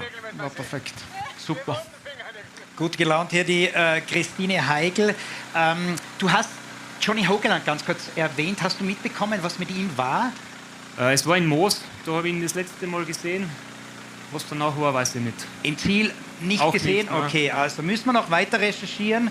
Vor allem natürlich auch für die Freunde und Familienmitglieder von Johnny Hogeland, dass wir das schnellstmöglich erwähnen können, ob alles klar und gut gegangen ist bei Johnny Hogeland. Das ist mal die wichtigste Geschichte von unserer Seite. Wir schalten ganz kurz in Kürze in die Werbung. Gratulieren dir nochmals, Hans-Jörg. Ich möchte mich nochmals entschuldigen. Ich glaube, ich habe ein- oder zweimal sogar irgendwie irrtümlicherweise erwähnt. Aus Deutschland natürlich nicht. Österreicher, stolzer Österreicher. Und heute mega, mega Leistung wieder am Podium. Und am Abend wirst du dann richtig abgefeiert werden. Gratulation an Hans-Jörg Leobald. Danke vielmals, danke.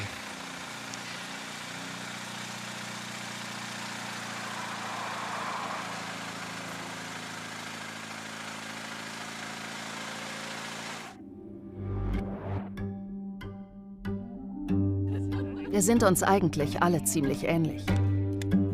Alle ein bisschen eigen in den Dingen, die wir teilen. Die Freude am Leiden. Die Liebe oder der Hass von Anstiegen. Regen. Enge Kurven. Die perfekte Planung. Oder eben nicht. Die Freude über einen Podiumsplatz. Oder eben nicht. Die Enttäuschung über ein Did Not Finish. Der Nervenkitzel eines QOM. Der Schmerz, von dem gebrochen zu werden, was man liebt. Die gemeinsame Erinnerung an den besten, schlechtesten Tag.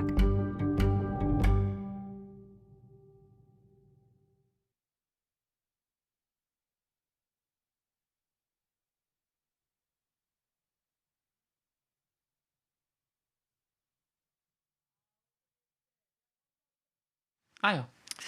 Ja, danke an unsere Partner, die uns da gezeigt worden sind. So kann man den Ötztaler Radmarathon auch erleben in einer sehr, sehr entspannten Atmosphäre. Ist es der Jaufenpass? Jawohl, das ist der Blick in Richtung Labestation. Haben wir heute schon gehört. Wer ist verantwortlich für die Labestation am Jaufenpass? Lukas Rimmel von Hotel Alpina. 1300 Helferinnen und Helfer, viele Hoteliers, die natürlich mithelfen, viele freiwillige Helfer, unzählige Vereine. Es wird an einem Strang gezogen hier im Ötztal. Merkst du das, Toni, dass hier der Radsport gelebt wird? Nicht nur, weil du das jetzt vielleicht sagen musst, weil es der Partner von euch, von Red Bull, Bora Hansgrohe ist, sondern weil das auch der Spirit ist. Also diese 3 Tage hier mitzuerleben, das war für mich jetzt auch unglaublich. Das ist so ein Esprit, das ist so genial, was da in der Veranstaltung abgeht. Ja, absolut, das merkst du voll. Jetzt vor allem die letzten 3 Tage. Ja, natürlich an die Teilnehmer, die was von ein bisschen weiter weg kommen, schon angereist früher. Aber jetzt nicht bloß der Straßenradsport. Gell? Ötztal, Sölden ist bekannt fürs Downhillen, fürs Endurofahren, fürs Mountainbiken generell. Und da merkt man einfach schon, dass der Sport da richtig gelebt wird. Wir haben, glaube ich, auch einen Einspieler von dem, welcher Patrick Grüner gerade erwähnt hat, nämlich von Lukas Rimmel, der also mit seinem Team verantwortlich ist für die Labstation am Jaufenpass. Schauen wir mal rein. um 4:45 Uhr mit 30 Mitarbeitern, die dann uns begleiten bis zum Jaufenboss. Wir fahren mit 4 LKW, mit 2 Busse, 2, 3 Privatautos die Strecke über das Dimmelsjoch und dann auf den Jaufenboss und beginnen dann dort meistens so gegen 8 Uhr mit dem Aufbau von der ganzen Labestation. Also die ersten, ich würde mal sagen, beinahe die ersten 100, die bleiben nicht stehen, der fährt vorbei. Wir reichen irgendwas, eine Banane, einen Isotrink, einen Red Bull, was auch immer. Und dann meistens ab 120, 150. Teilnehmer oder in der Rangliste, die bleiben dann stehen. Und die ersten haben auch teilweise eine richtige Hektik, also da müssen wir schon schnell sein und denen wirklich das reichen, was sie möchten. Ja, und dann, umso weiter das Feld dann der Mitte zugeht, die haben dann eher Ruhe, bleiben dann auch mal stehen und verschnaufen. Und da kann man dann auch mit einem oder anderen mal kurz ein bisschen quatschen, wie es ihm geht und was wir für ihn tun können. Und oft einmal tut man auch die Flaschen aus dem Halter raus, füllt sie auf und steckt sie mit dem Radlfahrer wieder rein. Und das lieben sie schon sehr. Also wir kriegen immer ein tolles Lob für die Labe. Das war also stellvertretend Lukas Rimmel für viele, viele Helferinnen und Helfer, 1300 und sogar mehr an der Zahl. Und bevor wir jetzt mit Albinator Lakata plaudern, schalten wir nochmals runter zu Elisabeth Buschan. Die hat nämlich Jonas Holzknecht vor dem Mikrofon. Was war das heute für ein Rollercoaster für das große Talent? Jonas weg. Ja, du sprichst es an, Rollercoaster. Das war, glaube ich, heute dein Tag, lieber Jonas. Schön, dass du trotzdem gesund im Ziel bist. Nimm uns einmal mit in dein Rennen heute. In der Früh voll gut gelaunt, richtig gut weggekommen. Wie war der Tag, wenn du ihn jetzt zusammenfassen müsstest? Ja, genau. In Netz bin ich eigentlich richtig gut noch ins Kühlteig gestartet, richtig locker. Dann eigentlich gemerkt, heute kann was gehen. Dann oben in Kühlteig hat die Schaltung in Kontakt verloren mit der hinteren Schaltgruppe. Danach habe ich es all gewechselt gehoben, noch mal in Völz unten. Und da bin ich dann noch auf Asphaltkante draufgekommen und dann hat es in Raffen aufgeschlitzt und hat es mir aufgestellt. Und ja, dann bin ich eigentlich nur gemütlich die Runde gefahren und dann noch eigentlich nach meinem Freund aufgeschlossen. Du hast mir im Vorfeld erzählt, das war eines der schönsten Erlebnisse, trotz dieses Auf und Abs auf der Strecke und das nicht nur höhenmetermäßig bezeichnet, sondern auch emotional. Das Schönste am heutigen Tag ist es, gemeinsam mit deinem Freund das Ziel erreichen. Genau, er hat das Ziel gehabt unter 8 Stunden. Und dann sind wir am Dimmelsjoch mit 7 Stunden und 2 Minuten, glaube ich, gewesen. Und danach hat es eigentlich schon danach ausgeschaut, dass noch unter 8 Stunden geht und jetzt sind unter 7 Stunden 40. War nochmal ein richtiger Traum für ihn. Das heißt, ein Traum ist erfüllt worden und deinen Traum träumst du noch weiter vom Stockhalt beim Ötztaler? Ja, klar. Ich bin jetzt 19 Jahre alt und dann nächstes Jahr immer noch Zeit. Wir halten dir auf jeden Fall ganz, ganz fest die Daumen für alles, was jetzt noch kommt und damit zurück ins Studio. Danke Jonas Holzknecht, Gratulation trotzdem. Das wird möglicherweise noch eine richtig lästige und großartige Karriere. Und danke auch an Kollegin Elisabeth Buschan. Jetzt ist er hier, der, wie wir immer so gerne sagen, weil es für uns einfach ist, der Albinator Alban Lakata. Ja, Alban, was ziehen wir für ein Resümee? Das ist mal die allererste Frage. Die Jungs haben immer wieder für dich kommentiert, moderiert. Du hast unzählige Fans auch im Stream, das hat man immer wieder lesen können. Was ziehst du mit Platz 4 für ein Resümee? Ja, Ziel nicht erreicht, sagen wir mal so. Aber ich muss echt sagen, gegen Jack wäre halt wahrscheinlich echt kein Kraut gewachsen gewesen. Also der ist am Jaufen hochgefahren mit der Zeit. Das war schon abartig. Wobei, jetzt mal nicht, aber zum Jaufen eben. Der Rennverlauf war ja so, Brenner bin ich weggefahren einmal, die Lücke war so zwischen der Führungsgruppe und der großen Gruppe. Es hat sich irgendwie so ergeben, da war eine Lücke da, dann dachte ich, jetzt ziehe ich es durch. Habe mir gedacht, vielleicht kann ich irgendwie zum Jaufen, am Fuß vom Jaufen vielleicht 1-2 Minuten haben. Gehabt habe ich ein paar Sekunden, ein paar läppische. Dann im Endeffekt war das eigentlich eine vergebene Mühe oder beziehungsweise haben wir eigentlich hat mir viel Körner gekostet. Habe dann echt den halben Jaufen gebraucht, bis ich wieder so die Beine gefunden habe, in den Rhythmus reinkommen bin von der Gruppe, was da gefahren ist. Generell ist es faszinierend, wie viel mittlerweile jetzt schon übers Kühltal drüber kommen bei echt hohem Tempo. Also zwischenzeitlich war echt hohes Tempo. dann Brenner schlafen wir wirklich die Beine ein und dann haben wir probiert, ein bisschen zu animieren und dass das einmal echt läuft, weil sonst hätten wir ja, glaube ich, noch 15 Minuten gehabt, glaube ich, auf die Spitze oder was, keine Ahnung. Nein, im Endeffekt war der Rennverlauf echt blöd für mich jetzt an und das hat man nicht. Wäre noch vielleicht der zweite drin gewesen, wie letztes Jahr, aber der Sieg, glaube ich, wäre heute echt schwer geworden. Ja. Du warst im Ziel sehr, sehr emotional. Kannst du uns da vielleicht auch nochmals mitnehmen? Diese Emotionen waren geschuldet in Richtung wem oder was oder warum? Ja, ich weiß, ich habe Mittelfinger gezeigt. Das ist so, ja, ich weiß auch nicht, im Rennen, wenn da so Laktat drin ist im ganzen Kadaver, sage ich jetzt einmal, dann kann man auch nicht mehr ganz so richtig gescheit denken. Aber das war einfach, sagen wir mal so, das war nicht den Leopold, ein Anzeig Leopold geschuldet. Der ist super Rennen gefahren, wir haben super zusammengearbeitet, die ganze Team ist hoch, das hat schon gepasst, aber es war eher auf den Stefano Cecchini gedacht, weil er eigentlich so einen toten Mann gespielt hat. Er hat eigentlich gesagt, er macht nichts mehr, er kann nicht, er hat Krämpfe. Und dann haben wir gedacht, okay, Zwieselstein habe ich probiert, hat Leopold das schon erklärt davor. Dann ist mir es nicht gelungen, ich habe nicht den Punch nicht gehabt, dass ich eine Lücke kriege und dann hätte ich jetzt durchgezogen bis ins Ziel und die habe ich nicht gesehen. Ich habe gesehen, das Hinterrad ist noch von Hansjörg ist da, aber auch das vom Cecchini, witzigerweise, also der sterbende Schwan ist dann auferstanden wieder und das finde ich irgendwie nicht ganz so richtig. Man weiß es und ist mein Fehler eigentlich, das zu glauben, dass der jetzt nicht dann probiert, da mich doch abzuhängen am Ziel. Ich habe das schon einige Mal erlebt. Ja, das war dann einfach, weil er gesagt hat, er hat es zweimal sogar gesagt, er fährt keine Führung, weil er Krämpfe und er mag nicht. Und dann habe ich gesagt, ihn habe ich nicht auf der Rechnung gehabt. Gegen Hansjörg war der Sprint, war klar, ja, und ich habe dann reingeführt, war vielleicht nicht ganz clever. Aber ich habe dann schon satte 500 Watt da drauf gehabt, da jetzt noch rein auf der Zielgerade und dachte, ja, vielleicht kommt er da jetzt auch nicht mal wirklich vorbei. Aber er hat es natürlich probiert und hat seine Chance gesehen und das verdient. Das passt schon. Aber mir ist halt dann der Finger rausgerutscht, sage ich jetzt einmal so. Aber ja, davon stirbt keiner, glaube ich.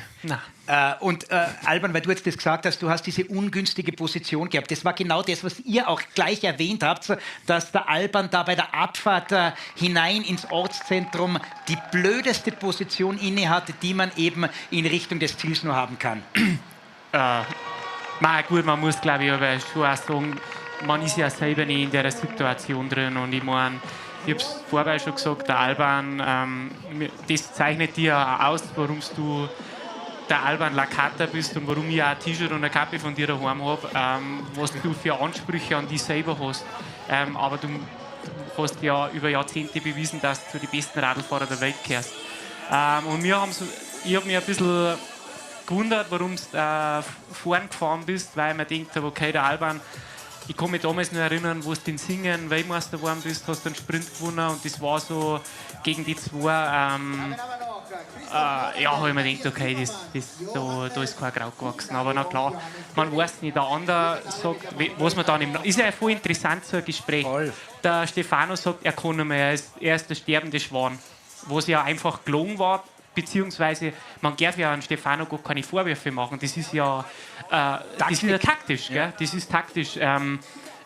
Und der Hansjörg hat ja schauen Hansjörg an und schauen einen dreifachen Weltmeister Alban Lakata an.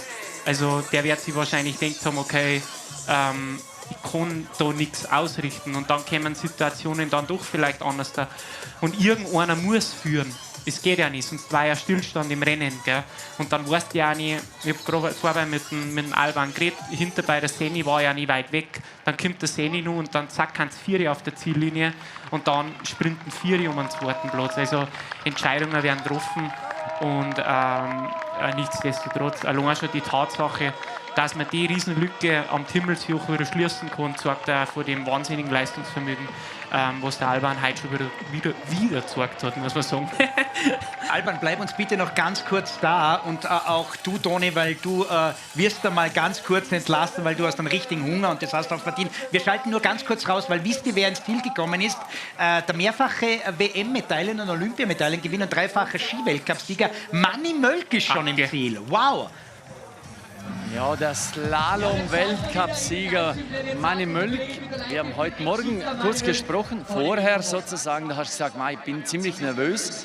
Ich bin zum ersten Mal mit dabei. Schauen wir mal, vielleicht ist es ja auch das letzte Mal. So, jetzt sag mal, dein Ötztaler 2024. Ja, erstmal hallo Sölden. Immer wunderschön dort zu sein und ja, zart, der Timmelsjoch hat es echt in sich und ja, ich muss ganz ehrlich sagen, der Rettenbacher ist ein bisschen leichter als der Timmelsjoch, aber nein, es hat Spaß gemacht, logisch.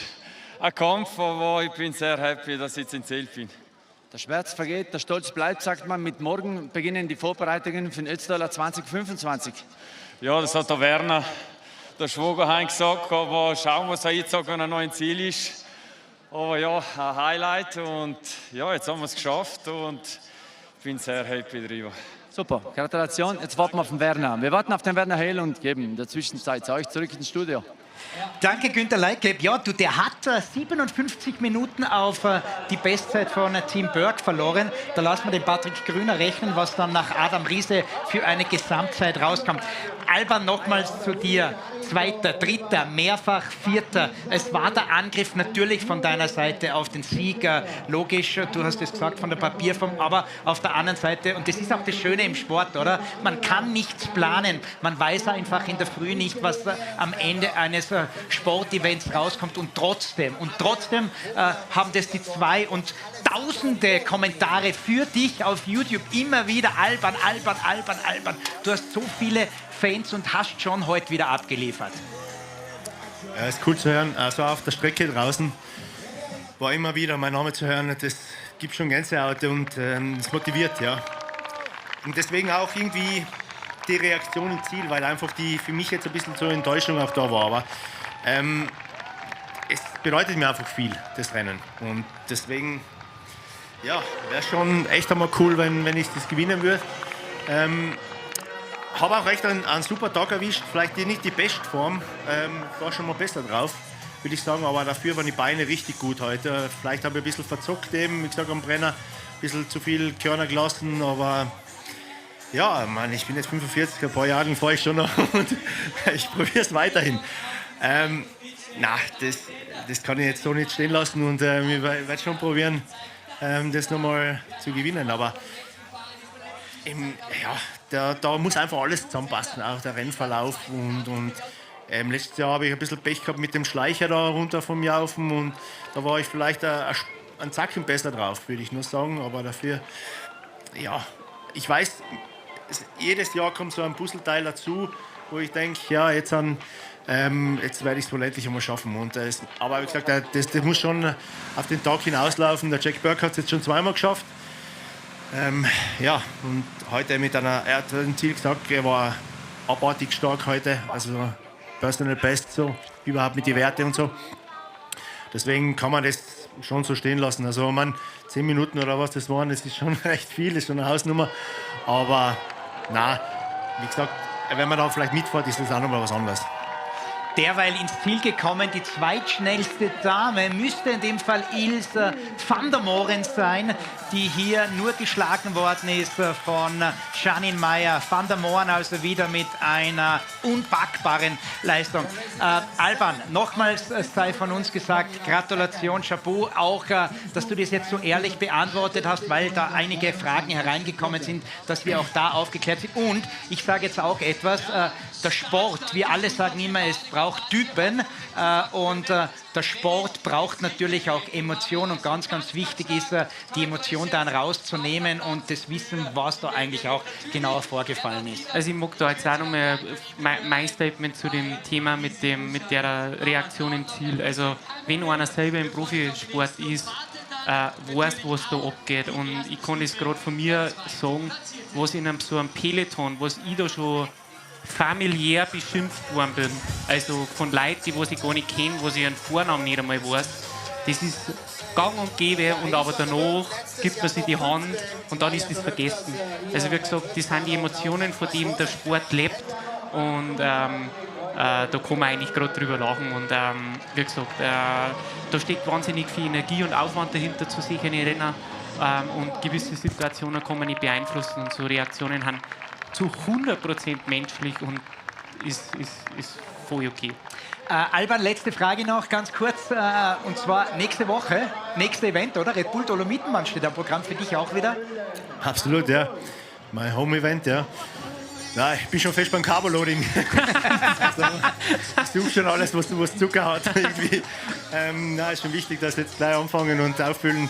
Es sind ja nur mal 6 Tage, es geht ja am Samstag dann los, das Rennen. Na, freue mich schon drauf, aber jetzt war zwar voller Fokus auf das, aber jetzt einen Tag regenerieren und dann der Fokus auf den Dolomitenmann, ja. Lass dir gratulieren. Wie gesagt, du hast unzählige Fans heute wieder abgeliefert, auch wenn es nicht das erhoffte Podium oder am Ende vielleicht sogar der erhoffte Sieg war. Aber du sagst dir selber, Jack Burke wäre heute wahrscheinlich nicht zu knacken gewesen. Und es ist wieder ein unfassbarer 4. Platz für dich geworden.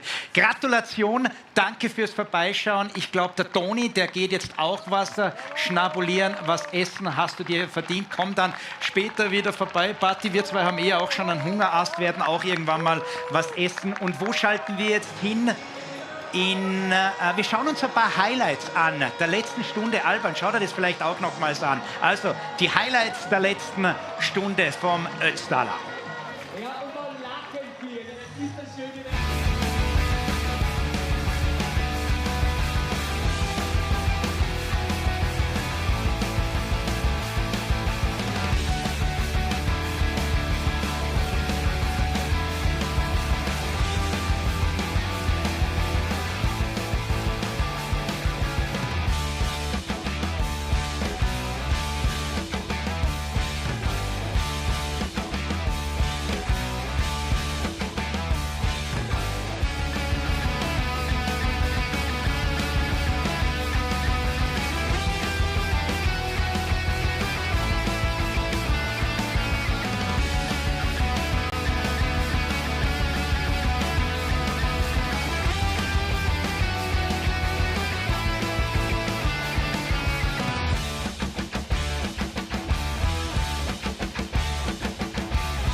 Das waren einige der Bilder der letzten Stunde hier, die Bilder momentan live aus dem Ziel. Und nochmals sei es also erwähnt, an der zweiten Stelle Ilse van der Moren, die ja schon sehr, sehr oft, hier sehen wir nochmals den Zieleinlauf von ihr. Und wenn mich nicht alles täuscht, war die schon mal zweite. Das glaube ich war im Jahr 2020 oder 2019, wo sie damals von Christina Rauch geschlagen worden ist. Knapp 1 Minute. Und heute wieder an der zweiten Stelle, wieder eine große Siegerin. Und ist diese große Siegerin, also die Zweitplatzierte vom Ötztaler, vielleicht jetzt live zu hören?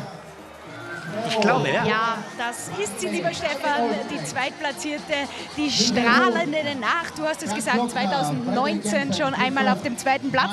Und ich switch jetzt einmal auf Englisch. So we're gonna speak English now. Congratulations to the 2nd place. We've been looking up there for your finish line moment. What is within you? What is the emotions bringing up when you see yourself finishing like this on the Ötztaler Radmarathon on the 2nd place? 2nd place, it's a little bit like a dream.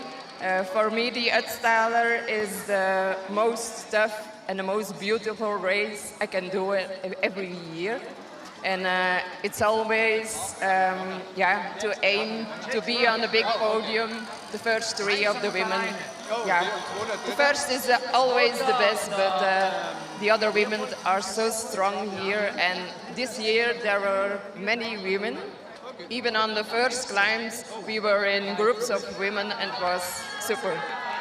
What does this make with you when you see more and more women racing and competing each other and supporting also? Yeah, I like it a lot because it was several years ago. There were less women, and yeah, it's such a beautiful sport, and you see amazing mountains, country, you meet many people, and yeah, it's just too amazing to let it go for the women. Talking about the Mason landscape, about mountains, about hill climbs, and women in the cycling sport.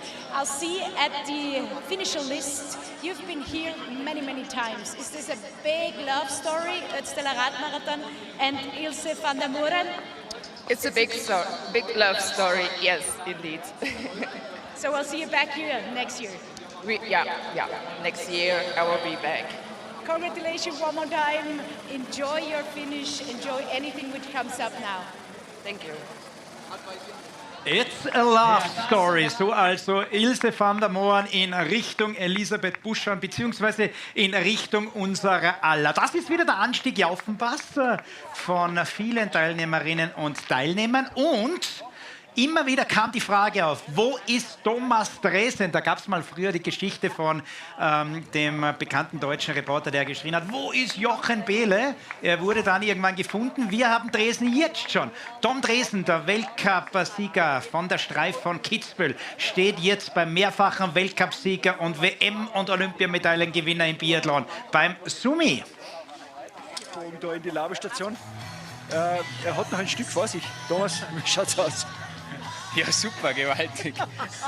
Nein, also, ja, zuerst, wo es jetzt da mal kurz runtergegangen ist, habe ich gedacht, jetzt muss ich echt einmal kurz stehen bleiben, weil es mir nicht mehr so gut gegangen ist.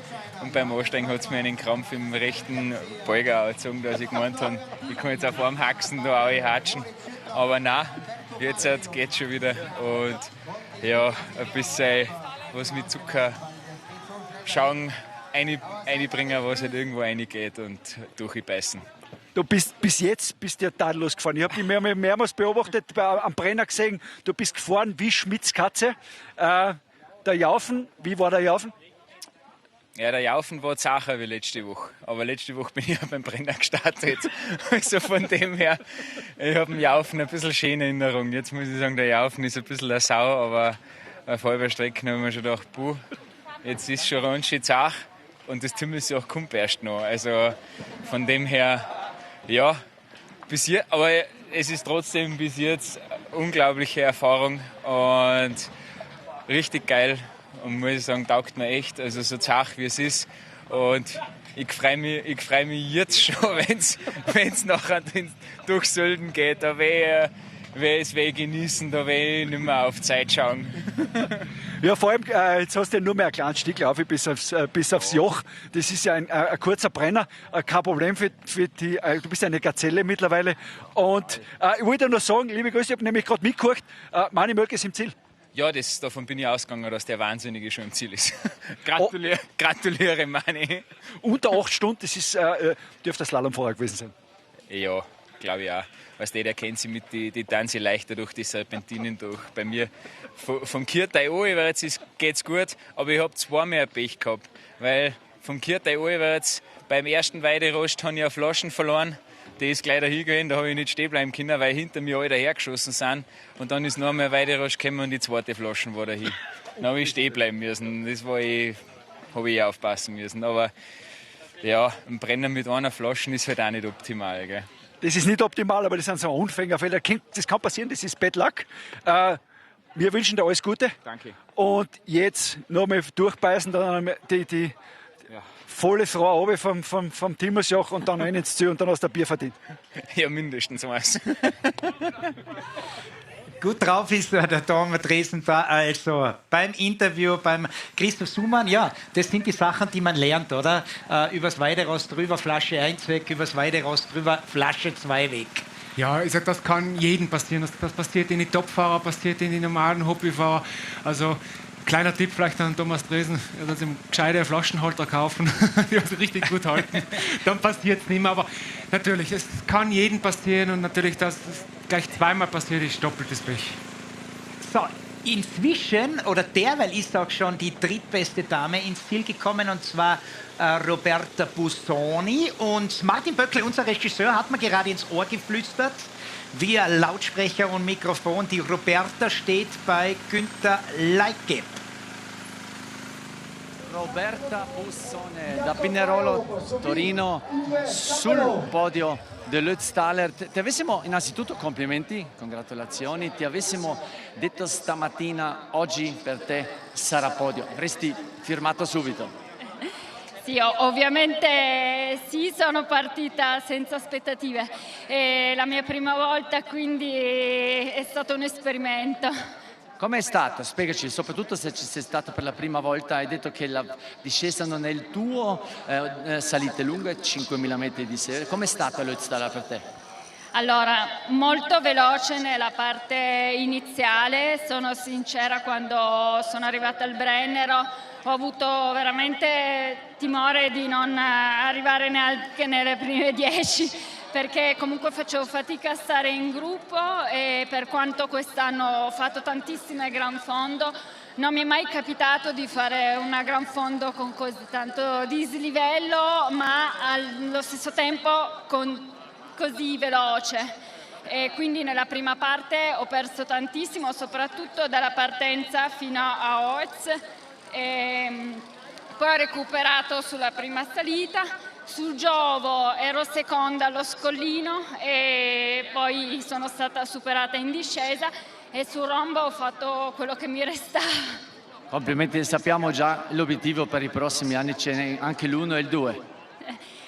E dunque, al momento sono talmente provata che ho timore a pensare all'anno prossimo. Però magari può darsi che tra 2 giorni la felicità e la soddisfazione di questo risultato mi faccia cambiare idea e dire sì, voglio riprovarci. Contentissimo, godete questo Momento. Roberta Bussone, die sagt zum ersten Mal mit dabei, sie ist mit der Geschwindigkeit nicht klargekommen, bei so vielen Höhenmetern so schnell starten, da war sie am Anfang ein bisschen überfordert. Sie ist keine gute Abfahrerin, hat sie gesagt, also da hat sie sehr gelitten, trotzdem hat sie es genossen. Wunderschönes Rennen. Roberta Bussone, vielen Dank, ja, und mit der glücklichen Drittplatzierten zu euch zurück ins Studio.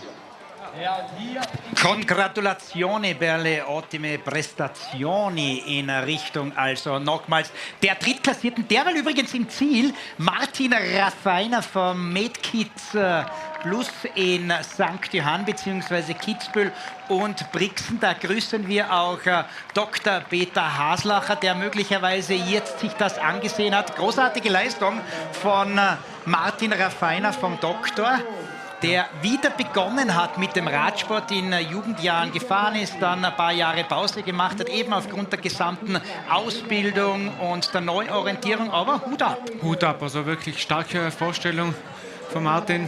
Gratulation auch von unserer Seite. Und auch mittlerweile im Ziel die 4. und 5. Platzierte bei den Damen haben wir auch schon hier.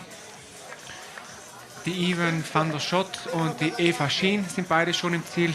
Also auch Gratulation an die weiteren Damen, was hier angekommen sind uns. Ja, Eva Schien fährt ja auch Bundesliga und die ist vor allem, das hat mir Janine Gigele nochmals gesagt, extrem stark bergauf. Apropos Janine Gigele ist heute auch gestartet und ab Ötz, glaube ich, hat man dann keine Informationen mehr bekommen von ihr, ist ausgestiegen, war ja 3-4 Mal krank vor dem Ötztaler und hat möglicherweise gesagt, okay, ich riskiere jetzt nichts, ich habe noch die Gravel-Weltmeisterschaft auf meiner To-Do-Liste heuer und deshalb also vielleicht ausgestiegen, Janine Kegele. Das ist der Anstieg, du kennst jeden Meter, ich sage jetzt aufs Dimmelsjoch. Ja, richtig, das ist am Weg aufs Dimmelsjoch.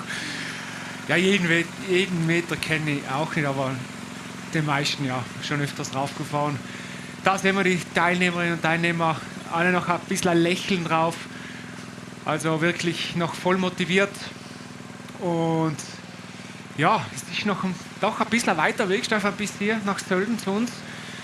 Da haben sie noch ein paar Höhenmeter abzuspulen. Aber schaut alles noch relativ gut aus. Da Daumen hoch. Vielleicht auch nach Hause zu der Familie, zu Freunden. Also wirklich super Kameraeinstellung wieder. Ja, und was das Schöne ist, es werden eben jetzt genau diese Menschen vor den Vorhang geholt, die so faszinierend einfach sind, die natürlich an 40, 50, 60 Stunden Arbeitswoche haben, trotzdem in der Früh aufstehen, am Abend trainieren, um eben einmal sich diesen Traum zu erfüllen vom Ötztaler. Nochmals über 4 Alpenpässe, 5500 Höhenmeter, knapp 230 Kilometer und das von 06:30 bis in die Abendstunden an einem Tag durchfahren. Genau so ist es. Also der letzte wird gegen 19:15 Uhr am Dimmelsjoch sein und dann noch wird er begleitet bis hier nach Sölden von der Rennleitung, von Roten Kreuz, von der Polizei. Also da wird dann nochmal richtig was Stimmung hier sein in Sölden. Und ja, das sind unsere wahren Heldinnen und Helden, was jetzt unterwegs sind. Die quälen sich jetzt noch auf den Jaufenpass und aufs Dimmelsjoch hoch. Und wir freuen uns um jeden Teilnehmerin und Teilnehmer, was hier Sölden erreicht. Es wird ein paar Aufgaben geben, aber im Großen und Ganzen werden wir viele, viele Teilnehmerinnen und Teilnehmer hier in Sölden begrüßen können. Ja, und wir freuen uns in Kürze dann bei Carina Dott, die jetzt wieder eingetroffen ist, Jack Burke. Den erwarten wir zum Interview. Und nochmals, was hat er vorher gesagt? Ich glaube, bei Elisabeth Buschan, best day what I have ever had. Also, mein wahrscheinlich bester Tag. Und Jack Burke wird also Rede und Antwort stehen dann bei Carina Dott. Das übrigens, der Blick in Richtung Jaufenpass. Wow. Also, die letzten Meter fast zum Jaufen hoch geht. Links unten, da sehen Sie es am Bildrand nicht, da ist dann die Labestation, wo sich die Teilnehmer und Teilnehmer nochmal verpflegen können. Und ja, das sind die letzten Meter hoch auf den Pass, wo es dann auf die rasante, technisch schwierige Abfahrt nach St. Leonhard geht. Und da fahren jetzt alle Athletinnen und Athleten hoch. Ja, schon cool. Du, bevor wir vielleicht nochmals über die Helfer sprechen, Bedingungen könnten eigentlich nicht besser sein. Es sind perfekte Temperaturen, es ist nicht zu heiß, es ist schon gar nicht zu kalt und glücklicherweise hat es, glaube ich, auch nirgendwo richtig geregnet. Also der perfekte Tag für den Ötztaler 2024. Genau so ist es. Also bis jetzt können wir wirklich uns wegen dem Wetter nicht beklagen. Wir hoffen, dass es so weiterhin bleibt, das Wetter trocken, und dass die Teilnehmer und Teilnehmer doch relativ trockener die Runde kommen. Den einen oder anderen vielleicht wird es erwischen, aber hoffen wir nicht. Ja, hoffen wir nicht. So, jetzt schauen wir uns also nochmals an, während der nächste Finisher am Ziel seiner Träume ist. Schauen wir nochmals zu den 1300 Helfern, zu unserem großartigen Dream Team vom Ötztaler Radmarathon.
Ötztal bewegt die Massen und das Ötztal hat auch Carina dort wieder aus dem Bett getrieben, unsere Siebenschläferin. Oder wie hast du heute in der Früh gesagt?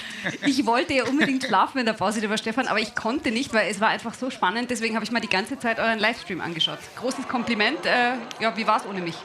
Schwierig, natürlich. Ohne eine starke Frau ist es immer schwierig, aber unglaublich. Oder die Damen, die Herren. Du wirst in Kürze dann auch mit Jack Burke plaudern. Wir erwarten ihn ja hier im Studio.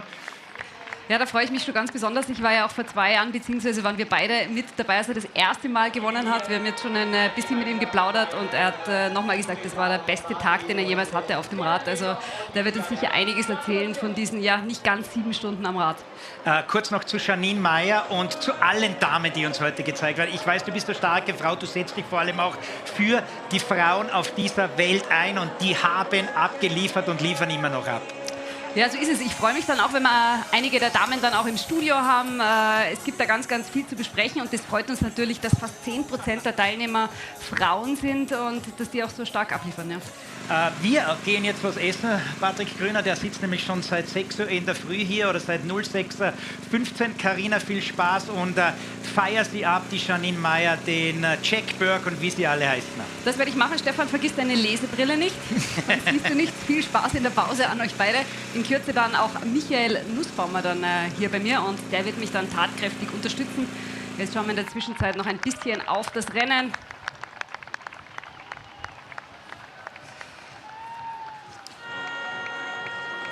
Stunden, 16 Minuten sind die Teilnehmerinnen und Teilnehmer also schon unterwegs und man sieht auch an der Reaktion, wie groß die Erleichterung ist, wie groß die Freude ist, sich diesen Traum erfüllt zu haben vom Ötztaler Radmarathon in diesem Jahr. Ich war gerade auch draußen mit dem Rad unterwegs und auch bei den Zuschauern und die Stimmung ist absolut einzigartig, also die ganze Straße herunter von Richtung Gurgel herunter ins Ziel stehen Fans an der Seite mit Kuhglocken und feuern wirklich jeden und jede an, die da vorbeifährt. So, etwas abgehetzt ist er jetzt bei mir, Michael Nussbaumer. Auf Zuruf bist du jetzt wieder da. Schöne Bilder, oder, die wir sehen da von den Zielankünften der Teilnehmerinnen und Teilnehmer. Ja, und jetzt gehen die Emotionen hier los in Sölden. Jetzt kommt das Gros der Teilnehmer hier rein. Ja, die Profis, die sehr schnell fahren, diesen Radmarathon, die sind da. Aber jetzt geht es darum, diese Emotionen zu teilen, zu erleben. Ja, das auch mitzufühlen als Zuseher, Familie, Freunde. Das ist was ganz was Großartiges. Es bietet eigentlich fast nur der Ötztaler Radmarathon. Alles andere ist irgendwie, ja, man fährt einen Radmarathon. Das ist der Ritterschlag hier und den holen sich jetzt alle ab, die hier ins Ziel fahren und das ist schön. Auch außerhalb unterwegs ist natürlich Christoph Sumann nach wie vor und ich habe gehört, er hat schon wieder den nächsten Interviewpartner an seiner Seite. Ich habe den Reinhard vor der Linse. Der Reinhard ist da gerade eingebogen in die Labestation. Der Reinhard ist ein Österreicher, ein waschechter Österreicher da auf italienischem Boden. Reinhard, wie geht's dir? Oh Mann, schon mal besser gegangen, aber so ist es halt. Tempelsjoch wird nie einfach. Aber du hast immer noch ein Lächeln auf den Lippen und das fasziniert mich. Es ist eigentlich keiner grantig, keiner schlecht gelaunt, keiner circa ein Fotz, wie man bei uns sagt. Bis jetzt noch Plan verlaufen oder bis jetzt schon Krampf? Bis am Jaufen war es noch Plan. Und da in Moos unten bei der Hitze hat es mir dann ein wenig einen Stecker gezogen. Jetzt habe ich ein wenig rausnehmen müssen und jetzt mache ich es ein wenig gemütlicher. Aber ins Ziel kommen wir schon. Apropos Hitze, heute hat es gar nicht so Hitze. Eigentlich die Temperaturen am Jaufen dürften ja richtig cool gewesen sein, oder? Ja, die Temperaturen waren gut. Ich weiß nicht. Da in Moos unten, bei den Steinwänden bei, da hat sich aus alle Buren ausgedruckt. Ich bin mit dem Dränger nicht mehr nachgekommen und dann irgendwann, ist es nicht wissen, irgendwann ist es einfach gar. Ja, aber es ist leider noch nicht gar, weil da stellt sich noch ganz schön auf, was gibt es jetzt zum Essen und zum Trinken? Haust alles rein, was du so findest, oder gibt es da einen Plan? Naja, einen Plan, ich werde jetzt noch Gel, weil das ist das Einzige, was ich vertrage. Wenn ich ein wenig gar wird, dann ist der Morgen nämlich auch erledigt und macht es nicht leichter. Aber jetzt werden wir noch Gel reinhauen, vielleicht ein Red Bull und dann nur ein wenig ISO und dann fahre ich bis zur nächsten Lave und dann... So handelst du weiter bis ins Ziel. Genau, so mache ich das. Rainer, du magst es. Wir sind stolz auf die, alle sind stolz auf die, handel die weiter und wir sehen uns dann im Ziel. Jawohl, so machen wir das. Gut, danke. Ciao. Servus. Ja, auch Christoph Thumann, den sehen wir dann später im Ziel, denn er wartet auf die Letzte, beziehungsweise den Letzten, der da über die Ziellinie fährt und begleitet den oder diejenige dann hinüber ins Zelt, wo so richtig gefeiert wird. Und jetzt ist er endlich bei uns, der große Sieger des Ötztaler Radmarathon 2024, Jack Burke. Jack, so nice to have you here again. Another win here in Ötztal in beautiful Sölden. The last one was 2 years ago. I remember you were, even then you were really surprised, but today you said this was one of the best days I've ever had on the bike. Yeah, this one means a lot more to me than the first. Like the first one was wonderful, and like this is my favorite day of the year. Like I'll be doing this race till I'm 100 years old, but like this, I was waiting for something to go wrong because it was like everything went perfect today. Like I think I know like 100 people here at the race that are all just like my friends coming and cheering and giving me bottles, and then I felt unbelievable on the bike. Like you're looking down at the computer and you're like, that's not right. I mean, I hope it's right, but I don't think that's right. And then it's like I'm just waiting for something to go wrong, and then I mean it's kind of cool because like 4 months ago I was exercising but I wasn't training, and then I have a podcast, and I think that's what most people know my voice more than my face from that. And I went Which is on. A pity, Jack. No, thanks. But like it started off as like a joke, and then it blew up into cool. And then I just went on to this podcast, wanting to interview this coach that I'd never heard of, just like wanting to do an episode for it. And I had so much fun with it that by the end of it, I ended up with a coach. Like the guy was coaching me, but he said he wanted to coach me, and I'm like, I don't have a bike to race on right now. I don't know what I'm training for. Like, what races are we doing? Like, I was just exercising for fun. Like, I would always do this race for fun. He's like, nah, come on. Like, you got to do it. Like, come on, let's just see what we can do with you. And I'm like, okay, yeah, sure. All right, let's do it. And then my friends are all like, yeah, come on. Like, you have to try. Like, you have to go for it. I'm like, okay, all right. And then he starts training me like a proper pro again, like how I used to train when I did this like full time. I'm like, hey man, like this is a lot, eh? Like I was getting, like it's good that I couldn't call him on some of the rides because I was getting really angry at like how hard the training was.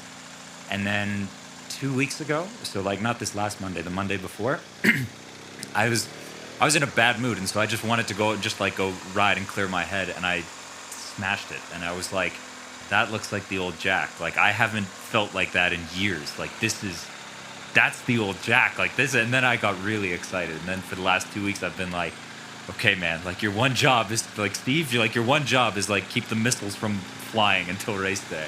So you were already kind of aware that you were in a top form even before you crossed the finish line today? Yeah, I told my coach 2 days ago, we're going to win.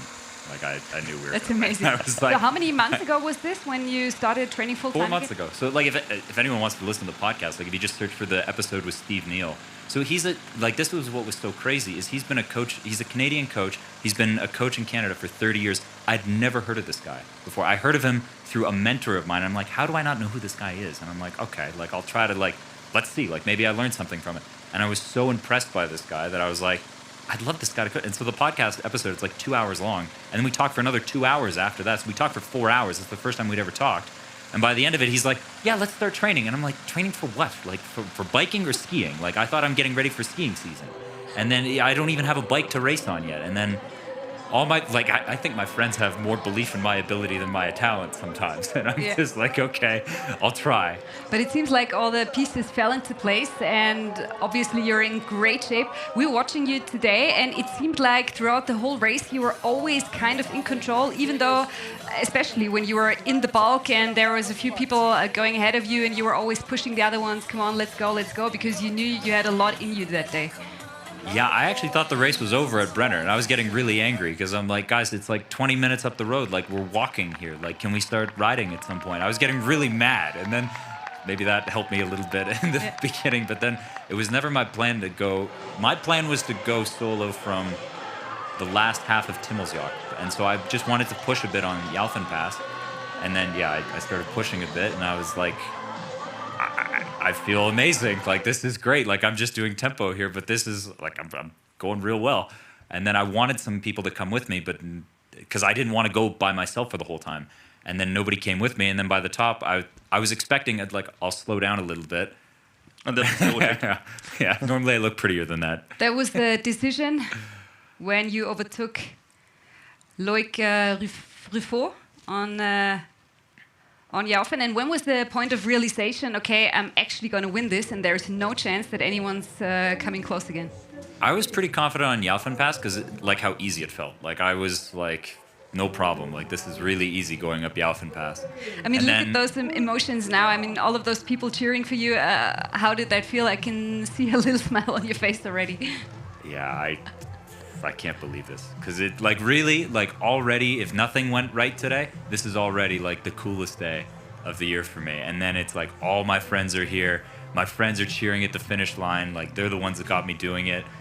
My coach that like is like encouraging me. Like usually I'm always the one pushing to go for this, and then finally somebody else is like encouraging me to try.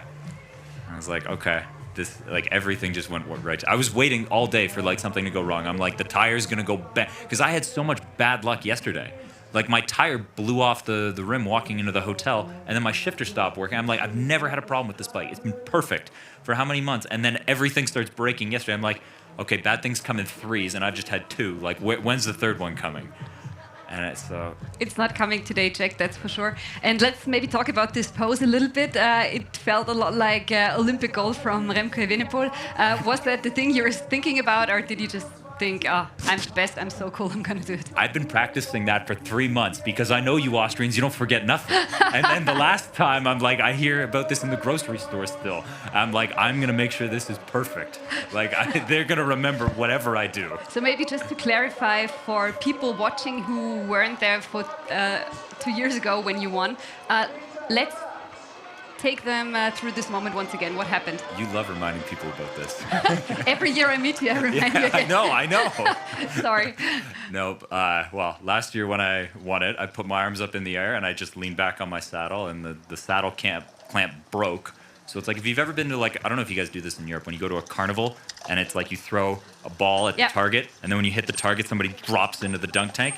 That's what happened, and I fell off the back of my bike because my saddle clamp just snapped on me, and everyone's thinking it's funny or like I did it on purpose, and I'm like, no, that really hurt, and I broke my pelvis 2 months ago, and I was thinking like, I hope I didn't break it again, and it's like, okay, everything's fine, but Jesus Christ. Well, today you did amazing. The post was amazing, but now the day is just getting started for you because I think you have a lot of partying to do. Am I right? I'm pretty tired, but like all my friends are here and they're pretty motivated, so I think so. So what's the plan for tonight? I don't know. I'm gonna be like the golden retriever, just following my friends around, whatever they want to do. I'm gonna go find them and we'll see what they want to do. I want to eat. I want a really big burger first. That's a good thing. And Jack, everybody will remember this year that 4 months of training is enough for Ötztaler Radmarathon. Yeah, okay. Like I was exercising before, but it was like a couple hours in the middle of the day to give my brain a break. And then, really though, when my coach started training me, he's like, I'm looking at my computer, I'm doing intervals for 5 hours straight, and I'm like, hey man, like this is enough, eh? I don't need to do this. And like I'm just whining and crying, and then I'd finish the ride and be like, okay, it was a good workout, but in the middle of it, I'm losing my mind. Mm. So let's talk about the next few weeks and months. What's next for Jack Burke? I know you're doing the podcast, you've been writing a lot, you've been writing a book. Yeah.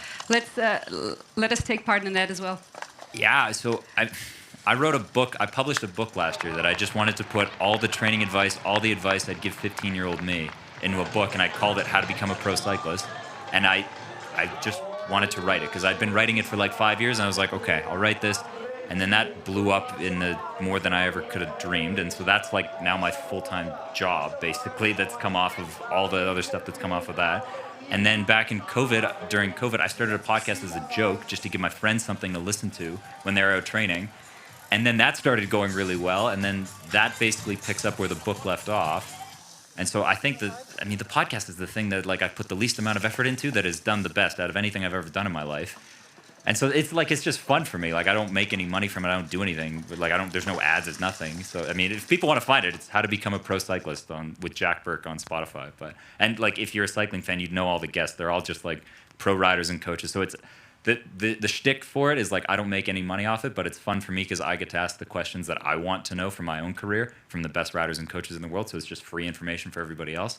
But yeah, Especially after today, I think when you talked about training the past 4 months, this becomes even more valuable listening to the podcast because it's someone that really knows how to win the Ötztaler Radmarathon after very intense training for a few months. I published all my secrets, so if you want to know, like, that's it. Well, I'm definitely not going to start now. I doubt that I will ever do it, but for everybody out there who's interested, go and look it up. Maybe let's also look at the pictures a little bit. This is going up the Timmelsjoch, and of course, a lot of people are still out there, and they will be for at least another 2 to 3, maybe 4 hours. How does that make you feel looking at those guys giving it their all and really fulfilling their dream of finishing this? Yeah, I mean, hats off to all of them. It's such a long day. And it's like, if the hammer hits you at some point, because I think most people maybe get to Jaufen Pass and it's like, okay, it's not so bad. And then you get over Jaufen Pass and then you have a little bit of a descent and then your legs just feel like wood at the bottom of it and you're like, this is forever. And then the first part of it is already a huge climb. And then you get to the flat part and you're like, okay, maybe I can recover a bit here. And then if you have to go again to get up the switchbacks, it's horrible. And then it's not even done when you get to the top. There's another half hour. Like, there's still a little bit of climbing on the way down to Stolden. But for us, the most beautiful part of the Ötztaler is always watching those faces, like the dad with this kid, people crossing the finish line, smiling, you know, really being happy to... Because it's kind of a fight against yourself. Absolutely. Like I said, like, if nothing went right for me today, this is still my favorite day of the year because... Like, for me, it's that all my friends are here. Like, I've always raced on, like, pro teams and stuff like that. And you do it as a team, and it's like, okay, you can be friends with your teammates and stuff, but it's still, like, almost like a job or something like that. Versus here, it's literally just all my buddies. Like, we're all probably going to go hang out at Marcus's house after. And he's like, organizing. Okay, so Daniel's going to be bottles here. Like, Armin's going to be bottles here. And I'm just like, it's just my friends. And they're just, like, laughing at me. Going up the clock, or, like, laughing and having fun with it. Like, they're so stoked. Yeah, there's so many people here supporting you, so I suggest we let you go because I think you need something to eat. You said you're going to have a burger or maybe a schnitzel, which would be even better. 3 burgers or 3 schnitzels. Jack, congrats once again on an amazing race. Enjoy this time, enjoy the day, and of course your friends and your family. Thank you so much, Karina. Ja. Michael, also unglaubliches Rennen von ihm. Er hat schon gesagt, 4 Monate Training mit dem Coach machen dann doch den Unterschied, wenn du natürlich diese Grundlagen hast, die er hat. Und die haben natürlich weniger. Geht natürlich nicht bei jedem, das müssen wir auch festhalten, aber dieser Coach könnte Geld verdienen mit ganz, ganz vielen Leuten, wenn das funktionieren würde bei jedem. Also vielleicht droppt er dann irgendwann einmal den Namen in seinem Podcast. Ich glaube, es braucht schon ein bisschen mehr. Da ist ganz, ganz viel Grundkonzeption da. Ganz, ganz viel Training über ganz viele Jahre. Da ist jetzt nicht nur diese 4 Monate, sondern da war halt eine kurze Pause dazwischen, die manchmal gar nicht schlecht ist. Ja? Also mal rausnehmen, mal dem Körper auch Zeit geben zur Erholung und dann wieder neu reinstarten. Und das hat bei ihm halt auf den perfekten Tag genau gepasst. Und vielleicht ist ihm auch dann der Rennverlauf am Ende des Tages auch ein bisschen entgegengekommen. Klar hat er sich nicht wohlgefühlt am Brenner, weil es so langsam war und sogar Janine Meyer ihm kurz einmal das Tempo gemacht hat, aber dann hatte die Rakete gezündet, da ist keiner mitgekommen. Und da waren es dann über 5 Minuten, die er da rausgefahren hat und das war großartig. Da sehen wir jetzt wieder die Athletinnen und Athleten auf dem Weg zum Timmelsjoch und ja, man spürt es, wie anstrengend es ist, eben dieser 4. Pass ganz am Ende des Rennens. Das ist eine absolute Mammutaufgabe. Was geht da in einem vor? Ich meine, du hast diese Erfahrungen. Wie gewinnt man diesen Kampf gegen sich selbst und natürlich gegen die Straße in dem Fall? Konsequent. Also nicht zu lange bei den Laben warten, nicht zu viel rausnehmen, sondern konsequent seine Watt fahren, die noch möglich sind. Und ganz wichtig ist einfach gut essen und das Essen auch nie vernachlässigen auf der gesamten Runde, weil sonst kommt der Mann mit dem Hammer spätestens am Schlussanstieg beim Timmelsjoch. Und da wird es dann ganz, ganz heftig und dann wird der Tag noch länger. Wie Jack auch gesagt hat, er hat großen Respekt vor denen, die hier beim Ötztaler Radmarathon ganz lang auf der Strecke sind. Und man muss auch dazu sagen, ich glaube, die 10. Stunde ist nicht lustiger als die 9. und die 14. Stunde oder die 13. Stunde ist auch nicht lustiger als die 12. Das heißt, konsequent ins Ziel zu fahren und schnell im Ziel zu sein, hat auch für diese Athleten absolut Sinn und wenig Pause zu machen. Auch nur das Notwendige eben machen, schnell Flaschen auffüllen und dann gleich wieder weiter, weil es wird nicht besser. Das Gute ist, man schaut nach links und nach rechts und es geht jedem gleich. Also man hat diese gemeinsame Aufgabe, nochmal das Timmelsjoch zu bewältigen. Wir sehen es, ganz viele Menschen am Straßenrand, viele Menschen auch im Einsatz, unter anderem auch bei der Polizei. Unser Motto ja dieses Jahr Frauen vor den Vorhang, und das ist nicht nur beim Organisationskomitee, bei den Teilnehmerinnen so, sondern auch eben bei den Sicherheitsbehörden und in dem Fall bei der Polizei. Und dazu haben wir jetzt ein paar Bilder für Sie. Wir sind 23 Leute jetzt im Sommer und davon 6 Frauen. Also man sieht schon, die Zahl der Frauen im Polizeidienst steigt stetig und so auch bei uns. Aber die machen auch einen Top-Job und ich bin eigentlich sehr stolz drauf, wie die das abwickeln. Das ist ein sehr abwechslungsreicher Job. Das taugt mir gut, das darf ich immer wieder machen. Ja, also ich finde bei der Polizei jetzt das Klischee gibt es eigentlich nicht mehr, sage ich jetzt mal von meiner Sichtweise aus. Also, dass da die Frauen jetzt die untern bei der Rangliste sind, also das gibt es nicht mehr. Jeder hat alle Möglichkeiten, alles zu machen, aufzusteigen. Ja, aber da gibt es eigentlich keinen Unterschied zwischen Frau und Mann, sondern es ist für jeden gleich und das passt so. Wir haben derzeit eine sehr gute Mannschaft beieinander. Jeder ist motiviert und freut sich schon auf die Großveranstaltung, dass er da wieder seine dazu beitragen kann. Es gibt ein Einsatzkonzept, da ist jeder dann eingeteilt, eben wieder in Streifen zu zweit oder mehr Leute. Hauptsächlich eigentlich die Überwachung vom Zielgelände, sage ich jetzt mal, dass da eben alles gut abläuft und nichts daneben geht. Die Kollegen mit den Motorraden begleiten oder das Rennen zum Beispiel, und wir sind eigentlich überall präsent. Ich bin selber begeisterte Radsportlerin und ich bewundere jeden, der das schafft und da mitfährt.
Ja, und wir sind wieder zurück im Studio und das bereits mit unserem nächsten spannenden Interviewgast, Philipp Falkner, seines Zeichens Prokurist bei der Bergbahn in Sölden. Philipp, schön, dass du da bist, schön, dass du dir die Zeit genommen hast. Vielleicht gleich vorab, wie hast du denn den Ötztaler heute mitverfolgt? Ja, mal zuerst grüß Gott auch von meiner Seite, Carina. Ja, unglaubliche Bilder wieder über das Ötztal und auch von der italienischen Seite. Was die da alle leisten, unglaublich, und wir haben eine Riesenfreude mit diesem Event in Sölden natürlich. Und auch sportliche Höchstleistungen. Du bist gerade Jack Burke in die Arme gelaufen, quasi, der da war. Der hat ja seine Zeit von vor 2 Jahren um mehr als 20 Minuten unterbunden. Es ist schon beeindruckend, was auch die Breitensportlerinnen und Sportler da leisten und wie viel sie auch opfern, um diesen Traum zu leben. Ja, unglaublich. Wenn ich da den Jack Burke sehe, wie entspannt der dann da wieder rausspaziert. Also unglaublich. Und da kann man nur den Hut ziehen, was sie da draus machen und was sie leisten, ja. Sprechen wir vielleicht ein bisschen über die Bergbahn bzw. auch über Sölden. Bei euch steht ja schon bald, kann man sagen, das nächste Großevent an. Traditionellerweise Ski-Weltcup-Auftakt, dann Ende Oktober bei euch am Rettenbach-Ferner. Ja, eben beim Ski-Weltcup sind wir schon voll in den Startlöchern mit den Vorbereitungsarbeiten, sind derzeit bei den Revisionsarbeiten. Am 16. September starten wir schon mit dem konservierten Schnee, den was wir letztes Jahr eben gesammelt haben, den wir wieder auseinanderschieben, und werden dann mit Anfang Oktober schon wieder in den Skibetrieb starten, um eben den Trainingsmannschaften schon wieder gute Bedingungen bieten zu können. Wir freuen uns riesig darauf, wieder den Weltcup hier in Sölden zu haben. Nicht nur ihr, sondern gefühlt auch die ganze Bevölkerung. Denn auch das ist ja ein Event, wo wirklich jeder mit dabei ist. Seien es die Skiclubs, die Skiclub-Kinder, ganz viele Freiwillige bei euch aus der Region helfen ja jedes Jahr mit. Ja, da haben wir extrem viele Freiwillige, die uns immer tatkräftig unterstützen, wo wir immer nur Danke sagen können und eben einfach sehr froh sind, dass sie immer da helfen, gleich wie beim Ötztaler. Es ist nicht selbstverständlich, aber da merkt man einfach, dass wir einen guten Ort haben, die uns sehr viel unterstützen. Ja. Wir plaudern gleich noch ein bisschen weiter über den Skiweltcup, denn da steht ja noch ein zweites Event an in diesem Winter. Und jetzt schalten wir aber raus zu Günther Leitgeb, denn der hat den nächsten Finisher vor dem Mikrofon. 2 Finisher, die hier bei mir sind aus Italien, einmal aus der Lombardei, einmal aus dem Trentino, Andrea und Thomas. Andrea, hai partecipato quante volte? Io 3 volte, questa è la terza. Com'è l'Ötztaler? Lo Staller è la più bella di tutte, c'è niente da dire. Thomas, te ormai esperto. È l'8ª volta, conquistato per l'8ª volta, ma io la faccio anche prima della maratona, qua 3 settimane fa. E ci hai detto che non è finita qui? E ci hai detto che non è finita qui? Sì, non è finita qui. Komplimenti Finisher. Also, die haben gesagt, sie waren 8-mal dabei schon. Ötztaler ist Ötztaler und das ist noch nicht das Ende. Sie kommen wieder. Ötztaler Radmarathon ist ihr Rennen Nummer 1. Mit dieser Message gehen wir zurück zu euch. Ja, inzwischen hat es bei uns angefangen, ein bisschen zu regnen. Zurück zu euch ins trockene Studio. Ja, vielen, vielen Dank. Lieber Günther, ja, auch vorher hat es schon ein bisschen getröpfelt. Wir hoffen natürlich, dass das Wetter möglichst lange hält, denn es sind noch ganz, ganz viele Teilnehmerinnen und Teilnehmer draußen unterwegs. Ja, Philipp, wir haben schon ein bisschen über den Skiweltcup gesprochen. Wie gesagt, 2 Wochen später gibt es ja dann die Slaloms in dem Fall in Gurgl. Letztes Jahr zum allerersten Mal hat das stattgefunden und die Resonanz war unglaublich. Ja, ich glaube, es gibt nichts Tolleres für Atol wie Ötztal, wenn 2 Weltcuprennen oder in dem Fall 4 mit den 2 Slaloms in Gurgl stattfinden. Da dazu kann man auch noch sagen, wo wir heuer auf eine Riesengaudi in Sölden haben, ist, dass der Lukas Braten ja bei uns seine Trainings-Homespace aufgeschlagen hat. Und dann auch, wenn der Marcel Hirscher heuer wieder kommt, ich glaube, das tut den ganzen Breitensport vom Skifahren extrem gut. Da wir ja wissen, Holland ist der 2. Markt bei uns im Ötztal. Und aus diesem Grund freuen wir uns eben auf ein tolles Rennen in Sölden und dann tolle Rennen in Gurgl. Ja, mir ist jetzt auch schon richtig Lust gemacht auf den Ski-Weltcup Winter. Und wenn euch das genauso geht, dann genießt bitte diese Bilder über den Ski-Weltcup-Auftakt in Sölden.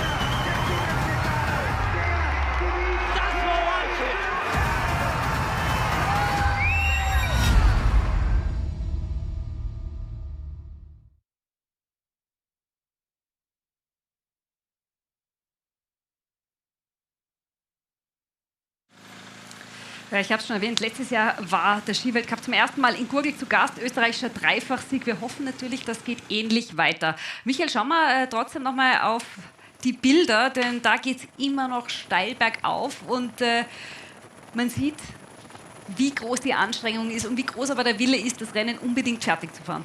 Ja, ins Ziel kommen will jeder und hoffentlich vor Daniel Köll, dem Rennleiter, der hinten im Besenwagen fährt. Also der hat die Aufgabe, heute alle ins Ziel zu pushen, die es nur irgendwie schaffen und ich glaube, das Wetter spielt den Athletinnen und Athleten heute auch sehr, sehr gut in die Karten, das muss man schon sagen. Es war trockenes Wetter angesagt, dass am Nachmittag ein bisschen Spritzer reinkommen kann, das war vorhergesagt, aber glaube ich, tut der ganzen Sache nicht den Abbruch. Jetzt sehen wir ein paar Regenschirme, aber das ist so ein leichter Nieselregen. Ich war vorhin draußen, das ist fast angenehm, wenn man das so ein bisschen spürt, weil sonst wäre es vielleicht viel zu heiß und dann hätten die Teilnehmer auf dieser Südwand am Timmelsjocher massive Probleme hier auch durchzukommen und so ist es doch ein bisschen bewölkt. Das sollte den Finishern hier auch ein bisschen in die Karten spielen und da sieht man ja, also wir sind weit weg von schlechtem Wetter, sondern da wird immer noch nach Wasser gefasst und man versucht sich hier mit offenem Trikot zu kühlen. Also ich glaube, das Wetter tut der Sachen hier absolut keinen Abbruch, sondern es ist vielleicht sogar ein bisschen ein Vorteil heute, dass hier so ganz leichter Nieselregen kommt, ja, sonst müsste man den irgendwie künstlich erzeugen und so haben wir eben das von Natur aus. Wie du gesagt hast, es ist nicht zu heiß, aber auch nicht zu kalt. Also diese kühle Luft, die es jetzt gibt, die spielt denen sicher auch ein bisschen in die Karten. Philipp, reden wir noch mal ein bisschen über den Ski-Weltcup Winter. Wie gesagt, es ist Sölden dann knapp 2 bzw. 3 Wochen später dann schon wieder die beiden Slaloms in Gurgel. Dieses Mal sind ja die Damen auch mit dabei. Was habt ihr für Feedback gehört auch vom letzten Jahr? Von Gurgel oder von Sölden? Von beidem. Also von Sölden natürlich, dort hören wir sehr viel. Wir sind ja von Sölden, da sind wir voll auf Plan und sind in die Vorbereitungen und die Resonanz vom letzten Jahr war unglaublich. Wir haben beide Tage jeweils 15.000 Zuschauer gehabt. Und zudem haben wir ja 30 Jahre gefeiert, somit war da die Resonanz sehr, sehr gut. Und wir hoffen, dass wir auf diesem Ergebnis und auf diese Bilder vom letzten Jahr heuer wieder mit tolle Bilder punkten können. Und in Gurgel freut es mich selber sehr, dass man auch heuer einen Damenweltcup hat, denn so vereint man den gesamten Zirkus wieder für eine Woche. Und es gibt nichts Schöneres, wenn im hinteren Ötztal 2 große Events stattfinden und tolle Bilder zum Saisonstart für gute Bedingungen dann raus in die Welt gehen. Das wollte ich gerade sagen, ist natürlich auch wichtig von touristischer Sicht, beziehungsweise für euch, für die Bergbahn in Sölden, diese Bilder zu sehen. Ja, wir haben Schnee, es kann Ski gefahren werden und natürlich auch diese wunderbare Berglandschaft nach draußen zu transportieren, ist für euch natürlich an oberster Stelle. Das ist eben die oberste Stelle, eben gute Bilder rauszutransportieren, dass die ganze Wintersportbranche eigentlich in den Winter startet, um die Verkäufe anzukurbeln, um Gäste schon anschließend zu uns nach Sölden zu bringen und um eben dann eine langfristige Saison bis Ende April, Anfang Mai wieder garantieren zu können. Lieber Philipp, vielen, vielen Dank fürs Gespräch. Danke, dass du dir die Zeit genommen hast. Ich hoffe, du verfolgst auch noch die restlichen Stunden des Ötztaler Radmarathon. Falls wir uns nicht mehr sehen, alles Gute für den Winter und eine erfolgreiche Wintersaison bei euch in Sölden. Vielen Dank auch von meiner Seite und in Dresden, Thomas, halten wir natürlich noch als unser Ex-Testimonial vom Skifahren. Jetzt ist er im Ruhestand und wir hoffen, dass er gut ins Ziel kommt. Alles Gute, Thomas. Danke dir, Philipp. Ich höre gerade in meinem Ohr von unserem Regisseur Martin Böckle, Thomas Dresden ist schon in der Zielabfahrt. Also er ist schon auf dem Weg nach unten. Hoffen natürlich, dass wir den auch noch etwas später bei uns im Studio begrüßen dürfen. Und der ist ja immer noch Testimonial. Ich glaube, er ist mit einer Söldendress unterwegs heute. Also der macht gut Werbung für den Start- und Zielort hier. Ja, Informationen haben wir übrigens auch von der Strecke und die wollen wir natürlich auch durchgeben. Alle die auf Johnny Hogerland warten, haben wir jetzt gerade die Info bekommen, nein, der ist nicht durchs Ziel gekommen, aber in Obergurgel ist er durchgekommen. Sturz von Johnny Hogerland und er schreibt uns gerade, es ist ein bisschen Haut weg, mir ist der Lenker gebrochen, aber ich bin selber ein Volltrott, dass ich dort gestürzt bin, aber ich muss happy sein, dass ich nicht weiter runtergeflogen bin. Ich hätte auch 20 Meter weiter runter in den Bach fliegen können, also Glück im Unglück für ihn und leider kein Finish, obwohl er gut gelegen ist in den Top 10, aber alles Gute, wir sehen ihn sicher wieder hier in Sölden. Hoffentlich und natürlich auch von mir die besten Genesungswünsche an Johnny Hogerland. Oh, diese Gesichter hier. Die waren schon mal mehr happy. Und es geht noch ein Stück rauf hier. Es geht noch ein Stück rauf, da werden nochmal die Flaschen aufgefüllt, aber bald haben sie es dann geschafft und dann geht es nur noch bergab und umso schöner ist ja dann auch die Freude, oder, wenn man es dann ins Ziel schafft und man weiß, was man da alles geleistet hat und vor allem, wie sehr man sich gequält hat. Ja, so ist es. Also, man merkt sich das immer, dass der Schmerz vergeht, der Stolz bleibt, oder wie heißt das schön beim Radsport, und die alle haben es hier geschafft. Da geht es rein in Richtung Ziel gerade und da sind zwar die Regenschirme ausgepackt, aber alle freuen sich, wenn sie hier reinkommen und sind happy, den Ötztaler geschafft zu haben. Mittlerweile ja 3:15, 15:17 zeigt die Zielzeit hier an und wir sind noch ganz, ganz lang hier drauf bis zum letzten Finisher, der so gegen 20:30 Uhr bei uns hier eintreffen wird. Ja, und ich würde sagen, wir melden uns ganz kurz ab in eine klitzekleine Werbepause und sind dann zurück mit der großen Siegerin des Ötztaler Radmarathon 2024 mit Janine Meyer. Bis gleich.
Jetzt ist sie also wie angekündigt hier bei uns im Studio, die Vorjahressiegerin und auch die Siegerin in diesem Jahr wieder mit Streckenrekord, Janine Meyer. Janine, herzliche Gratulation, was für ein großartiges Rennen. Hast du das schon ein bisschen sacken lassen können? Ja, ein bisschen ist es jetzt schon angekommen, dass es nochmal geklappt hat. Für uns war ja durch den Rennverlauf schon relativ klar, dass du dir das holen wirst. Es war dann noch ein bisschen knapp mit dem Streckenrekord, aber du hast einfach durchgezogen. Wobei dir ja nicht ganz klar war im Ziel, dass du den Rekord von letztem Jahr noch einmal unterboten hast. Nee, ich hatte die Gesamtzeit gar nicht auf meinem Garmin gehabt. Ich habe immer nur die Berge abgedrückt sozusagen und das habe ich dann gar nicht gecheckt gehabt erst. Ist es für dich relevant, diese Rekordjagd, wieder einen neuen Rekord aufzustellen, oder hast du dir einfach gesagt, ich möchte einen guten Tag am Bike haben und das Ding gewinnen? Ja, also auf jeden Fall einen guten Tag auf dem Rad und also, dass der Streckenrekord nochmal funktioniert, das hatte ich jetzt eigentlich nicht erwartet. Und ja, bin aber happy, dass es funktioniert hat, auch wenn es knapp war. Mhm. Wie ist es dir denn, nimm uns vielleicht noch mal mit durch das gesamte Rennen, wie ist es dir denn auch körperlich gegangen? Ja, also am Kühlteil ging es mir recht gut, dann am Brenner war eine sehr große Gruppe, das musste sich dann im Laufen erstmal alles wieder sortieren und Timmelsjoch oben habe ich dann schon schwer gelitten, ich denke mal, das hat man auch gesehen. Und dann war es aber eigentlich für dich schon, oder wann war denn dieser Punkt, wo du gewusst hast, okay, ich fahre das Ding auch heute wieder nach Hause? Ja, man weiß ja dann wirklich, wenn das Kameramotorrad da ist, dass die Wahrscheinlichkeit groß ist, dass man die Erste ist. Und ich wusste allerdings zu keiner Zeit, wie der Abstand nach hinten ist. Also deswegen habe ich dann einfach so durchgezogen, wie das jetzt dann auch geklappt hat. Da sehen wir jetzt auch einige Bilder von dir. Ich glaube, da hängst du im Windschatten von Jack Burke, könnte das sogar sein? Nee. Der war ja schon lange im Ziel. Achso, das war ja weiter ja, oben. genau. Ja. Aber du warst auch in dieser Gruppe dabei. Eine Zeit lang bist du mit den Top-Männern eigentlich voll mitgefahren. Und ihr habt euch doch ein bisschen abgewechselt, beziehungsweise du hast auch gesagt, das freut dich ganz besonders, dass die Männer dich auch so respektieren, dass sie mit dir auch diese Arbeit gemeinsam machen. Ja, es sind ja auch wirklich mittlerweile viele Freunde dabei, wie ein Chris May oder ein Philipp Peitzmeier, die gerne dann auch mal mir helfen oder man sich gegenseitig hilft und motiviert einfach. Also man motiviert sich da und ich habe da eigentlich immer nur gute Erfahrungen gemacht bis jetzt. Da ist er jetzt also der Jack Burke, der dir den Kranz umgelegt hat. Ja. Wie groß war da die Freude und auch die Erleichterung? Ja, die war schon sehr groß. Das war schon wirklich toll, dass das jetzt nochmal geklappt hat. Viele Menschen sind ja auch dabei, die dich unterstützt haben. Dein Mann ist ja auch immer mit dabei. Wie wichtig ist dir auch diese Unterstützung von außen an harten Tagen wie diesen? Ja, das ist schon sehr wichtig. Also es sind viele Freunde dabei und auch die Freunde, die fahren. Also eine Freundin ist jetzt noch auf der Strecke oder ist vielleicht jetzt gleich im Ziel, hoffe ich. Und die Eltern und Freundinnen oder Freunde sind dabei und Männer und die unterstützen uns und ohne das geht es halt nicht. Also nicht nur irgendwie mit Flaschen anreichen, sondern auch einfach mental, also dass die da sind, das ist schon ganz toll. Und die sind natürlich auch vor allem heute Nachmittag bzw. heute Abend gern mit dabei, wenn hoffentlich schon ein bisschen gefeiert wird. Ja, auf jeden Fall. Das ist klar, dass die dabei sind. Du, wie geht es denn jetzt weiter die nächsten Wochen und Monate? Was sind denn die nächsten Termine oder was steht als nächstes an? Also ich habe jetzt schon viel hinter mir und letztes Jahr war ja im Anfang Juli das Rennen, da hatte ich einiges vor mir. Jetzt ist es eigentlich so, dass ich schon das meiste hinter mir habe, aber nächste Woche Sonntag steht dann noch der Kitzbüheler Radmarathon Sehen wir uns auch? Perfekt. Ja. Da freuen wir uns schon wieder auf dich im Tiroler Unterland dann allerdings. Welche weiteren Pläne gibt es? Ich denke, du wirst als zweifache Ötztaler Gewinnerin auch immer wieder kommen. Ich gehe davon aus.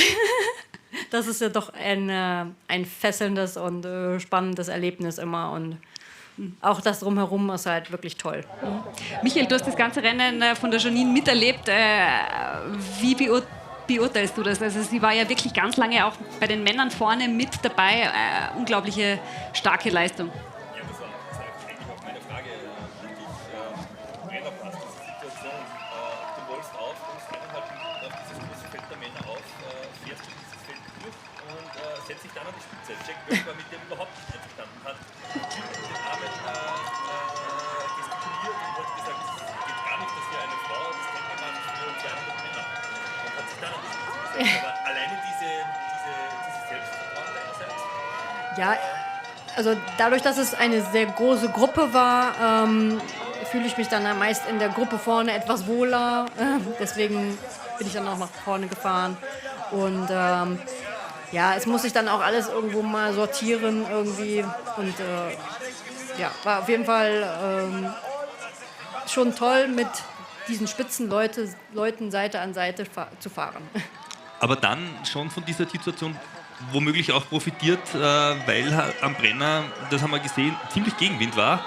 Das auf jeden Fall, genau. Also am Brenner weiß man, dass eine Gruppe sehr hilfreich ist. Also dann, damit man dann noch ein bisschen Körner spart für das, was danach kommt. Und Streckenrekord immer irgendwie im Hinterkopf gehabt oder war das gar nicht Thema? Eigentlich gar nicht so, weil ich teile mir das wirklich Berg für Berg ein und ich hatte jetzt gar nicht die Gesamtzeit so im Blick gehabt. Aber freue mich, dass es, auch wenn es nur 1,5 Minuten sind, dann doch geklappt hat.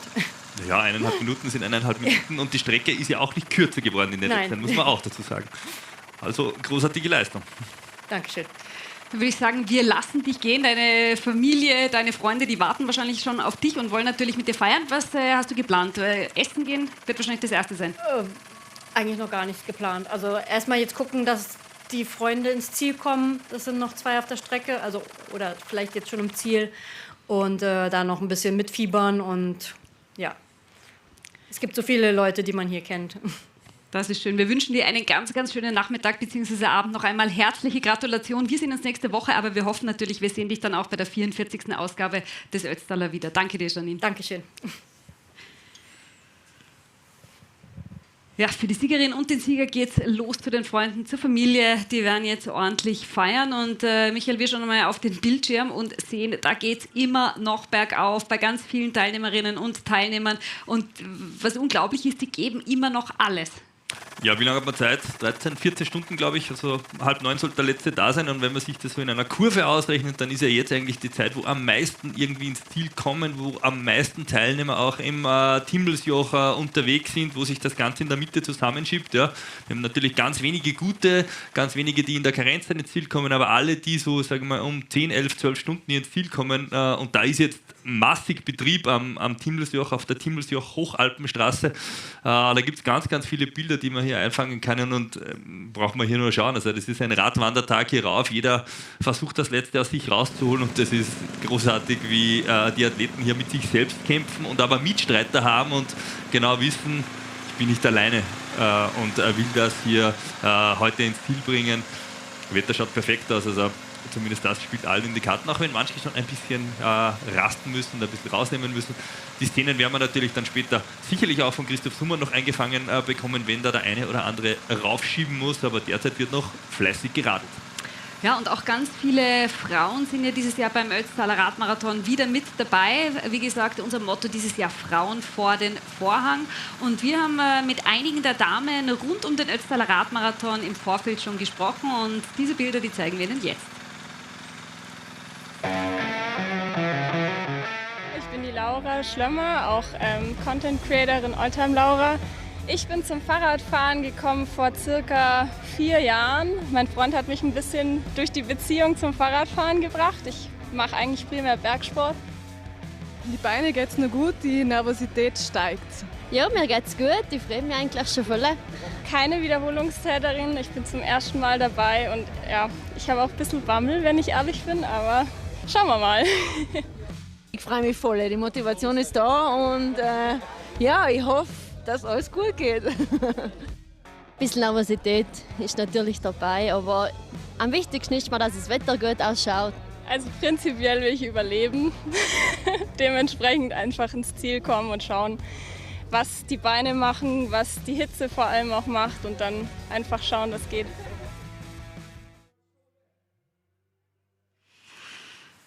Ja, und mit einigen dieser Damen, mit denen werden wir heute hoffentlich noch sprechen, wenn sie dann bei uns im Ziel angekommen sind. Jetzt allerdings schauen wir wieder zu den Männern und zwar zum Drittplatzierten von heute, Stefano Cecchini. Da gibt es jetzt das Interview, allerdings, weil mein Italienisch einfach zu schlecht ist. Günther Leitgeb hat alles stehen und liegen lassen im Ziel, ist zu uns gekommen. Vielen Dank an dich, Günther, und ich darf an dich übergeben.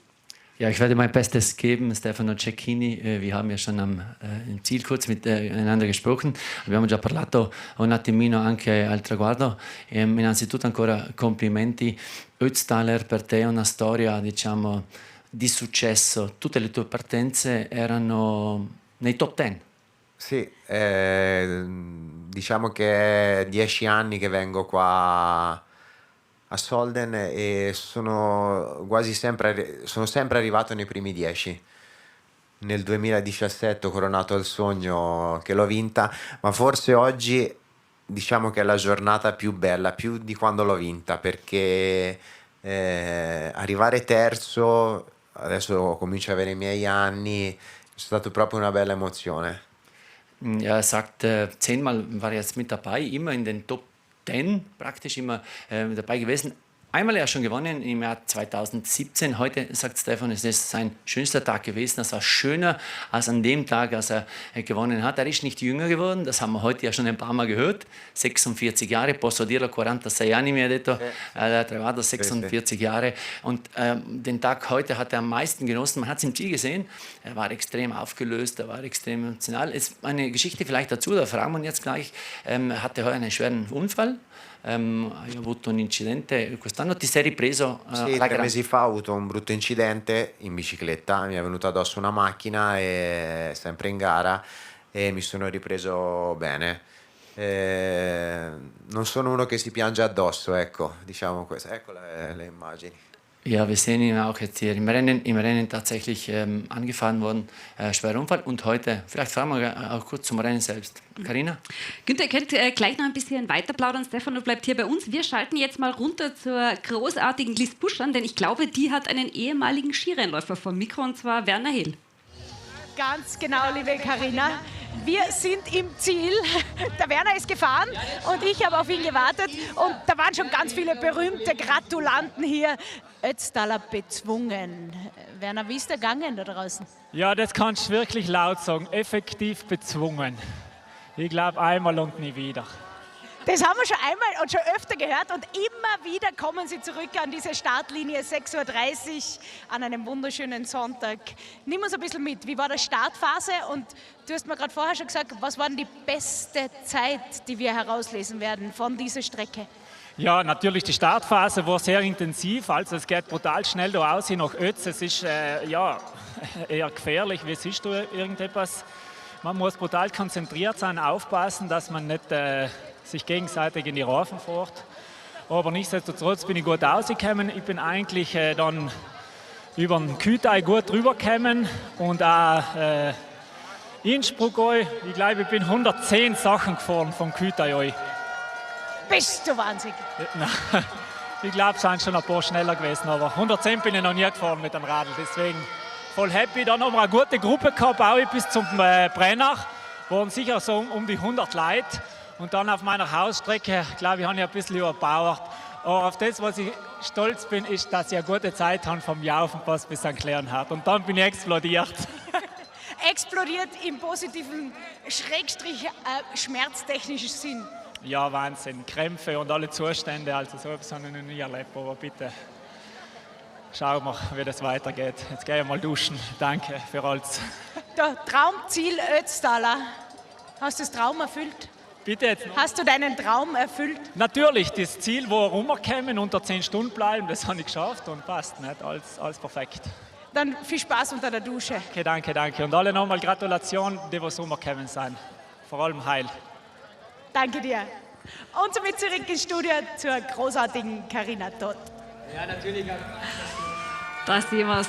Markus gibt Vollgas, Wolfgang ziehst durch. Also ganz, ganz viele Fans, die an der Strecke stehen. Werner Hehl ist ja bei seiner eigenen Haustür vorbeigefahren, ist aus dem Passaiertal. Unter 10 Stunden, das hat er geschafft. Und ganz besonders schön, dass die Liz ihm viel Spaß unter der Dusche wünscht. Ja, vor allem, wir haben die Information mit dem Manni auch gesprochen. Die Idee zwischen den beiden ist erst entstanden vor 2 Monaten. Könnte man mal machen. Im Übrigen, Stefanos Kinder, passionierte, talentierte Skifahrer. Das können wir da mal dazu sagen. Dei appassionati sciatori, i tuoi figli, possiamo dire a questo punto. Sì, Sì, sono appassionati sciatori, sì, molto. Tifano Manfred, che è qua, hanno tifato Manfred e loro praticano sci, viviamo a Livigno noi, conosciamo bene Solden, ci piace Solden, ai miei figli piace Solden, per noi è una vacanza, loro sono molto contenti di essere qua e oggi è una bellissima giornata. La gara di oggi, parliamo un attimo ancora della gara stessa, lo sviluppo un po' particolare di questa gara. Eri in questo gruppo, a un certo punto Burke se n'è andato, ha detto nessuno voleva seguirmi, così ho deciso di andare da solo, poi te sei rientrato alla grande, hai recuperato, c'era Manuel Senni davanti, raccontaci un po' la tua. Allora, quello che ha vinto, che si chiama Burke, aveva completamente un altro passo. Cioè, quando è andato via sembrava che facesse un altro sport e tutti noi ci siamo guardati, non potevamo seguirlo. E dopo la corsa si è abbastanza livellata dietro. Ecco, diciamo tra virgolette che lui era un po' il Pogacar oggi della situazione. Dietro si è livellata la corsa e è stato bello perché fino all'ultimo è stato incerto. Il secondo, terzo, ho pensato, dico vabbè, oggi arriverò quinto, quarto. A scendere il Giovo abbiamo attaccato in discesa io, Ogerland, Senni e un altro ragazzo. Poi so che Ogerland è caduto oggi dopo nella discesa sta bene, sta bene, sì, mi ha chiamato. Sì. E abbiamo attaccato e da lì è nata, siamo andati un po' di passo, Senni mi ha staccato. Poi però dopo sono riuscito a rientrarli, si è staccato lui, è arrivato la Cata e la corsa è andata via. Sul rombo, sai, non ti puoi nascondere. Stefan sagt, weil Burke uns im Ziel gesagt hat, ich wollte gehen, niemand wollte mitgehen. Stefan sagt, wir hätten ja wollen. Der war einfach eine andere Welt, der war einfach zu schnell. Das heißt, als dann Jack Burke weg war, hat sich ein bisschen eingependelt, das Rennen. Es ist zudem in dieser klassischen Reihung geblieben, wie man es sich erwartet hat oder worauf sie gesetzt haben und zum Schluss noch spannend geworden. Tolles Rennen von Stefano. Grazie mille. Grazie a voi, grazie a voi. Ci vediamo l'anno prossimo. Grazie certo, Stefano. Sicuramente, grazie. Super, vielen Dank. È un piacere. Grazie. Grazie mille. Ci vediamo dopo. Ja. Stefano Cecchini packt die Kinder und die Frau wieder ein und geht hoffentlich feiern bzw. was essen. Günther, vielleicht noch mal ganz kurz zu dir. Draußen leichter Nieselregen, sollte aber nicht so schlimm sein. Wie ist denn die Stimmung unten im Ziel? Ja, die Stimmung ist super. Dieser Nieselregen, wir haben hier auch schon ganz andere Wetterkonditionen erlebt. Also die Stimmung ist extrem toll. Also es wird von den Kollegen drüben auch richtig eingeheizt. Es gibt extrem viele Zuschauer, die stehen mit Transparenten. Wir haben es gesehen, es wird laut im Hintergrund, wir sehen es. Und die paar Regentropfen, also da ist kein einziger vom Platz gegangen. Extrem toll und das macht richtig Spaß, da die Leute auch zu empfangen. Also es sind viele, die sind echt hinüber, aber holen sich schnell. Sehr, sehr glücklich. Sind stolz. Super. Dann lassen wir dich wieder hinübergehen. Vielen, vielen Dank, super. Günther Leitgeb. Wir sehen uns später dann wieder und wir schalten jetzt zu unserem rasenden Reporter Christoph Sumann. Ja, mittlerweile bei der Lavestation Schönau, quasi am Fuße des Dimmelsjoch und nach dem Motto, setz die her, sagen wir mehr. Setz mich da. Du bist der Marco. Der Marco sitzt da, ich habe dich schon beobachtet, schon seit einigen Minuten. Was geht dir durch den Kopf? Die 700 oder 800 Höhenmeter, die ich noch schaffen muss, aber das schaffe ich schon. Ich habe genau den gleichen Fehler gemacht vor 2 Jahren. Beim Ötztaler habe ich überpowert über Kütei und Brenner. Ja. Und den Fehler wieder gemacht? Wieder, genau. Aber vor 2 Jahren habe ich irgendwie noch super Power von dieser geile Suppe herbekommen und dann habe ich es geschafft. Also wie viele Teller Suppen hast du jetzt gegessen?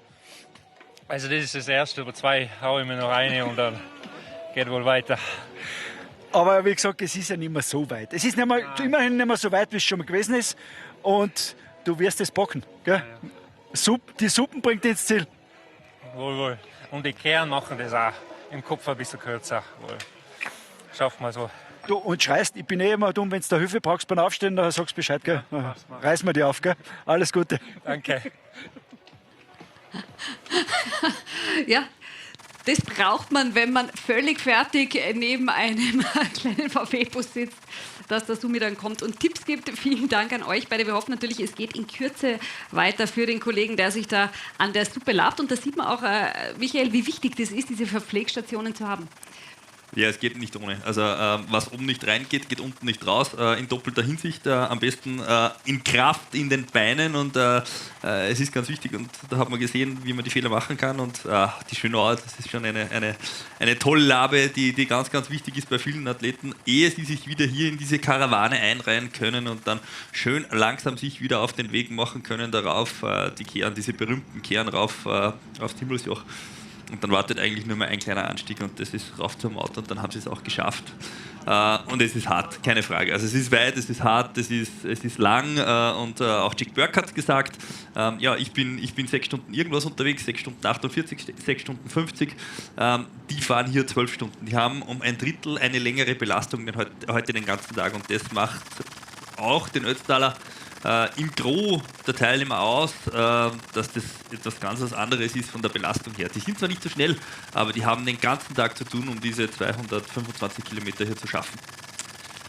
Ja, in der letzten Einstellung hat man auch gut gesehen, wie steil es dann auch teilweise ist Richtung Ende hinauf. Trotzdem, das Wetter schaut jetzt wieder ein bisschen besser aus. Der Sumi war sogar im Sonnenschein, würde ich fast sagen, unterwegs. Während es hier bei uns noch ein bisschen genieselt hat, aber es scheint sich zu bessern. Also absolut perfekte Konditionen. Ja. Für die Teilnehmer ist das natürlich böse, weil Christoph Summann ist gut drauf und ist gut ernährt und hat noch keine Belastung hinter sich, außer ein bisschen Autofahren mit dem Oliver Schwarz. Ja, schaut gut aus. Und alle anderen haben schon, ich weiß nicht, 180 Kilometer in den Beinen und müssten den dann ertragen, völlig fertig. Also denen ist ja auch bleibt nichts erspart heute. Nicht mal der Christoph Summann, das werden wir dann erzählen. So, ich würde sagen, wir schauen uns mal die schönsten Bilder bzw. die Highlights der letzten 1,5 Stunden gemeinsam an. Viel Spaß.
Ja, knapp 9,5 Stunden dauert der Ötztaler Radmarathon 2024 bereits. Und für uns, da sehen wir 9 Stunden 12, für uns dauert er noch etwas länger. Denn wir bleiben wirklich bis zur letzten, die hier die Finishline überquert, hier im Studio und werden natürlich auch die letzte ordentlich feiern. Und ich glaube, jeder, der das schafft, diese 227 Kilometer, 5500 Höhenmeter, der hat es verdient, dass man ihn anpeitscht und vor allem so richtig feiert im Ziel. Apropos Ziel, dort wartet bereits wieder Liz Puschan und gemäß dem Motto Frauen vor den Vorhang hat sie die nächsten Finisherinnen bei sich.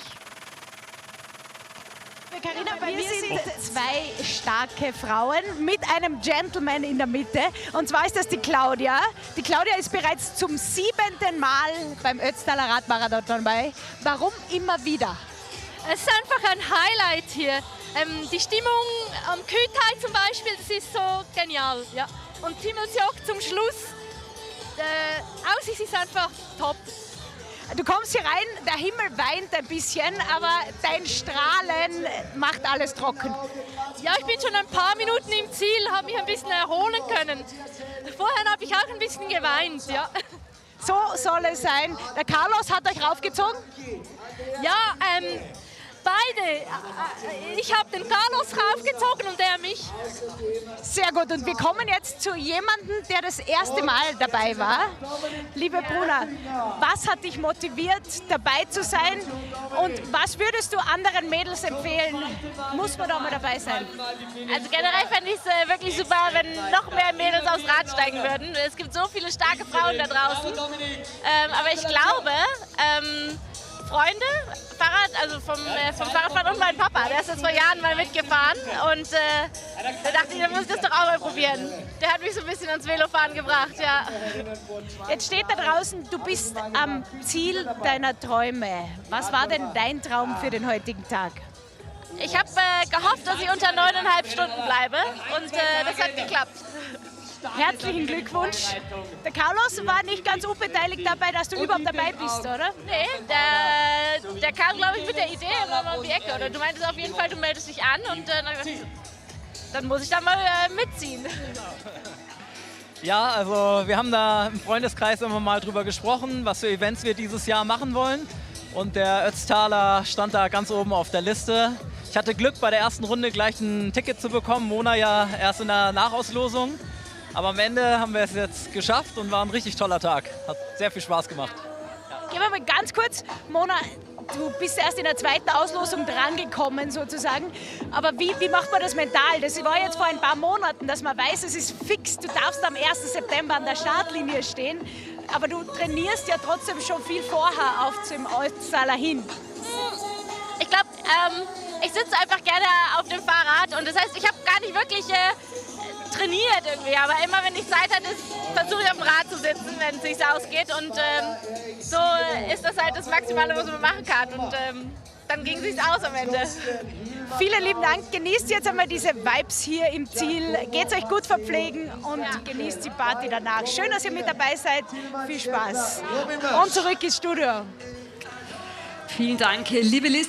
Gratulation an die Finisher und Finisherinnen. Und apropos Damen, auch der Christoph Sumann hat sich 2 Athletinnen herausgefischt und sie stehen bereit zum Interview. Ja, schlussendlich habe ich sie doch überreden können, die 2 Mädels, die Christine und die Caroline, 2 Ösi-Mädels, die ausschauen, als ob sie gerade weggefahren wären. Gell? Also das kann nicht viel mit euch gemacht haben, die paar Kilometer. Nein, wir haben uns bergab wieder tippitoppi erholt und dementsprechend freuen wir uns jetzt auf den letzten Anstieg. Ihr seid wahrscheinlich eine der wenigen oder wenigen überhaupt, die sich auf den letzten Anstieg freuen. Ist das bei dir auch so? Absolut, weil ich weiß schon, was kommt und da oben ist mega. Habt ihr eure Handys dabei? Gibt es dann einen Stopp und dann wird ein bisschen Selfie gemacht? Nein, ich glaube nicht. Erst im Ziel dann. Ja, wir schauen ja doch noch ein bisschen auf die Uhr. Wir sind überrascht eigentlich, wie schnell das wir sind. Deswegen wollen wir jetzt nicht mehr zu viel Zeit verlieren. Dann wollen wir euch aber nicht lange aufhalten, weil ich habe gesehen, ihr habt bei der Labestation schon ein bisschen stressig gehabt. Aber ihr schafft es locker vor dem Besenwagen. Also das ist mit Sicherheit. Seid ihr zum ersten Mal dabei? Ja, wir sind das erste Mal dabei, aber wir sind schon vor 5 Wochen gefahren, damit wir mal schauen, wie das so ist. Streber, sage ich noch. Und ihr seid verwandt oder bekannt? Beste Freundinnen. Meist ist schön. Es ist ja fast kitschig. Also die besten Freundinnen sind immer noch gut gelaunt, schauen aus wie aus dem Ei gebellt und werden den Ötztaler finischen ohne Probleme. Alles Gute euch zwei. Danke. Ja, vielen, vielen Dank für diese tollen Interviews. Und während Liz und Sumi am Mikrofon waren, hat bei uns der nächste großartige Studiogast Platz genommen. WM-Medaillengewinner für Italien, Ski-Alpin-Superstar, möchte ich fast sagen. Heute allerdings war er im Sattel unterwegs, Manfred Mölk.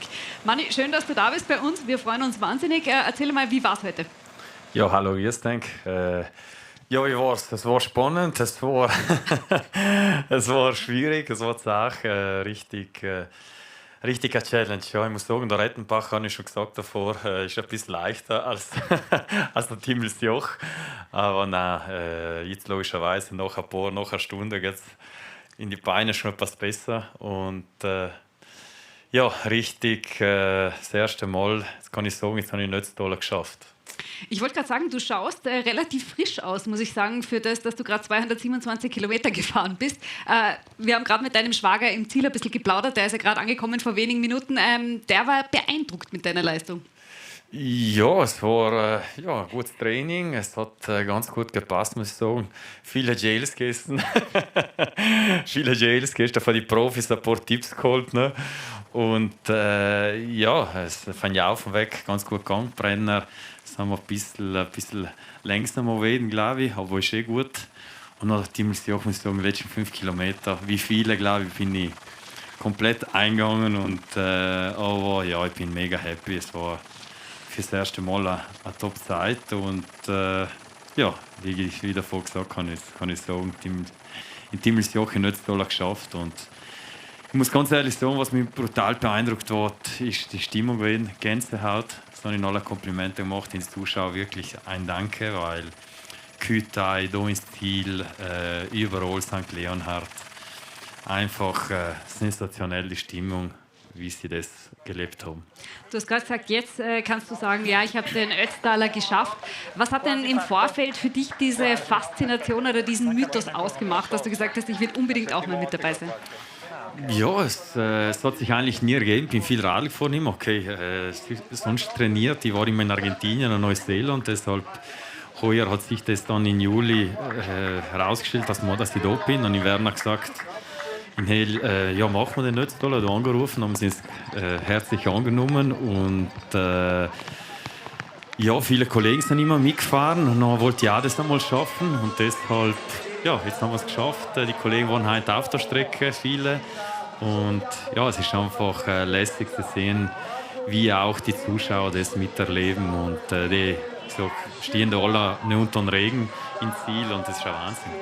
Hast du irgendwelche Feinheiten aus den technischen Skibewerben, haben sich die übertragen auf das Können am Rad oder kann man da überhaupt nichts mitnehmen, außer der Kondition? Ja, ich muss ganz ehrlich sagen, vielleicht die Abfahrt, die Kurven, da können wir ganz gut fahren, logischerweise. Und der Werner hat gesagt, glaube ich, er will sich die Zeit von Jaufen bis St. Leonhard anschauen, was nämlich auch für die besten Zeiten gefahren, ich weiß es genau, aber trotzdem, das ist eigentlich das Einzige. Und sonst, wie gesagt, gekämpft haben wir und es war einfach Skieren. Zum Glück sind wir ein bisschen von Regen ausgestellt, nass geworden, gerade, aber sehr glücklich mit der Zeit und sehr glücklich, dass alles gut gegangen ist, muss ich auch sagen. Nicht? Weil es ist immer sehr schnell, der Start ist sehr schnell bis dort raus und deshalb hat alles gepasst. Manfred bleibt noch ein paar Minuten bei uns. Wir schalten jetzt noch einmal kurz ins Ziel, denn da steht Günther Leitgeb mit einem ehemaligen Kollegen, zumindest Wintersportkollegen, mit unserem Landi, Dominik Landertinger.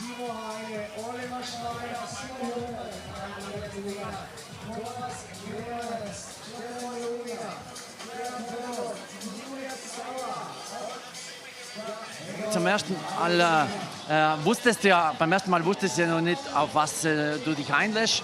Jetzt hast du einen Vergleich zwischen den beiden Ausgaben.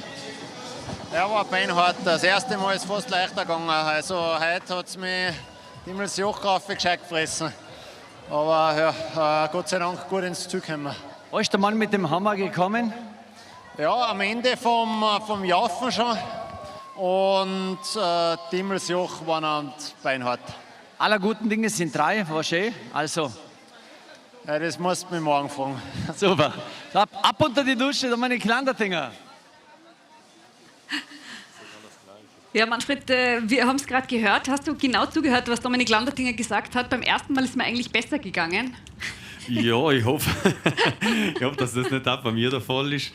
Gestern haben wir schon ausgemacht, dass das eigentlich das Training ist für nächstes Jahr schon. Schauen wir, was das so ist. Der Werner Justil hat gesagt, es war das erste und das letzte Mal.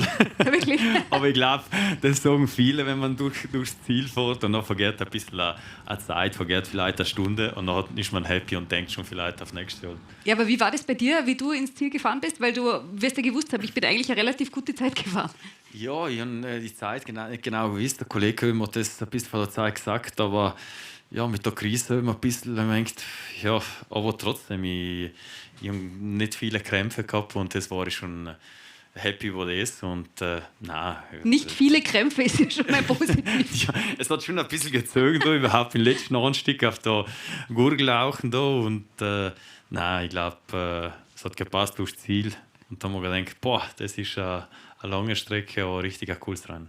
Wie geht es jetzt weiter für dich heute mit deinem Schwager? Ich nehme mal an, ihr werdet den Thomas Dresden, den Abfahrer, noch ein bisschen aufziehen, weil ich weiß nicht, ob er schon im Ziel ist, aber ich glaube, er müsste schon da sein. Das heißt, er wird irgendwo im Zielbereich zumindest in Kürze aufschlagen. Ja, ich glaube, der wird jetzt erst ins Ziel kommen, was ich gehört habe. Ja, ich weiß nicht, von der Tom heim oder nicht, aber ich und der Werner haben sicher gesagt, wir bleiben jetzt da und es wird ein bisschen gefeiert, ein, zwei Bier werden wir sicher trinken und mit den Kollegen noch versöhnen und auf das freuen wir uns wirklich jetzt hin. Und ihr habt es euch redlich verdient. Vielen, vielen Dank, dass du da warst. Manfred, viel Spaß beim Feiern. Natürlich ganz liebe Grüße an den Werner. Falls du den Dominik Landerdinger triffst, schick ihn auch gleich rauf zu uns oder den Thomas Dresden. Ansonsten schönen Abend und bis zum nächsten Jahr. Vielen Dank, Hank. Tschüss, vielen Dank.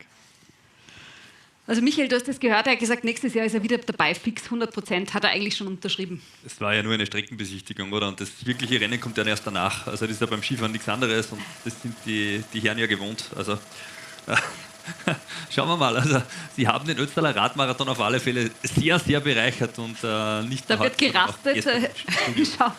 Schau auf das Bild, da wird an einer sehr ungewöhnlichen Stelle gerastet. Ich weiß nicht, ob das ein bisschen ein Zeichen der Resignation ist. Ja, ob der dazugehört, aber auf alle Fälle ein Top-Zuschauerplatz, sollte man sich merken. Und, Apropos Resignation übrigens, Michael, auch der Sumi wird anscheinend von Krämpfen geplagt, weil ich höre gerade, er ist bei der Massagestation.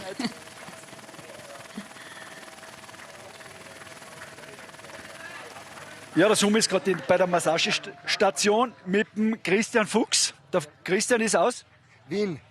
Schon wieder Wiener. Ein Wahnsinn, ein Wahnsinn. Und der liegt flach, aber der liegt nicht flach, weil es ihm so schlecht geht, sondern er hat gesehen, dass da so ein spezielles Gerät gibt zur Massage. Und bevor er es selber gekauft hat, hat er sich gedacht, das probiert er mal aus. Ja, genau. Also jetzt haben wir da hergelegt und haben wir gedacht, das muss ich das mal machen.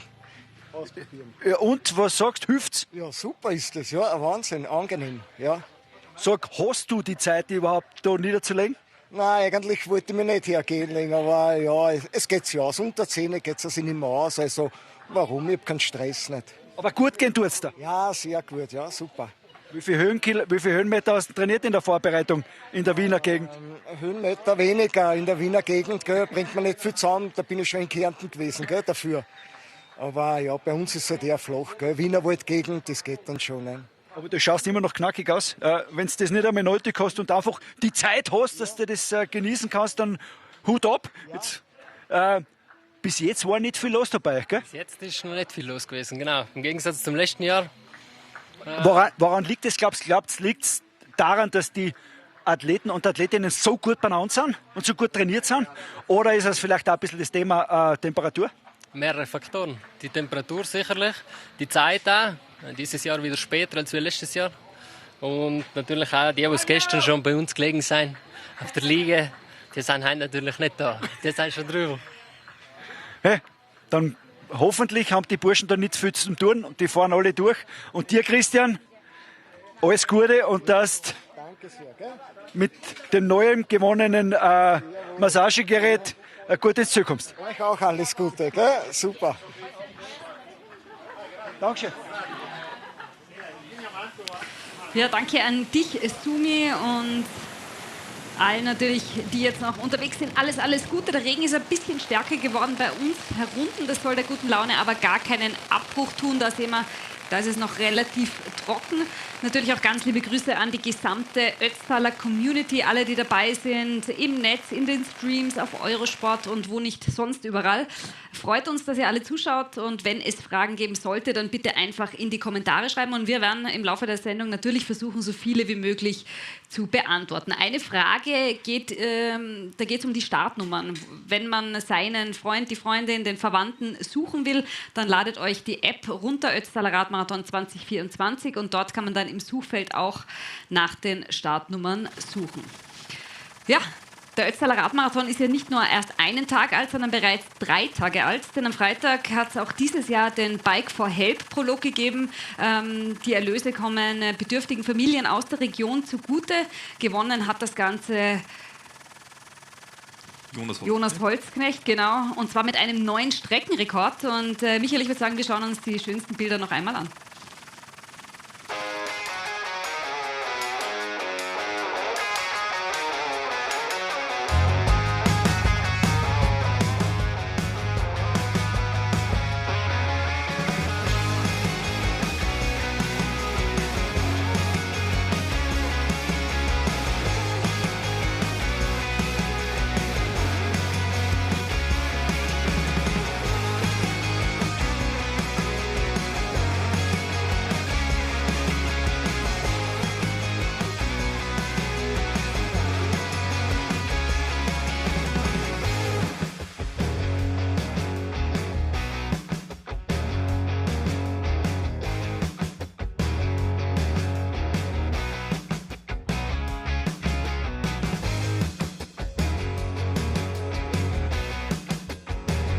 Unglaublich spritzig und schnell ausgeschaut.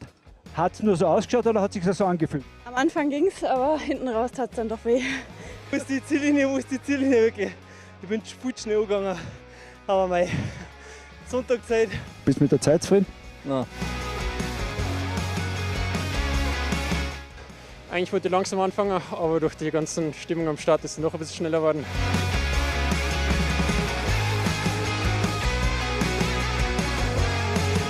Vor 2 Wochen bin ich noch mit dem Taktrauer gefahren, in Zeit zu gehen, aber der war auch weniger steil.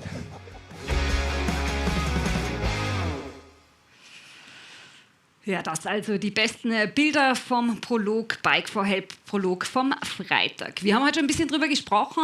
Es kann immer mal wieder Defekte geben. Wir haben Defekte am Rad gesehen, am Schlauch und so weiter. Aber was ganz Neues, es kann auch Defekte am Schuhwerk geben. Und Genaueres dazu weiß unser Kollege Christoph Sumann. Steigen live ein? Ja. Du bist ja noch schullos. Ja, ich komme nicht weit. Bin bereit. Du bist der? Daniel. Der Daniel ist Johnny schullos aktuell. Was ist los? Noch. Ja, es hat sich gelöst, da die Klötze. Ne? Also ein bisschen Pech gehabt, aber wahnsinniges Glück, dass die Leute hier super freundlich sind und helfen. Ne? Also du bist nicht schlecht vorbereitet, du hast dich fest angezogen vor dem Start. Ich habe mehr trainiert als du geschraubt, sagen wir so. Ne? Falsche Vorbereitung. Oder bist du zu viel im Wiegetritt gefahren, damit das ist wahrscheinlich ne? Zu kraftvoll. Ne? Ja. Ja. Hinten ist eine deutsche Flagge, aber du hast ein bisschen einen Einschlag. Du bist ein alter Schwede. Es ist ein Schwede, den ersten Schweden, den wir jetzt gesehen haben. Du hast ja, wie schaut es in Schweden aus? Trainierst du in Schweden oder trainierst du in Deutschland? Nein, in Deutschland. Aber im Norden, ne? Komplett flach, hilft überhaupt nichts mit den Bergen hier. Ne? Erste Mal dabei? Ja, tatsächlich. Und grausam? Spannend, würde ich sagen. Ja, ein bisschen grausam auch. Es wird langsam grausam. Aber du hast eine gute Laune? Ja, doch, super. Tolles Erlebnis, super freundliche Leute, tolle Organisation. Wirklich perfekt. Und jetzt mit neuem Schuhwerk wirst du das Dimmelsjoch aber sowas von bezwingen, oder? Ja, so ist es. Ja. Perfekt. Alles klar. Dann auf geht's. Passt. Danke, Papa. Ja, da hofft man natürlich, dass das Schuhwerk in Kürze wieder funktions- bzw. einsatzfähig ist. Interessanterweise, wir sehen, wo Christoph Sumann ist bei der Labe, regnet es gar nicht. Da ist das Wetter relativ gut, sehen wir auch da an den Bildern. Bei uns doch hat ein bisschen der Regen eingesetzt. Ja, da in Sölden, also doch einiges an Regen jetzt, aber es ist, glaube ich, wichtiger, dass oben auf 2500 Meter es trocken ist und dass die Athletinnen und Athleten, die sich hier raufkämpfen, jetzt im Trockenen durchkommen. Das wäre viel schlimmer, wenn da oben jetzt Sauwetter wäre und wenn es dann runtergeht, ja, dann gibt es vielleicht ein paar Spritzer, aber dann ist man im Ziel, dann hat man es geschafft. Dann muss man nicht wieder irgendwie Jacke anziehen, Jacke ausziehen, es ist der letzte Pass. Also ich glaube, es wird auch ein bisschen besser. Wir haben gerade geschaut, es soll so ein bisschen durchziehen. Also vom Wetter her kommen wir gut durch und der Endgegner des Dimmelsjoch ist auch glaube ich, so relativ gut schaffbar, sofern man noch Körner hat in den Beinen. Und da sehen wir wirklich großartige Bilder und man sieht auch, wie viele Menschen da draußen noch unterwegs sind und auch noch länger unterwegs sein werden. Wie gesagt, wir übertragen live bis zum allerletzten Finisher bzw. zur letzten Finisherin. Die werden wir mit offenen Armen empfangen, beziehungsweise Christoph Sumann und Dominik Kuhn, der OK-Chef, wird dann auch im Ziel sein und dann gibt es traditionellerweise ein großes Bier für den Letzten bzw. die Letzte. Ja, schau, da sieht man schon, da ist es ein wenig nasser und da haben schon viele auch die Regenjacke, die sie mitgehabt haben und über 3 Pässe getragen haben, auch auf den 4. drauf, haben es geschafft. Ja, und der Kollege aus Schweden, beziehungsweise der in Norddeutschland trainiert, hat neue Glied. Und sollte alles wieder passen. Übrigens, falls wir jemals ein Best of Ötztaler 2024 machen, dann bitte diesen Interviewsatz hineinzuschneiden. Ich trainiere in Norddeutschland, wo alles flach ist. Das hilft also gar nichts. Ja, und dann steht der Endgegner Timmelsjoch vor dir. Also das muss ein atemberaubendes Gefühl sein nach einem Jahr Training in Norddeutschland. Also stellen wir uns als Alpenländer so einfach vor, aber wenn du dann wirklich da hinkommst und dir denkst, das gibt es ja gar nicht, dass das irgendwie 2500 Meter hoch sein kann, das ist schon ein erhabenes Gefühl und da denkt man sich, das ist eigentlich unbezwingbar, aber es geht. Ja. Man sieht, es geht. Ja, und viele kommen natürlich jetzt auch in die Finish Area. Auch Thomas Dresen, haben wir gehört, wird in circa 10 bis 15 Minuten eintreffen. Jetzt geht es allerdings wieder hinunter ins Ziel zur Liz Puschan, denn die hat die nächsten Interviewgäste. Ja, Thomas Dresen, den werden wir noch feiern, den werden wir noch interviewen. Aber wer jetzt schon im Ziel ist, das ist der Wolfgang und der Markus. Und der Markus ist der beste Freund von Wolfgang. Und der ist jetzt, glaube ich, sage und schreibe 15 Minuten im Regen da am Boden gesessen und hat gewartet. Warum? Weil uns alles verbindet in unserem Leben. Und wir sind einfach, machen alles miteinander und sind super happy. Du hast den Ötztaler bezwungen, genauso wie du, lieber Wolfgang. Herzlichen Glückwunsch. Was war der Traum heute? Heil ins Ziel kommen. Es war eigentlich perfekte Bedingungen bis zum Timmelsjoch. Wahnsinn, dass da so viele Leute stehen. Ich bin überglücklich. Nimm das Glück mit, geh schön feiern. Euer Fanclub ist, glaube ich, auch da mit dabei. Wolltest du kurz Danke sagen? Ja, danke an meine Frau, die da jetzt ein Jahr mitgelitten hat, die ganzen Trainingseinheiten und die ganze Family und in Esche, der zu Hause bleiben hat müssen, weil er leider gestern krank geworden ist. Danke an alle. Da sieht man wieder mal, dass es nicht nur eine Person ist, die den Ötztaler bezwingt, sondern eine ganze Maschinerie dahinter. Und somit zurück ins Studio. Das sind doch die allerschönsten Bilder. Neben mir Michael Nussbaumer hat auch schon Tränen in den Augen, wird ganz emotional. Da sieht man, es ist einfach was ganz Besonderes. Vor allem viele sind ja dann auch zu zweit, zu dritt unterwegs mit Menschen, mit denen sie viel verbindet, sei es die Frau, die Geschwister, die Freunde. Ja, und wir haben den Satz jetzt gehört von den beiden, uns verbindet so viel und uns verbindet jetzt auch der Ötztaler Radmarathon. Wir haben uns gemeinsam jetzt angeschaut und gesagt, das sind die Geschichten, die der Ötztaler schreibt, das ist das, was das Drumherum ist. Ja, das ist das eine, dass man das Ding fährt, aber da gehört ganz viel Vorbereitung dazu. Da ist eine Familie dabei, die das unter Anführungszeichen ertragen darf, muss, kann, soll, die dann auch mitziehen, um diesen Tag zu erleben. Und wir haben das heute in der Früh auch miterlebt, wenn die Fahrerinnen und Fahrer hier über die Startlinie rollen, wo man genau weiß, jetzt beginnt das, für das ich ein Jahr lang trainiert habe, für das ich mich vorbereitet habe und jetzt muss ich das rüberbringen und welche Emotionen da schon bei der Startlinie rauskommen. Also die fahren da drüber und teilweise mit einem Lachen, mit einem ernsten Gesicht wird dieses Rennen hier in Angriff genommen und dann stehen 4 Monster vor dir, die du bezwingen musst und dann geht es irgendwann einmal ins Ziel und dann schaut es so aus. Ja, und dann weißt du eigentlich so wie die Siegerin, wie Janine Meyer, eigentlich nicht mehr weiter, was heute noch so passiert, weil irgendwie hast du bis zu diesem Zeitpunkt gedacht, bis du über die Ziellinie fährst und wenn du dann über die Ziellinie gefahren bist, dann fällt so viel ab und dann bist du überglücklich, egal ob es regnet oder die Sonne scheint. Und da beneide ich unsere Außenreporter, die Liz und den Günther, ganz extrem, denn die Emotionen im Ziel sind wirklich die allerschönsten. Wenn man eben sieht, wie du gesagt hast, dass der Druck abfällt, wenn die Emotionen kommen, die Tränen kommen, die Familien, die Kinder, kann man sich jetzt auch da wieder anschauen. Also die Freude ist einfach riesengroß, wenn man es dann doch geschafft hat, diese 5500 Höhenmeter. Ja, da wird mehr gejubelt als beim 20., 30., 40. Ja, also die wollen ihre sportliche Höchstleistung erbringen, die wollen hier finishen und wollen durchkommen, haben es geschafft in hoffentlich der Zielzeit, die sie sich gesetzt haben und sind überglücklich. Ja, und da haben wir jetzt auch ein bisschen Regen auf der Strecke, das sehen wir da ganz gut. Aber die Teilnehmerinnen und Teilnehmer haben sich das Fahrerbriefing gestern gut angeschaut und auch zu Herzen genommen und haben eigentlich großteils auch Regen- bzw. Wind- und Wetterjacken mit dabei.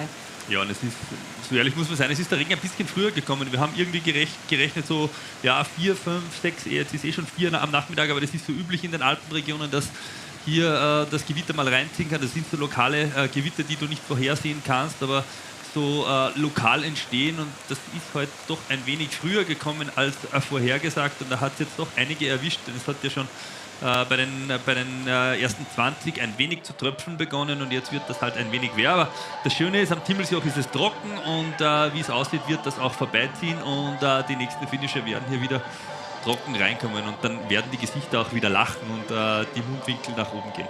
Da sehen wir die Lokalmatadore des heimischen Radclubs, des URC Ötztal, des Union Radclubs. Sind ja auch sehr, sehr stark vertreten, nicht nur als Teilnehmerinnen und Teilnehmer, sondern bei den Labestationen, bei der Organisation, bei den Streckenposten. Also ganz, ganz liebe Grüße natürlich noch einmal an alle, die da fleißig mithelfen, und vielen, vielen Dank für die großartige Arbeit. Ja, 9 Stunden 39, das ist die Zeit des Rennens momentan, und jetzt wird es natürlich die nächsten 20 Minuten spannend, denn da werden viele reinkommen, die sich als Ziel gesetzt haben, ich möchte das Ganze unter dieser magischen Grenze der 10 Stunden schaffen. Ja, es geht sich aus für diesen Teilnehmer hier zum Beispiel. Also das ist, glaube ich, schon hier in Sölden.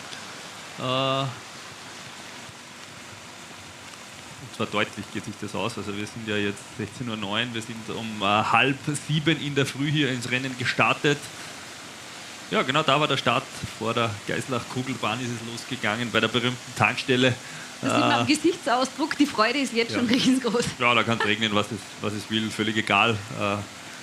Und es war ja jetzt nicht eine Regenfahrt, sondern es hat eigentlich vom Wetter her perfekt gepasst. Ob da jetzt ein paar Regenspritzer runtergehen oder nicht, das ist den Teilnehmern allen egal.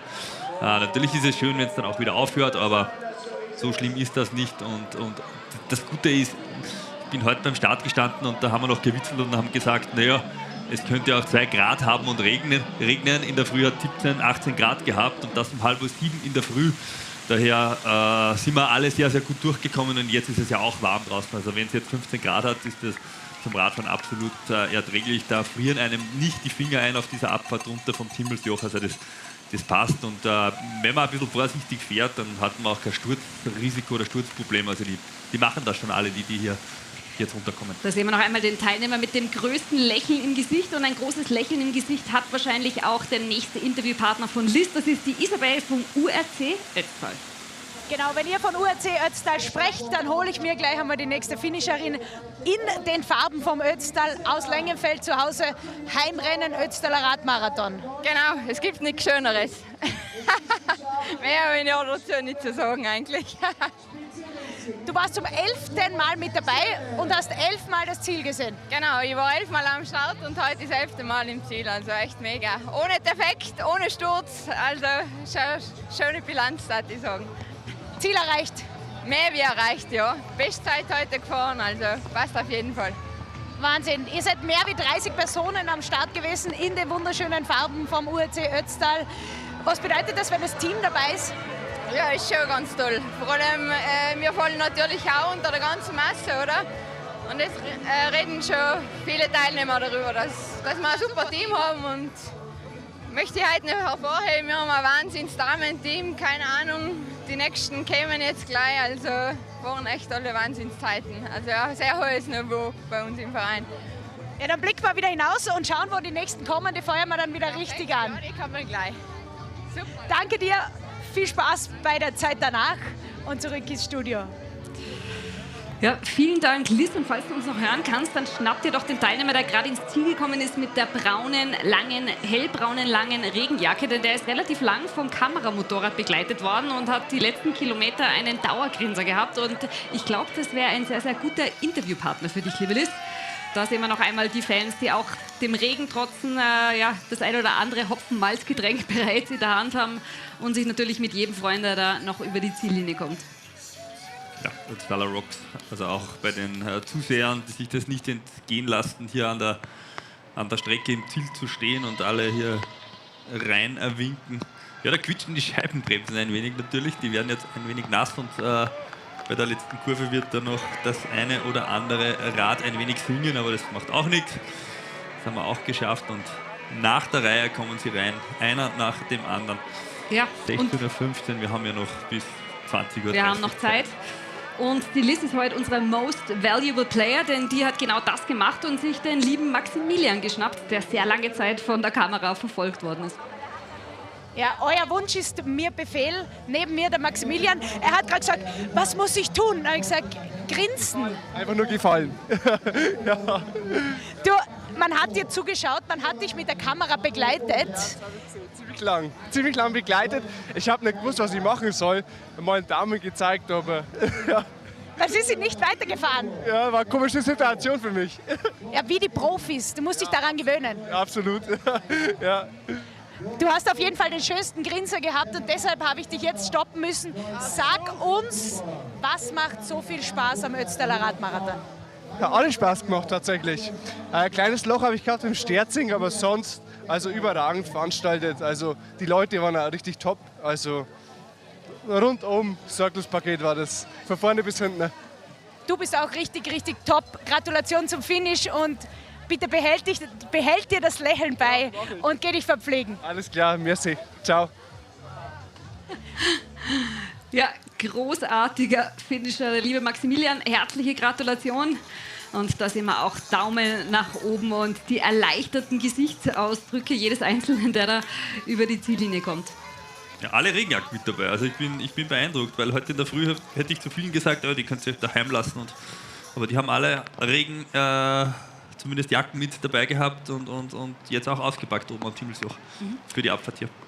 Ja, und wir haben es schon einmal erzählt, wir haben ein riesengroßes Team hier, das für die Produktion verantwortlich ist. Weit über 30 Leute. Wir haben 18 Kameras mit dabei bei diesen 15 Stunden der Live-Übertragung. Unter anderem haben wir aber auch den Florian Obermoser. Michael, und weißt du, was der macht? Der schneidet uns jede Stunde die schönsten Bilder des Ötztaler Radmarathons. Und ich würde sagen, vielen Dank, lieber Flo Obermoser. Und die schauen wir uns jetzt an.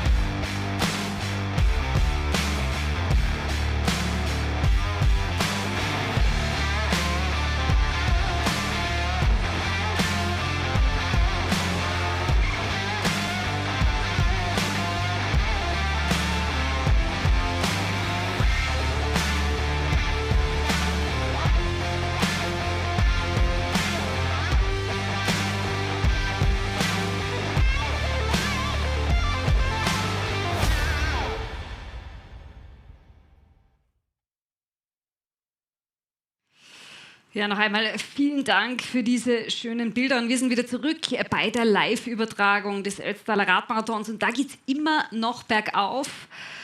Noch keine 10 Stunden sind wir unterwegs. Und diejenigen, die wir da sind, die haben noch ein Stückchen vor sich, Michael. Das ist gleich eine Völkerwanderung hier rauf auf das Timmelsjoch. Also ganz, ganz viele in einer Reihe. Wie die Elefanten durch die wie heißt das? Über die Alpen? Ja, genau hat es ja gegeben, auch in Sölden. Hannibal hat irgendwie etwas Ähnliches. Also der Ötztaler Radmarathon ist ja sowas wie ein Radwandertag. Ihr irgendwann einmal auch darauf und ganz, ganz viele Radsportenthusiasten quälen sich da jetzt rauf und ja, aber so quälend schaut mich das gar nicht an, sondern die radeln alle noch sehr, sehr brav und ich hoffe, die Dramen beginnen erst ganz zum Schluss und viele kommen hier ganz passabel und gut durch. Ne? Einer muss ein bisschen Pause machen. Schauen wir mal, ob der nicht, ja, ich glaube, das ist eher ein Fan, der hier an der Strecke steht, aber alle anderen haben noch ein sattliches Tempo hier angeschlagen. Der hatte auch keine Startnummer am Rad. Wie ist denn das eigentlich? Es gibt ja den bösen Besenwagen, möchte ich fast sagen. Es gibt dann auch Checkpoints, wo dieser Besenwagen zu einer bestimmten Uhrzeit vorbeifährt und dann ist leider auch das Rennen für die Teilnehmerinnen und Teilnehmer, die es bis dorthin nicht also zu diesem Checkpoint geschafft haben, vorbei. Ja, es gibt den bösen Daniel, der gar nicht so böse ist. Daniel Köll, der Streckenchef, der Rennleiter ganz hinten, der für dieses Rennen auch verantwortlich ist. Dem seine Aufgabe ist es allerdings, so viele wie möglich durchzubringen. Nur wenn irgendwann einmal dieser Zeitstempel fällt und da gibt es gewisse Durchgangszeiten, die man halt einfach erreichen muss. Denn der größte limitierende Faktor beim Ötztaler Radmarathon ist ja nicht die Strecke und die Dauer, sondern ist ja eigentlich die Helligkeit, die Dunkelheit kommt dann halt irgendwann und gegen 20 Uhr, 20.15 Uhr wird es auch im Ötztal finster. Da wäre es dann einfach zu gefährlich, dass man hier noch Leute auf der Strecke hat. Daher kommt irgendwann einmal der Besenwagen, da gibt es die vorgegebenen Zeiten. Da muss man wo durch sein, da muss man sich auch ein wenig anhalten dran, damit das kein Drama wird. Und wenn man da rausfällt, dann gibt es hinter dem Besenwagen ganz, ganz viele Busse und Möglichkeiten eines Shuttle-Dienstes, die einen dann wieder sicher zurück nach Sölden bringen. Auch das ist ein riesengroßes Service hier seitens der Organisation, dass man hier auch auf die Teilnehmer schaut. Man ist Gastgeber für ganz, ganz viele Radsportlerinnen und Radsportler und will denen einen unvergesslichen Tag machen. Auch wenn es nicht klappt, dann klappt es vielleicht beim nächsten Mal. Warum auch immer, es kann an einem Defekt liegen. Es kann aber auch daran liegen, dass man vielleicht nicht genug trainiert hat und das vielleicht in den nächsten Jahren einmal nachholt. Aber selbst dann schaut man sich um die Teilnehmer um und da merkt man wieder, das Ötztal ist ein guter Gastgeber, nicht nur für Radsportler, sondern auch für Gäste.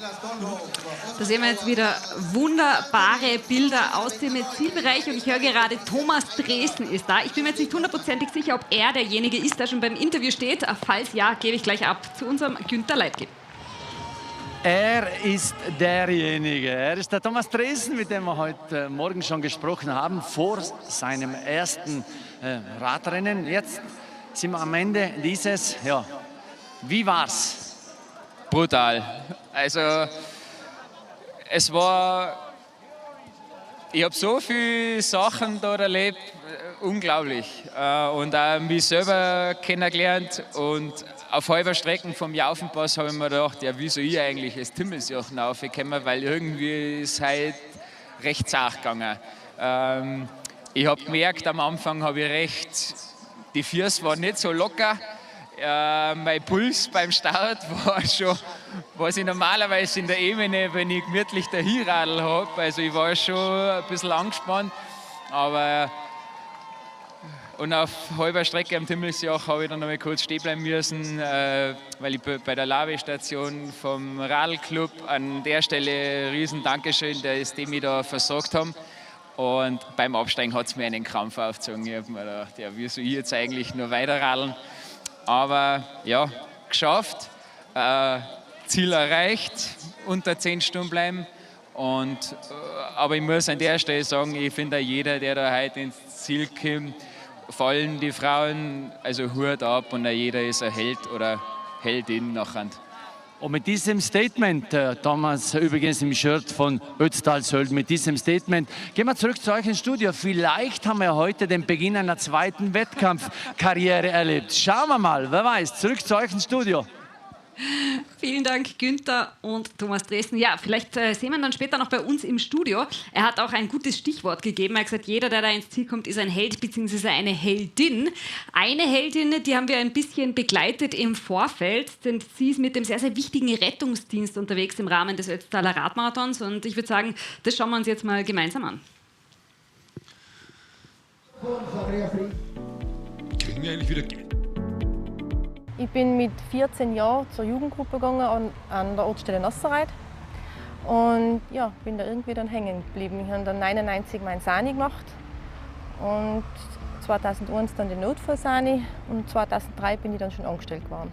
Mein Hauptpart ist der Rettungs- und Krankentransportdienst, also ich bin wirklich für einen Fahrdienst angestellt. Also wenn sich Frauen da wirklich mit einbringen in das Ganze, das ist enorm wichtig. Vor allem haben die Frauen auch eine Vorbildfunktion für die Generation, die danach kommt. Wir haben ungefähr die Hälfte Damen und Herren bei unserer Mannschaft. Das mischt sich so. Auch im hauptberuflichen Bereich sind inzwischen einige Damen schon angestellt, die den gleichen Job und die gleichen Anforderungen machen. Ganz gleich qualifiziert sind von der Ausbildung her, also bei uns wird da nicht unterschieden. Und beim Ötztaler Radmarathon ist es so, ja, nicht ganz ausgeglichen, aber auch da sind Frauen dabei, die ihren Dienst machen und durchaus so in sehr verantwortungsvollen Aufgaben. Wir kennen uns wirklich untereinander alle schon sehr lange Und das ist schon immer, wenn man im Vorfeld irgendwas plant und bei einer Nachbereitung, es ist eine sehr gute Kommunikationsbasis mit allen Beteiligten. Das ist schon sehr wichtig und darum funktioniert das Konzept auch. Manche Sachen lassen sich nicht planen, die brauchen dann akute Entscheidungen. Und das ist dann die Aufgabe von der Corinna, das am Tag X, also heuer am 1. September, umzusetzen und zu reagieren, je nach Anforderung, was kommt, und das flexibel und kompetent umzusetzen. Wir sind, ja, in unserem Job ist das keine Männerdomäne mehr und genauso ist es beim Radlfahren. Die Frauen leisten genauso viel. Ich wünsche mir dir einen nicht so arbeitsreichen Tag. Dankeschön. Danke dir. Danke.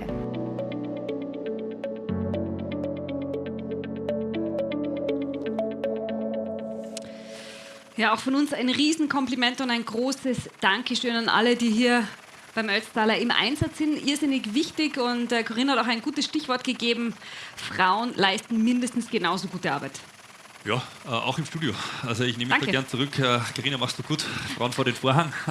Auch wenn du nur mal eine halbe Stunde da bist, wie ich gerade vernommen habe, und dann wieder unser Murmeltier Stefan Steinacher übernimmt, freut es mich ganz besonders, dass wir natürlich auch hier die Parität haben und du die Hälfte dieses Marathons mit uns. War sehr, sehr schön. Ich bin fast ein bisschen traurig, weil ich eben genau das verpasse, was wir jetzt da am Bildschirm sehen. Da sehen wir wieder den URC.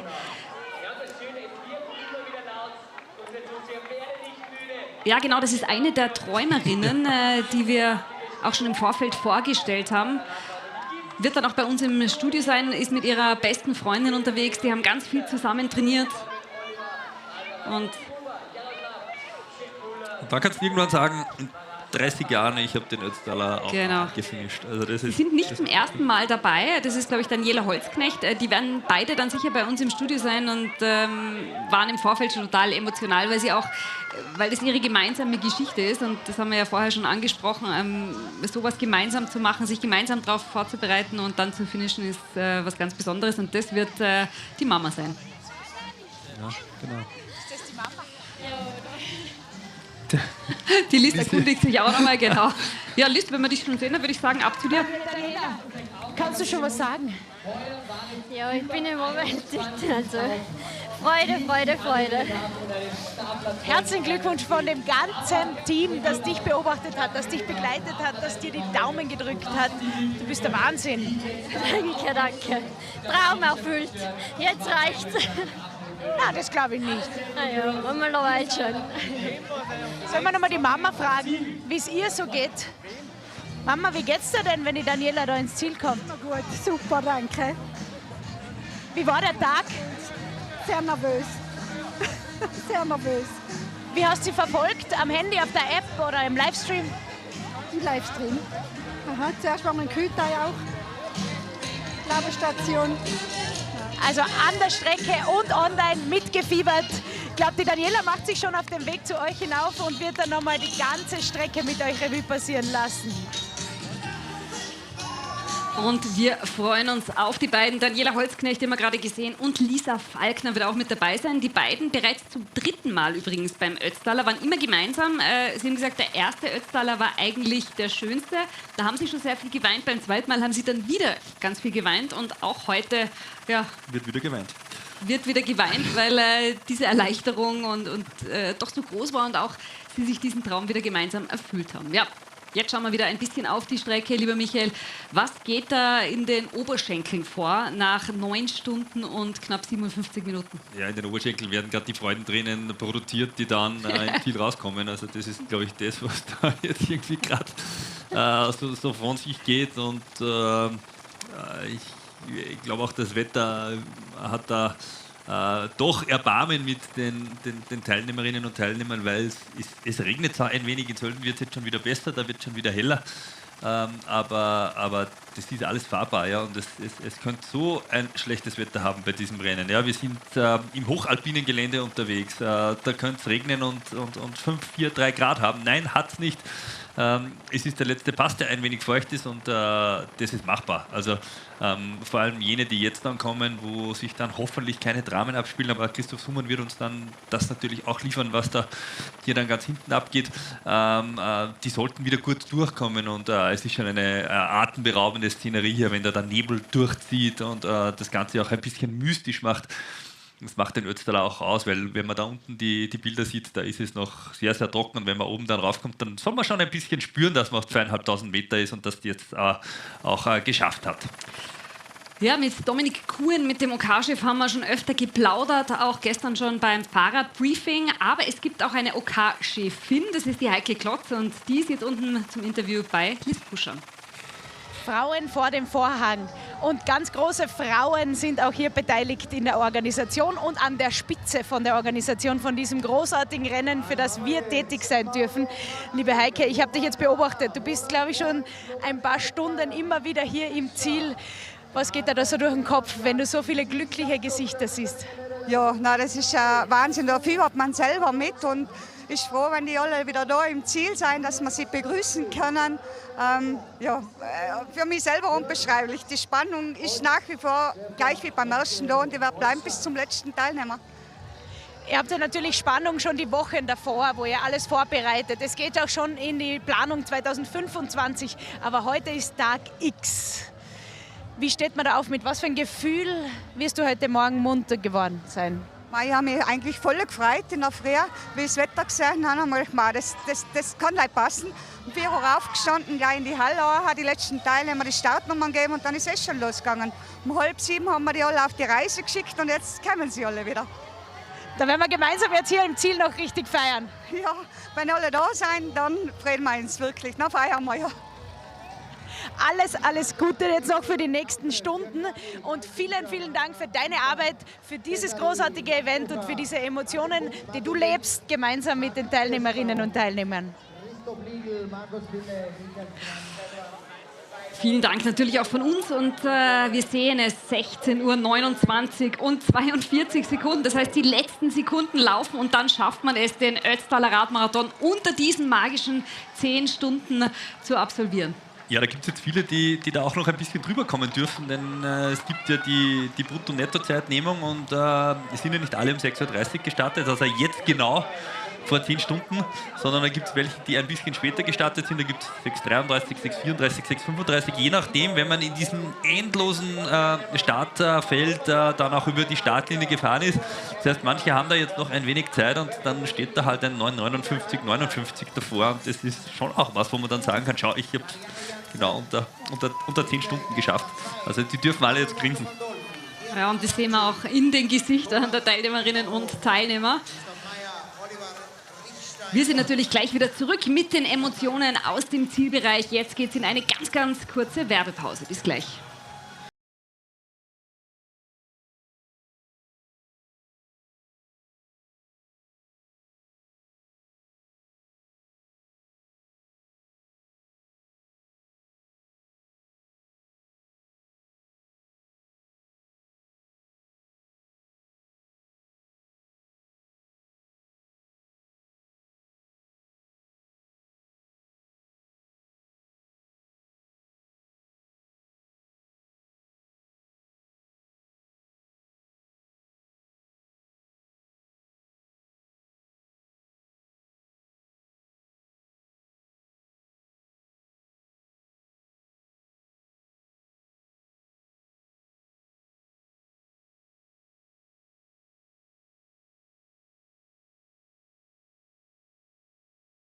Neu, Organics Fizzy Peach. Für schöne Momente mit Freunden. Sommerlich prickelnd. Und natürlich genauso erfrischend wie alle Organics von Red Bull. Nur für kurze Zeit.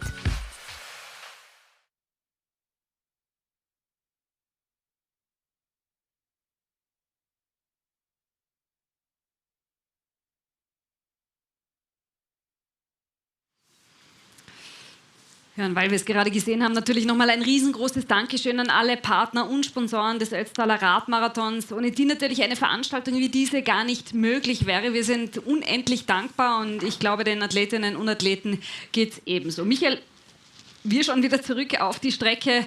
Da wird immer noch in die Pedale getreten und das wird noch 2-3 Stunden dauern, bis dann auch die letzten, beziehungsweise die letzte oben angekommen sind. Sogar mit Lederhose. Also mit Karohemd und Lederhose geht es rauf hier. Also tolle Outfits beim Ötztaler Radmarathon und schön langsam, Kilometer für Kilometer, Höhenmeter für Höhenmeter geht es hier rauf und ja, geil. Wenn du dir diese Bilder ansiehst, ich glaube, das gibt es auch nur beim Ötztaler Radmarathon. Top gesperrte Strecke, keine Autos auf der Straße und dann kann man hier den Timmel, wie er da im Ötztal genannt wird, so richtig genießen und in Richtung Tunnel fahren. Und wenn man im Tunnel einmal drinnen ist, dann geht es flach rüber, dann ist es schaffbar. Und man hat ja noch 4 Stunden Zeit. Genauso ist es und wir sehen jetzt auch, da hinten scheint schon wieder die Sonne, also das Wetter hat sich wirklich beruhigt, auch bei uns hier in Sölden, soweit ich sehen kann. Der Regen hat aufgehört, es nieselt vielleicht noch ganz ein bisschen. Du warst gerade draußen und hast die Hand rausgehalten, weil zum Meer hast du dich nicht getraut. Es ist nicht mehr schlimm. Also alle die vor dem Büro des Tourismusverbandes stehen und zusehen, im Zielgelände stehen und zusehen, auf den Schirmen zu Hause sitzen und zusehen, die sehen das ja, oder es wird schon langsam besser und all jene, die hier oder unten jetzt bei der Labe sind und versuchen noch die letzten Kalorien zu ergattern, um dann gut über dieses Monster da hinten zu kommen. Die, glaube ich, kommen gut durch und da blinzelt schon wieder die Sonne raus, also es schaut ganz, ganz gut aus. Der Nachmittagsspritzer in den Alpen ist vorbei und die kommen da super über den Timmel jetzt drüber. Ja, da wird noch fest in die Pedale getreten. Andere, die sind schon im Zielbereich angekommen. Unter anderem eine weitere Teilnehmerin, die jetzt beim Interview steht, bei Günther. Der Traum vom Ötztaler, den hat sich heute die Mara Widmer aus der Schweiz verwirklicht. Mara, es ist für dich eine genetische Sache schon fast, hier am Ötztaler teilzunehmen. Zum ersten Mal übrigens. Ja, genau, bin zum ersten Mal da und hat Spaß gemacht. Ziel erreicht, unter 10 Stunden. Ich weiß, dein Vater hat schon öfter daran teilgenommen. Wie viel von dem, was er dir im Vorfeld erzählt hat, ist jetzt wahr, jetzt wo du es selbst erlebt hast? Am Dimmelsjoch leidet man. Und sonst, heute war halt eigentlich sonst bis auf den Regen perfekt. Nicht zu heiß, nicht zu kalt, kein Schnee, kein Gewitter. Von dem her, er hat schon alles erlebt und ich hatte Glück heute. Super, der Vater war 7-mal mit dabei, die Mara zum ersten Mal. Das heißt, wir erleben heute den Beginn einer langen Serie. Zurück zu euch ins Studio.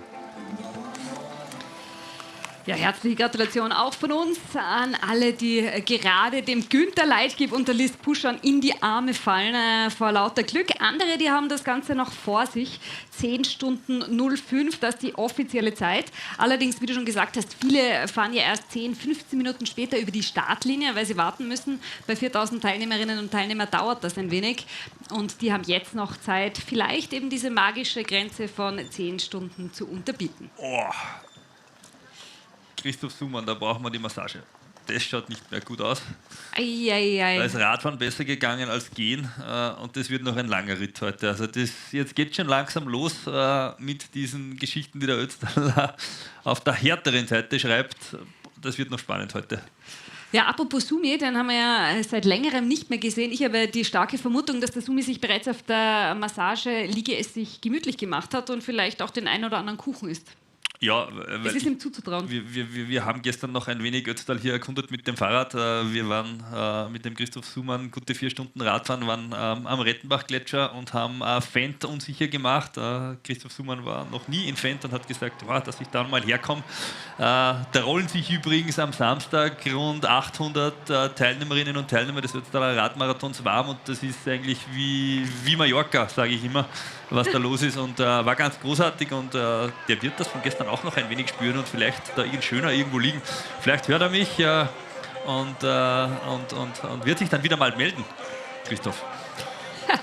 Ja, der erzählt, er hat es wirklich gespürt, er ist mal 20 Minuten nur am Bett gesessen und hat ein bisschen gezittert. Aber gestern Abend war er schon wieder relativ fit, also Sumi, falls du uns hörst, dann schnappt dir doch den nächsten Interviewpartner. Inzwischen schauen wir wieder runter ins Ziel, da sehen wir viele erleichterte Gesichter.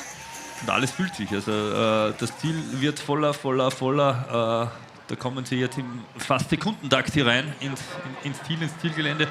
Und das wird dann irgendwann auch ein bisschen eng dort. Gibt es aber großartige Verpflegung auch seitens des Veranstalters, kann man sich noch einmal verpflegen. Und natürlich, ganz wichtig, all jene, die mitgekommen sind hier, um dieses Abenteuer Ötztaler Radmarathon zu erleben, wieder in die Arme zu nehmen und das Ganze heute ausklingen zu lassen. Auch ganz wichtig.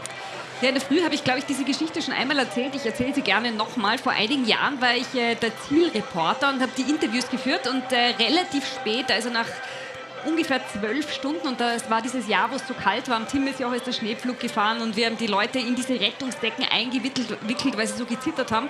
Und da ist die Frau Pfeiffer gekommen, die war in der Altersklasse Ü70 unterwegs und hat auch ihre Altersklasse dann gewonnen.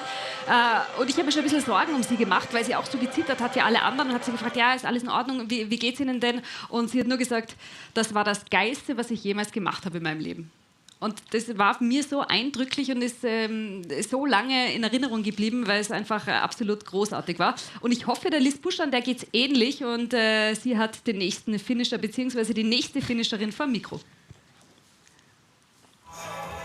Es ist angesprochen, es wird hier immer voller im Ziel. Ein strahlendes Gesicht neben dem anderen. Manche sind da schon doch ein bisschen gebrochen. Nicht so der Thorsten Petz, der hat einmal gleich das Handy rausgeholt. Was ist das Erste gewesen, als du da im Ziel warst und warum brauchst du dein Handy so schnell? Ich musste doch alles fotografieren hier, was hier los ist. Ja, so viele Menschen, ja, das ist einfach klasse, ja, die Stimmung hier und das Finisher-Foto ja, von dem Zieleinlauf, das musste ich einfach machen. Wer bekommt jetzt dieses Finisher-Foto? Wer bekommt die erste Nachricht? Das schicke ich an meinen Sohn, der wartet zu Hause. Herzlichen Glückwunsch. Dass Papa heil ankommt. Ja, der Papa ist heil im Ziel. Richt mal kurz aus im Livestream. Anton, ich wünsche dir viel Glück und viel Spaß zu Hause. Und dir viel Spaß beim nächsten Antritt vom Ötztaler, oder? Hoffentlich. Alles Gute. Er ist dabei, wir sind dabei und wir freuen uns, wenn du wieder mit so einem Lächeln ins Ziel kommst. Ja, von uns ganz liebe Grüße an den Sohn von Thorsten Petz, der es jetzt geschafft hat. Und da sehen wir den Gletscher. Schnee und Eis und der Winter wirft schon seine Schatten voraus. Wir haben es vorher schon besprochen mit Philipp Falkner. In Kürze bzw. in weniger als 2 Monaten geht es schon wieder los mit dem ersten Skiweltcup, mit dem Skiweltcup-Auftakt in Sölden. Stefan Steinacher ist ins Studio gekommen, reißt frenetisch die Arme in die Höhe, weil er sich schon wieder so auf den alpinen Skiwilter freut. Und wie gesagt, wenig später, 2 bis 3 Wochen später, dann in Gurgl, dieses Jahr nicht nur der Herrenslalom, sondern auch die Damen am Start. Und wer das letztes Jahr vielleicht im Fernsehen gesehen hat, das waren unglaubliche Bilder. Also schöner geht's nicht. Verschneite Landschaft, dann natürlich der österreichische Dreifachsieg, beste Bedingungen und ganz wichtig, auch im Sinne des Ötztalers, als Green Event Austria ausgezeichnet worden, der Skiweltcup in Gurgl.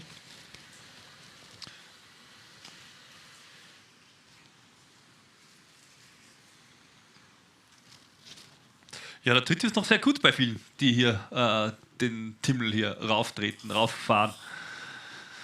Natürlich windet man sich ein wenig von links nach rechts. Man sitzt nicht mehr so schön am Sattel, aber es ist ein Ende absehbar und ja, es ist so dieser Mythos Ötztaler, der hier in jedem Kopf auch drinnen ist. Und ich glaube, du hast vorher auch angesprochen, es ist das Geilste, was ich je gemacht habe. Und da sieht man auch wieder, man muss sich vielleicht auch in der heutigen Zeit ein wenig quälen, um etwas erleben zu können und dürfen. Und das wird einem hier geboten, dass man hier die Möglichkeit bekommt, sich ein wenig zu quälen und etwas zu erreichen. Mhm.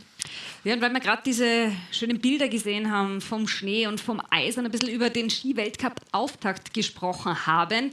Auch letztes Jahr waren wir natürlich zum Saisonauftakt zu Gast in Sölden und die absoluten Highlights, die schönsten Bilder dieses Auftakts, die schauen wir uns jetzt, Michael, gemeinsam an. You know, it's always a pleasure to come back here and to watch the athletes try to figure out where they stand in the season. It's unique. There's no other time.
Da leuchten meine Augen und da leuchten auch die Augen von Stefan Steinacher, die sich noch ganz verschlafen reiben muss, weil er natürlich soeben wieder aufgestanden ist aus seiner Pause. Man muss dazu sagen, er ist auch erst um 9 Uhr aufgestanden, also hat schon einen langen Arbeitstag hinter sich, freut sich aber auf den Skiwald-Auftakt in Sölden und dann natürlich auf die beiden Rennen in Gurgel.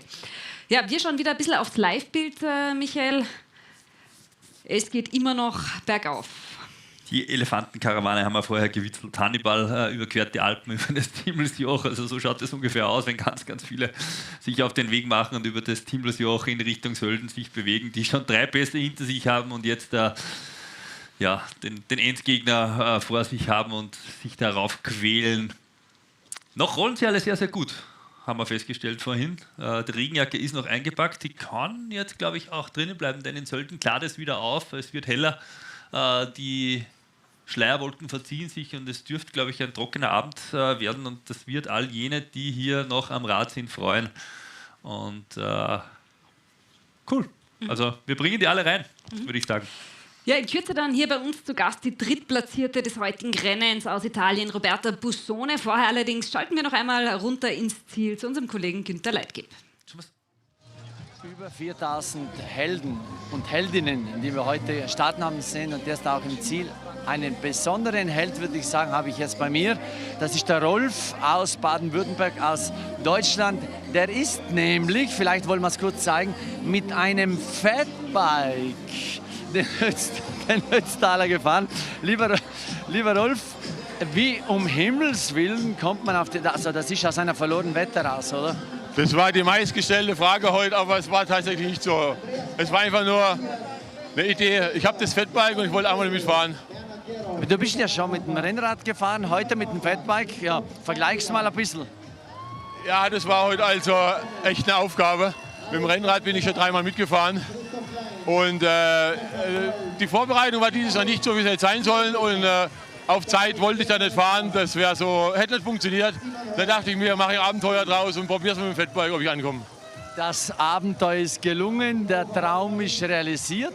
Rolf aus Baden-Württemberg finisht den Ötztaler mit dem Fatbike. Und damit zu euch zurück, weil mit dem Wolf muss ich noch ein bisschen sprechen hier. Ja, großartige Leistung, herzliche Gratulation von uns, herzliche Gratulation, aber natürlich auch an die drittplatzierte Dame des Ötztaler Radmarathon 2024. Sie kommt aus Italien, Roberta Bussone. Roberta, thank you so much for taking the time to talk with us. Congrats on an amazing 3rd place. How do you feel now after the race, and maybe take us through your emotions?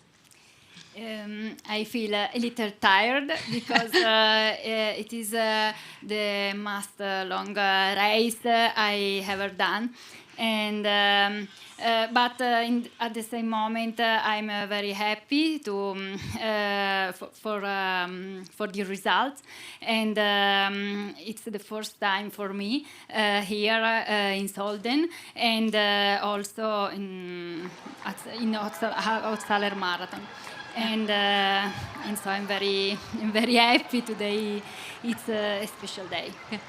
How was it looking back? Was the race like what you thought it would be, especially going up the last ascent to the Timmelsjoch, or was it easier than you expected? For me, it was better the second part of the race because I'm very able to do climb and the long climb. But at the beginning, in the first part, I have a lot of difficulty in the group, stay in the group, because of high speed. I did a lot of Gran Fondo in 2024, but here the level is very, very high. Mm-hmm. And how were your emotions when you crossed the finish line, when you realized you're on the podium of the Ötztaler Radmarathon, your first one ever? Did you think that was fun, I'm going to do it again next year? When I arrived, I was I cried because I was very happy to finish the Ötztaler Marathon, and but I didn't think to the next year because I was angry and so I also had cold because I take a lot of raining at the end in the last downhill. Yeah. We talked a little bit today how important it is to have people that support you with you. Who did you come here with and who supported you all the way? He came with me, my husband, and he supported me, but not in the race, but he stayed at the top of Jovo, of the climb Jovo, and he gave me something to eat and drink. That's very, very important. Yeah. So now you're on the podium. Of course, we're going to see you at the prize-giving ceremony. After that, do you think there will be time or energy left to celebrate? Yes, I think that now, before the celebration, I will go to have a party, a little party with my husband for this result. You should, you deserve it. All the best. Thank you so much for coming here into the studio, and congrats again on a great third place, Roberta. Thank you very much. Ja, und während Roberta sich auf den Weg macht, dann hoffentlich zu den Feierlichkeiten, schalten wir noch einmal runter zu unserer Kollegin Liz Puscher. Ja, liebe Carina, wir haben ganz viele Heldinnen am Start gehabt und jetzt freuen wir uns, wenn sie mit so einem Lächeln über die Finishline kommen. Du hast auch gleich einmal das Handy raus und wen angerufen? Mein Mann, der wartet da am Ziel auf mich. Zum Glück. Wie unterstützt er dich in der Vorbereitung auf den Ötztaler Radmarathon? Indem er alleweil jeden Blödsinn mittut. Und vor allem mich immer radeln lässt. Der Supermann, den halten wir uns. Zweites Antreten, wie war es heute? Am Timmel schon ein bisschen hart. Aber ich habe jemanden gefunden, der auch den gleichen Motivation hatte wie ich und der auch einen harten Tritt hatte, und dann haben wir uns gegenseitig aufgepusht. Du sprichst über Motivation. Welche Motivation hast du, da das zweite Mal schon dabei zu sein? Und was würdest du den Mädels da draußen sagen, wenn sie unbedingt einmal dabei sein wollen oder sollen? Boah, ja, es ist einfach alleweil cool. Man erlebt alleweil Höhen und Tiefen und wieder Höhen und wieder Tiefen. Und ja, aber am Ende ist man einfach froh, wenn man da ist und gesund und munter da steht. Herzlichen Glückwunsch. Gratulation zum Finish Nummer 2. Ja, danke, das ist voll nett von euch. Danke. Ja, es ist immer ganz besonders wichtig, dass man einen Ehepartner hat, der jeden Blödsinn mitmacht. O-Ton, wie wir ihn gerade gehört haben, das kann ich auch bestätigen. Vor allem, wenn es natürlich um die Anmeldung für den Ötztaler Radmarathon geht, denn die Vorbereitung, die ist eine lange und eine sehr harte. Ja, zurück ist jetzt auch unser kongenialer Experte Patrick Grüner. Patrick, willkommen zurück. Hallo. Hast du in der Pause ein bisschen was verfolgt oder dich ins Getümmel geworfen? Ein bisschen ins Getümmel geworfen, es hat dann leider angefangen zu regnen. Zwar was schnell essen und ein bisschen abschalten. Ich habe jetzt den Livestream nicht so verfolgt. Einfach wirklich einmal eine Stunde wirklich weg von der ganzen Sache. Und jetzt sind wir wieder mit voller Energie da fürs grande Finale. Ich wollte gerade sagen, man kann es dir gar nicht verübeln. Du bist seit knapp 10 Stunden nämlich schon im Studio und es dauert noch einige Zeit. In Kürze dann auch zurück unser Moderator, unser Star-Moderator Stefan Steinacher für den Endspurt, für die letzten Stunden beim Ötztaler Radmarathon. Währenddessen lacht mir der Regisseur Martin Böckle ins Ohr. Star-Moderator natürlich. So, und da sehen wir jetzt den Anstieg. Den letzten Anstieg, und das ist der richtig, richtig wehtut. Genau, wie gesagt, letzter Anstieg, 29 Kilometer, 1400 Höhenmeter sind noch absolvieren, 14% maximale Steigung. Es ist eigentlich ein Wahnsinn. Für uns in Sölden leichter Regen oder mittlerweile aufgehört zum Regnen, da immer noch trockene Verhältnisse am Dimmelsach hinten rauf, also für die Athleten perfekt. Nicht zu heiß, nicht zu kalt, und wir sehen hier, wie sie sich raufquälen. Und sie haben ja nicht mehr weit, und dann werden wir sie hier in Sölden herzlich willkommen heißen. Apropos raufquälen, das tut auch unser Außenreporter anscheinend, denn Christoph Sumann ist unterwegs mitten im Getümmel im Anstieg zum Timmelsjoch. Sumi, wie geht's dir denn? Komme jetzt. Der Lukas, der hat da neben mir Platz genommen. Der hat gerade kurz sein Rad verlassen. Lukas, wie geht's dir? Gut, eigentlich gut. Ich habe mir meinen neuen Rhythmus gefunden. 5 Minuten Gas geben, kurz ausruhen, dann weiter. Das heißt 5 Minuten Gas geben und dann niedersitzen? Ja, tatsächlich. Tatsächlich, ja. Also jede Kehre einmal Platz nehmen? Ja, ein bisschen länger vielleicht schon. Also lass es 4, 5 Kehren sein. Aber du hast nicht mehr so weit. Es sind nur mehr 200 Höhenmeter. Ziel ist eigentlich jetzt durchzuziehen. Das kriege ich vielleicht ein bisschen mehr. Lass 10 Minuten sein. 10 Minuten brauche ich noch.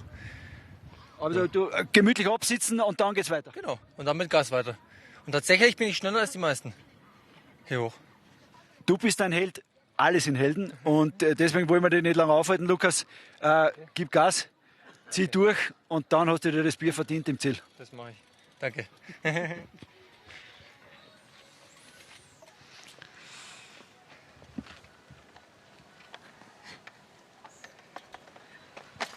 Und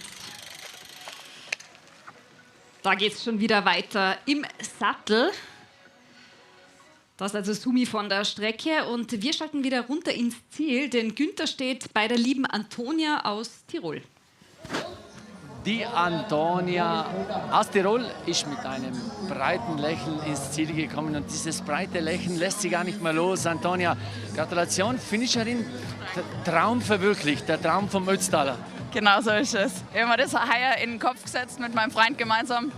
Wir haben uns angemeldet, sind rangekommen und dann ist einfach unbeschreiblich jetzt dastehen. Wo ist dein Freund? Der ist noch auf dem Weg, der kommt gleich.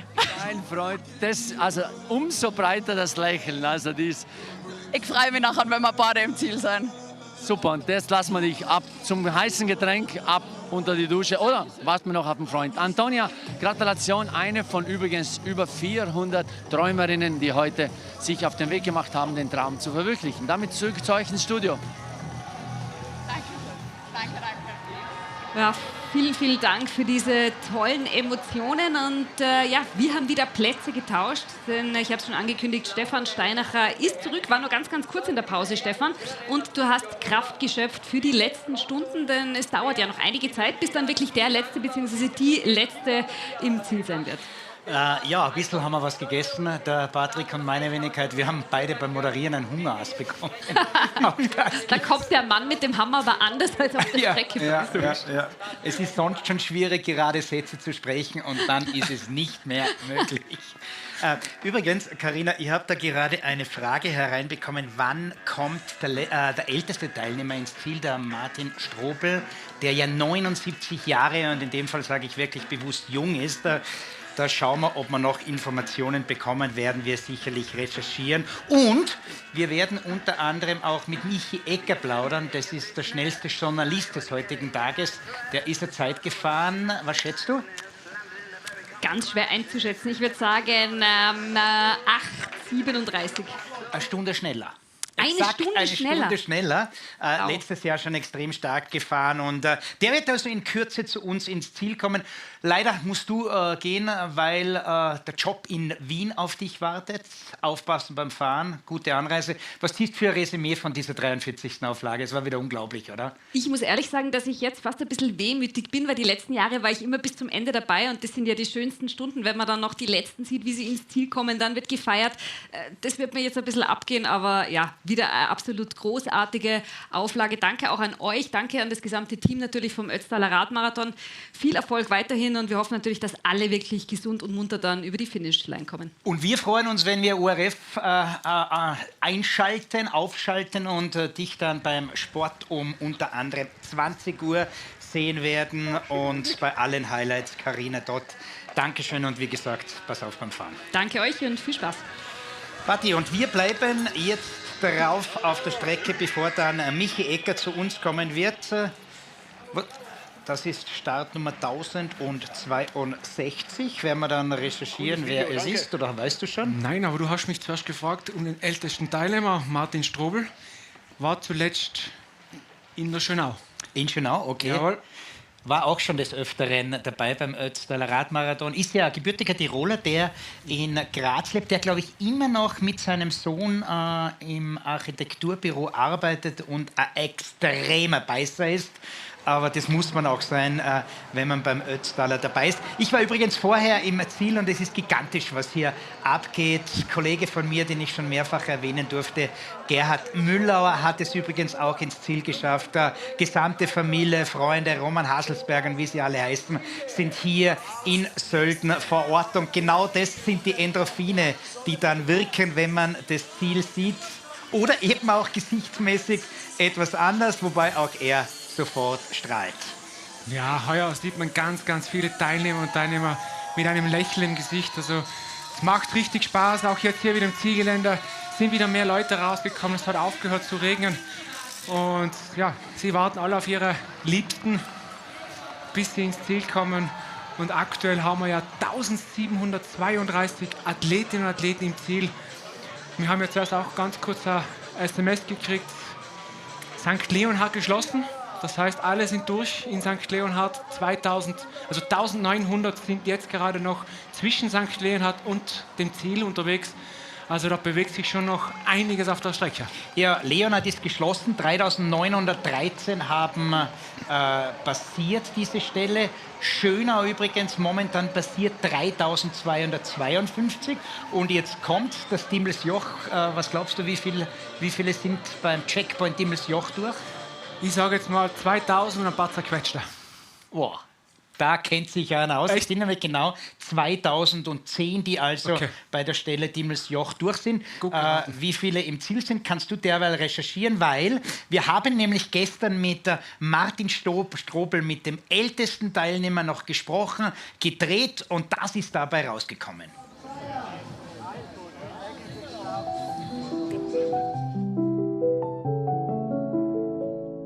Ich bin 1945 geboren, also 79 Jahre.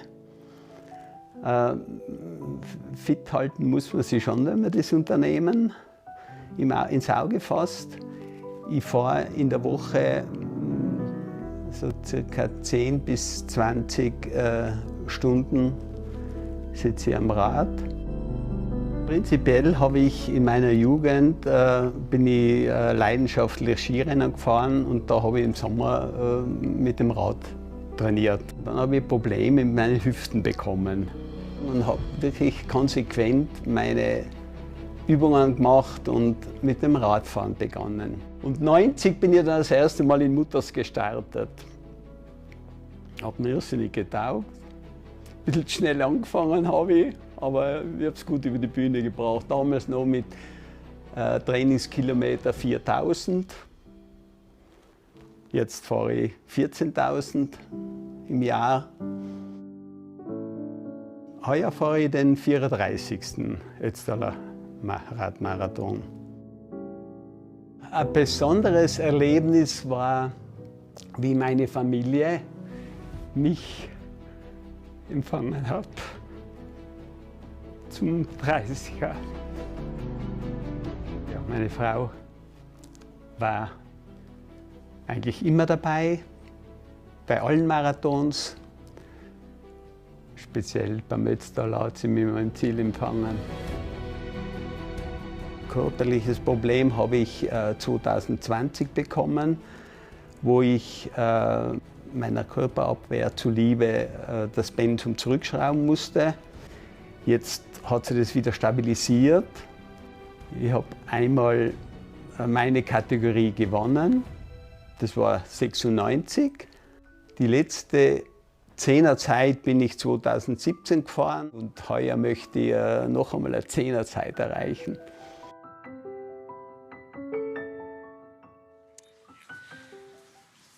Boah, also da bekommt man Gänsehaut bei dem Beitrag und das ist wirklich so, also Gänsehaut rechts, Gänsehaut links. Was für eine faszinierende Persönlichkeit ist dieser Martin Strobel und der will, Patrick, immer noch 10 Stunden fahren und das bei seinem 34. Ötztaler. Unglaublich, also wenn ich mit dem Alter auch noch so fit bin und vielleicht auch noch mal, vielleicht dort den Ötztaler mal fahren darf, ja, also Emotionen wieder auch von Martin Strobel, Gänsehaut pur bei einem Beitrag. Also genau von solchen Sachen oder von diesen Emotionen leben wir vom Ötztaler Radmarathon. Ja, da ist, glaube ich, gerade ein kleiner Krampf im rechten Bein. Ja, also solltest du mit 79 Jahren nochmals starten, Patrick Grüner, dann befürchte ich, dass Martin Böckle mit knapp 110 Jahren noch am Regiebild und Pult sitzen will. Das könnte eine heiße Geschichte werden. Und damit begrüßen wir jetzt aber, um wieder richtig hineinzugehen in den Ötztaler, Michi Ecker, Österreichs bester Journalist am heutigen Tage. Wie so oft, und zwar hast du genau das erreicht, Michi, was du dir vorgenommen hast, eine Zeit so rund um 7 Stunden 30, oder? Ja, also eigentlich wollte ich die Zeit vom letzten Jahr, das war 47er Zeit, unterbieten, damit es nicht heißt, das war Eintagsfliege. Ich glaube, das ist mir ganz gut gelungen. Dein Ziel war ja irgendwie so immer dran zu bleiben bei Janine Meyer. War das schlussendlich, wenn ihr jetzt die Zeit mir anschaut, dann müsste das halbwegs funktioniert haben? Ja, das hat teilweise funktioniert, obwohl es eigentlich ein dauernder Kampf war. Also von vorne bis hinten. Ich war in Ötz schon recht weit hinten auf die Spitzen, aufs große Feld. Habe dann das Loch zufahren müssen, bin dann dran geblieben, das hat gut gepasst. Dann sind wir zusammen runtergefahren, die Janine und ich. Das hat richtig Spaß gemacht. Dann sind wir Brenner, haben wir wieder das Loch geschlossen auf die große Gruppe. Und in Jaufen ist mir dann ein Krampf reingeschossen. Es war ein bisschen hart, aber ich habe es wieder geschafft, über den Jaufen zu kommen und dann auf dem Teamlaufen nochmal aufzuschließen. Aber da hat es mir dann einen Stecker gezogen und die Janine ist weg. Und Wahnsinn, was sie wieder für eine Leistung geboten hat. Ja. Michi, wir plaudern gleich mit dir weiter. Er übrigens der Chefredakteur des Osttiroler Boten, Michi Ecker. Wir schalten nämlich ganz kurz wieder zu unserer Außenstelle, zu Liz Buschan. Liz, bitte. Ich habe eine ganz besondere Geschichte wieder neben mir stehen. Der Matthias hat mir gerade erklärt, er hat Drillinge. Aber eigentlich sind es Zwillinge plus 1. Plus 1, genau. 7 Hannes sind Drillinge. Sie sind Tag und Nacht unterwegs und mittlerweile sind es Drillinge. Wir haben sie adoptiert. Du, eine Frage. Zweites Mal im Ziel und du hast deine eigene Zeit unterboten. Wie stolz bist du? Ja, brutal stolz. Am Anfang war es echt schwer. Die Kette war zart und danach ist es besser gegangen. Im Laufe des Rennens ist alles besser. Und unter der Woche war ich krank, 4 Tage. Und haben wir gedacht, ich soll schon abbrechen. Eine Weile überlegt, dass ich den soll. Das probiere ich einmal und es ist super gegangen, gewaltig. Mit diesem Fanclub da schafft man eigentlich alles. Aber jetzt hast du 3 Kinder und wie kannst du dann so viel trainieren? Schwierig. Du musst dir die Zeit stehlen. In der Früh fahren, arbeiten, in der Zimmerstunde, ich bin Koch. Hast Zimmerstunde, 4 Stunden, kannst du auch viel trainieren. Irgendwie geht's, keine Ahnung wie, aber... Und eine ganz tolle Frau brauchst du auch? Die beste Frau auf der Welt. Du musst daheim, darfst nicht fein sein, diese Frau, wenn du weg bist. Alles klar. Jetzt macht euch das aus. Herzlichen Glückwunsch zum Finish und genießt diese Zielzeit hier. Danke, richtig geil gewesen. Danke. Matthias Falkner, der erfolgsverwöhnte Papa, Koch und Radfahrer. Bevor wir zu Michi Ecker schalten, nochmals, wo ist der Koch? Im Hotel Stern, also genau in der Nachbarschaft von mir. Und da ist er schon seit sehr, sehr vielen Jahren der Chefkoch vom Hotel Stern und auch der Juniorchef. Ich bin begeisterter Radfahrer mittlerweile, ist letztes Jahr gefahren und kenne auch Matthias durchs Fußballspielen und alles. Wir müssen unbedingt zum Sumi schalten, weil der läuft momentan mit und der hat noch die Puste, aber nicht mehr lange. Sumi.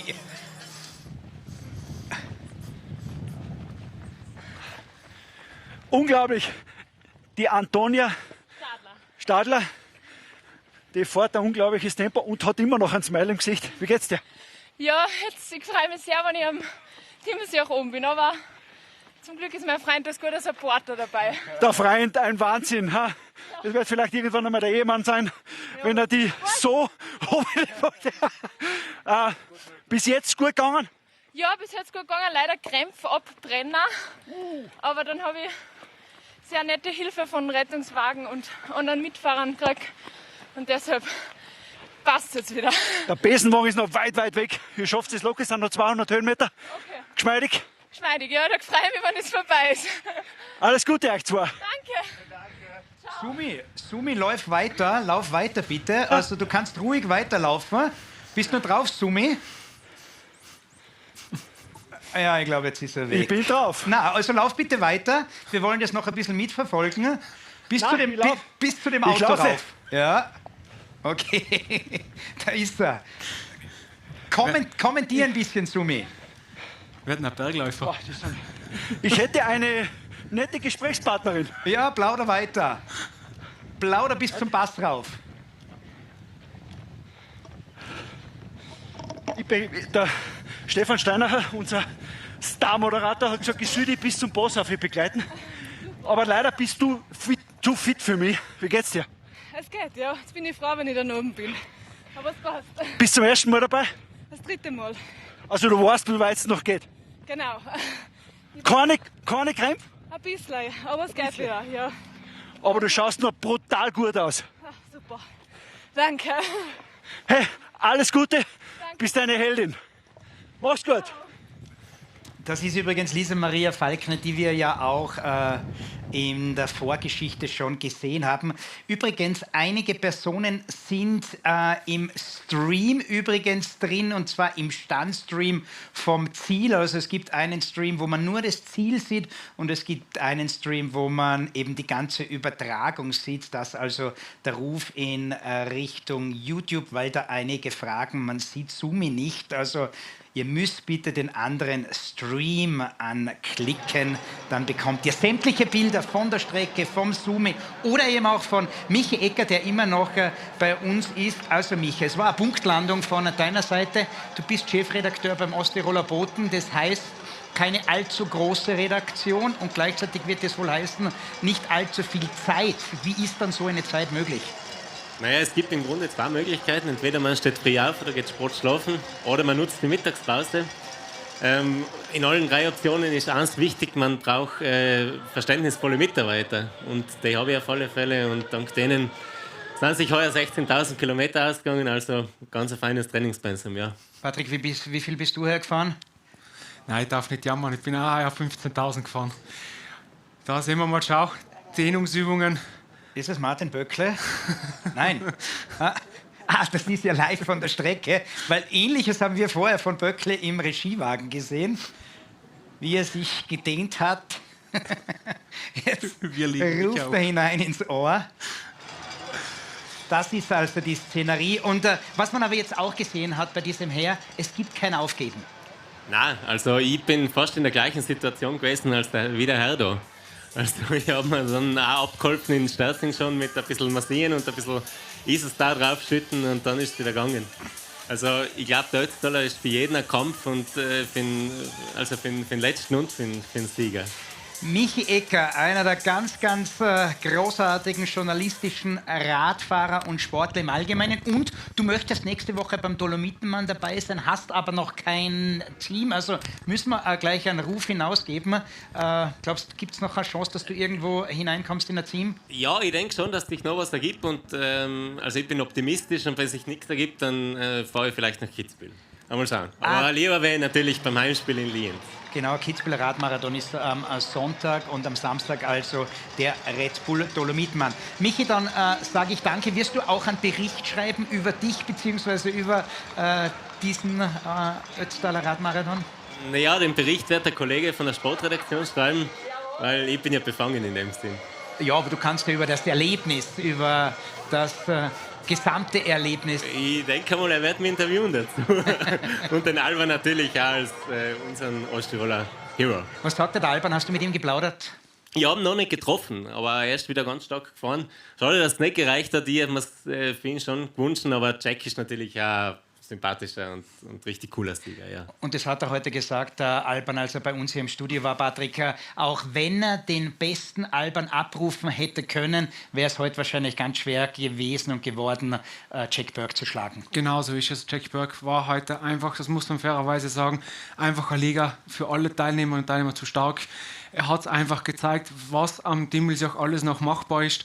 Und wie es der Alban wirklich fairerweise gesagt hat, er hat alles versucht, er war wirklich in einer super Form, aber halt für den Jack Burke leider hat es nicht gereicht.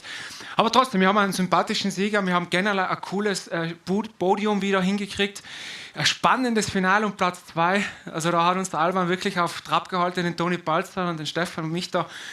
Also wir haben wirklich die Hände zusammengeschlagen, und es war einfach mega. Also wirklich mega, mega. Und ich glaube, dass der Alban unter Daniel Federspiel, die werden nächstes Jahr wieder voll angreifen. Die werden voll angreifen, weil wir jetzt die besten 4, 5 Herren erwähnt habe, nochmals die besten 5 Damen. Janine Meyer gewinnt vor Ils van der Moren, vor der Italienerin Roberta Pussot, vor der Holländerin Yves van der Schott und vor Eva Schien, der Deutschen, die in Innsbruck lebt und die in Zukunft möglicherweise eine Kandidatin werden kann für den Sieg. Michi, danke. Wir sehen uns hoffentlich nächsten Samstag dann beim Red Bull Dolomitmann oder eben beim Kitzbüheler Radmarathon. Es hat wieder aufgerissen. Das ist ein absolutes Big Picture, Patrick, was wir da gerade sehen. Eben, auch hier bei uns in Sölden wird das Wetter immer besser wieder. Der Platzregen ist vorbei und der Ötztaler zeigt sich von seiner schönsten Seite wieder.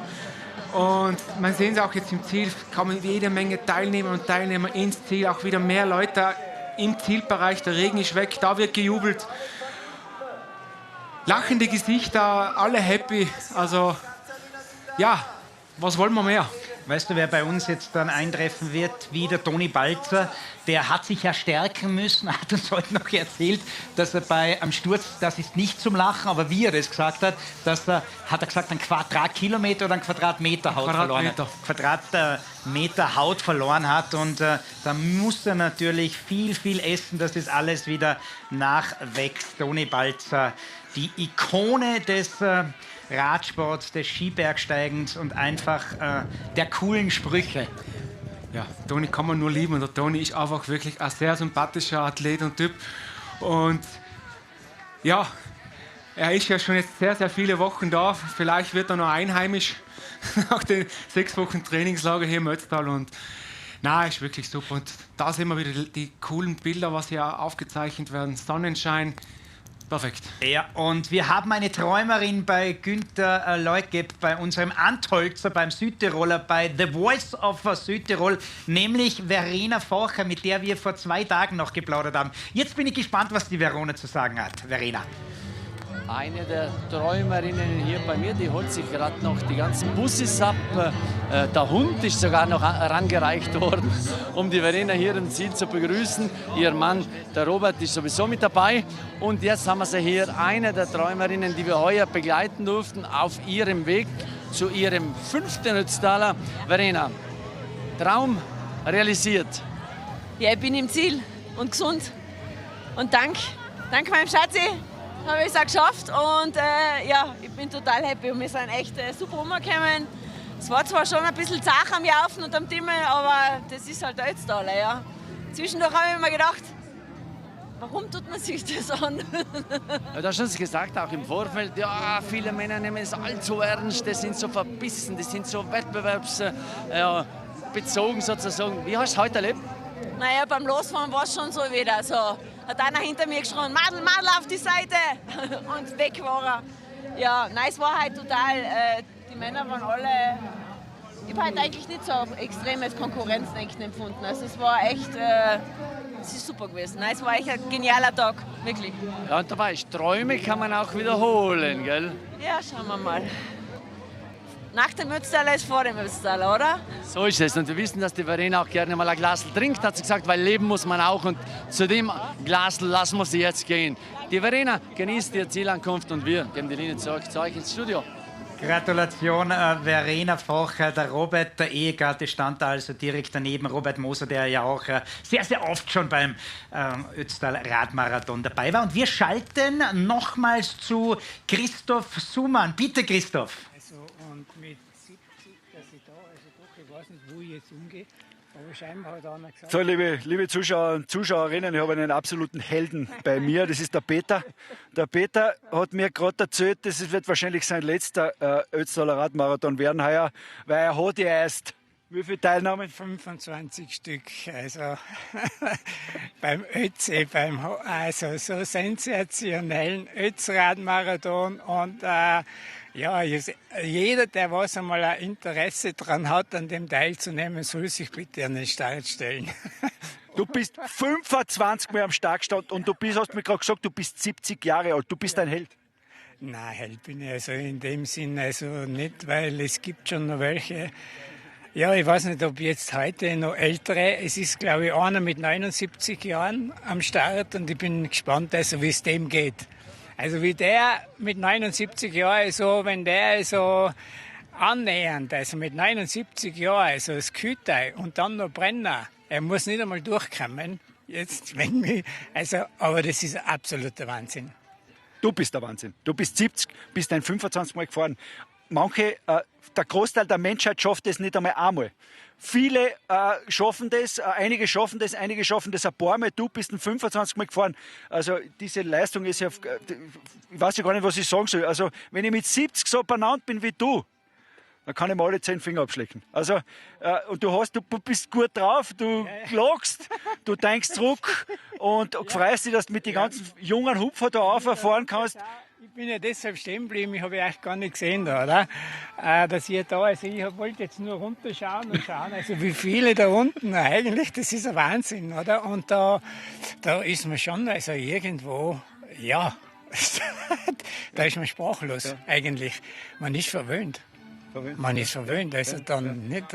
Sprachlos bin ich auch. Ich habe dich vorher gefragt, genossen oder gelitten? Genossen. Heute den Tag. Genossen. Mehr ist dem nicht so hinzuzufügen. Du, Peter, komm gut ins Ziel, genieß deinen letzten Aufenthalt da auf der Strecke am Diemelsjoch und komm gut ins Ziel. Du bist ein Held für uns. Super. Danke dir was. Baba. Ciao.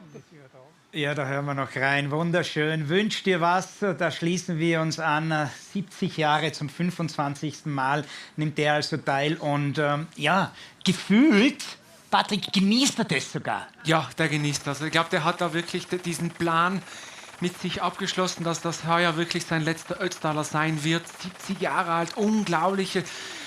Also, ja, wir haben es heute schon über Martin Strobel gesprochen, mit 79 Jahren noch dabei. Er bewegt sich auch jetzt gerade zwischen Schönau und Dimmelsjoch. Also die sind jetzt gerade beide auf dem Weg dort hinauf. Und ja, Gänsehaut.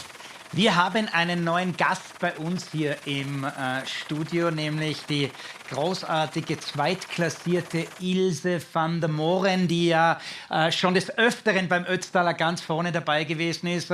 Ilse, can we talk in German or also in English, whatever you like?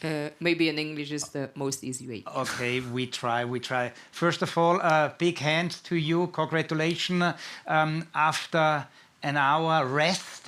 How is the feeling right now? How do you feel? How happy are you with your performance? I'm very happy and I feel great. And even after the race, after 5 minutes, you forget, your tough ride, and it's okay. How was the very good? How was the preparation this year for the Ötztal Radmarathon? The preparation was okay. I could ride very good on winter time. Even inside, because the weather was not that good in Belgium. But for the rest, before summertime and during summertime, I had a good time and I could make my usual rides and my other races. So performance and preparation was okay. Ilse, you had already a short interview with our colleague Elisabeth Puschan, and you said it's a little laugh story with this competition. Why? What is the laugh? Because here is a special feeling with the Ötztaler. The race lives in Selden, but also during the whole race. Even when you pass the Brenner Pass, all the little towns and every mountain, you see everywhere people, and it lives during the whole race. And that's not the feeling you have with other races like this. And also the mountains are so beautiful, they are so great. Yeah, it's marvelous. And even when you arrive back in Selden, everyone, the first and the last one, they have a warm welcome, and everyone is a hero here. You know what we do? We speak with Oliver Schwarz, he's the director of the tourism board, and maybe he has a job for you, because such a marvelous, nice, great words often for the Ötztal. What was your mission today? My mission today was, first of all, enjoying the race, having a good race and a good result. And this year the Ötztaler was in the meaning for women with power, women on wheels. There were more women than other years, what is very good, because several years ago you saw the women going down, and it's a pity because it's such a beautiful sport. And this year there were many women, and you see every year new women. They are very strong, and they also want to participate, and they also want to make a good ride, and so it makes it more difficult maybe, because on Brenner we were with a group of women, and you see the struggle around the women, and they all want to be the first, and it's very nice. So for me it's very good. I'm very satisfied with my second place because Janine, she is so strong, she's marvelous. Big hand again, and our slogan, ladies in front of the curtain. That was our slogan, that is our slogan, and once again, big hand to you. Thank you. Thank you. Ilse van der Moren, also die Zweitplatzierte vom Ötztal, und wir schalten jetzt runter zu Elisabeth Buschan. Die hat nämlich Marco Brucker, unseren Podcaster, vor dem Mikrofon. Ganz genau. Mit Marco Brucker ist auch die Sonne zurück. Das heißt, wir brauchen wieder unsere tollen Sonnenbrillen. Du strahlst, obwohl der Tag heute sehr hart war. Oder wie war es für dich heute da draußen, erstes Antreten? Ja, unglaublich hart war es für mich. Mir ist ab Mitte Jaufen, Ende Jaufen komplett schlecht geworden. Ich habe einen Timmel hoch 2 Stunden 45 gebraucht, bin 3-mal stehen geblieben, weil ich fast gekotzt hätte. Also wirklich sehr, sehr hart. Und ich habe es zuerst in die Kamera gesagt, ich habe noch nie in meinem Leben annähernd so viel körperlich und mental mit mir selbst gekämpft wie heute. Aber jetzt stehe ich da und bin happy. Also im Endeffekt gut. Also im Endeffekt Ziel erreicht. Du hast gesagt, um die 10 Stunden. Das ist für mich zwischen 9 und 11. Also hack halt runter. Du bist happy, du bist gesund. Aber nimm uns doch einmal mit ganz, ganz tief hinein, wenn du sagst, du hast so viel gekämpft. Was sind das für Fragen dabei, wenn du sagst, mental, emotional gekämpft, körperlich gekämpft? Ja, man macht sich die ganze Zeit nur Gedanken. Also du fährst da vom Jaufenpass 40 Minuten ab und ich habe mir 40 Minuten nur gedacht, wie kann ich jetzt da hochkommen? Also wie soll ich jetzt den Timmel hochfahren? Und ich habe da einen Kett in Fabio, der ist irgendwie immer mit mir mitgefahren. Und dann habe ich irgendwann gesagt, hey Fabio, ich muss stehen bleiben, sonst schreibe ich mich an. Und du denkst nur an das, dass du es nicht schaffst. Und ich hätte mir eigentlich gedacht, ich bin da mental recht stark, aber es ist echt schwer. Ist das jetzt vielleicht auch etwas, was man für den Podcast von der Eva Dollinger noch einmal anhören kann? Hast du ein paar so Tipps mitnehmen können? Hast was umsetzen können von deinen Folgen? Wir haben uns natürlich mit deinem Podcast auf dieses Event vorbereitet. Ja, also ich habe immer versucht, von irgendwann was Kurve zu denken, aber es fällt brutal schwer, weil du halt immer dieses große Ding vor dir hast. Aber natürlich haben wir viel mitnehmen können und es hat sicher was gebracht. Und ich kann auch sagen, Podcasten ist ein bisschen chilliger als das, was heute passiert ist. Dann schnauf einmal durch. Wir gratulieren dir ganz, ganz herzlich. Danke auch für deine Arbeit im Vorfeld. Es war großartig, da mitzuerleben, eingestimmt zu werden. Und jetzt genieße mal den Erfolg. Erster Ötztaler Radmarathon. Erfolgreich gefinisht. Danke. Werde ich machen. Danke, Liz. Und ja, der Marco Brucker, der weiß jetzt, über was er redet in Zukunft bei seinem Podcast. Eine Willensleistung. Er musste über Grenzen gehen. So ist es. Und beim Ötztaler muss man über Grenzen gehen. Egal, ob es der Erste ist, ob es der Zweite ist oder mittendrin oder der Letzte. Es ist einfach der Ötztaler hart am härtesten. Also da wird wirklich alles abverlangt von dir. Und ich habe die ganzen Podcasts vom Ötztaler Radmarathon natürlich auch angehört. Und es waren sehr, sehr coole Sachen dabei, auch, wo ich auch wieder was gelernt habe. Und jetzt kann der Marco wirklich da mitreden, was es heißt, den Ötztaler zu finishen, und kann sich auch hineinversetzen in die Athletinnen und Athleten. Und weißt du, was mich jetzt freut, weil am Anfang waren wir natürlich heute immer wieder bei der Spitze dabei und es kam immer wieder der Ruf auf, könnt ihr uns das Feld zeigen. Das sind eben diese Bilder, die wir momentan in einer gewissen Art und Weise genießen, weil wir einfach sehen, wie hart dieser Kampf gegen die Strecke, gegen die Alpenpässe ist. All jene sind jetzt schon 11 Stunden auf der Strecke. Die sind heute aufgestanden. Der Start war um 06:30 aufgestanden. Teilweise hat der Wecker geläutet um 4 Uhr in der Früh. Richtig, auch bei mir oder bei uns hat es auch so früh. Und dann haben sich die ganzen Athletinnen und Athleten zuerst Frühstückchen, dann haben sie sich auf den Weg zum Start gemacht. Um 6:30 Uhr ging es dann los. Und jetzt sind wir bei 11 Stunden, 13 Minuten, wo die Athletinnen und Athleten unterwegs sind. Und wir sehen es hier, sie sind auf den letzten Kilometern hier am Crosspoint, an der Mautstation in Hochgurgel. Direkt im Hintergrund, da wo die Stützen sind, da ist übrigens dann das Ziel vom Slalom in Gurgel. Damen-Weltcuprennen im September, Herren-Weltcuprennen im September, vorher Levi und noch früher dann in Sölden. Genau, Ende Oktober sind wir in Sölden am Gletscher und dann Ende November sind wir dann oben in Hochgurgel zum Slalomfahren. Heuer zum ersten Mal auch einen Damenslalom-Weltcup. Ja, richtig. Und weil wir diese Bilder sehen, schalten wir doch wieder ins Ziel hinunter, wo wir den nächsten oder die nächste Heldin oder Helden, ich weiß nicht wem, Lies dieser Heldin, Lies, wem hast du? Ich habe den Marc und der Marc tanzt mit mir schon seit 5 Minuten und er hat mir gesagt, für was ist das gut? Um das Laktat abzubauen und für die gute, geile Stimmung hier. Für diesen Riesenerfolg, für das geile Event. Vielen Dank. Wie oft bist du schon gefinisht? Das erste Mal. Wahnsinn, ich verbeuge mich vor dir. Marc, nicht Martin, Marc. Marc, wir sind stolz auf dich. Danke dir. Und wir tanzen ein bisschen weiter zurück zu euch ins Studio. Danke dir, Liz, und danke auch dem Finisher. Hier sehen wir Gurgel, Ötztal, da wo also dann im November der Skiweltcup stattfindet. Der Patrick hat es ja gerade nochmals erwähnt, eben im November. Was wird hier geschrieben? Hut ab vor den Frauen, Gratulation, schreibt die Karin Römer. Da schließen wir uns an. Ich bin so stolz auf alle und besonders auf dich, Stefan.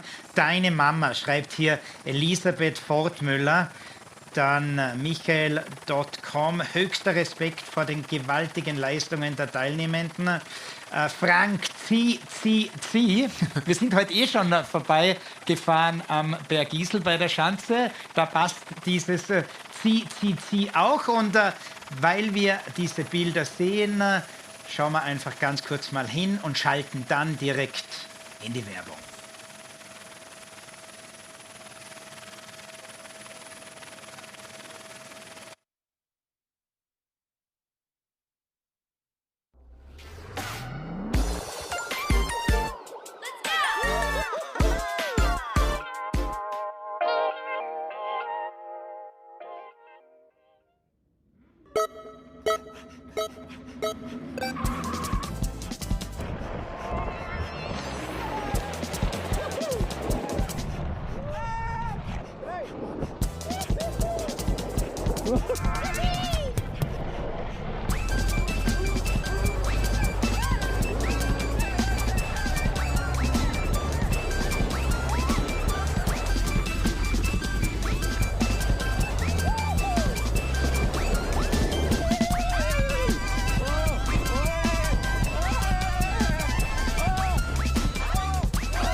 Florian Obermoser ist ja unser Mann, der uns immer wieder die Stunde zusammenfasst, videotechnisch, vor wir die letzte Stunde uns nochmals in Erinnerung rufen mit den besten Bildern. Ganz kurz nochmals zu Patrick Grüner. Patrick, da ist von der Isasse oder vom Isasse eine Frage hereingekommen.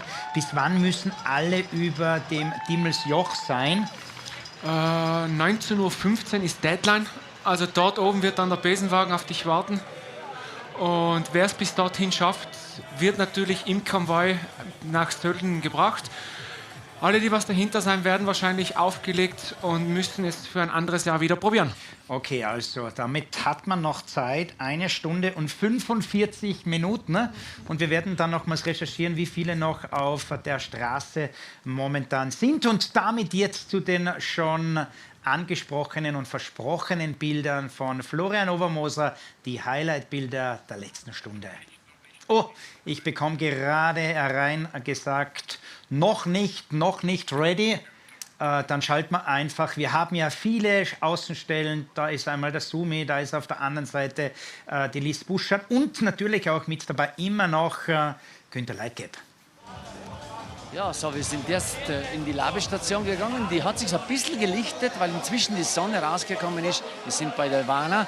Ivana, du stehst seit wann hier? Ich stehe seit heute Mittag schon da an der Ladestation. Wir sind da schon ganz fleißig am Vorbereiten, haben schon abends die Bratlang gemacht und ja. Sag jetzt mal ganz kurz, was es da so gibt und sag uns vielleicht auch, was sind denn so die Favorites, was heißt das denn? Da haben wir die Käsebrätlein, die sind oben mit Philadelphia oder mit Butter. Da haben wir auch einen Kornspitz, da haben wir das Red Bull, eine Cola, verschiedene Arten von Kuchen. Da gibt es echt für jeden alles. Da haben wir ein bisschen Obst, da haben wir die Orangen, Äpfel und Banane. Da haben wir das Wasser noch. Und ja, da oben haben wir noch einen Radler und ein Weizenbier. Und ja, und einen heißen Eis gibt es auch, weil heute hat es schon geregnet wieder mal. Also, für Verpflegung ist entlang der Strecke gesorgt und auch im Ziel. Es gibt zu essen, es gibt zu trinken. Wir bleiben eine Weile da und geben es euch zurück ins Studio. Danke euch, ihr beiden. 1300 Mitarbeiter bedienen also alle Teilnehmerinnen und Teilnehmer beim 43. Ötztaler Radmarathon und wir bedienen Sie, euch mit den letzten Finisher. Bitte Patrick, wer ist ins Ziel gekommen? Gerade ins Ziel gekommen ist der Blank Harald aus Südtirol, aus Flitsch, also aus Bozen. Und wir haben aktuell 2332 Teilnehmer und Teilnehmer schon im Ziel. Wie viel nochmals bitte? 2335 Teilnehmerinnen sind inzwischen in Sölden angekommen und strahlen mit der Sonne um die Wetter. 2335, jetzt schauen wir uns nochmals an, wie viele heute gestartet sind. 3888 Herren und 341 Damen sind gesamt 4229. Das heißt, es sind noch knapp 2000 auf der Strecke. Einige werden natürlich aufgegeben haben. Apropos, wir haben heute schon mal erwähnt, Johnny Hogeland ist nirgendwo mehr. Dann haben wir gesagt, Johnny Hogeland ist im Ziel, weil er ja als Achter oben am Dimmelsjoch war. Der ist gestürzt, haben wir gehört. Ich habe sogar eine WhatsApp von Martin Rosenäher, vom Pressechef dieser Veranstaltung hier bekommen. Und der Martin hat mir Folgendes weitergeleitet. Und zwar hat er mit Johnny geschrieben. Johnny, was ist passiert?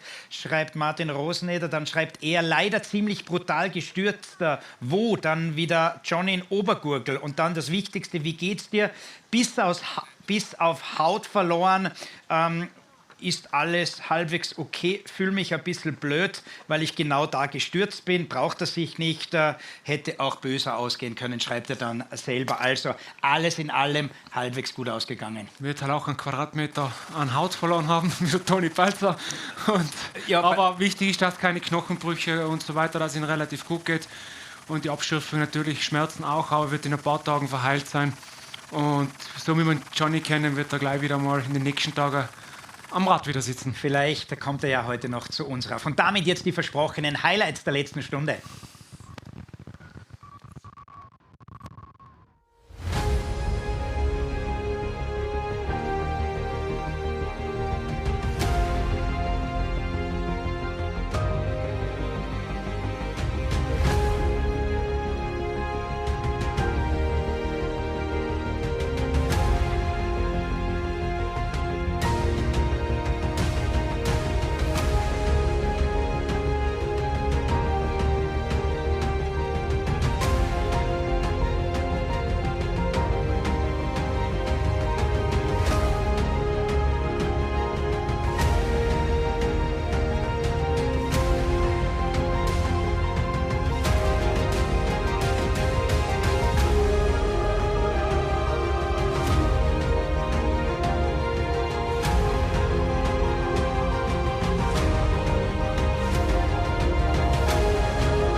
Immer wieder aufs Neue muss man sagen, diese Bilder berühren. Auch dieses Bild übrigens, ein Bild, das vielleicht in die Geschichte dieser 43. Auflage eingeht.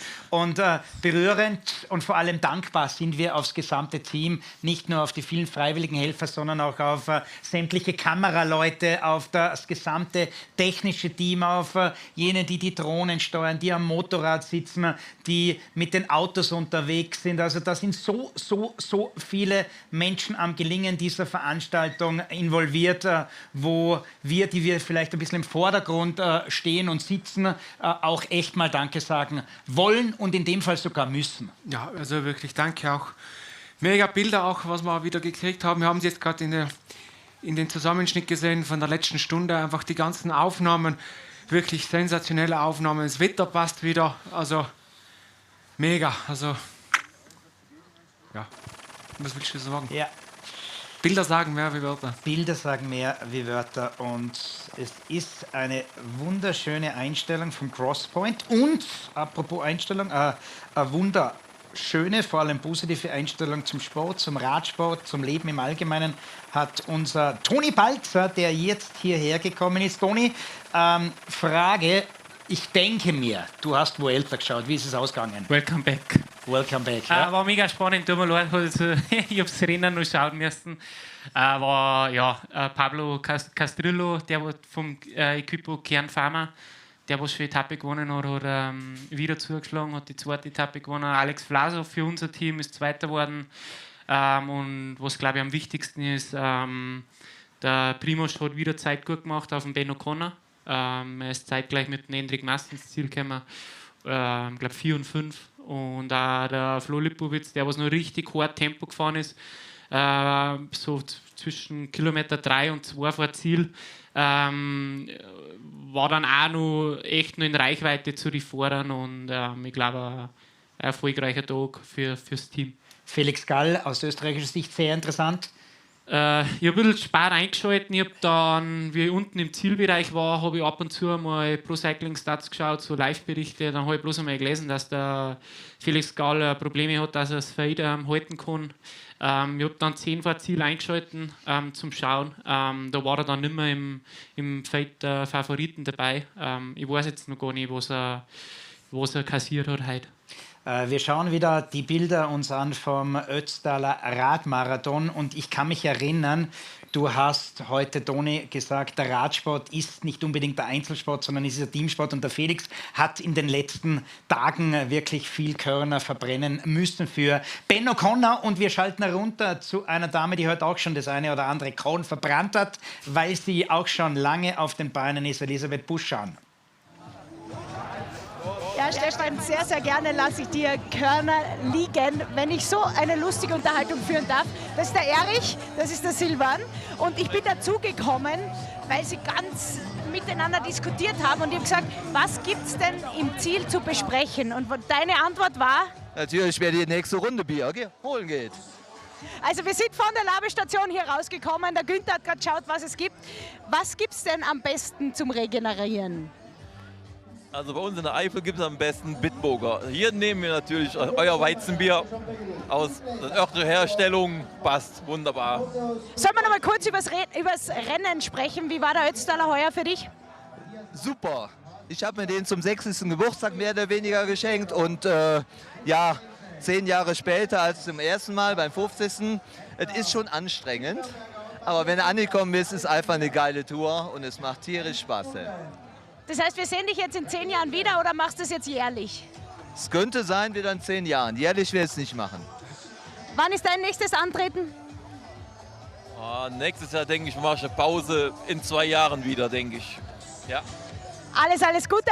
Prost vom Zielgebäude oder vom Ziel Sonnenschein hinauf ins Studio. Aber du bist uns noch eins schuldig. Wer muss die nächste Runde Bier holen gehen? Das war deine Silvan. Super. Okay, das haben wir jetzt noch mitbekommen. Also es geht den Jungs wirklich momentan ums Bier zum 60. Geburtstag. Wenn ich das jetzt richtig verstanden habe, wie er gesagt hat, 60er, hat er sich also dieses Geschenk selber gemacht. Da wollte es einer wissen. Ja, da wollte es einer wissen. Also, wenn ich mir was zum Geburtstag wünschen dürfte, glaube ich, wäre es nicht der Start beim Ötzi. Für mich persönlich. Na, Spaß beiseite. Also, ja, schönes Geschenk. Und man sieht, es sind in Zukunft wahrscheinlich alles Wiederholungstäter. Natürlich im Ziel, man ist müde, man ist fertig. Einer wird diesen Ötztaler verfluchen, wenn er ins Ziel kommt.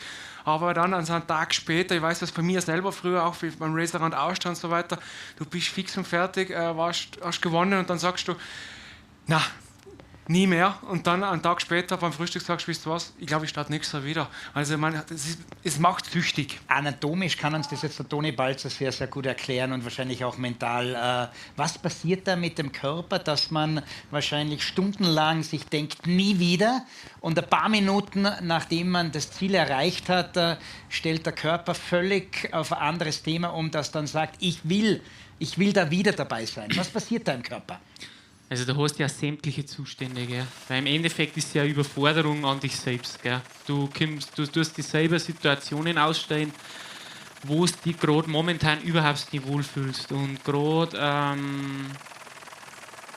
bei so langen Events, wie es jetzt der Ötztaler Radmarathon ist oder auch wie es jetzt bei uns ist, wenn wir Etappenrennen haben oder wenn wir Grand Tours fahren über 3 Wochen, wo einfach kein Ende in Sicht ist und da kommst du in einen Zustand rein, wo die einfach alles nur noch abpisst.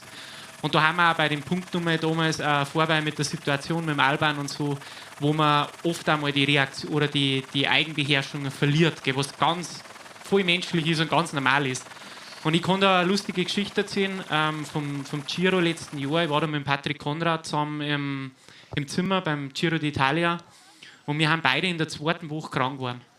Und wir waren aber so, also unser Krankenstand war so, dass wir weiter Rennen haben fahren können. Also wir haben kein Fieber gehabt, aber wir waren einfach richtig schlecht beieinander. Und der Giro letztes Jahr, der ist in die Geschichtsbücher eingegangen, weil wir 16 Tage Rennen gehabt haben. Nur kalt und Regen, ja. Es war eine absolute Grenzerfahrung für uns. Gell? Also ich habe 4 Rennjacken durchgeschnalzt in den 3 Wochen. Es war einfach, ich bin in der Früh aufgestanden und habe mir gedacht, weißt du was? Ich habe das Glück, ich kann Skifahren. Gell? Ich glaube, ich rufe jetzt mal meine Managerin an und sage ihr, weißt du was, ich gehe wieder aufs Skifahren. Gell? Ich zahle es nicht mehr. Ich mag nicht mehr, ich kann nicht mehr. Und der Conny war damals, der war echt, ihm ist echt nicht mehr gut gegangen. Und das ist der Wiener Schmäh, was er drauf hat. Also, und der Conny war halt fürs Line-Up vorgesehen für die Tour de France. Und an jedem Tag, er hat dann auch noch Bauchweh gekriegt, dann hat er gemeint, er hat Corona. Dann sage ich, was hat jetzt Bauchweh mit Corona zu tun? Dann hat er sich selber getestet. Ich glaube, ich habe Corona. Wieso? Ja, ich habe Bauchweh.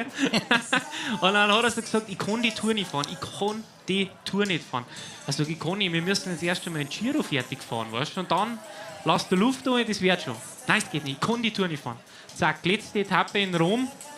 Dann waren wir beim Auf-Nachtessen mit dem ganzen Staff und unsere Freundinnen waren dabei und dann huckt der Patrick Konrad so da und sagt, dass du hörst, ich freue mich richtig auf die Tour. Und in der Früh noch vor der Rom-Etappen, Alter Donai, ich schaffe das nicht, ich kann die Tour nicht fahren. 5 Stunden später, Alter, ich freue mich so auf die Tour. Also ist so, ich meine, das ist ja das Schöne am Sport generell. Ich glaube, ein Mensch, der gehört gefordert. Er gehört nicht überfordert, aber er gehört auch nicht unterfordert. Wenn du unterfordert bist, ist das langweilig. Wenn du langfristig überfordert bist, gehst du wahrscheinlich früher oder später mal drauf oder brichst. Und der Sport macht halt das genau mit dir. Und jeder, der was da am Start ist, weiß ja eigentlich, was auf ihm zukommt. Und ich bin mir auch ziemlich sicher, dass die meisten anmelden und wissen, okay, wenn alles passt, kann ich das schaffen. Es wäre eine Grenzerfahrung für mich, aber ich kann das schon schaffen. Und wenn das dann geschafft ist und wenn du in die Grenzerfahrungen kommst, dann fluchst du erst einmal. Ich mag nicht wissen, wie viele Leute das die Himmels hoch aufdenken, wieso habe ich mir das angetan, gell? Aber sobald du dann da oben bist und dann siehst, hey, jetzt ist es eigentlich gar nicht mehr so weit. Und irgendwann kommt der Moment und du fährst über die Ziellinie, dann ist man, glaube ich, so stolz auf sich selber, dass man sein Ziel erreicht hat und dass das sicher Glücksgefühle und Hormone ausübt, dass das einfach einen komplett anderen Gedankengang in dir auslöst und dass es motiviert für die nächste Herausforderung. Und im Endeffekt, Sport ist Sucht. Es ist Sucht. Und ich merke das selber, wenn ich Off-Season habe, 4 Wochen, Und ich rede mit der Sonja auch dann so. Und die ist dann so, wann fängst du eigentlich wieder trainieren an? Dann sage ich so, ich habe noch 2 Wochen. Sie so, Gott. Und dann merke ich halt weil, was passiert mit dir? Bist du da grantig? Ungut. Ja. Ungut? Ungut. Unerträglich, hat man nicht gesagt. Echt? Du, Patrick, auch? Ja. Immer noch. Michi Nussbaumer ist hier. War das bei dir auch so? Kennen wir alle, glaube ich. Also. Ich denke gerade, hatte ich eine Profisportkarriere? Nein. Also nie grantig. Und wenn du nicht moderierst, bist du da auch ungenießbar oder schaltest du da richtig schön an? Meine Frau, die sagt immer, übrigens, meine Frau hat gerade geschrieben, Toni, sie liebt es, dir zuzuhören beim Erzählen. Meine Frau sagt dann immer, ich bin wie das 3. Kind. Sie muss mir jetzt schon... Ich habe vor 2 Jahren Off-Season. So, jetzt war es schon maximal langweilig. Und dann irgendwann hast du einmal keinen Hunger mehr und so, weißt du tust ja nichts. Und dann habe ich mir gedacht, weißt du was, heute mache ich mir Pfannkuchen in der Früh. Geil, Pfannkuchen mit Preiselbeeren, das mag ich, das ist mein Essen. Und dann ist mir der erste Pfannkuchen so deppert in der Propfahne angepickt, weißt du, und ich war schon auf 180, weil mir so pisst, ich habe nicht gewusst, mein ganzer Freundeskreis muss hackeln unter der Woche, die Sonja hat arbeiten müssen. Ich habe echt nicht gewusst, was ich da soll, mir war es richtig langweilig. Und dann ist halt die Sonja so da geguckt, oder? Und schaut mir halt zu, gell? Und dann der scheiß Pfannkuchen ist halt angepackt, und der bläden Bratpfann, gell? Und dann habe ich sie halt angeschaut und hat sie gesagt, weißt du was schaust du eigentlich den ganzen Tag so saublöd, gell? Sagst du zur Sonja? Ich zur Sonja gesagt, gell? Und in dem Moment, wie ich es gesagt habe, habe ich mir gedacht so, ei, gell? 2 Tage allein daheim gewesen. Sonja, sie mich angeschaut, Toni, ich glaube, du musst jetzt echt einmal allein sein. Sie hat Zeit gepackt, nach Kitzbühel gefahren. Ihr noch, nein, bitte bleib da, das wollte ich ja nicht. An ihr geschrieben. Das Gleichnis des Toni Balzers zum Sonntag. Das war die Predigt jetzt. So, nein, weißt du was, Toni? Also entweder du fängst heim mit dem Sport wieder an, oder ich brauchst jetzt echt einmal ein bisschen eine Pause. Wir schauen wieder hier vom Tonis Anekdoten zum 43. Ötztaler Radmarathon, wo gerade eine gesamte Gruppe reingekommen ist. Die Maloja Bushbikers. Genau. Ich habe vorbei mit Kunst Alois geredet, der ist auch mitgefahren. War knapp unter 10 Stunden und die haben sie mit 35 Leuten von den Maloja Bushbikers angemeldet. Genau. Also eine riesen Truppe vom Chiemsee. Bei den Maloja Bushbikers war da nicht mal der sportliche Leiter. Jetzt von Felbermeier. Nein, der Rupi Hödelmoser. Ja, genau. Und immer lachende Gesichter. Also alle happy im Ziel. Genau das, was wir uns wünschen. Perfekt. Strahlende Gesichter. Und vor allem bei Sonnenschein ins Ziel kommen. Man muss lang genug warten, damit man bei Sonnenschein ins Ziel kommt. Mit Sicherheit noch epische Verhältnisse am Timmelsjoch gehabt oder in der Abfahrt. Aber dann bei Sonnenschein in Sölden wieder zurückkommen. Ja, das Glück des Tüchtigen, der Tüchtigen, das haben sie sich redlichst verdient. Und, okay, das wissen wir nicht. Wir hören gerade, dass Günther Leikeb auf seinen Einstieg wartet. Gerne, Günther. Ja, ich habe bei mir die Irina Ruppelt aus Füssen, die sich ihren Traum vom Ötztaler zum 2. Mal verwirklicht und dabei aussieht wie aus dem Ei gebellt. Dankeschön. Ich war schon ein bisschen anstrengend. Und dabei bist du Triathletin und du hast einen Job, dessen Qualifikationen einige heute vielleicht hier gebrauchen könnten, weil du bist? Ich bin Osteopathin. Okay, also dann könntest du dich auch selber. Wie war's in drei Worten? Ötztaler Radmarathon ist hart, Spaß und das ist ein Traum. Ein Traum, der Traum von Ötztaler. 2-mal verwirklicht, ein nächstes Mal folgt 2025. Damit zu euch zurück ins Studio. Hart, Traum. Unter anderem Wörter, die also jetzt hier erwähnt worden sind. Bevor wir in die Werbung schalten, Josef Riebe schreibt, liebe Moderatoren, bitte lobt einmal den Besenwagen. Ich glaube, die haben heute momentan viel zu tun. Lassen wir uns überraschen. Also die Daten, Fakten und Statistiken bekommen wir natürlich dann später reingespielt. Jetzt gehen wir mal in die Werbung.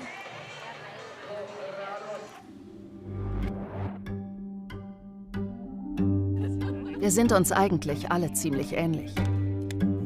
alle ein bisschen eigen in den Dingen, die wir teilen. Die Freude am Leiden, die Liebe oder der Hass von Anstiegen, Regen, enge Kurven, die perfekte Planung oder eben nicht. Die Freude über einen Podiumsplatz oder eben nicht. Die Enttäuschung über ein Did Not Finish. Der Nervenkitzel eines QOM. Der Schmerz, von dem gebrochen zu werden, was man liebt. Die gemeinsame Erinnerung an den besten, schlechtesten Tag.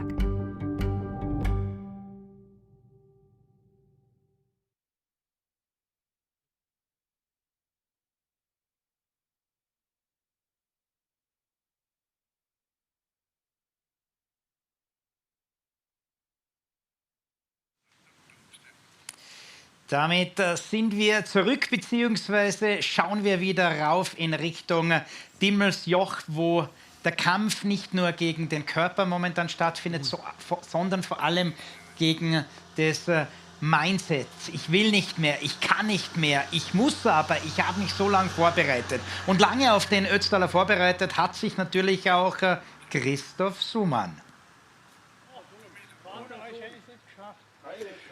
Ja, was Besonderes da, eine ganz besondere Geschichte, nämlich wo sind wir? Nämlich ganz oben, genau dort, wo es in den Tunnel reingeht. Das heißt, Licht am Ende des Tunnels und ich habe zwei besondere Gäste da, nämlich Vater und Sohn.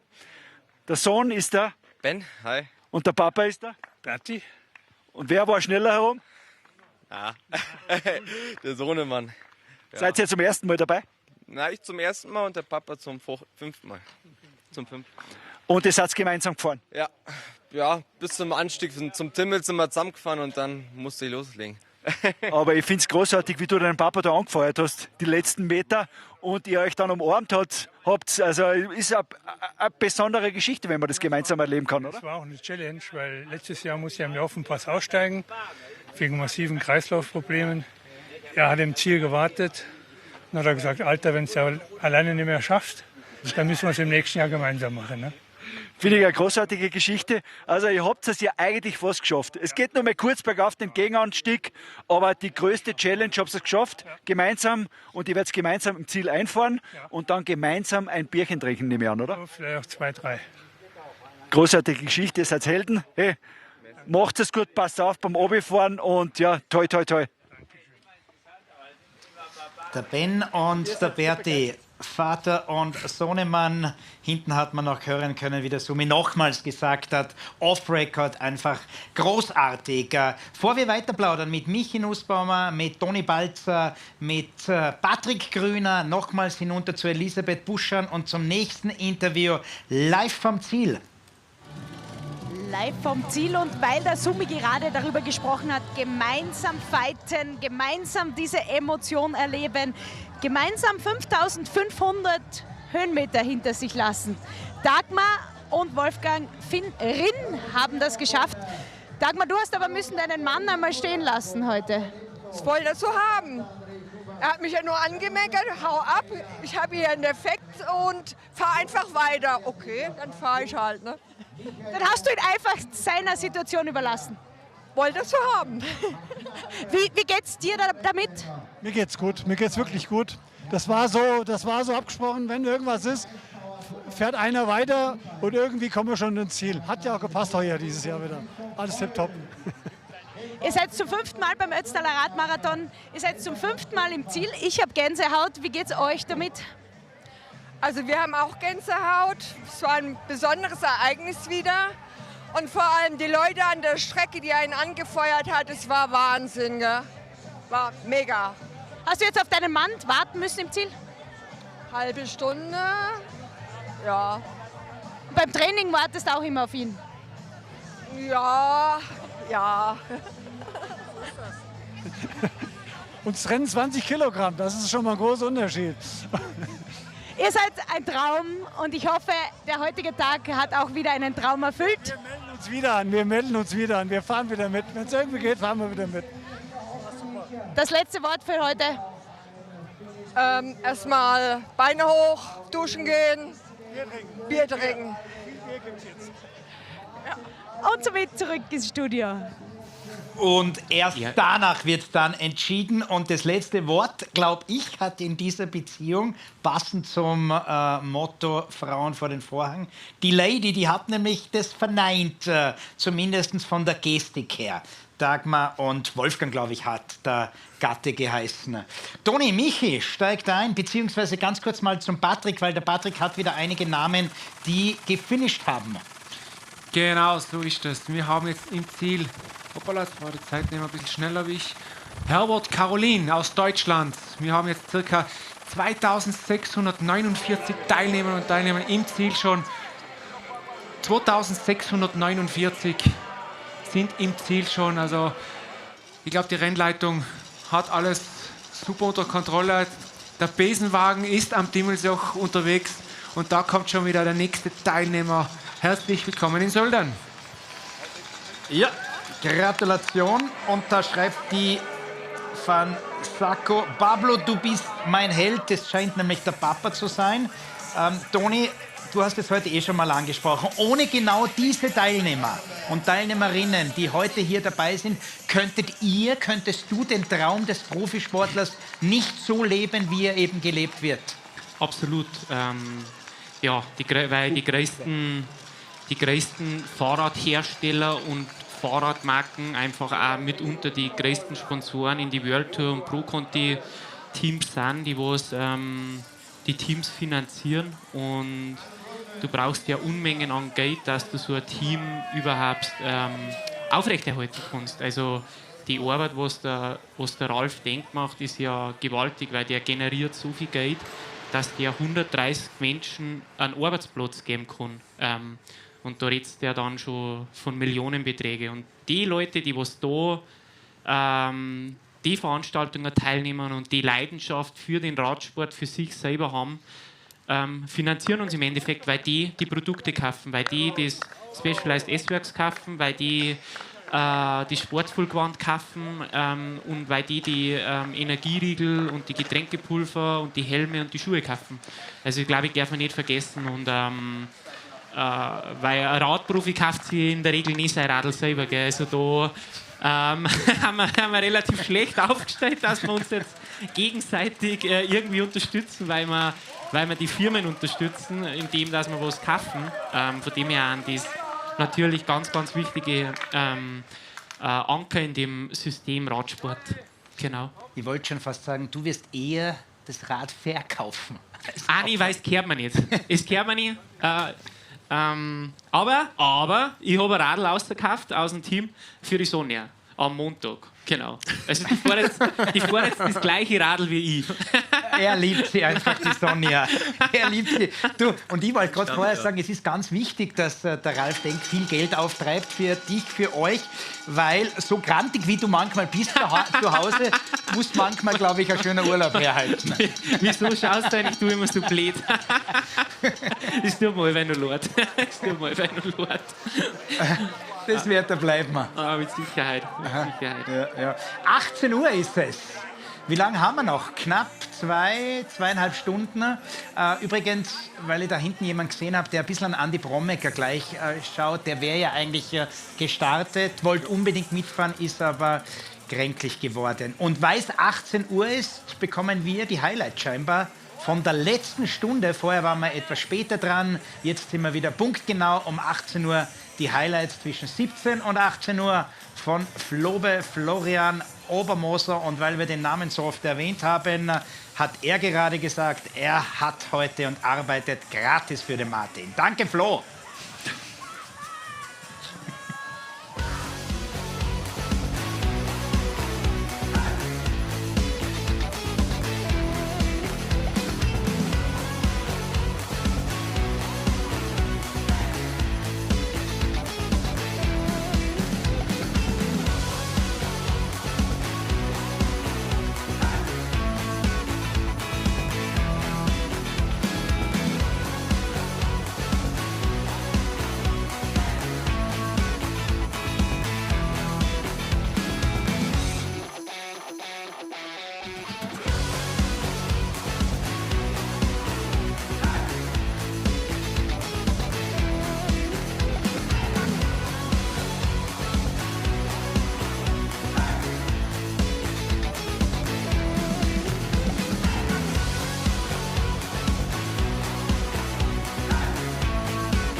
Großes Dankeschön mal an viele Stationen, die heute diesen Stream übernommen haben und immer noch senden vom Ötztaler Radmarathon. Alleine auf YouTube sind momentan zur gleichen Millisekunde 8.447 Zuseher immer noch drauf und dann zählen wir noch alle anderen Plattformen zusammen. Also gewaltiges Interesse von dieser Veranstaltung und da macht er große Augen derjenige, den du, Michi Nussbaumer, kann ich mich erinnern, das hast du mal erzählt, bei seinem ersten Radrennen damals kommentiert hast. Was war das für ein Rennen? Ja, ich glaube, das war in der Corona-Zeit damals die Reiterkugeltrophy, eines der wenigen Rennen, die ausgetragen wurde. Und Toni Balzer hat gemeint, das ist so einfach wie Skibergsteigen. Er wurde dann eines Besseren belehrt, hat nicht gewonnen, aber Katrin Schweinberger und ich haben die Ehre gehabt, das zu kommentieren und es ist in die Annalen eingegangen, denn wir können jetzt immer sagen, hey, das erste Rennen von Toni Balzer. Da muss ich jetzt dazu was sagen.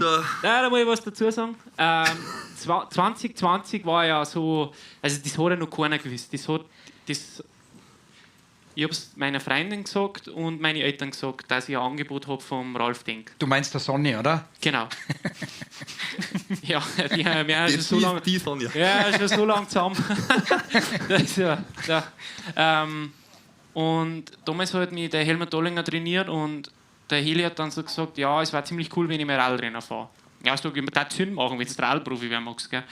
Und ich bin eine Woche davor die Watzmann-Überschreitung in Rekordzeit gelaufen, weil wir gerade gesagt haben, Covid-Zeit, so ganz wenig Veranstaltungen gegeben. Der Weltcup ist früher, ich glaube im Februar schon beendet gewesen und ich wollte ein eigenes Projekt machen, dass ich auch meine eigenen Sponsoren ein bisschen Freude machen kann.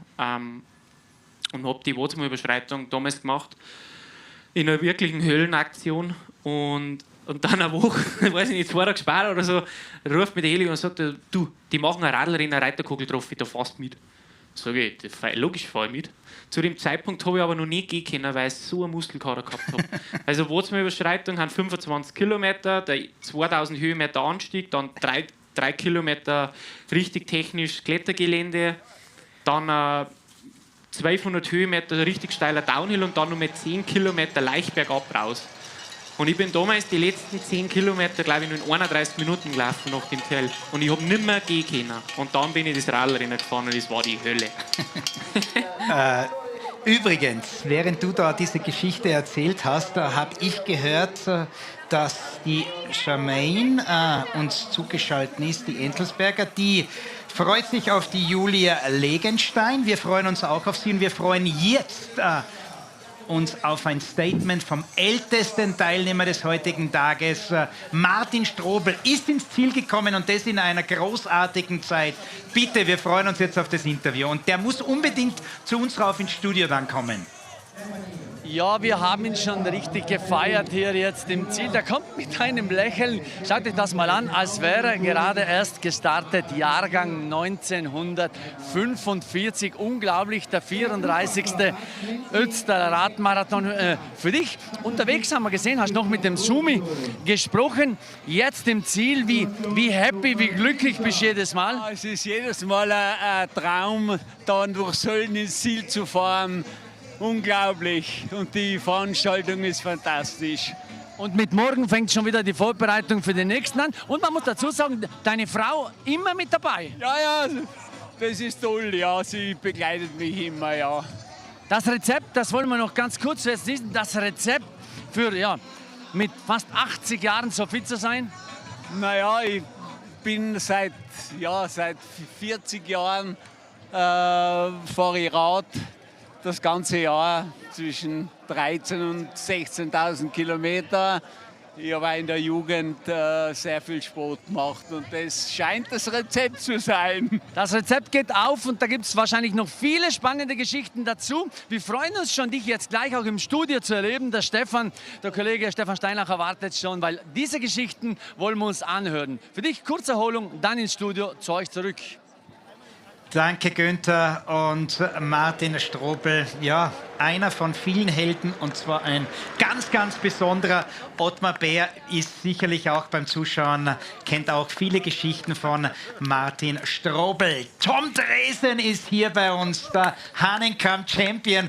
Der hat schon wieder einen Druck auf seiner Faust drauf und der sitzt sich da direkt hin neben Toni Balzer. Also 2 deutsche Sportlegenden hier bei uns im Studio. Tom, bevor wir über dich reden, wir haben gerade Martin Strobel gehört, 79 Jahre, finished in einer knappen Zeit von 11 Stunden, 34 Mal, glaube ich, jetzt schon gestartet beim Ötztaler. Was sagst du zu dieser Performance, zu dieser Vorstellung, zu dieser Leistung? Bereitschaft, auch Leistungsbereitschaft ist das Wort. Ja, unglaublich. Also ich war mit 79 Jahren da in Ötztaler in 11 Stunden 30 knapp fahren oder generell zum Fahren, egal in was für einer Zeit, das ist ja Wahnsinn. Also wenn ich mit 79 Jahren das noch imstande bin zum Leisten, dann war ich auch zufrieden. Aber das sind so Leute, das sind für mich die Helden eigentlich, weil ich meine, die Sieger brauchen wir nicht reden, oder? Der Burke habe ich gehört, oder? Jack Burke, ja. Ja, der war ein bisschen vor mir im Ziel. Aber du, das war dein erstes Rennen, Und ja, aber ich werde nie gewinnen, das kann ich jetzt schon garantieren. Du, aber jetzt wirklich, du bist die Streif- und alle Abfahrtsstrecken auf dieser Welt hinuntergefahren. Ja. Bist heute erstmals bei einem Radrennen dabei gewesen. Wenn du jetzt das vergleichst, auf der Streif bist du alleine unterwegs, hier sind 4000 hinter dir nachgefahren. Was war das für ein Gefühl? Vor allem Skifahren, wusstest du, das kannst du. Radfahren kann man auch, aber in so einem Bälle dort zu fahren, ist schon eine andere Geschichte. Also ich muss echt zugeben, das, was ich die Tag schon mal gesagt habe, oder da von Sölden bis nach Ötz raus, dass ich da den meisten Respekt davor habe, das hat sich heute bewahrheitet, also oder nochmal bestätigt, weil also was da abgeht da raus. Was geht ab? Erzähl's uns. Also ich bin es wirklich taktisch angegangen, weil ich gewusst habe, okay, mit den Fahrern, da brauche ich sowieso nicht mitfahren, weil das habe ich ja gleich schon gemerkt, dass die Pace fahren, da fahre ich nicht gemütlich mit. Zum Einrollen habe ich sie gleich ziehen lassen, habe den Tipp, was mir der Scheiberflo, ein Ex-Abfahrer, gegeben hat, fahr rechts und lass sie einfach ziehen. Das habe ich durchgezogen, aber wir halt an manche vorbeiziehen, also es gab jetzt keinen Morgen nicht. Gell. Und unglaublich. Und dann hört es in Tumpen draußen, hat es dann einen Sturz gegeben. Da war ich zum Glück schon so weit hinten, dass ich da nicht direkt dabei war. Aber wenn du halt dann so einen Typen da links siehst und jetzt vom Gesicht her hat er nicht so gut ausgeschaut, dann fängst du schon noch mal kurz zum Überlegen, ob das jetzt schon eine gute Idee war, jetzt da mitfahren. Aber nichtsdestotrotz, es war ein unglaubliches Erlebnis. Ich habe sämtliche Gefühlszustände gehabt, wirklich. Also mir hat am Timmelsjoch oben hat's mir ein bisschen die Tränen in die Augen gedruckt. Aus mehrerlei Gründen. Weil erstens natürlich, weil ich froh war, dass ich oben war. Und zweitens, da muss ich jetzt ein bisschen ausholen, weil mein Papa, der leider nicht mehr unter uns ist, auf seinem Rennradl ist ein Timmelsjoch-Aufkleber drauf gewesen. Also der ist mit dem Radl, und das ist von 1992, uralt, das Radl, und mit dem ist er halt einmal in Timmelsjoch gefahren und hat halt da den Aufkleber dann drauf gekriegt oder aufgepickt.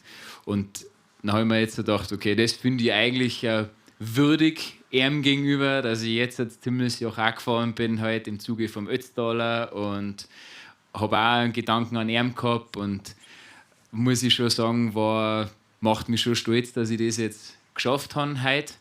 Am Laufen habe ich kurz einmal gezweifelt, ob ich es schaffe, weil ich weiß nicht, heute ist, also war ganz schräg in der Früh weg schon am Start, wo ich gestanden bin, am Puls gehabt von 120 vor lauter Aufregung. Gell. Und dann halt das Tal aus, habe ich schon gemerkt, okay, frisch sind die Haxen nicht. Am Küte auf ist dann gut gegangen.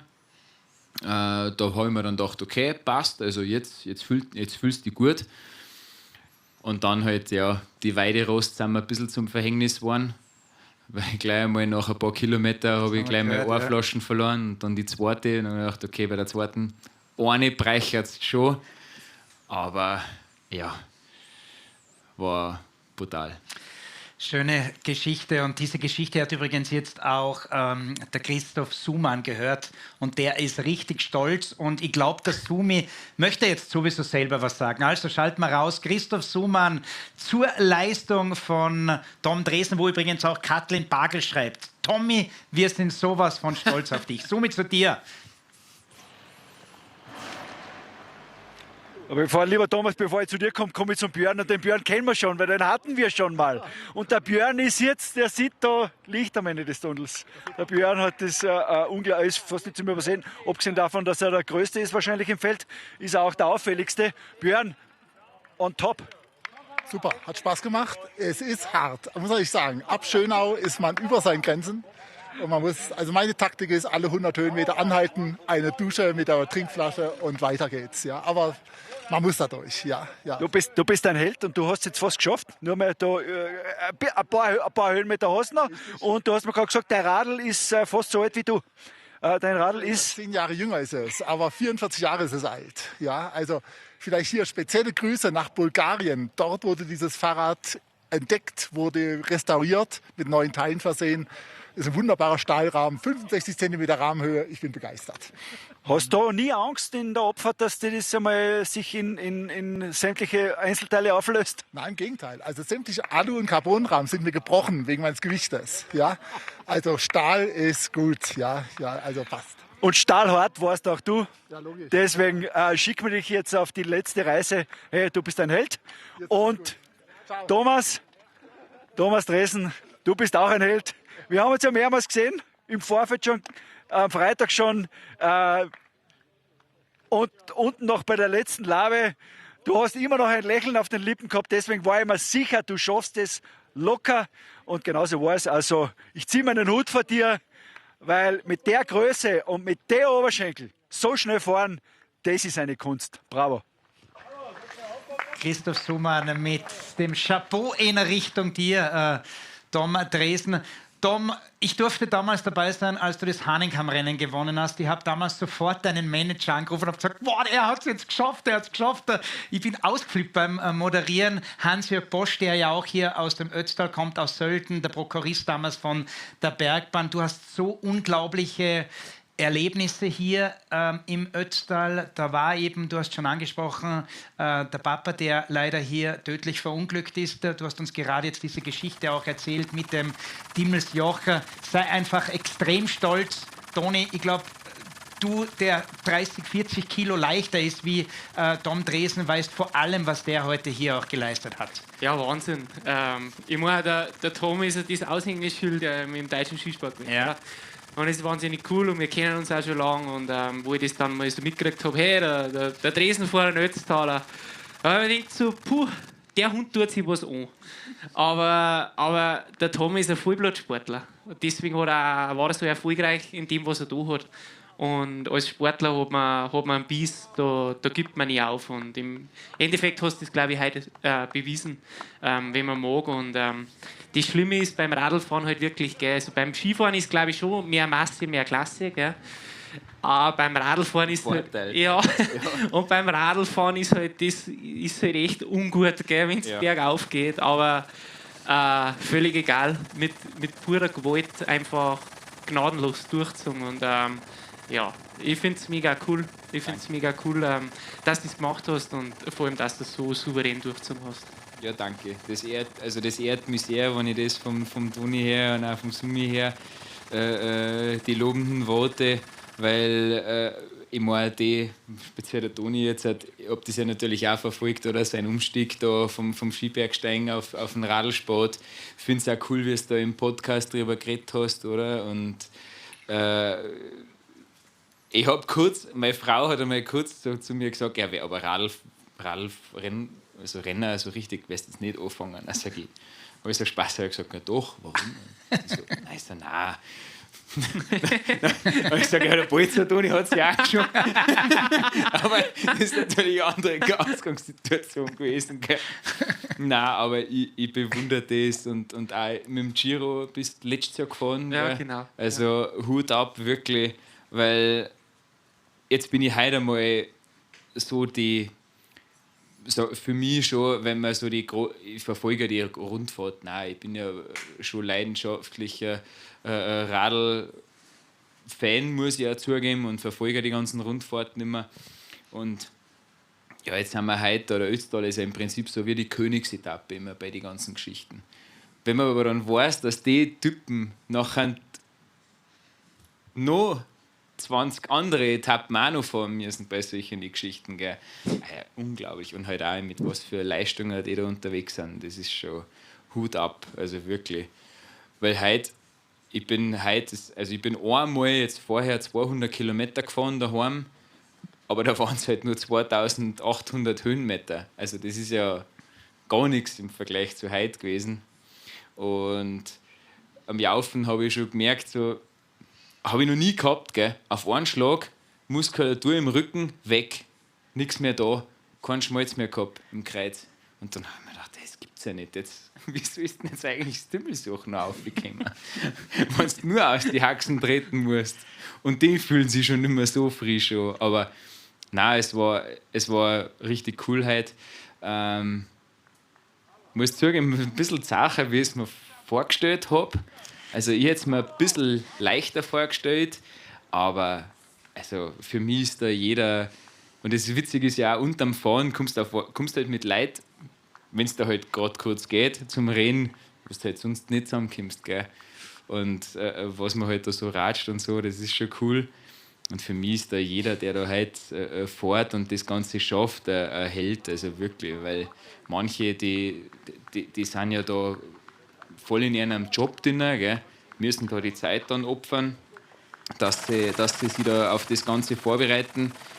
Und ja, ich habe schon zu so einem gesagt, wir sind schon ein bisschen Fanaten, sind wir schon, weil auch mit so einer speziellen Gattung sind wir da unterwegs, weil Zahlen, dass du so plagen musst, darfst und dann schaffst du es, das ist schon cool. Da musst du voll Wahnsinniger sein. Ja. Also, nein, du musst da voll so wie du die Geschichte vorher auch vom Giro erzählt hast, ja. Da ist Wahnsinn und Genie in irgendeiner Art und Weise echt vergleichbar, oder? Weil 225 Kilometer, 5.500 Höhenmeter, du weißt nie, wie es wäre am Renntag. Du bereitest dich ewig lang vor, durchgehst einen massiven Verzicht über eine wirklich lange Phase. Du hast da Hosen und ein Trikot, fährst mit der Hosentrikot, ja gut, einen Helm hast du auf, wahrscheinlich 80 bis 100 km/h bergan auf einem 6-7 Kilo Radl und du musst dafür noch zahlen. Herrlich. Also, ich meine... und weißt nicht, ob du das schaffst. Und du weißt noch nie, ob du ins Ziel kommst. Die Biedeln, wie man sieht, das ist Leidenschaft und Passion von der feinsten Sorte. Weißt du schon? Wo hast du das sonst im Leben? Ja, das hast du vielleicht, ja, möglicherweise bei anderen Ausdauersportarten. Ja, nein, es gibt ja viele so Events, gell? Männer, wir müssen jetzt ganz kurz mal einen Wechsel machen, weil wir freuen uns jetzt dann auf die Linda Fender, die Opfer vom URC Ötztal ist hier. Die ist nämlich heute auch dabei gewesen. Und das, Patrick, nachdem sie einen schweren Unfall hatte, oder? Genau, sie hat sich den Knöchel gebrochen. Und wir erwarten auch noch Martin Strobel bei uns. Denjenigen, der über 30 Mal jetzt schon beim Ötztaler dabei war. Übrigens, den Martin hätte 20 Mal, glaube ich, angerufen in seinem Architekturbüro in Graz in der Steiermark. Habe ihn nie ans Telefon bekommen. Umso mehr freue ich mich, wenn er jetzt dann hier sitzt. Schalten wir mal ganz kurz in die Werbung. Tom, sagen nochmals Danke zu dir. Unglaublicher Beißer. Schade, dass die Karriere vorbei ist. Auf der anderen Seite aber auch gut. Es warten großartige Aktionen und Jobs auf dich. Wer so ein Beißer ist, wer so ein Kämpfer ist, wer vor allem immer so authentisch ist, der hat es verdient, noch viele, viele Jahre weiter großartige Jobs zu bekommen. Und ich bin mir sicher, da wartet Lässiges auf dich. Danke euch alle für das super Kommentieren. Ich habe natürlich jetzt während der Fahrt nicht reingehört, aber ich habe von der Frau gehört und auch von den Spätzlen, die schon geschrieben haben, wie cool die Übertragung ist und dass ihnen das voll taugt und dass es nie langweilig ist, was ja schwer ist. Also jetzt hat es schon, wie lang? 12 Stunden, glaube ich, drauf. Gell? Und na, danke für alles und bis zum nächsten Mal wahrscheinlich. Das ist ein Versprechen. Ich wollte gerade sagen, das ist ein Versprechen. Der Wiederholungstäter. Nein, das war schon bewusst. Der Haken ist drunter.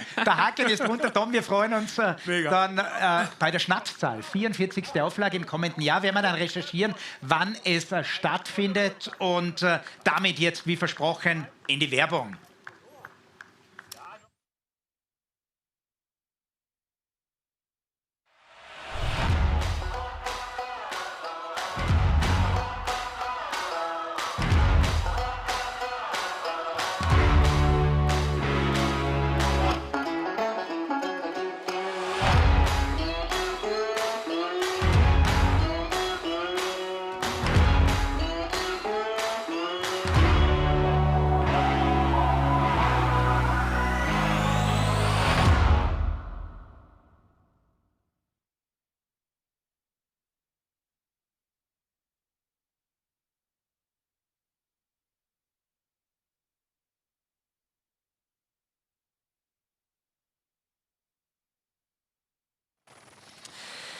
Elf Stunden, 53 Minuten und ein paar zerquetschte Sekunden.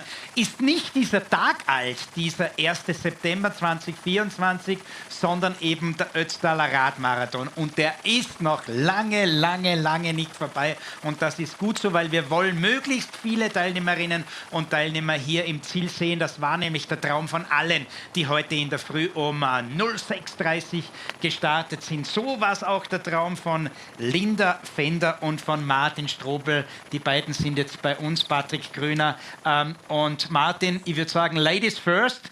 Das kennst du in deinen 79 Jahren, dass die Dame jetzt einmal das als allererstes das Wort hat. Linda, du bist die Obfrau vom URC Ötztal, vor allem aber heute auch Finisherin. Und der Patti hat mir vorher noch geflüstert, du hast dich gerade vor kurzem verletzt. Was ist denn da genau passiert? Ja, ich bin einmal happy, dass ich da sein darf. Danke für die Einladung. Ich bin exakt gestern, vor 12 Wochen, habe ich beim Mountainbike-Rennen einen Unfall gehabt und habe mir einen Außenknöchel gebrochen. Und dann war das große Ziel, vielleicht trotzdem beim Ötztaler mitzufahren. Und dass es jetzt heute so angegangen ist, macht mich mega happy. Und da haben ganz, ganz viele dazu beigetragen, wo ich echt fest Danke sagen will. Sei es Physio, sei es Kranio, sei es Freunde, Familie, die hinter mir gestanden sind. Also richtig cool, ohne die war es nicht gegangen. Danke, danke. Unglaublich, vor 12 Wochen. Als das damals passiert ist mit dem Mountainbiker, war da kurz der Gedanke da, okay, der Ötztaler ist futsch? Ja, zuerst war noch der Gedanke, vielleicht ist er ja echt nicht gebrochen, vielleicht habe ich Glück. Aber dann nach dem Röntgen war schon einmal kurz, hat es mir mal den Boden weggezogen, weil ich relativ gut im Training war, darf ich jetzt einmal sagen. Ja, und dann operiert geworden und dann ist es halt so langsam wieder losgegangen selber mit dem Trainieren. Ich bin dann nach 10 Tagen auf den Ergometer geguckt, einfach gleich zum Rollen halt.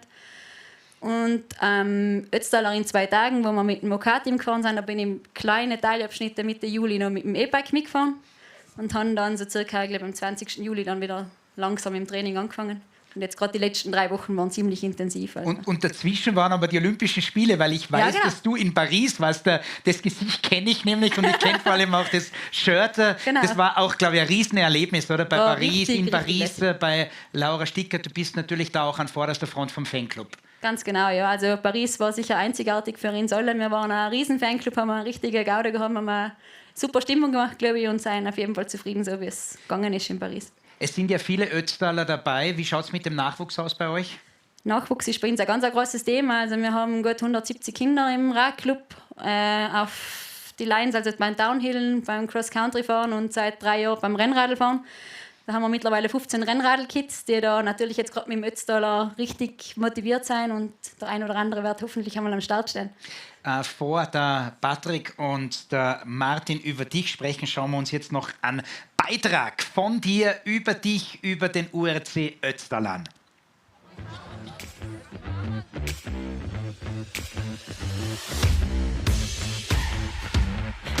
Wir haben letztes Jahr wieder gestartet mit der Cross-Country-Schiene, wo wir bis jetzt eigentlich relativ erfolgreich waren und haben vor 2 Jahren gestartet mit den Rennradl-Kits. Und die große Schiene, was wir eigentlich fahren, ist mit dem Downhill und mit dem Linesfahren. Das findet in Sölden statt. Und eben seit dem letzten Jahr sind wir in Lengenfeld. Und wie man sieht, die Kinder sind motiviert, dass sie alle Sparten ein bisschen ausprobieren. –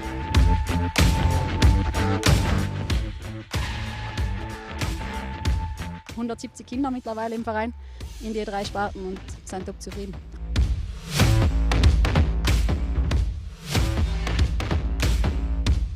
Rennradl fahre ich jetzt schon 2 oder 3 Jahre und Rennradl hat mich schon allem inspiriert.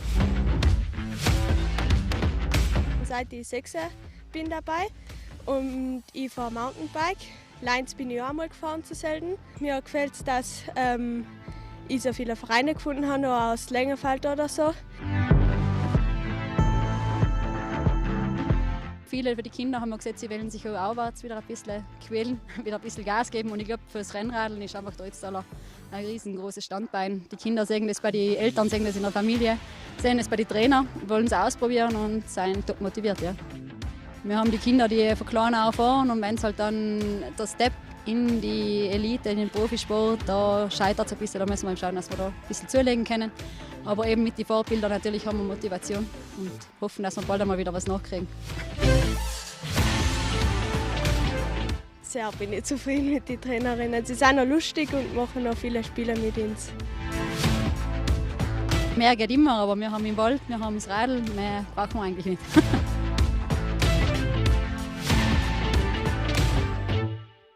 Wunderschöner Beitrag der Jugend, den Kindern gehört die Welt und gerade in Zeiten wie diesen, die gar nicht immer so einfach sind, ist, glaube ich, der Sport, die Bewegung und Events so immens wichtig, dass man eben immer wieder auf positive Gedanken kommt. Patrick, deine Einschätzung zur Leistung auch von der Linda, wenn man weiß, dass sie vor knapp 12 Wochen also diesen Unfall hatte? Ja, und zu Linda auch nochmal Gratulation auch von meiner Seite. 9 Stunden und 50 Minuten ihre Zeit heute. Also noch 12 Wochen vorher eigentlich noch am OP-Tisch. Also Hut ab vor der Leistung, das muss man wirklich mal sagen. Und was ich auch noch gerne sagen möchte, speziell der Nachwuchs, den wir ja wirklich immer mehr fördern sollten und was auch wichtig ist, für mich auch persönlich, die Kinder sollen sich bewegen. Und was auch cool ist beim UAC Ötztal, sie können viele Sachen probieren. Sie können die Lines probieren, sie können Cross-Country probieren. Wir haben die Rennradschiene. Und wie die Linda auch sagt, vielleicht haben wir irgendwann wieder einen Daniel Federspiel. Hat eigentlich die UAC-Schule gemacht.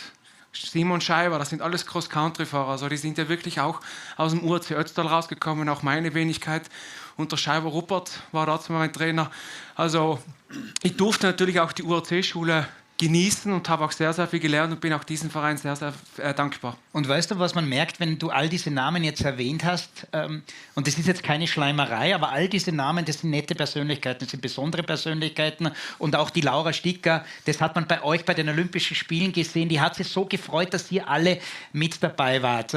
Und so eine persönliche und positive Art und Weise hat auch derjenige, der zwischen dir, Patrick, und zwischen dir, Linda, sitzt, der großartig, und ich sage bewusst großartig, weil du hast uns mehrfach gerührt heute mit deinen Statements, vor allem aber auch mit deiner Leistung, mit deiner unglaublich positiven Erscheinung. Martin Strobl, einfach nur Gratulation, was du heute wieder aufs Rad gezaubert hast. Danke. Mega, einfach nur mega. Wir hatten vorher einen 70-Jährigen, der gesagt hat, ja, irgendwo wird wohl auch dieser 79-Jährige sein, da warst du aber schon fast im Ziel. Wie gibt's denn das? Wie viele Kilometer bist du heuer wieder gefahren? Ja, bis zum Marathon, jetzt zum Ötztaler, bin ich gut 10.000 Kilometer gefahren. Das ist sensationell. Die Frau ist übrigens jetzt auch eher erhoben, kann man sagen.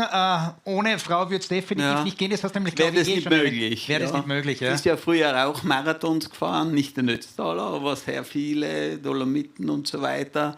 Und seitdem sie jetzt keine Marathons fährt, betreut sie mich umso intensiver. Weißt du was, Martin, du hast so viel Sendezeit verdient und wir haben ja heute schon einen wunderschönen Beitrag gespielt. Und weil du den Beitrag und ich glaube auch deine Gattin den Beitrag nicht gesehen habt, frage ich einfach in Richtung der Regie, vielleicht sind sie spontan und spielen uns nochmals diese gute 2,5, 3 Minuten ein. Beitrag über einen der ganz großen Helden. Das Wort Held verwendet man vielleicht oft im Journalismus inflationär. In dem Fall stimmt er 100%ig.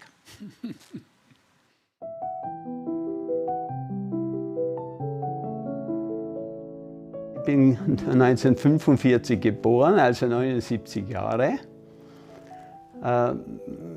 Fit halten muss man sich schon, wenn man das Unternehmen ins Auge fasst.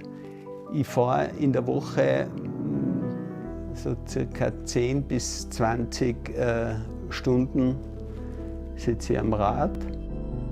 Prinzipiell habe ich in meiner Jugend bin ich leidenschaftlich Skirennen gefahren und da habe ich im Sommer mit dem Rad trainiert. Dann habe ich Probleme mit meinen Hüften bekommen und habe wirklich konsequent meine Übungen gemacht und mit dem Radfahren begonnen. Und 90 bin ich dann das erste Mal in Mutters gestartet. Habe mir irrsinnig getaugt. Ein bisschen schnell angefangen habe ich, aber ich habe es gut über die Bühne gebracht. Damals noch mit Trainingskilometer 4000. Jetzt fahre ich 14.000 im Jahr.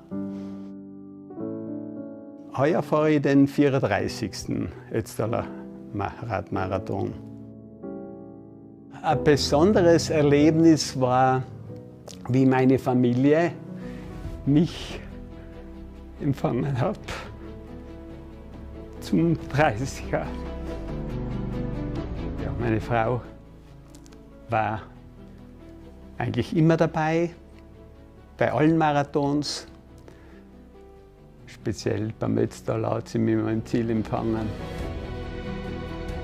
Körperliches Problem habe ich 2020 bekommen, wo ich meiner Körperabwehr zuliebe das Pensum zurückschrauben musste.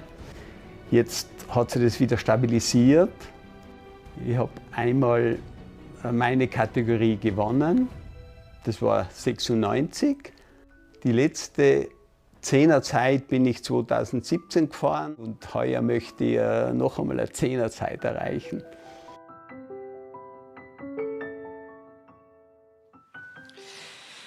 Ja, was soll man da sagen? Das sind Gefühle, die man da jetzt mitbekommen und gehört hat. Wenn du das jetzt selber siehst und wenn du natürlich das alles reflektierst und zurückblickst auf all diese Jahre, 1990 in Mutters erstmals gestartet, übrigens in der Heimat von unserem Kollegen und Freund Ottmar Beer, der ja da immer mit dabei war, was in dieser Zeit alles passiert hat, wie sich dieser Sport natürlich auch entwickelt hat und was du vor allem auch für Erlebnisse in all diesen Jahren hattest. Naja, da gibt es vielfältige Erlebnisse. Abgesehen vom Wetter, alle Wetterkapriolen, die man sich nur vorstellen kann, habe ich erlebt.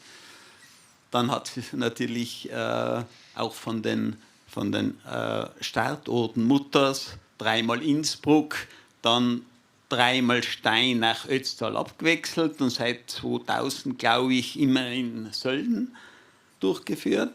Und die Organisation hat sich natürlich immens entwickelt. Also damals war es natürlich schon sehr ja, in den Kinderschuhen. Hat aber gepasst oder passend zu der Zeit. Und es hat sich halt vor allem in Sölden dann jedes Jahr weiterentwickelt.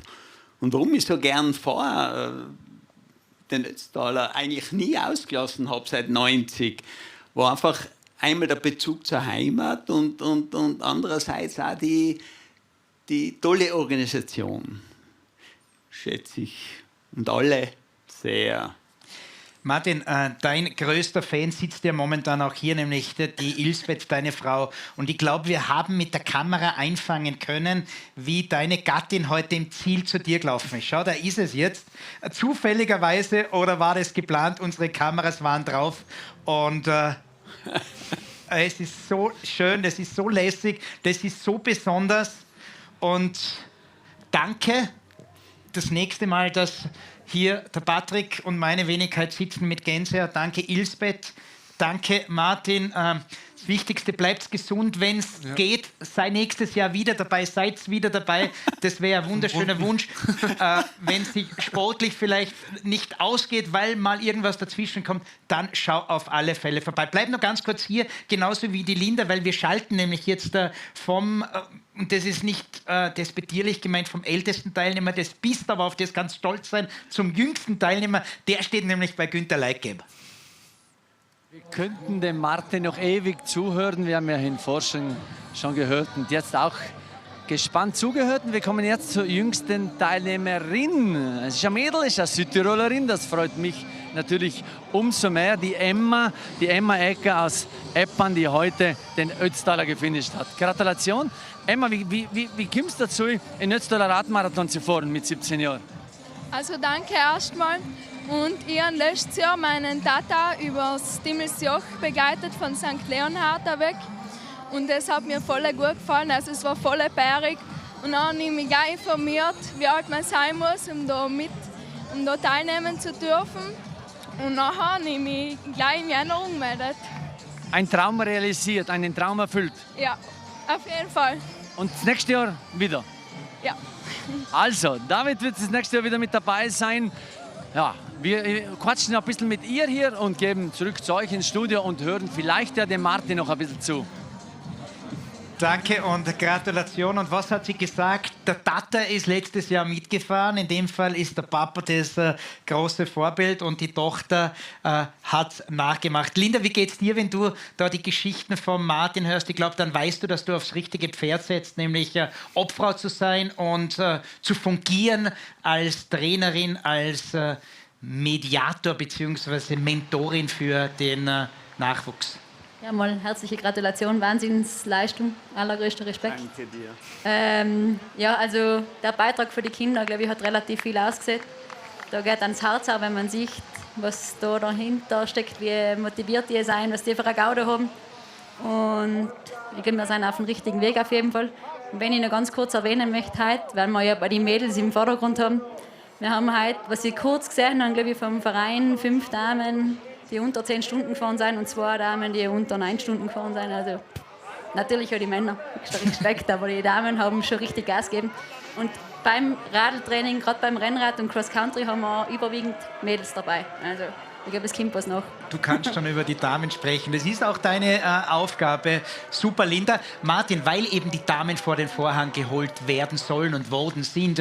Was sagst du, wie sich das in all diesen Jahren seit 1990 verändert hat? Wie stark die Damen sind? Janine Meyer hat heute teilweise sogar das Spitzenfeld da nach Innsbruck angeführt mal. Unglaublich. Also die ersten Marathons, da waren die Frauen wirklich in der Unterzahl, aber zur Zeit oder in der Entwicklung bis heute hat sich das ja jährlich gesteigert. Ich glaube, es sind 400 Damen haben teilgenommen und die Leistungen sind grandios.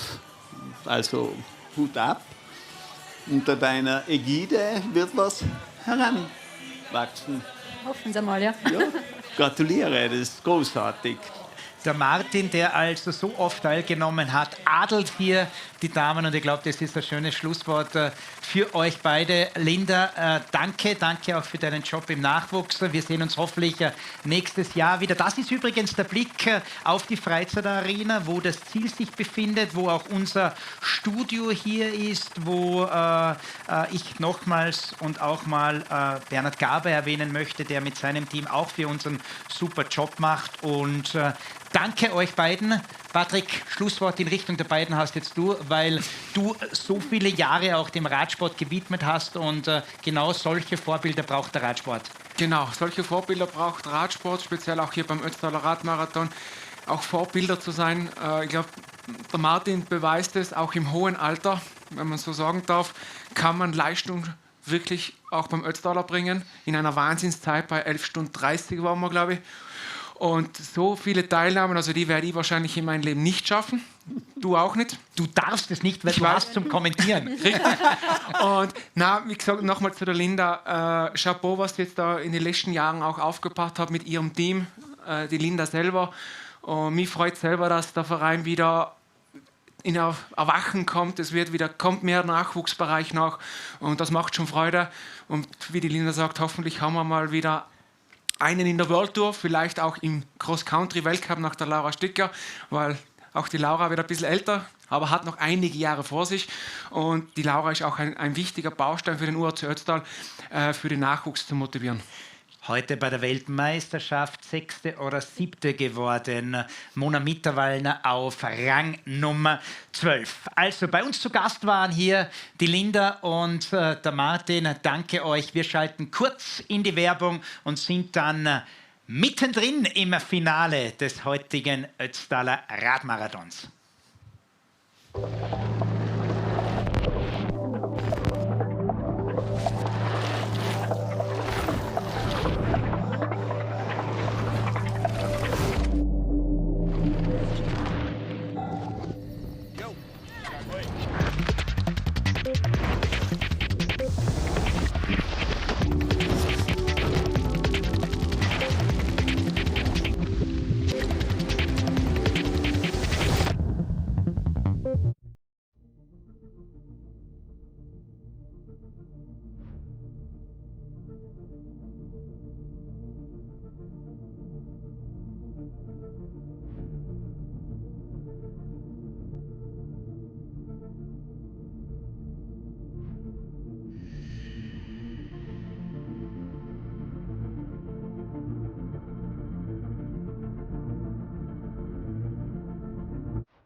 Ich muss euch das jetzt noch erzählen.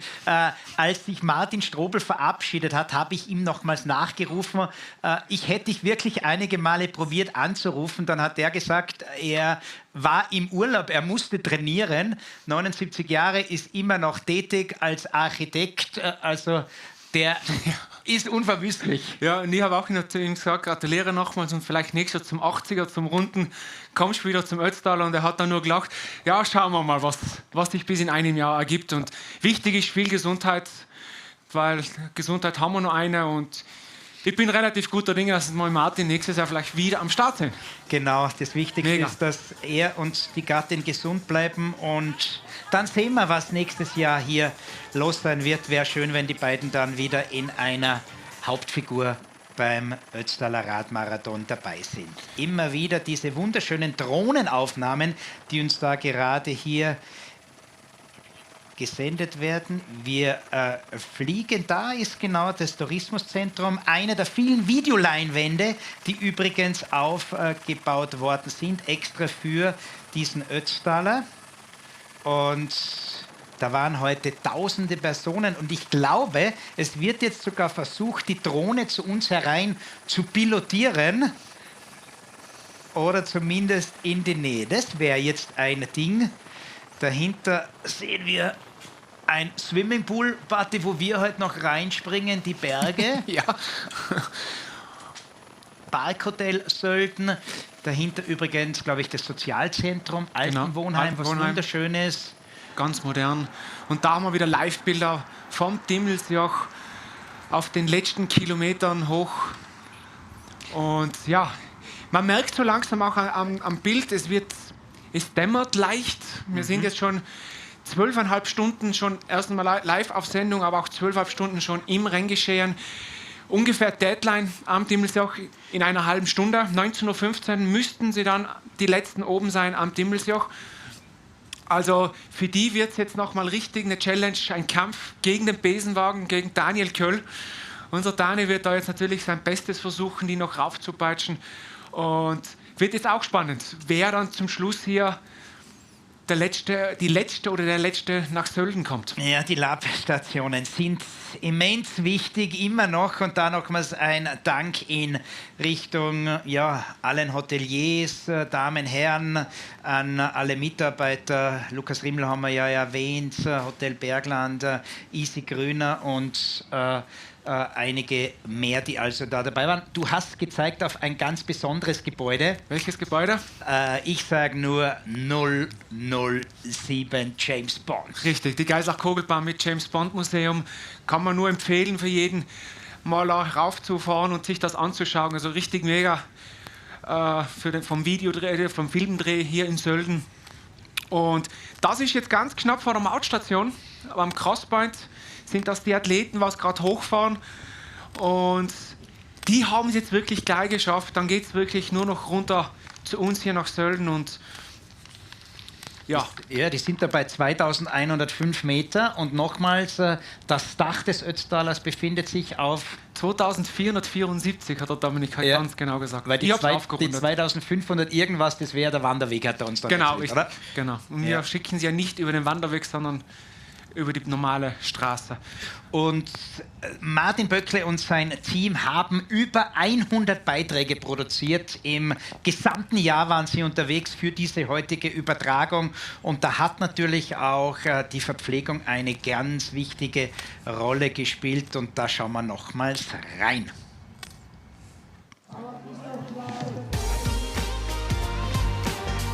Ja, servus, grüß euch, ich bin der Lukas vom Hotel Alpina. Unser Hotel, wir haben ca. 90 Gästeplatz und im ganzen Sommer über ist das Hotel eigentlich in Radsport gewidmet.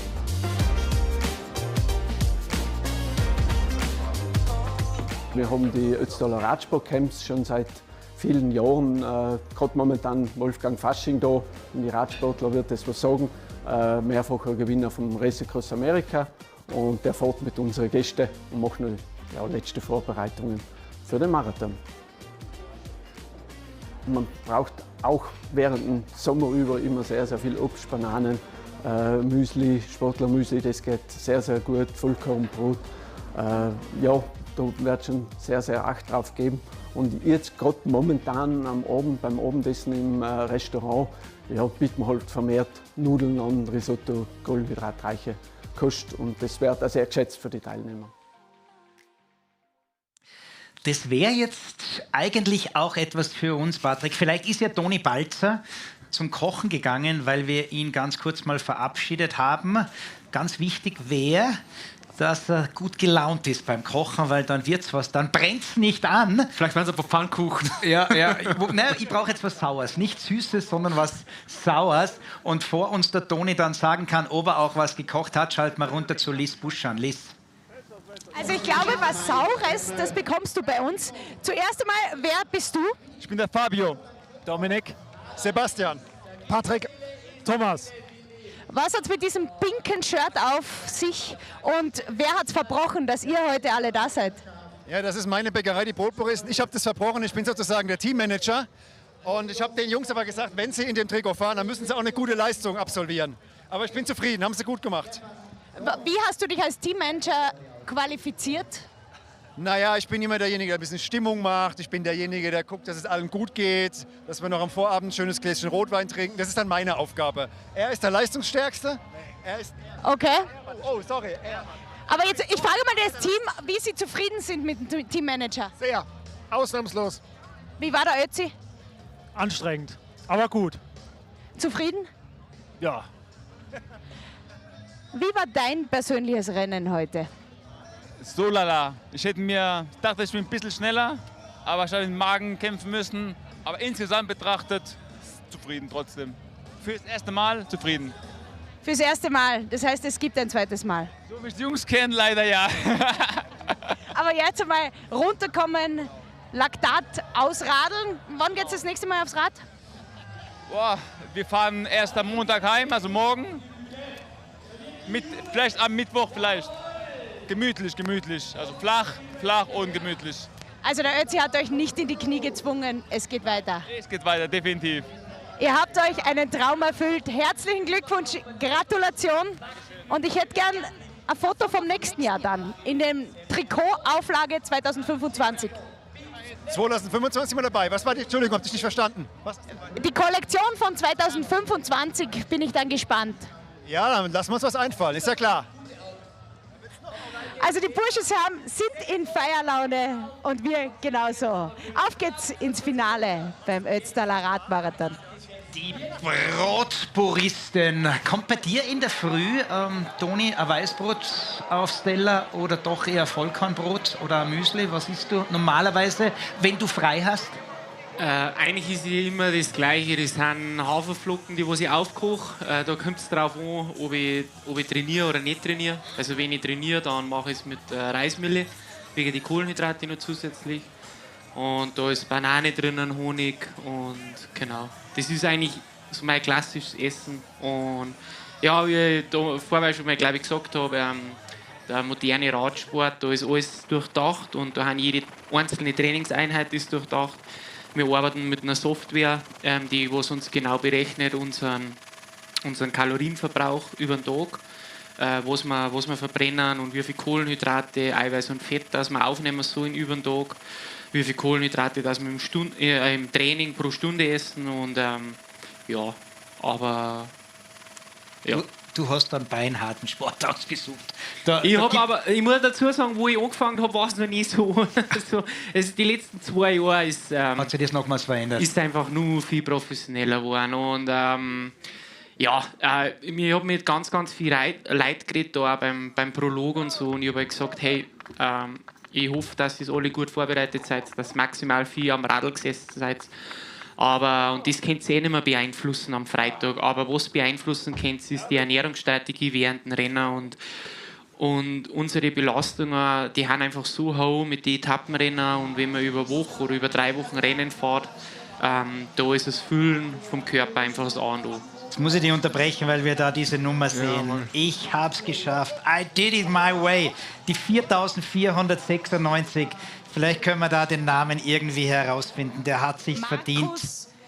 Markus, glaube ich, heißt er. Okay, Markus, hören wir da irgendwie. Ich glaube, das war die Liste, die wir da gehört haben, die jetzt bei Markus ist. Ja, schalt mal runter zur Liste, vielleicht geht es sofort. Markus, lass uns teilhaben. Herzlichen Glückwunsch. Ich habe bis gestern eine Lebensmittelvergiftung gehabt und habe mich bis gestern komplett nur flüssig ausgegeben. Und dass ich heute hier bin, dass ich das geschafft habe, meine Familie ist so geil, dass sie mir das ermöglicht. Ich bin so dankbar. Ich bin so dankbar. Und ihr habt so eine mega Organisation, es ist so eine Stimmung, es ist so schön, das ist wirklich was Geiles. Vielen, vielen Dank. Vielen, vielen Dank dir. Genieß es. Das ist genau das, was ihr vorher auch gesagt habt. Da quält man sich bis zum Umfallen, da hat man scheinbar Lebensmittelvergiftung, während wir hier dieses Riesentrikot sehen, gemacht übrigens aus alles Trikots der vergangenen Jahre, glaube ich, war seinerzeit eine Idee vom großartigen Ernst Lorenzi, der kreative Mann, über viele, viele Jahre hier beim Ötztaler, hat man also nochmals das erleben dürfen, gesehen und auch mitfühlen können, was das in einem auslöst, wenn man dann die Ziellinie sieht.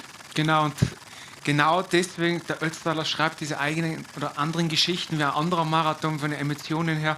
Wir haben Sieger, wir haben die, was mittendrin sind, wir haben Leute, die einen Schicksalsschlag vielleicht auch zu Hause gehabt haben und sich aus diesem Schicksalsschlag sich einen Lebenstraum erfüllt haben. Wir haben es jetzt gerade gesehen, gesundheitliche Probleme mit einer Lebensmittelvergiftung und Finish bedankt sich bei seiner Familie. Also da kommen so viele Geschichten zusammen, da könnte man Bücher schreiben und es ist einfach so schön, jetzt so im Finale solche Geschichten einfach nur Gänsehaut pur. Und mega, ist einfach mega.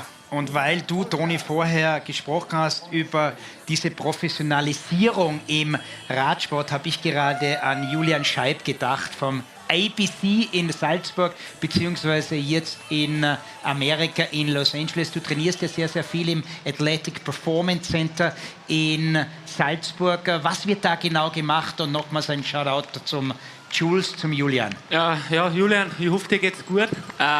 Ich hoffe, du bist fit. Ich vermisse ein bisschen die Zeit, was wir gemeinsam gehabt haben beim Dolomitenmann. Das APC ist wahrscheinlich mitunter eines von den führenden Diagnostik- und Leistungszentren, was man so haben und wo jeder Red Bull-Athlet weltweit die Möglichkeit hat, dass er zum einen trainiert, dass er aber auch seine Reha-Maßnahmen noch Stürzen oder Verletzungen machen kann, wo er aber auch prophylaktische Sachen machen kann, Blutbilden und so, ob einfach der Körper fit ist. Und für mich ist das natürlich ideal, durch das, dass ich im Raum Salzburg wohne und kein weiter Weg ist, dass ich das nutze. Und jetzt mit dem Einstieg von Red Bull ins Team hat natürlich das ganze Team die Möglichkeit. Und ich habe den Lennart Kemner jetzt ganz oft getroffen. Ich habe ja auch eine Fingerverletzung gehabt, was mir im Mai beim Mountainbiken passiert ist. Habe ich einen Lenny ganz oft getroffen, der was nach seinem schweren Sturz auf Teneriffa da seine Reha gemacht hat, 3 Wochen. Und es ist zum einen mega cool, weil man halt einfach weiß, man ist in richtig guten Händen. Und zum anderen ist es aber auch mega cool, weil man einfach so die verschiedensten Sportarten treffen da aufeinander. Und Red Bull ist ja bekannt dafür, dass wirklich in alle Sportarten die besten Athleten haben. Und also da hat man eigentlich immer eine coole Zeit da hinten. Also da ist rundum sorglos Paket auch mit Verpflegung und Physio und aber auch die mentale Seiten wird da behandelt. Man kann mit Sportpsychologen Gespräche führen. Und das ist aber cool. Also man trifft da alte Freunde und alte Bekannte, wie einen Matthias Walkner, der was seinen schweren Sturz gehabt hat. Den habe ich da ganz oft getroffen. Und genau, es ist schon ein riesen Benefit von dem Sponsor Red Bull für die Athleten. Es ist wirklich, ein Athleten soll da nichts fehlen und das ist da auch wirklich so. Es ist sowieso unglaublich. Ich habe da heute mal nachgedacht. Red Bull war gerade bei der MotoGP logischerweise am Red Bull-Ring an vorderster Front da beim Ötztaler. Gleichzeitig gibt es jetzt dann die Air Power, den Red Bull Dolomitenmann, Red Bull 400. Und das haben wir auch gesagt, in einer Zeit, wo gerade Events so wichtig sind, nicht nur für die Wirtschaft, sondern und vor allem auch für unsere mentale Geschichte, die wir auch alle mitnehmen, lässt uns der Sport eben wieder jubeln und bringt diese Emotionen, die eben eigentlich nur der Sport mit sich bringt. Absolut. Und ich glaube, man braucht bloß im TV jetzt schauen, die Emotionen von den Leuten. Die haben wahrscheinlich heute 10-mal durch die Hölle gegangen. Aber die Glücksgefühle, was man da im Zielbereich spürt, das glaube ich, hat man fast nur im Sport. Und das ist die Faszination Sport. Ja, und aktuell haben wir 3.380 Teilnehmerinnen und Teilnehmer im Ziel. Das heißt, wir sind noch ungefähr mit 500 bis 600 Teilnehmerinnen und Teilnehmern auf der Strecke, die sich zwischen Schönau, Verpflegungsstation und dem Dimmelsjoch befinden. Und die Uhr tickt, weil in 15 Minuten schließt das Dimmelsjoch. 15 oder sind es 30 Minuten? Müssen wir noch mal ganz genau nachschauen. Ist es 19.15 Uhr oder 19.30 Uhr? Was wir hundertprozentig wissen, dass da oben am Crosspoint Christoph Sumann wartet auf die oder den Teilnehmer. Jetzt hat er aber auf alle Fälle eine oder einen Teilnehmer am Mikrofon, der es ganz locker, ganz easy geschafft hat, diesen Crosspoint in einer perfekten Zeit zu erreichen. Ja, ich habe nicht eine Teilnehmerin, sondern einen Teilnehmer und der heißt gleich wie ich. Der heißt nicht Sumi, sondern Christoph. Genau. Der Christoph Fehl. Wo ist der Christoph her? Aus der Südsteiermark, aus Wildau. Als Steirer ist das geil, als ich das noch erleben darf. Wir sind bei der Mautstelle. Christoph, ich kann da versprechen, es geht nimmer bergauf. Gott sei Dank. Ich hätte es nicht mehr da treten, glaube ich. Wie war das Dimmelsjoch? Ja, richtig zach. Wobei, am Jaufen habe ich schon gedacht, jetzt ist es aus. Das Dimmelsjoch ist dann halt Kopfsache. Aber Honigschlecken ist nichts davon. Wenn das Dimmelsjoch nur mehr Kopfsache war, was war das mit dem Gegenanstieg, mit dem kurzen? Ja, ich weiß nicht, wer sich den einfallen hat lassen. Wer den herbaut hat. Das ist eigentlich unnötig. Du hast ihn verflucht? Ja, es ist wirklich unnötig. Aber es hilft nichts, muss ja jeder drüber. Jetzt bist du oben, jetzt bist du am Top. Ja. Jetzt geht es nur mehr runter. Und wer wartet im Ziel auf dich?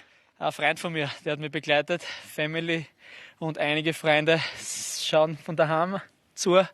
Die waren oft am Ohr. Ja.